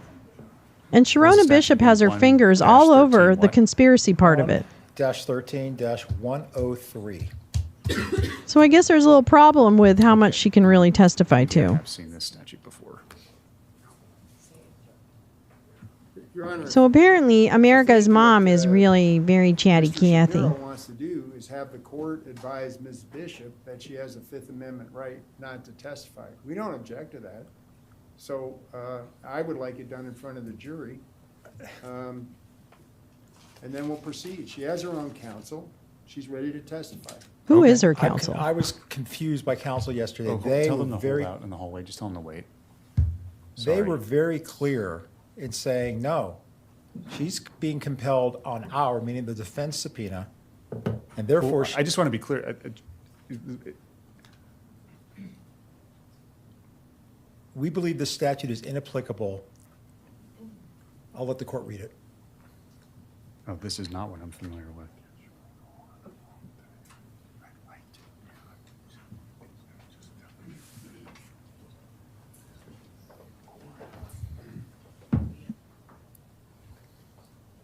Any person violating any. Well, I think the position, I mean, I'll have a conversation with her. I'm not going to do this. I don't know that it's appropriate to do it in front of the jury. No. I've never, that's not something I'm going to do. You can ask her, I guess, about it if you want. But I can, is your position that she's immune from prosecution under 113-103? I mean, she's not your client. So. That's right, she's not. Okay. And we're saying. If I may, Judge, defense isn't asking the court for that. Right. I heard transactional immunity. So are you asking me to do anything with this witness? No, if he wants to have her advised, we don't mind. All right, yeah, I'm just going to recreate the record. Last night I inquired of Mr. Edminster regarding our concerns that we believe as officers of the court, we have a good faith belief that Ms. Bishop, under applicable statute of limitations on one or more offenses, she still has potential criminal exposure. Okay. So we wanted to make sure she knows that. We are not compelling her. We did not subpoena her because of that reality. I then received a response late last night from Mr. Hartman, who said, pursuant to this statute, 1-13-103, Ms. Bishop is receiving transactional immunity.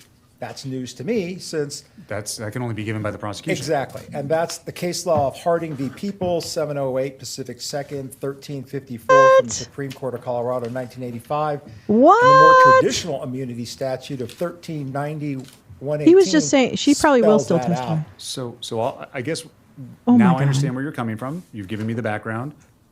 I'm going to put her on the stand. I'm going to tell her about her Fifth Amendment right, and then you can tell me if I need to give her any more advisement.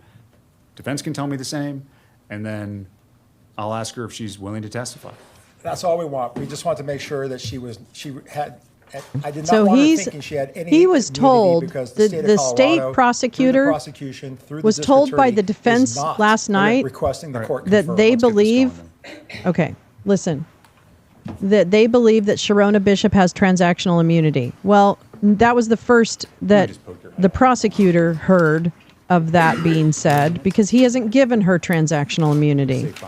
So now it's a matter of, do we just advise her that she has the right to remain silent or the right to invoke the Fifth Amendment to not, incriminate yourself? Tape on the floor, please.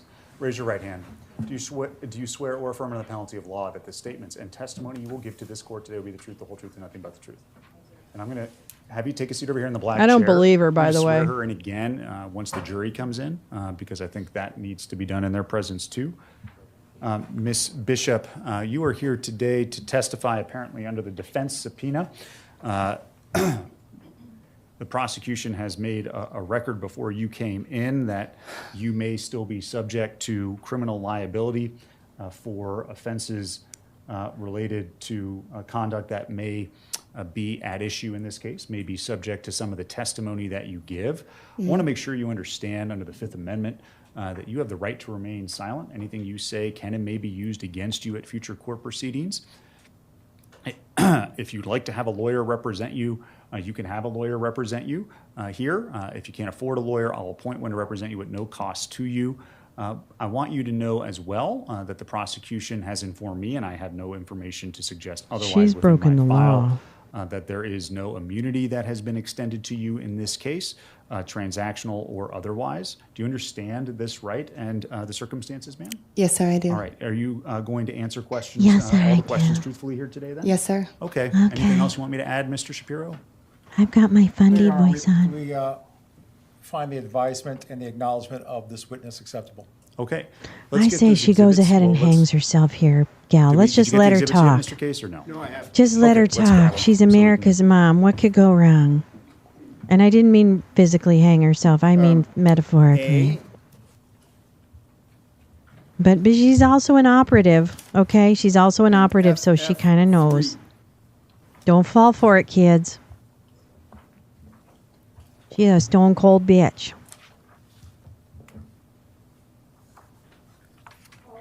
Oh, I think she probably has a lawyer.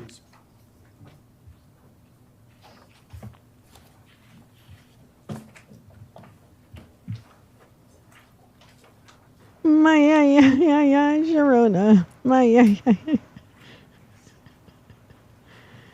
Ooh. Judge, as an estimate. I don't think she's singing right now. I do not feel bad for her. Oh, gal, you are so Okay, generous. We'll go as far as we need to go. We're behind, and I want to make sure the defense gets a full Get opportunity to caught up. put on their case. So you don't worry about time. We're gonna get it done. Thank you.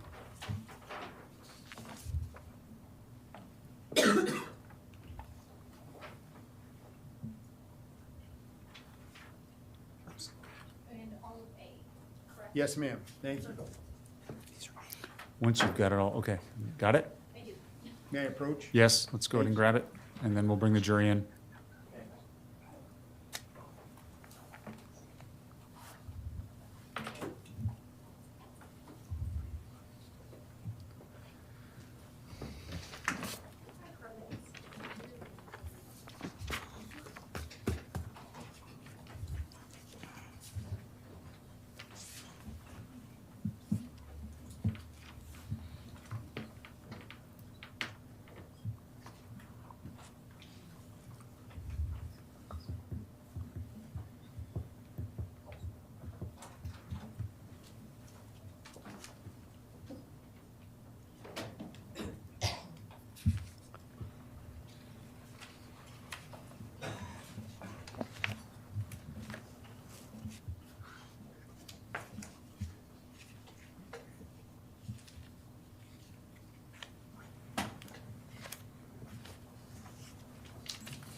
Sharona,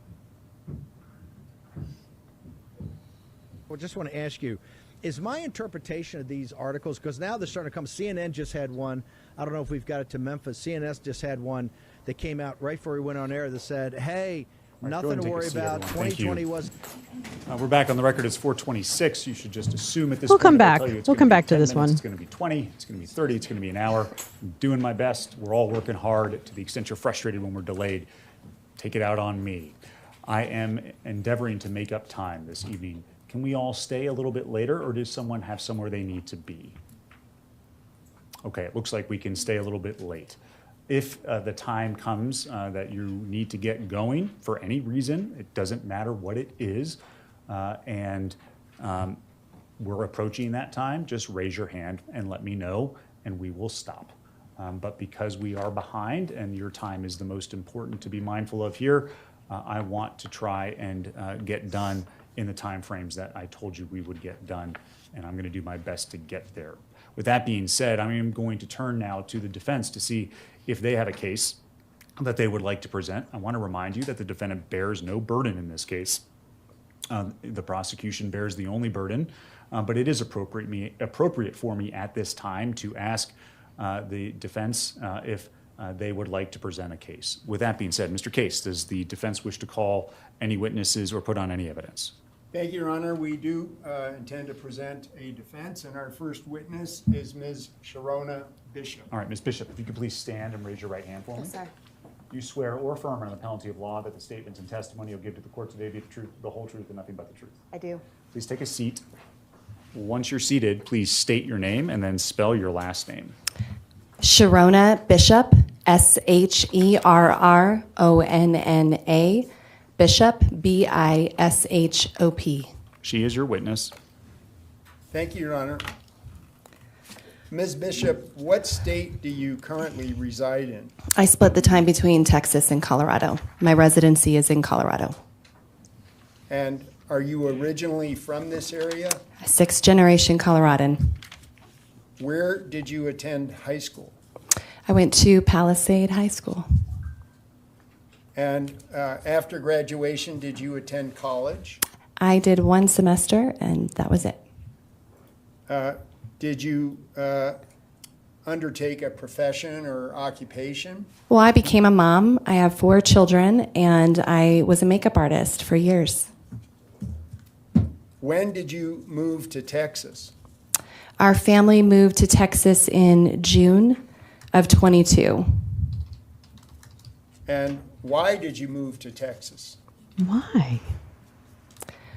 On November 16th of 2021, the FBI, along with Dan Rubenstein's office, Yes, raided she my was. home, took a battering ram to my door, manhandled my daughter, terrorized my family and myself, handcuffed me on my front porch, blocked off my street, created a massive spectacle as a citizen that I was concerned. Whoa! And Ms. for that Bishop, reason... Stop talking, Ms. Bishop, when there is an Oh, excuse me. objection, please. Narrative.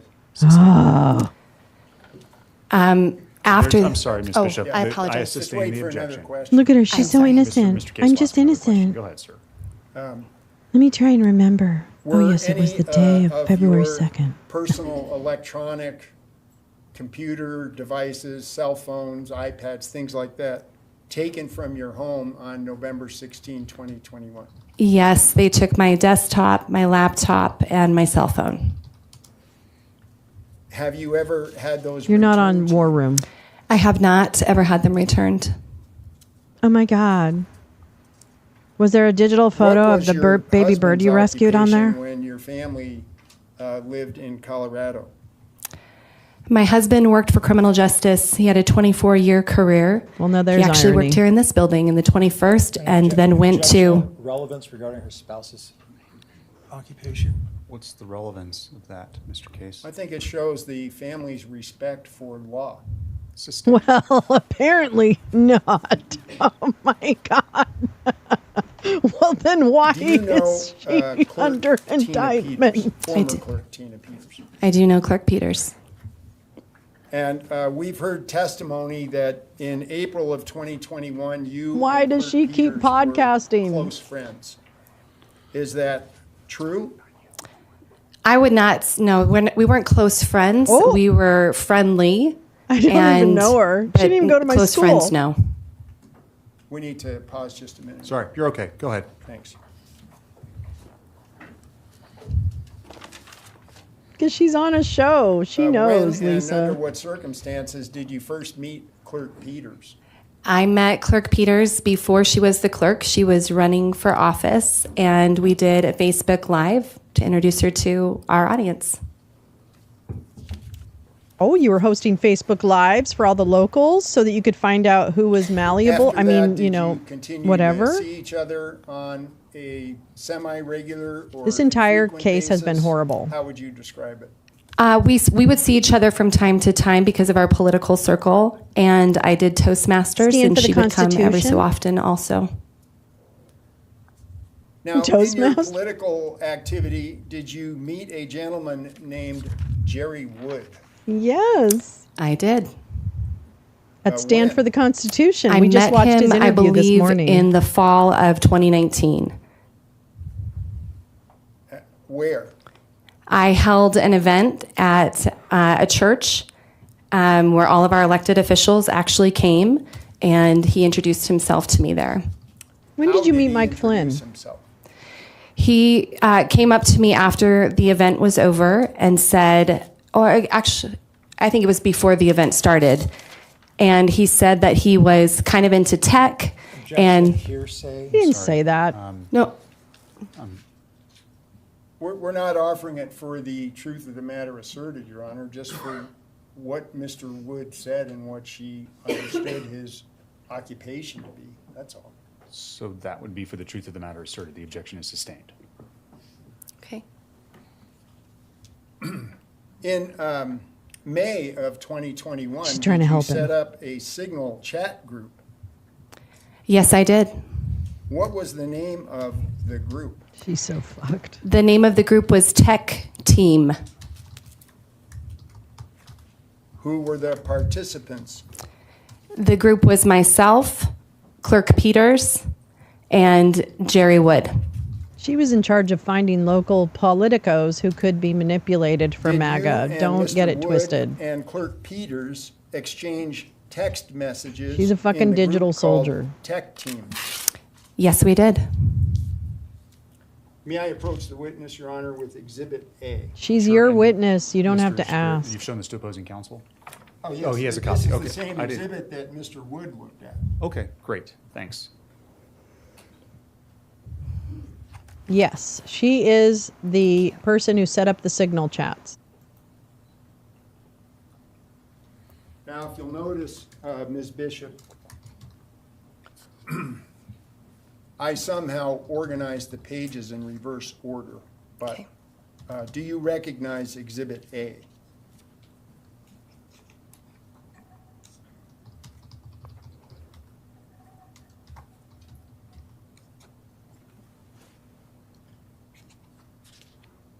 Yes, I do. What is Exhibit A? This is a conversation between Not a myself Wyclon and Clerk Zola? Peters and Jerry Wood pertaining to his key card and preparation for the trusted build. Oh, What is Really? the name on Exhibit A for the group? It's Tech Team. And was there a particular app that the group used for the tech team?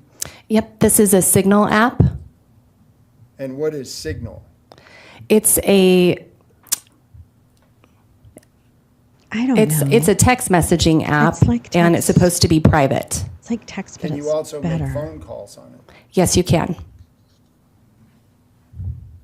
Now, are the screenshots on Exhibit A the actual text messages as they appeared on your cell phone in May of 2021? Yes, I believe they are. And how do you know that? She shouldn't be quite so excited about this. I created the group, and these are my messages. She gonna act like she Have doesn't know any Gerald of the Wood didn't text show up to the messages thing? that you see in Exhibit A been altered in any way? I mean, clearly someone can print them out.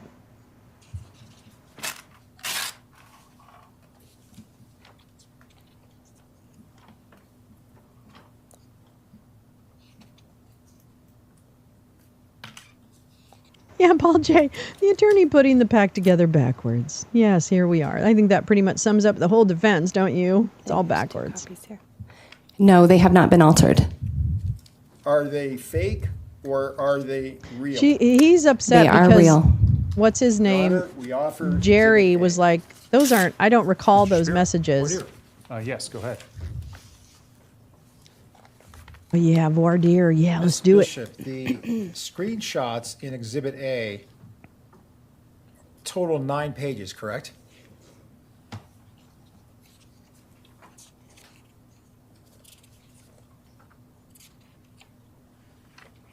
I've got duplicates here. Yep, that appears correct. And the 9th page is a screenshot focusing on Trebuchet and a phone number, correct? Correct. Do you have a similar screenshot focusing on Miss Peters' phone number, similar to the Trebuchet, which is very prominent here? I do not have access to any of that. It's in my cell phone that was taken from me that I've never received back, so I don't have that. These screenshots, these 9 pictures, were taken on what day? Well, there's a variation. It stems from May, I think. I'm going to ask a simple question. Yes, sir. These 9 screenshots were taken on what day? I don't understand your question. When in the past did you take a camera to take screenshots of this? Or Oh, how did you save these? I did not take these screenshots. Who did? I do not know. Where'd you get these screenshots? I got them from counsel. Who's your counsel? I received these screenshots from John Case, counsel.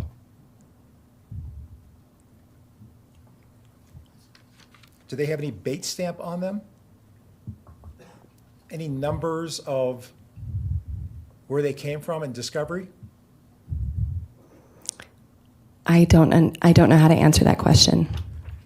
On page 2 of the 9 pages, take a look at an entry or a communication attributable to you on May 24th, 2021. Do you see it in the middle of the page? Yes, I do. What type of communication is that? So that would be when I would have pushed for an audio recording. Where is the audio recording that corresponds with that entry? That audio recording would be on the phone that was taken from my house on November 16th. What was said in the audio recording? I don't know.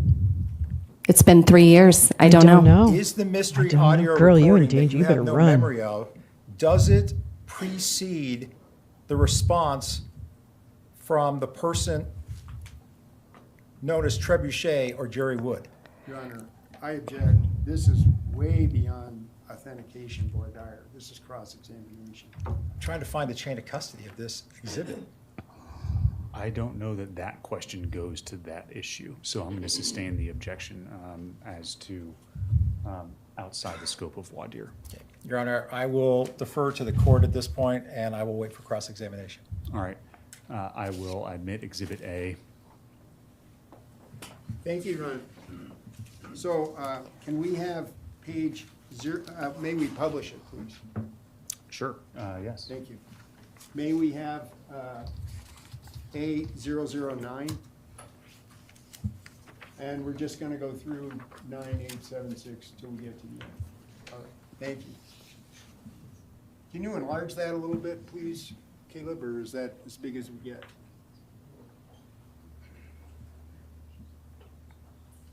All right, can you see that, Ms. Bishop? I can. All right, this is page A009. What is it?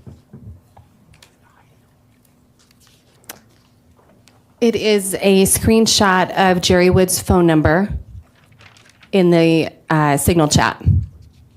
And you know, Mr. Wood, is there a photograph on page A009? Yes, there is. Who is in that photograph? That is Jerry Wood and his wife, Wendy.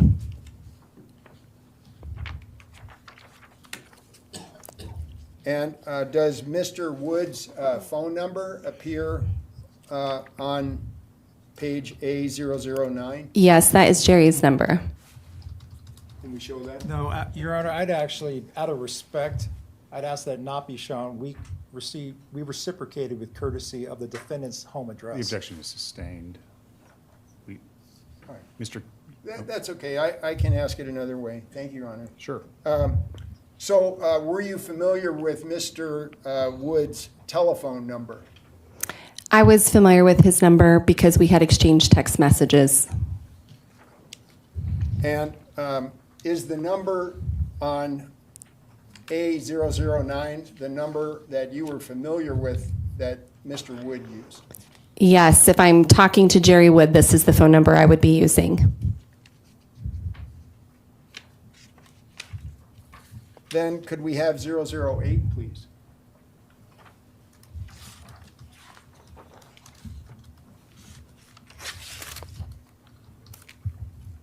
Can you see the screen okay? Yes. All right. Did you send a message that's depicted here? Yes, I did. What does your message say? My message says, Tina, this is our guy. And did Mr. Wood use a nickname in this text chat? Yeah, well, Trebuchet is his name.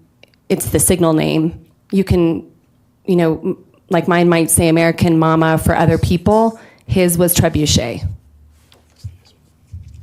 And did he respond to your message? Yes, he did. What did he say? That I am, and then posted the phone number to contact him at.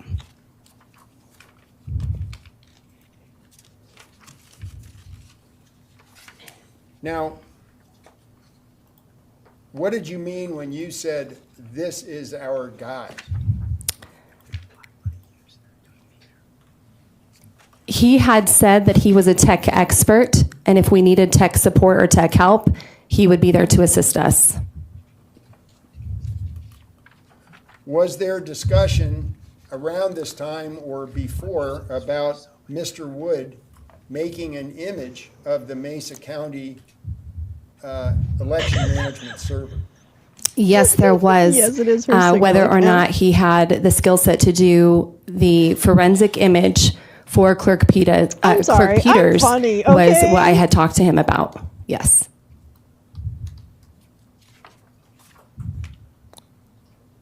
Then, at some point, did Mr. Wood notify you that he had reconsidered and was not willing to do what he had said?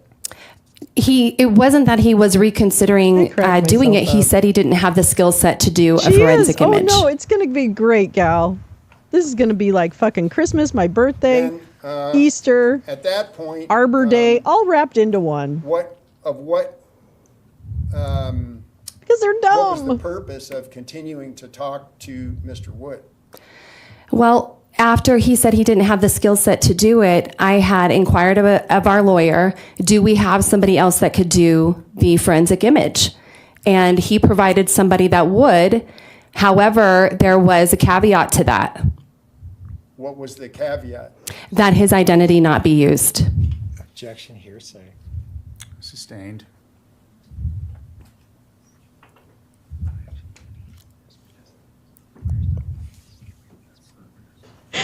Gal reports Ronnie Jackson wrote some of the prescriptions that are currently in the bloodstream of this witness. Why? Your Honor, we're offering Excellent the statement, question, not for the Lee. truth of the matter asserted, but its effect on the listener. state of What? mind, And why they did what they did. Mr. Shapiro. I would submit that it is much more hearsay and less for that stated purpose. I'm sorry? It is much more, it's hearsay, less so for the effect on the listener. She's claiming Conan Hayes Is sustained. It is was hearsay. okay because Gerald didn't want his name attached to it anyway. What? What?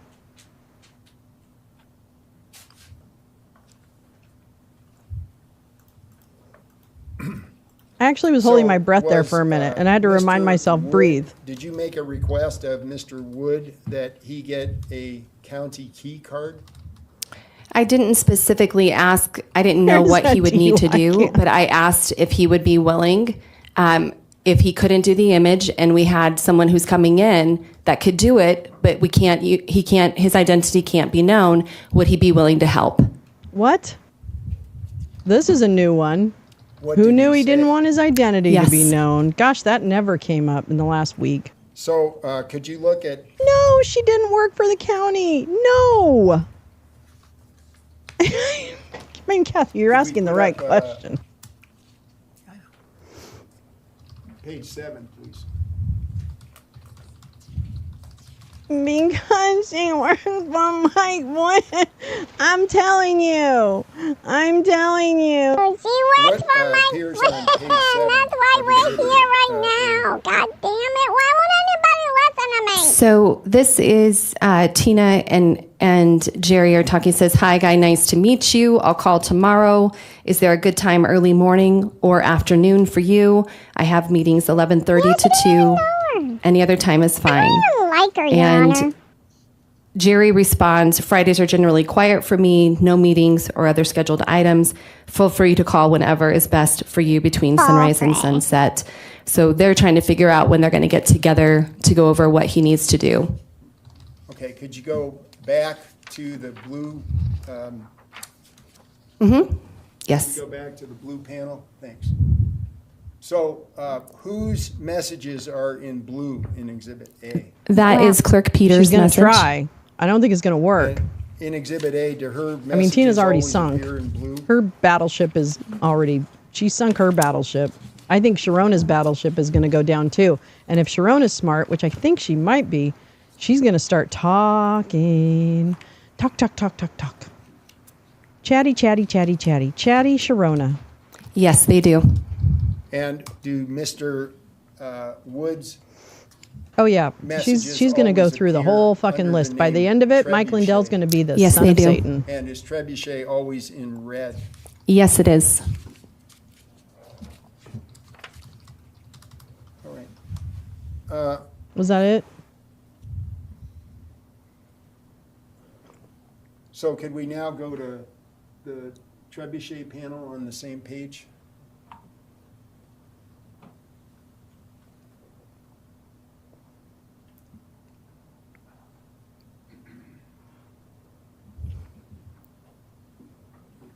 All right, so what is your understanding of what Mr. Wood communicated here? Sorry, let me get there again. Jerry is just explaining what his schedule is so that they can coordinate on whatever information he needs to get to Clerk Peters. I'm not completely sure what needs to be exchanged, but he's letting her know he's very available and these are the times he can be reached. Could we have the next page, please?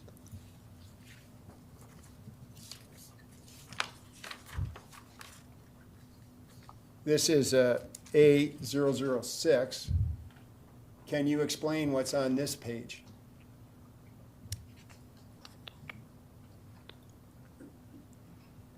I'm not sure what the top bubble says because the date is crossing over it, but it sounds like they'll figure that out. I have the start of something. I don't know what I was saying for 1 second. And then Jerry lets us know at 3:28 p.m. on May 14th that he has his Mesa County employee badge now. That would be the key card. Then Oh, can we I think go they will. to This is a page defense 5, witness. please? The So next she's on direct examination by the defense right now. So that'll probably come up in cross-examination. Enlarge the blue panel, please.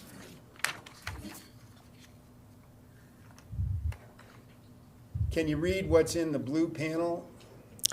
Yes. Clerk Peters says, okay, we are getting prepared. I think it would be a good idea, or it would be good to bring Sandy at this point to strategize before our guest comes.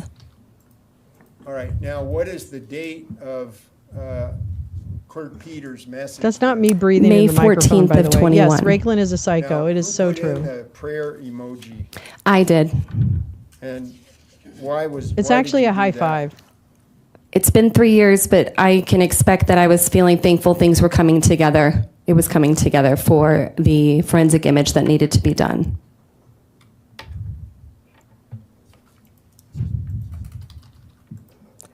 Oh, interesting choice of words. The forensic Then, image that needed to be so that was done. on For May what? 14th that It's Clerk not. Peters said, "Okay, we're getting prepared." It's as dumb as you Now, think it do you is. know Don't someone overthink named it. Sandy, who spells her name Sandye. I do. Who is that? That would be Sandy Brown.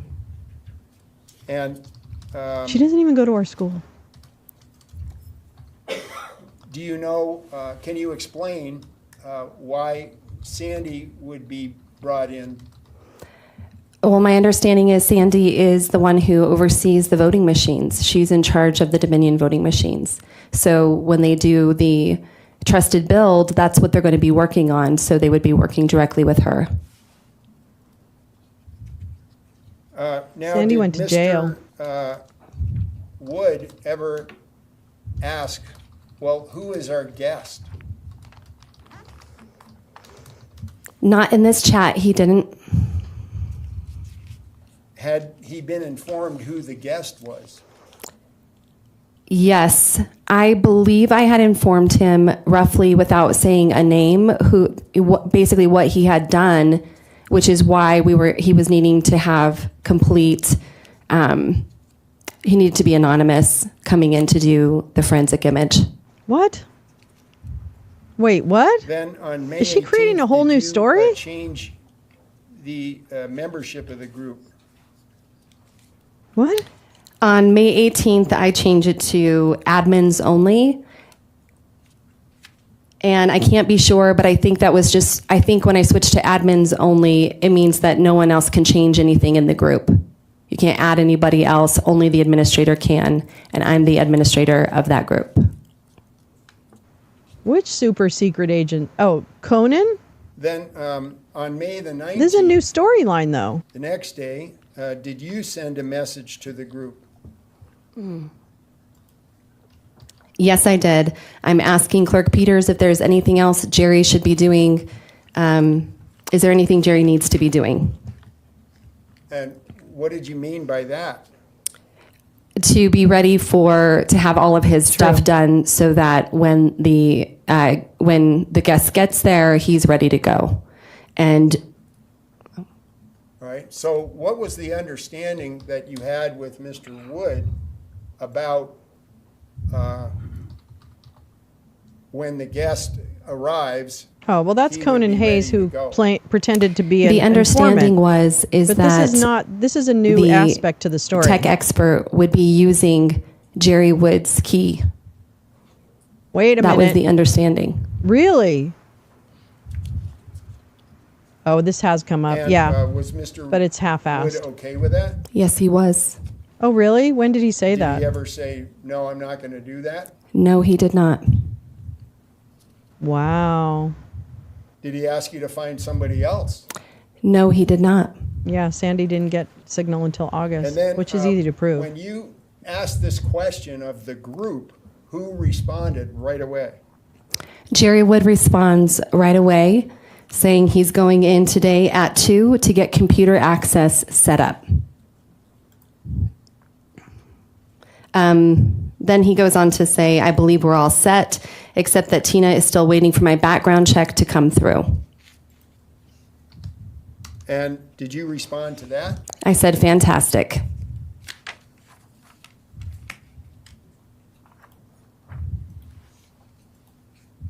And then did you get a message back from Mr. Wood? I think Sharona's lying. Oh, I'm sorry.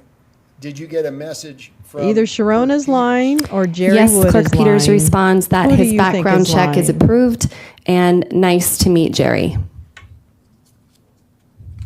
Do you know if they met in person on May the 19th? I'm not clear about that. And did Mr. Wood respond 1 minute later to the message from Clerk Peters? Yes, he did. He said, "Awesome. I thought it would be, but it's good to have the confirmation." Okay, I thought it would be. Do you know what it refers to? I assume he's talking about the background check being approved. Yeah, I'm going to object speculation. That's She what said she I understood. assumed.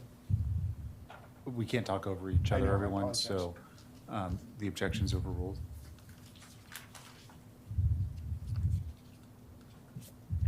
On May 24, 2021,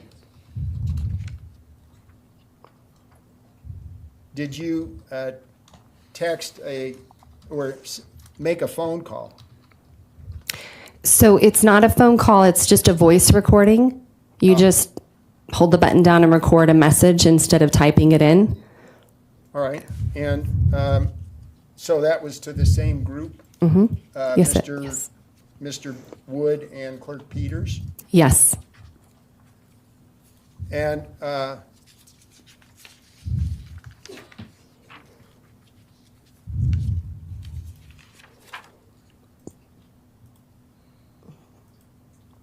can we get the response to that, please? Yes. The response is from Jerry Wood. "Hi, Sharona. I was glad to help out. I do hope the effort proved fruitful. I'm available tomorrow evening after, say, 5 o'clock. I generally have a meeting at work that can end anywhere between 4. Sorry, I don't know. Oh, 4 and 5. Sorry for misspelling it your hasn't. name. It doesn't. She doesn't have it. So I suppose what the FBI effort, has it. Did you understand Mr. Wood was referring to? The State effort of investigators. securing forensic images from the Dominion voting machines. And when had that been done? That had been, I apologize, I'm not always right on Jerry the dates because testified it's been earlier 3 years that and a he lot does has gone not on. recognize, But I this believe that exchange. the image had been made on the 24th. I believe that's correct. Is it possible it was done on the 23rd? It is very possible. It's, yes. All right, now,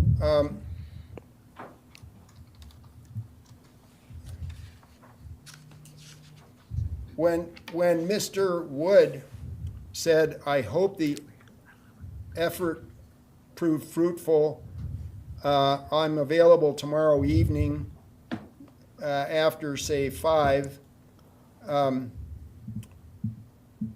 did he say, did he ever say to you, "I don't know what you're talking about. I'm not part of this group. I have no idea what's going on"? No, we were very much in alignment with what was going on, and he was excited to be a part of it, and he's checking in, and he's letting me know that he was happy to be a part of it. This is all speculation.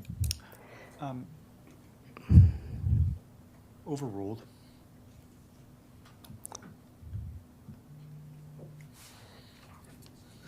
And then he said he was sorry for misspelling your name. Yes. And then how did you respond to his message? I said things are looking good, What did you intend to communicate by that? that the initial image, I believe, again, it's been 3 years, but I believe I'm saying that the image was done. The first image was created. That would be what I would be talking about on the 24th. And what was his response to that? Awesome. Again, he didn't say, "I don't know." I don't what know. you're He was talking pretty about." convincing, wasn't No. he? Objection leading. Somebody's lying So, under oath. what was your understanding of the purpose of a forensic image of the server? My understanding of this was it would take a snapshot prior to the trusted build that was going to be performed on the Dominion voting machines, and then another snapshot after the trusted build was over, and then you would take the two images and simply compare them. And what would be shown by the comparison? a loss of information. I'm going to object regarding technical competence or lack thereof. Sustained. Okay, what was your She's like, understanding "Don't diss of me, sir." what you would get from a comparison of the two images, understanding you're not a computer expert? Yeah, my understanding. I'm going to object. This is all dealt in the pretrial litigation. Sustained. Yeah, no, you don't get to give us your bullshit theory, Sharona. That's not what we're here. We're not here to hear you talk about what Mike Lindell told you to say. So, did you continue to communicate with Mr. Wood on a regular basis from May through August? Yes, I did. Although not in this Why don't we have any copies of it? texting group. No, we were at events together. Really? I was in Grand Junction all the time. We were doing Really? a canvassing project together. Oh, really? We were in But the you same never circles all used the Signal time. again. Okay. Right. So in All right. August, did Sure. you travel Okay. to the Mike Lindell Symposium in South Dakota? Yes, I did. And did Mr. Wood go? Yes, he did. He did? Conan Hayes go? Yes, he did.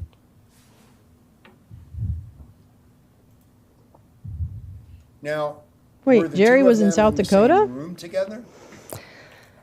At Did you one, see them? Excuse me. Did you see them in the same room together? yes, at one point we were all in the same room together outside of the actual symposium. We were in a room with lawyers, and Conan was there. Jerry was to my left, and I was there in the room also. And after they were done speaking with Conan, I looked at Jerry, and I said, "That's the guy." I think Jerry. And he kind of like, "What do you mean?" Had a kind of a look like that. And I said, "That is the man that did the forensic image." And why did you? This should be say easy that to place Jerry in the rooms at the I symposium. felt a little bit sorry. I felt bad for him because everybody was getting so much attention over the images. Here is especially Conan. And of course, Tina was there talking about what had happened, Clerk Peters. And I looked at Jerry and I said, Cool "I'm it, so JFK. sorry Cool it that with no the one is slut ever going to shaming. We know don't do what that you here. did to help Come on secure now. these images." Stop it. And he said to me, Objection calls for hearsay. Conan. Sustained. Although this woman is objectively an We're not asshole, offering it for the so truth I mean, you could make an argument, but but we don't want to slut shame. That's not cool. She is, however, America's mom. Oh boy, she's real upset because you know what? She's really fucked right now. But you know, this is interesting. Now, the thing is Jerry claims that he was part of the Signal group to begin with. He doesn't recall the end of the conversation that we just went over, but he thinks that they used him to get his background check and so that he could get the access to the key card. And then he says, once I gave the key card back, when they asked it of me, prior to May, he says, I never heard from them again. So this is all new. I don't think the investigator mentioned him being there, although he didn't go to the meeting. He didn't go to South Dakota.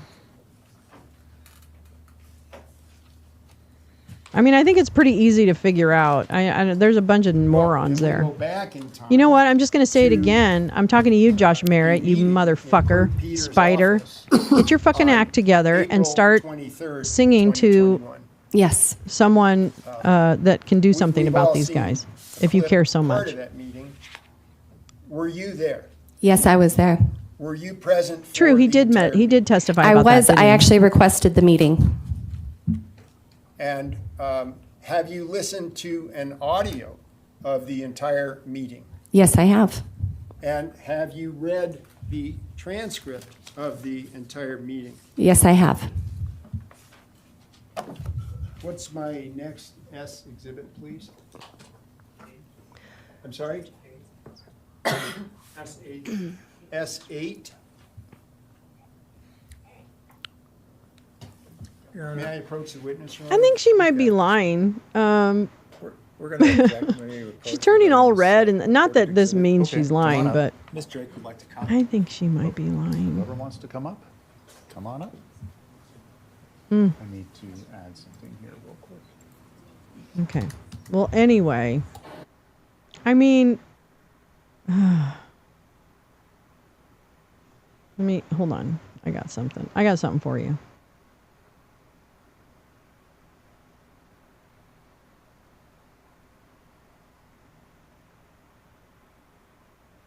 Isn't touched. The machines may have a problem, may be hackable, but absolutely no evidence whatsoever, right? That, you know, these guys, we said it couldn't be hacked. It was impossible. These guys are Looney Tunes. Well, maybe it could be hacked, but nothing happened, and we're prepared to say that. CNN's dropping stories. You know, the New York Times is going to have one. I'm sure MSNBC tonight is going to be nonstop. So, Sharona, given that you're in the middle of the firestorm out in Colorado, what is your assessment? Well, you know, it's the same old playbook all over again. They are going to gaslight us and gaslight us and gaslight us until we just stop talking, until we shut up and we just go back to our little corners and let the state take over for us. I find it interesting that the CISA Executive Director Brandon Wales said that state standard election security procedures would detect exploitations of the vulnerabilities and that they needed to figure out how to prevent them from being hacked. He's calling on the states to be independent, to do what they need to do to protect their systems. And in Colorado, we can't do that if we're the gold standard and we're telling everybody there's nothing to see here. In spite of what the Clerk and reporter Tina Peters did, revealing these reports 1, 2, and 3, a fourth report is now coming out, showing manipulation of ballots, showing deletion of election logs, showing It's not. None of that happened. Eats up the trail behind itself. So you can never do a full forensic audit like we want to have done because they're covering their tracks. This is what they do and why it's been so challenging. And if it weren't for people like you and those in the conservative media who are allowing us to keep sharing our story, we would never get anywhere. But the American people are wide awake. They know what's going on. They know this is gaslighting at its finest. And the fact that they would put out such a dumb story that says they are vulnerable, but we know for 100% nothing happened. No, they don't. They don't have the experts to do this stuff. We just saw what Mesa County's District Attorney Dan Rubenstein attempted to do 2 weeks ago. He tried to do this exact report in real time at a county commissioner meeting saying that Mesa County, nothing happened there. The machines are fine. Everything's great. How did he know that? He watched a security video and watched the election staff and decided to judge what their motives were, judge what was on a screen that was too small to see. They interviewed no witnesses. They interviewed no forensic experts. They couldn't even be, bothered. Oh, poor Sharona. Yeah. So anyway, that's Sharona Bishop and that was 2 years ago with Steve Bannon.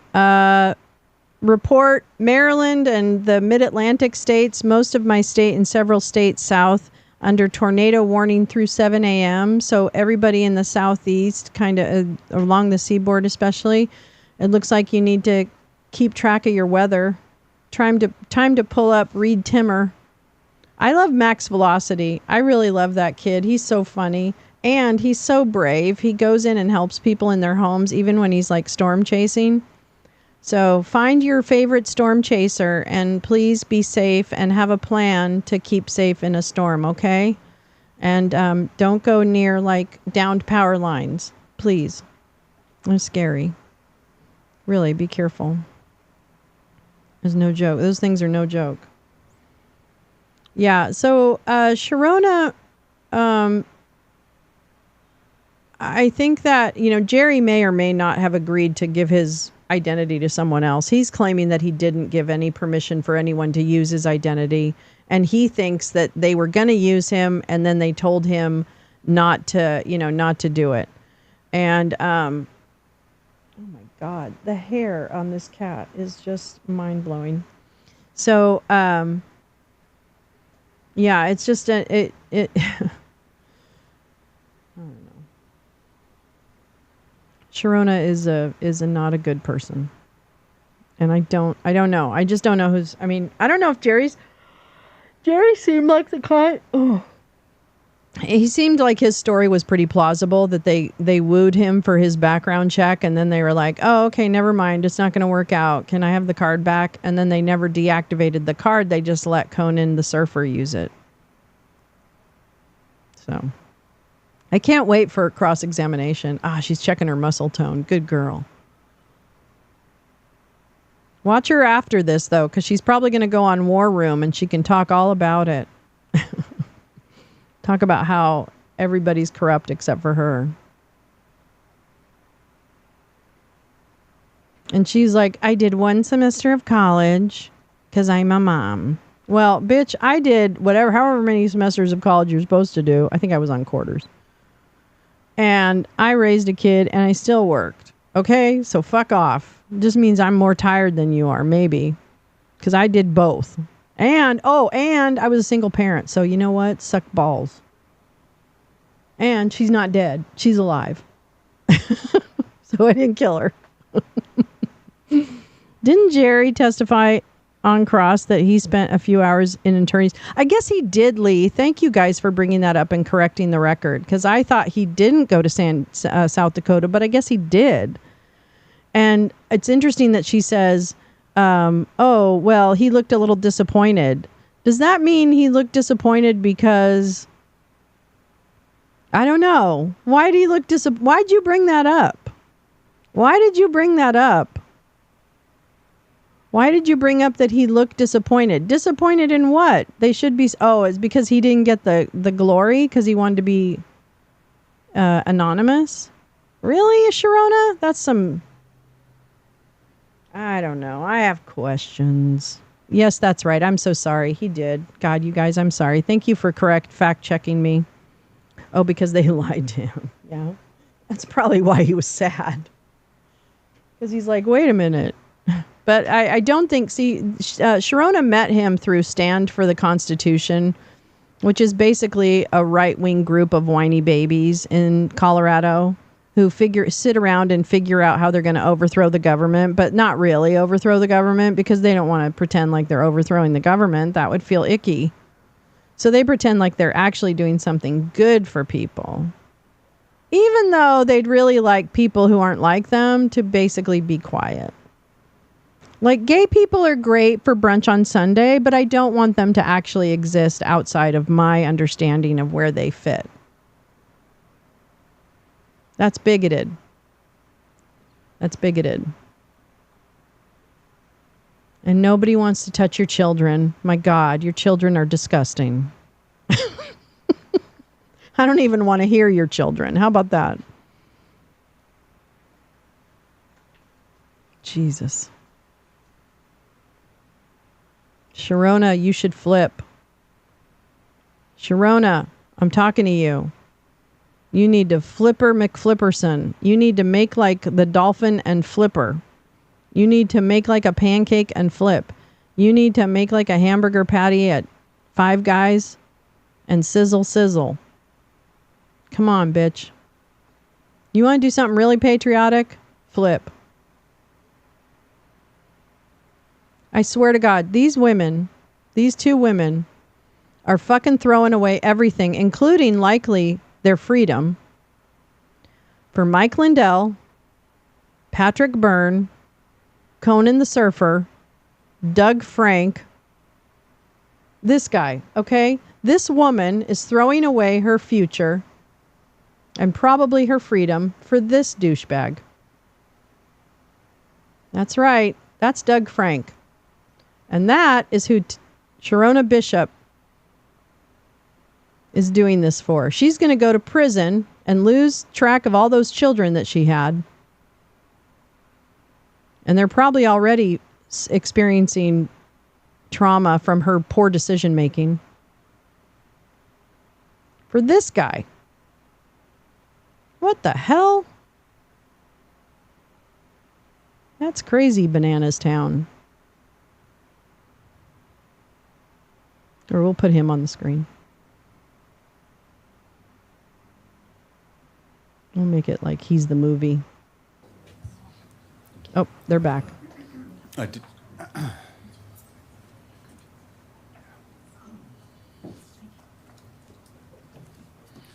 Did you want to offer that, Mr.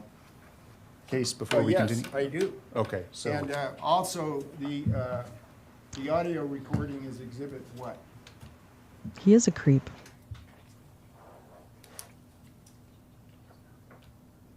He does, actually. DIY driver. Ron Watkins was given the data by Conan Hayes, and Ron Watkins put the data on his Telegram, and, of course, we all know what happened at the Shamposium. So, yes, Ron Watkins is intimately involved in this case.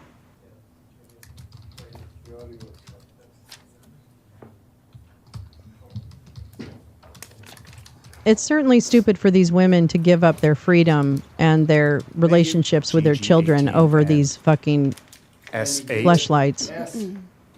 Okay, are offered, but not admitted.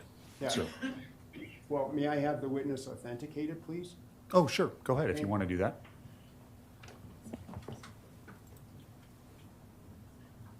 Thank you.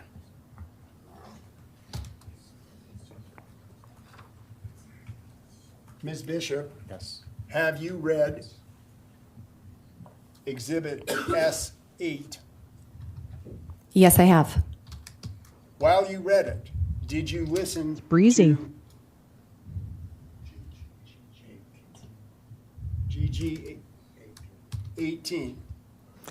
The audio? Yes, I did. And did you read the transcript word for word Yes. while you listened to the audio? Yes, I did. Is Exhibit S8, the transcript, an accurate transcription of the audio that you listened to, Exhibit GG 18? Yes, it is. And from your own knowledge, do you know what was said at the meeting? Yes, I do.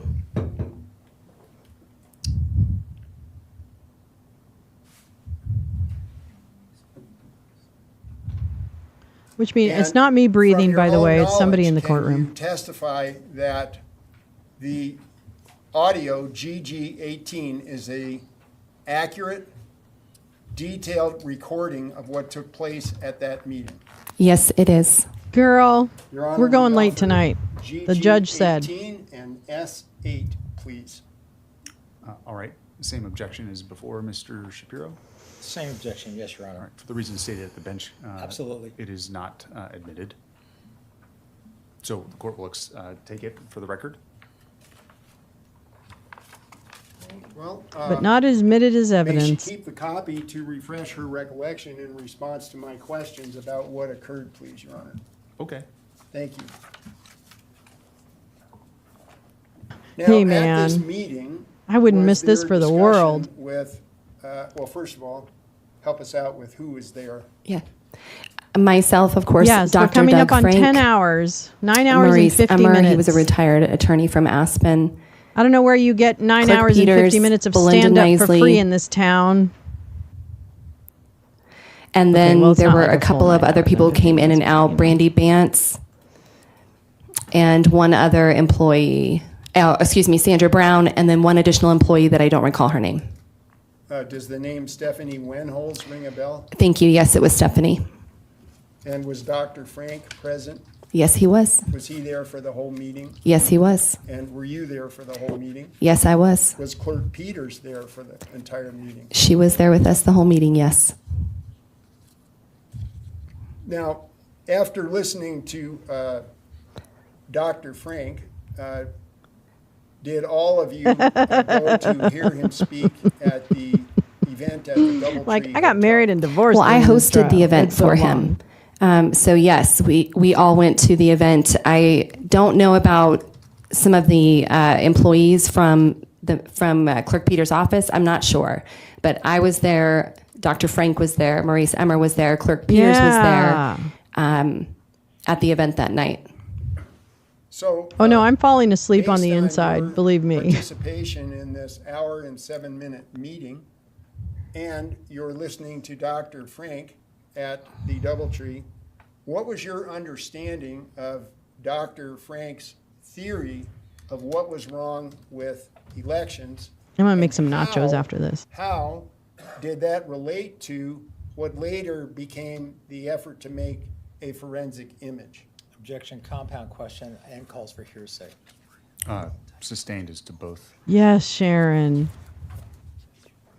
Oh, Was there exhausted probably. discussion at the meeting in which you participated about what would happen when the trusted build took place? And, Good call, Carl. Objection based on pretrial rulings. Was there a discussion, I'm sorry, about what? What would happen at the trusted build? Yes. Overruled. Can I answer? Yes. Oh, thank you. Yes, there was. There was some hinting to some concern that perhaps the trusted build would be, some type of manipulation of the machine. And I think, can we refer to the transcript? Your Honor, I'm going to object. This is speculation and lack Yep, of and wrong. Sustained, and I think I misunderstood the question. Yes, you are to disregard that answer. Would it refresh your recollection to consult the transcript? Yes, sir. No, this evidence is stupid and cannot be brought in. I'm going to sustain the objection. I misunderstood the impetus of the first question of what did you think was going to happen at the trusted build. Hearing the answer, I would have sustained the objection beforehand. So, Exactly. The objection is sustained. My question was, would it refresh the witness's No. recollection to look at the transcript? Right, but that's She's the question lying that I about should what have sustained. could happen with the trusted I'm build. going to ask her another question. Okay, go ahead. Thank you.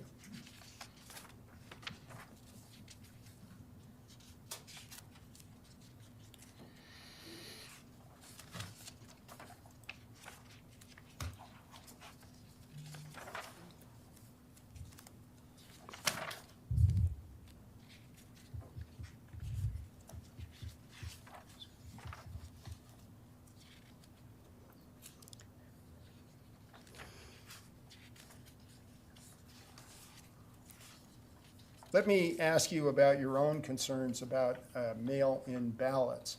Again, objection. Pretrial rulings, No, relevance. this is not propaganda hour. Sustained. Shit, man. Her concerns about mail-in ballots. What the fuck? Sustained. And I'll note that Mr. Case was looking at me somewhat quizzically. What the? No, dude, answer the judge.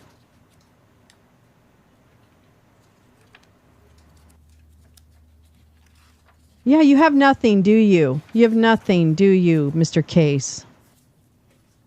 Mr. Now, Head Case. Ms. Peters invite alleged co-conspirator Sandra Brown to come into the meeting. Yes, she did. Page. Okay, go ahead. I apologize. Yes, she did. And what was your understanding of the purpose of what Sandy Brown would contribute? Good call, Lisa. The point of the whole conversation was to allow Dr. Frank an opportunity to talk with Clerk Peters about what his suspicions were of what was going on with the machines. In turn, they could ask any questions they had, and they were pushing back. Objection. Calls for hearsay regarding they. The question's been answered, so it's no longer responsive. You can follow up if you'd like. Thank you, Your Honor.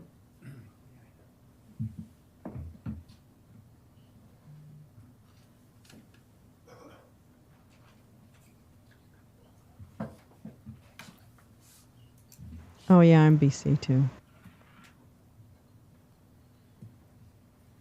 We're not getting this. May I have a moment, Your Honor, Sure. with the reporter? It's not scrolling for us. Oh, it's not scrolling. You have technical difficulties. Jurors, are we doing okay? Again, any one of you Just raise your hand because I'm ready to go. That's what he's saying. We'll stop. Just trying to make up time. Thank you.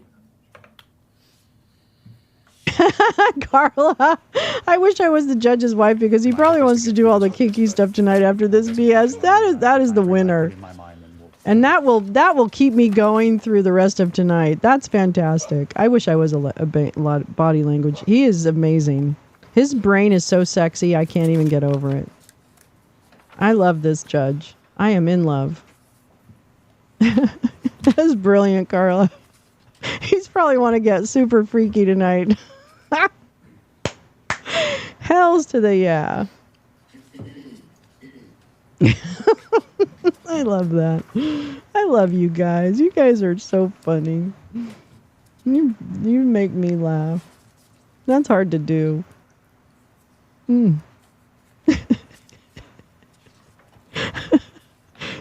play opposing counsel again? No.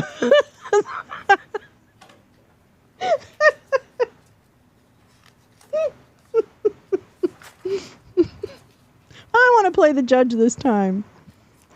Yes, thank you, Carla. Thank you for putting that in our heads so that we can hold on to it for the rest of this trial. I think that's brilliant. So, I fucking love go it. to the prosecution. Turn around to the microphone. Same meeting, the 12-minute one, please. Oh, whoops. No, he's telling him what to do. Sorry.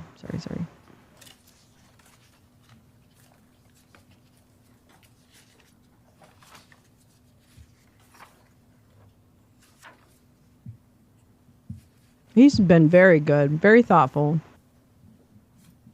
And really on top of the facts, you know, and helps keep these fucking It's in the audio. pigeons on point. It's the Wenholtz recording. It's in the Wenholtz exhibits. You have it? That's what I'm here for. Happy to be of service. Pardon? 22A as an alpha. Oh, yeah, it's their exhibit 22A. Are we going to play the whole recording? Is that the intent? Captain Cornflake is doing great. Oh, he's mad. Oh, he's mad. He's mad.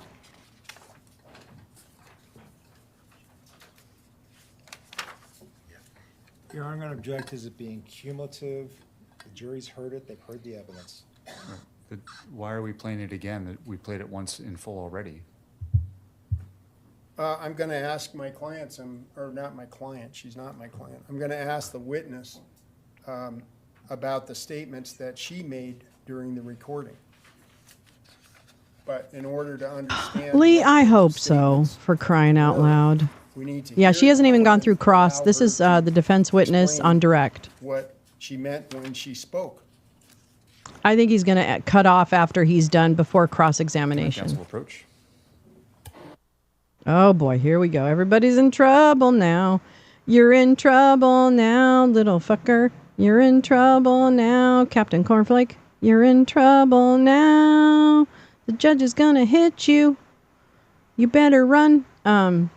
Yeah, okay, so the judge is clearly like, what the fuck? I'm done. But I think he's gonna cut it off after the direct examination of Sharona and save the cross for tomorrow morning. That's what I think. Oh, I wish I could talk to the prosecutors and just say, do you remember about this thing? What about this thing? Did you find this thing? What about that thing? Have you seen this recording? But those magical three little words. What is it? The cam operator sucks balls, okay? It really does. It really does. And moving along is literally not in the vocabulary of these counselors. They are absolutely stalling for Jesus right now. And I don't know. It's really, I don't know. What do I know? What do I know? What is that?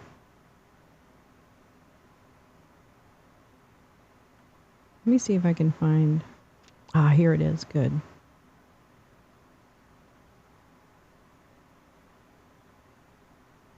Here. I choose Jesus. I love this picture.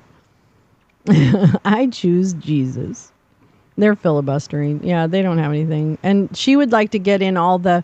We thought that Serbians... took the 2010 dead people and added them into the count when Trump was winning. Trump was winning at 2 a.m. and then all of a sudden the demon rats went to Serbia and Italy and and Venezuela and found a bunch of dead people from Mesa County 2010, and then they made them vote for Biden. Can you believe that? But I'm America's mom. U.S. beat Serbia in basketball. Good. All right. Suburbia. I know. Max will remind us. Trump won this county. This is just the chick that was willing to do it, Max. Okay? This is just the one that was willing to do it. That's the only difference. It's the only reason we're here is because Tina was willing to break the law. There, we'll make this part of his desk. Because I bet you he would have a sign like that on his desk. If he could get away with it. Should be.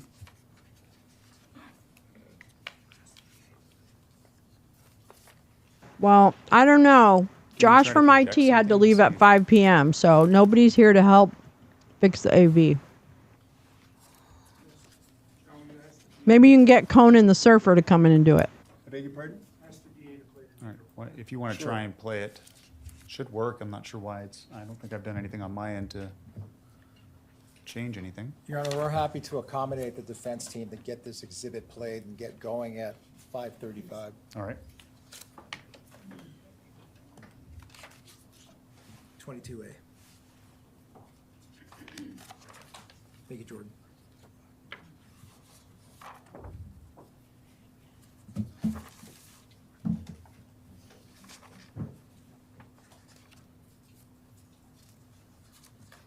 My intent is we'll play the audio recording. Mr. Case can ask some questions about it so we can get through that portion of the cross, and then we'll break for the evening. Ooh. Thank you, Your Honor.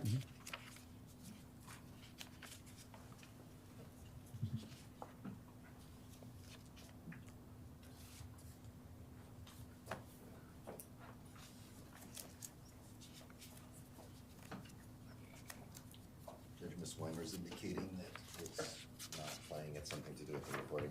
She's trying to play it as well. And now we have a corrupted recording. Holy fuck. This case has everything. Okay. That's what I'm trying to nicely say. Judge. Yeah, I get a lot of that. Thanks, Judge Hardy. Oh, well, it's definitely not working for you because I haven't reset it to you. Oops. Now try it. Well, oops. A second, and then try it.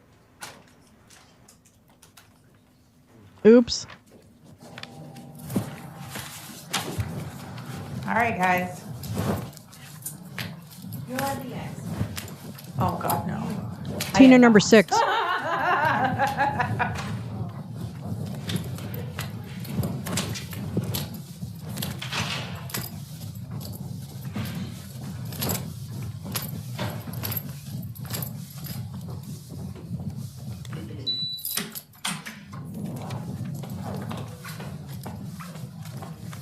This is a recording of the first meeting with Doug Frank et al. In Sharona with the Mesa County employees, and one of the Mesa County employees recorded it on her phone. That's what this is. Stephanie, want to grab a chair? Yeah. I can do that. And they had already been meeting when Stephanie, the person recording, is brought into the meeting. Thank you.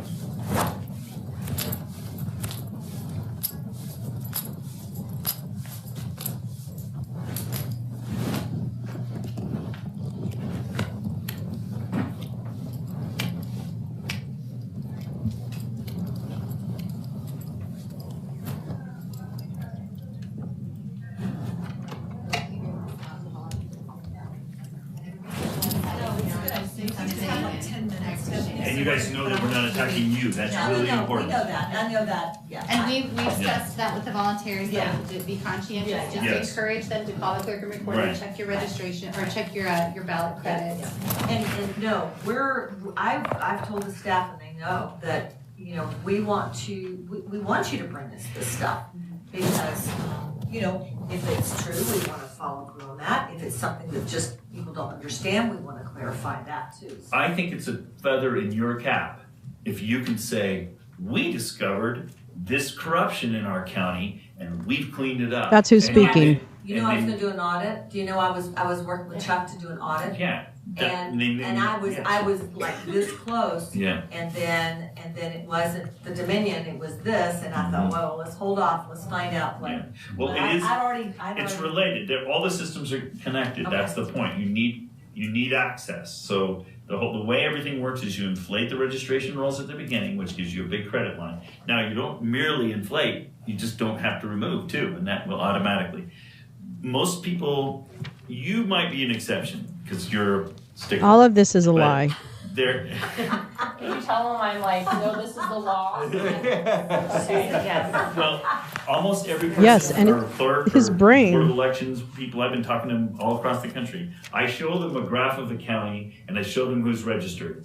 All of them, without exception so far, their jaw drops because you never look at the data that way. You're not used to seeing the graph of how many, what is the population of your county, and then how many people are registered. And it's like, everybody's registered?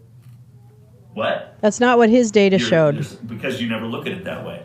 He didn't. He's lying about so when I show literally it to fucking them, they go, everything. "What? That And can't he be wiped right," his but Rumble it is. account of all this And data. Huh. Then that's Odd. the first warning sign that you've got too many people on your registration rolls. Then the question is, those After his ballots, phones were confiscated by the maybe FBI. pretend, just for the sake of rhetorically, pretend these are what the real ballots were and these were the phantom ballots, okay? And then, so what I've been doing is I've been helping Yeah, but all of this is find because I these don't phantom like ballots. Trump. And the way you find them is pounding on doors. It's the only way I've found that really. I mean, I have software I've written that helps you narrow the lists, but you got to pound on the doors. Okay, so Stephanie's just coming in. Hi, Stephanie. Hi, it's wonderful to meet you. I'm trying Hello, to. Stephanie. Hello, it's nice How to are meet you. And I'm just like I'm trying to go. Yes, move We next. only had 10 minutes left, so I really threw a lot. I was like, okay, I'm trying to get there. so do you want to just kind of bring her to speak a little bit about what we've... What do you do? I am the elections manager for the front office, so registration is my key thing. Okay, so if you guys, I mean, I would be glad to help you. I've been going around the country helping lots of people, and Mike Lindell pays me to do that. Okay, so you don't have to pay me, right? If you gave me your database to show the voting history on every person, because I know you have it, and if you gave me the database that shows, when they were registered, and you don't have to tell me the birth date. Okay, fine. Just if you gave me that, I can run my algorithms on that, and I can tell you where to start looking.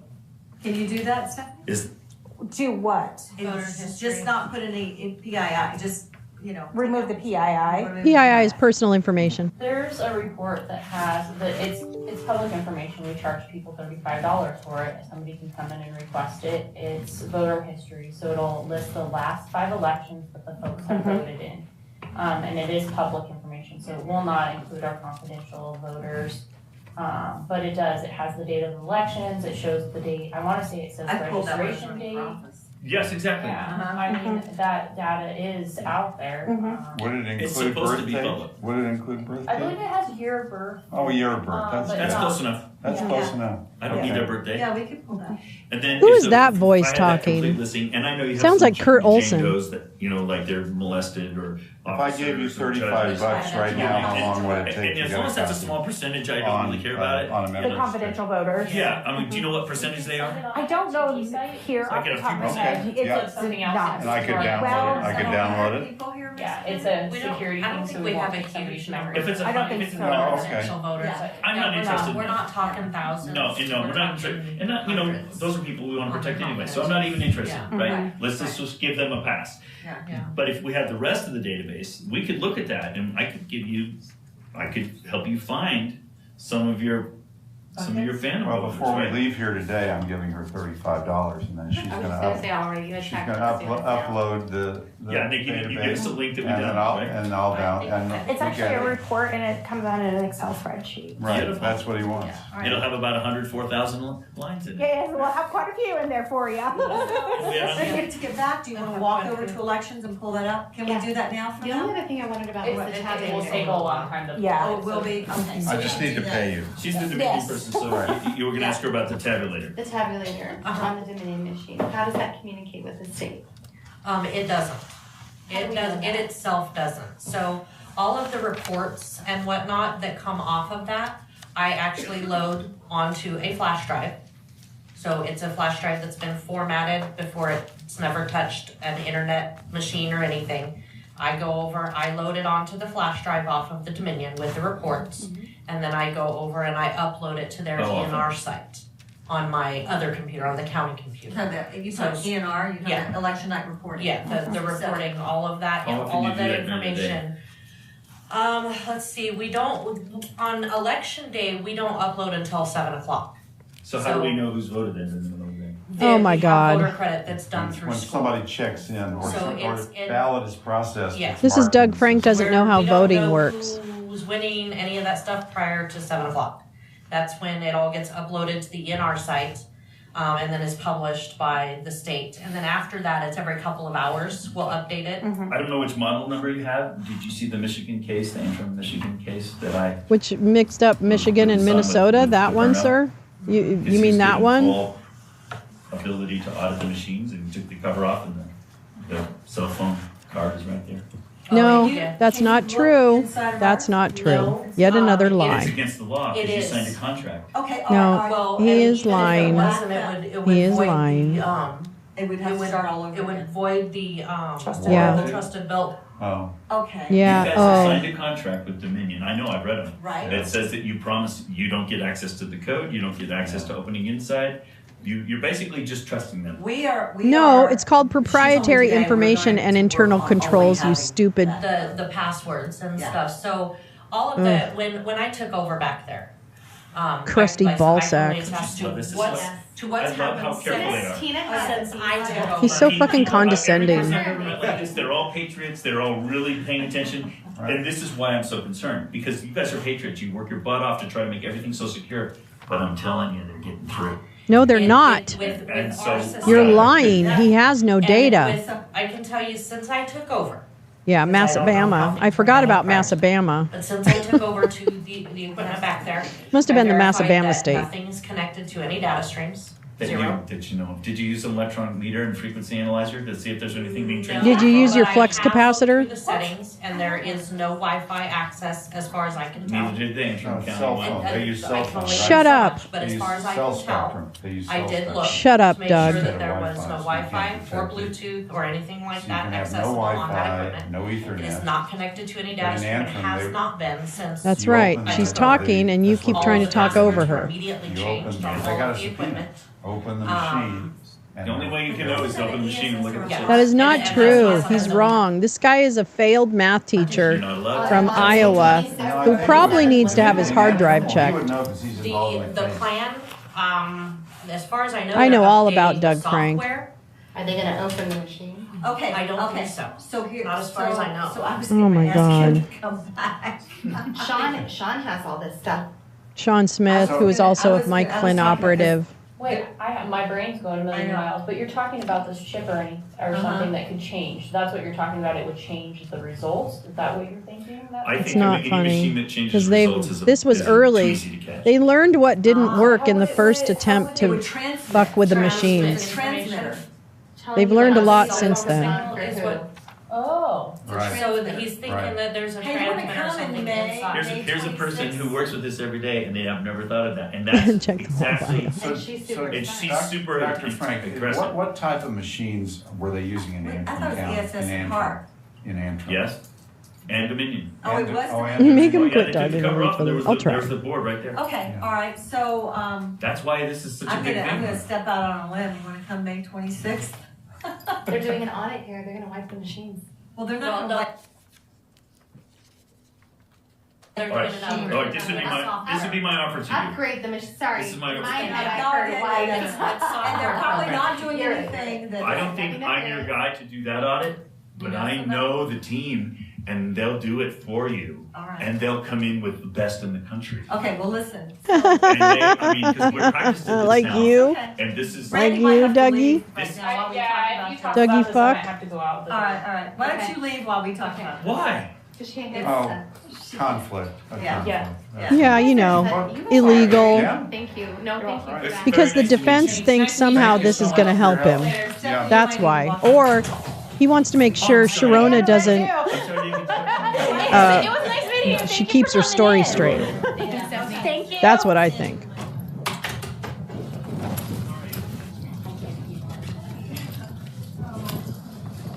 I cannot believe this. It's actually making kind of sense, but so I recorded it, I put it on my mom. At this point, Stephanie and her team has walked out of that meeting and she ends the recording. Thank you, Your Honor. Go ahead.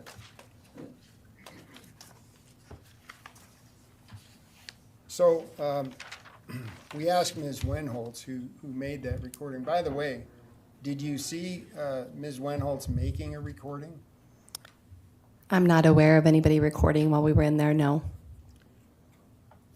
Oh, and you're going to get mad about that now? Are you kidding me right now? She indicated that after she left, there might have been. Your Honor, I'm going to object to anything Ms. Wenholtz testified. That would be hearsay.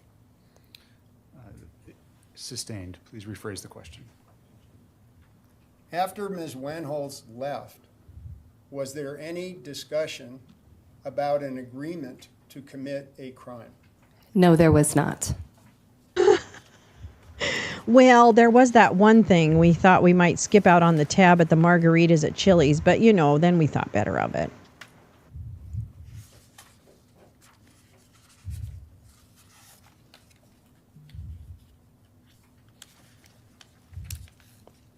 Now, during the audio, we heard. I think the cross is going to be lit. Ms. Bantz say, "Yeah, if you talk about this, I might have to go out." Do you remember her making that statement? Yes, I heard her make that statement. Right. Was she under some compulsion to leave, or what was your understanding of why she left? I don't have any understanding of why she left or had to leave the room. I don't know.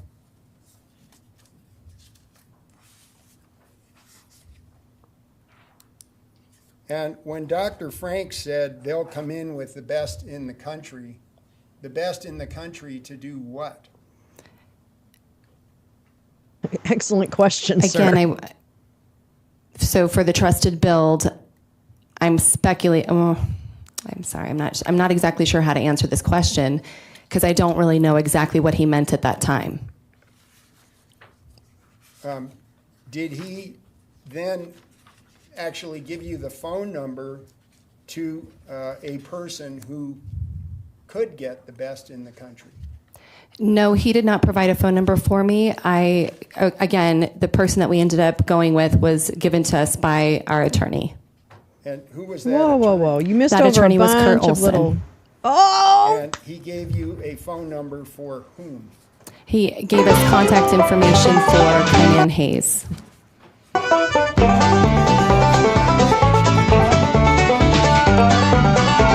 Sorry. It's been 3 years. I cannot recall exactly how we connected or exactly what happened. Eventually, we were in a chat together. So I believe that's probably how. I believe it was through a Signal chat that we first connected.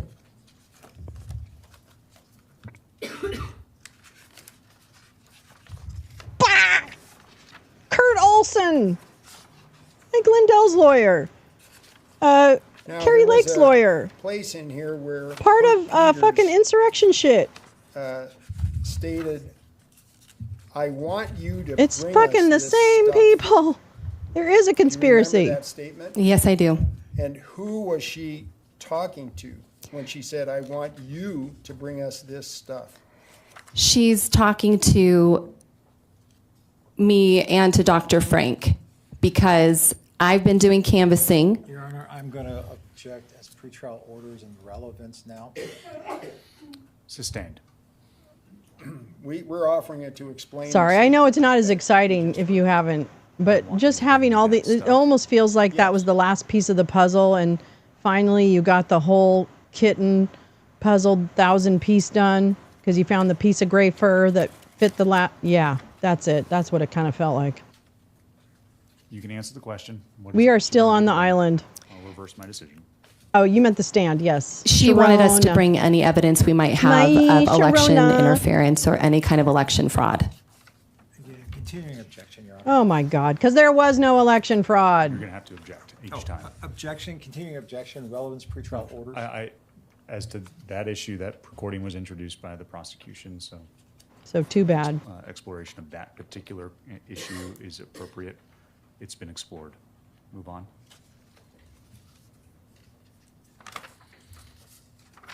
Now, Dr. Frank mentioned something that happened. Oh, in Michigan. love you, Val. Be safe up there in Yes, I do. Idaho. And had you heard I love Boise. Boise's a great town. Objection, irrelevant. Sustained. Oh, I know. I'm a total nerd when it comes to Now- this shit.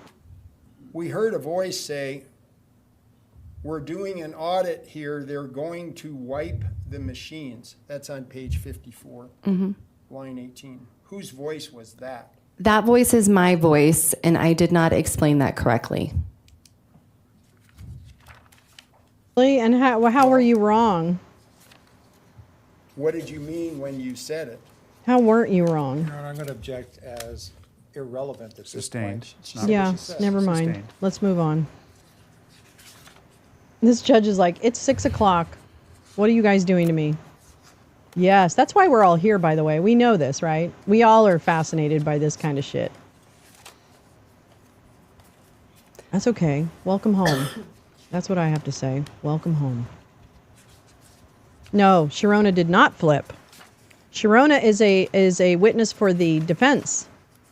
Sharona had her house investigated, but I don't know. During None the of us can recording find the that current we listened disposition to, of her fucking There was a case. person who explained Strength in election numbers. night reporting. Who was that person? I believe you're referring to Dr. Doug This is Frank. my question, Carla. Can we do a class action for defrauding the United States voters? Deputy, the light on your phone is on. Can you turn it off, please? That has happened so many times throughout this trial. Uh-oh. Thank you. Yes. And do you see where Ms. Brown said, where we don't know who is winning any of that stuff prior to 7? Yes, I do. So what is she referring to there? She's referring to election night reporting. We don't know the winner. Objection, speculation. Really? Sustained. FFS. You cannot talk about your fucking stupid ass bullshit theories about election fraud that didn't happen because you can't do that. You cannot lie. Okay? It's not relevant to the crimes. None of it is. And if you disagree with me, MAGA, show me your data because I'm waiting. I've been waiting 3 years to see your fucking data. Yes, the judge chill as fuck. Sustained, bitches. That's right. Moving on. Move on, counselor. And deputy, turn that fucking light off. What are you, 12? You need the light to shine when you get a text message from your hottie? Hottie, hottie, hottie? Did Clerk Peters make a statement during the meeting about making sure Hot. these elections are legitimate? Yes, I believe so. Your Honor, just vague as to time, are we talking within the recording or beyond the parameters of the recording? Did she make that statement on the recording, which we've just listened to, Ms. Bishop? If you know. I apologize. I don't recall. Okay. Go ahead. Is the objection sustained? No, I rephrased the question. It was,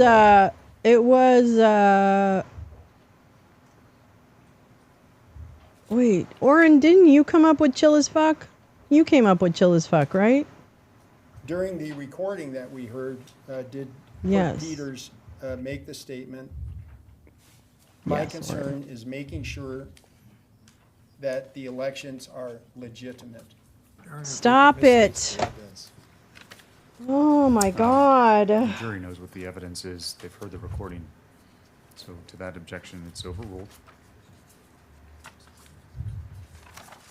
You can If you know the answer. You can answer it. I apologize without seeing this. I just don't want to misquote anything. Okay. Yeah, you better be we can careful, look you at- stupid cunt. Lil Suzuki. Yeah. Suzuki. That's right. Suzuki. My Page. favorite. Little Suzuki. Sorry. 58. If you were at trivia, you'd know what a Suzuki is. Your Honor, we're going to object. We do not. Mm-hmm. Objection. We don't have a copy of this transcript, so I'm not following the specific page and line reference to verify if it's within the recording or not. Captain Cornflake turns to him and goes, "Wait, I didn't give you Tell this." about that. So I believe we provided them with a copy of the transcript yesterday. it doesn't, in the court's mind, it's immaterial. So if you have a transcript and you wish to have the witness refresh your recollection with it, then you need to show it to the prosecutor. But if it's just in your possession, I don't have anything to say about it.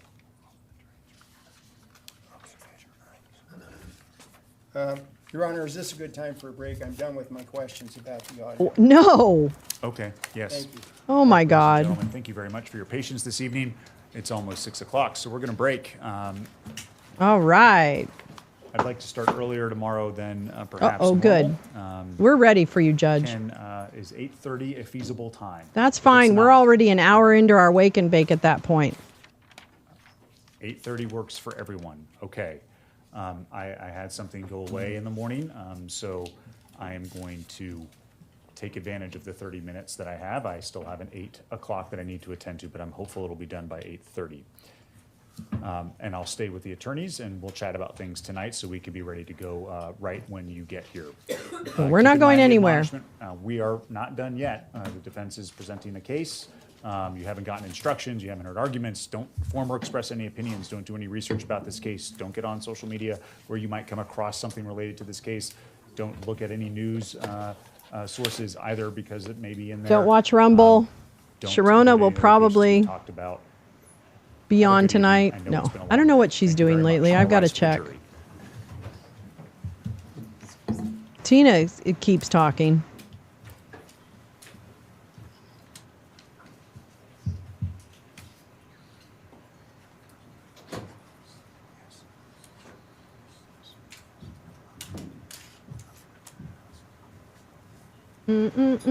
Deck multiplying, and I'm losing control.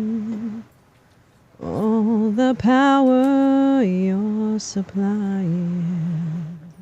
Ms. Bishop, you're free to head on out. Thank It's you very much. You can leave that there. We'll collect it. electrifying. And everyone else, you can take a seat. Thank you. Can we approach? Better wait. No. Okay. Just have a personal issue.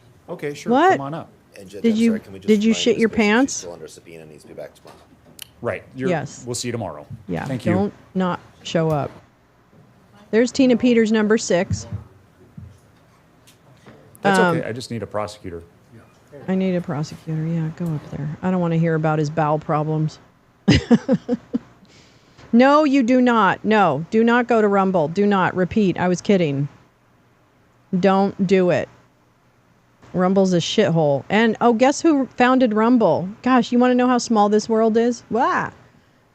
J.D. Vance and Peter Thiel. Whoop, whoop, whoop, whoop, That's right. It's all connected. And the boxes on the hillside and the thing that, yeah, she is.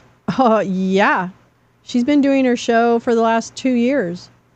And Sharona Bishop has a show too. She's America's Mom. She was on Lindell Network, but I don't know. Oh yeah, no, I'm a total piece of garbage. Oh, you better wake up, 'cause I need a man, and my sights are set on you. Yeah, it gives you it gives you viruses. You better wake up. That's Tina Peters, number 11. She's gonna let herself go today. She's not feeling her best. That's Tina Peters, number 7, right there, maybe 5. And then there's Tina Peters, number. I think that's number 3 in front of us. Because I don't want to There's number waste the 5. jury's time tomorrow. Judge, I have 2 things. Hold on 1 second. Yeah, You need hold break? on. We'll give you one. I can give you 5 minutes or so. Tina, number 6, can you move, please, dear? You're throwing focus. Come on, you're throwing focus. We're going to give the stenographer about Yeah, 5 to 10 Hi-Fi's minutes, clip and that on should Peter give Thiel everyone is the enough time, best. too, to I'm think of still a things piece that of we can garbage. talk about tonight, so that we're not talking Still a about piece of garbage. Judge, can I just tell the court the 2 things first before we break? No. So you can have that time to just ponder on them? Who the fuck are you?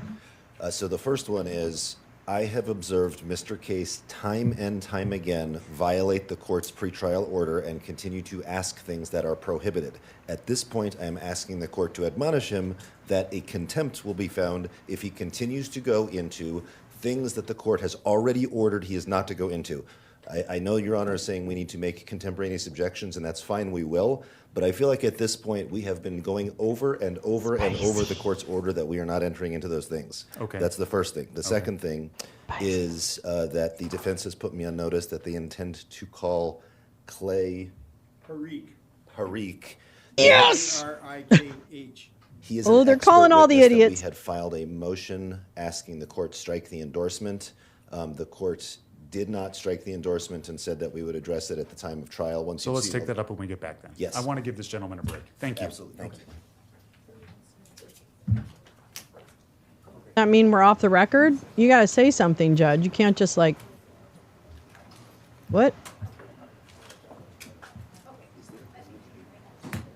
What?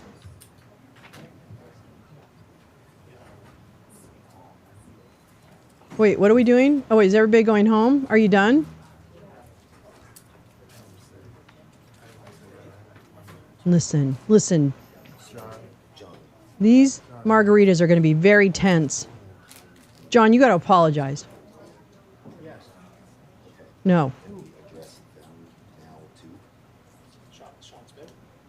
Sean Smith? No! No! Turn the microphones back on! Turn the microphones back on!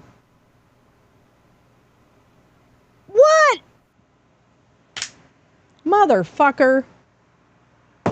Sean Smith, I heard his name said. Clay Parikh is an idiot too. We'll talk about him in the morning. It's a 10.5 hour stream. No, it's not a record. I think we did an 11-hour stream once. So I think this is not a record actually. But, wow.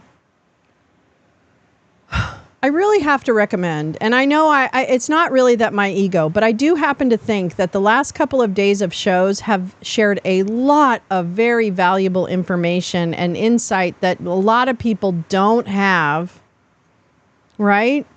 So I guess I would recommend people watch my show from today and yesterday specifically because I feel like we shared a ton of fucking great information. And Oren, I want to say thank you so much for recommending and stuff like that. You're right. It is too long. It's too long for people to watch. I need to clip it. I'll figure that out. I promise. I'll work on that this weekend. Lee, you're so nice. You know what that gets?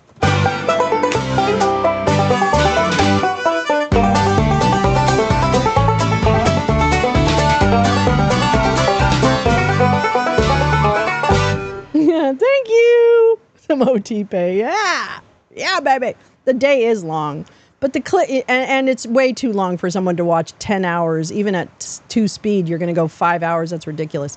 But I will clip some because I think but I feel strongly enough about the way I describe some things as well as what we witnessed that I truly believe that this is an important case and stuff. Oh my God, you're so, Kathy, oh my God, you guys are so too much.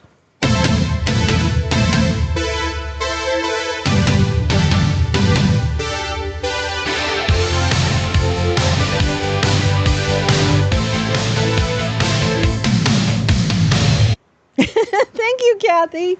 You guys are so kind and very generous, and I know that you're generous on across the board, and I'm grateful that you're part. And I am also grateful for everyone whose contributions to this show. My God, just the brain power alone in the chat is like fucking amazing. Yeah, so I will make some clips and things like that because I think it would be helpful because I do feel like this is information that not everybody has. Look at, you got your light up. Lee got her light up. Here comes Kathy's light up. I don't know when. Anyway, thank you. Your generosity is like not expected and totally amazing, and I'm really grateful. Chapter headings might work. I think I could probably work on something like that. Maybe I'll have Bobo. Bobo's a great editor. Maybe I'll have my daughter Bobo help me edit some of this stuff. So anyway, thanks again. Incredible. We get to do it again tomorrow morning. So I'll see you tomorrow morning at the Wake and Bake. Bring your weed, bring your coffee, bring your vodka, Bring your water, bring whatever. There it is, Kathy. Whoop, whoop, whoop, whoop, whoop, whoop. Wake up and be awesome. That's right. Everything is awesome. I've seen time stamps. Yeah, exactly. I think I could probably figure that out. So that's good. I'll do that because I really feel like the last two shows have been particularly good, and I've kind of nailed some of the things I wanted to nail, as well as obviously the information is incredible. So anyway, it is definitely 420 everywhere. Okay? Okay? All right, I love you. Goodbye. Let's do a little music to get us out of this. Hold on. Oh. Wait. There we go. Okay, bye.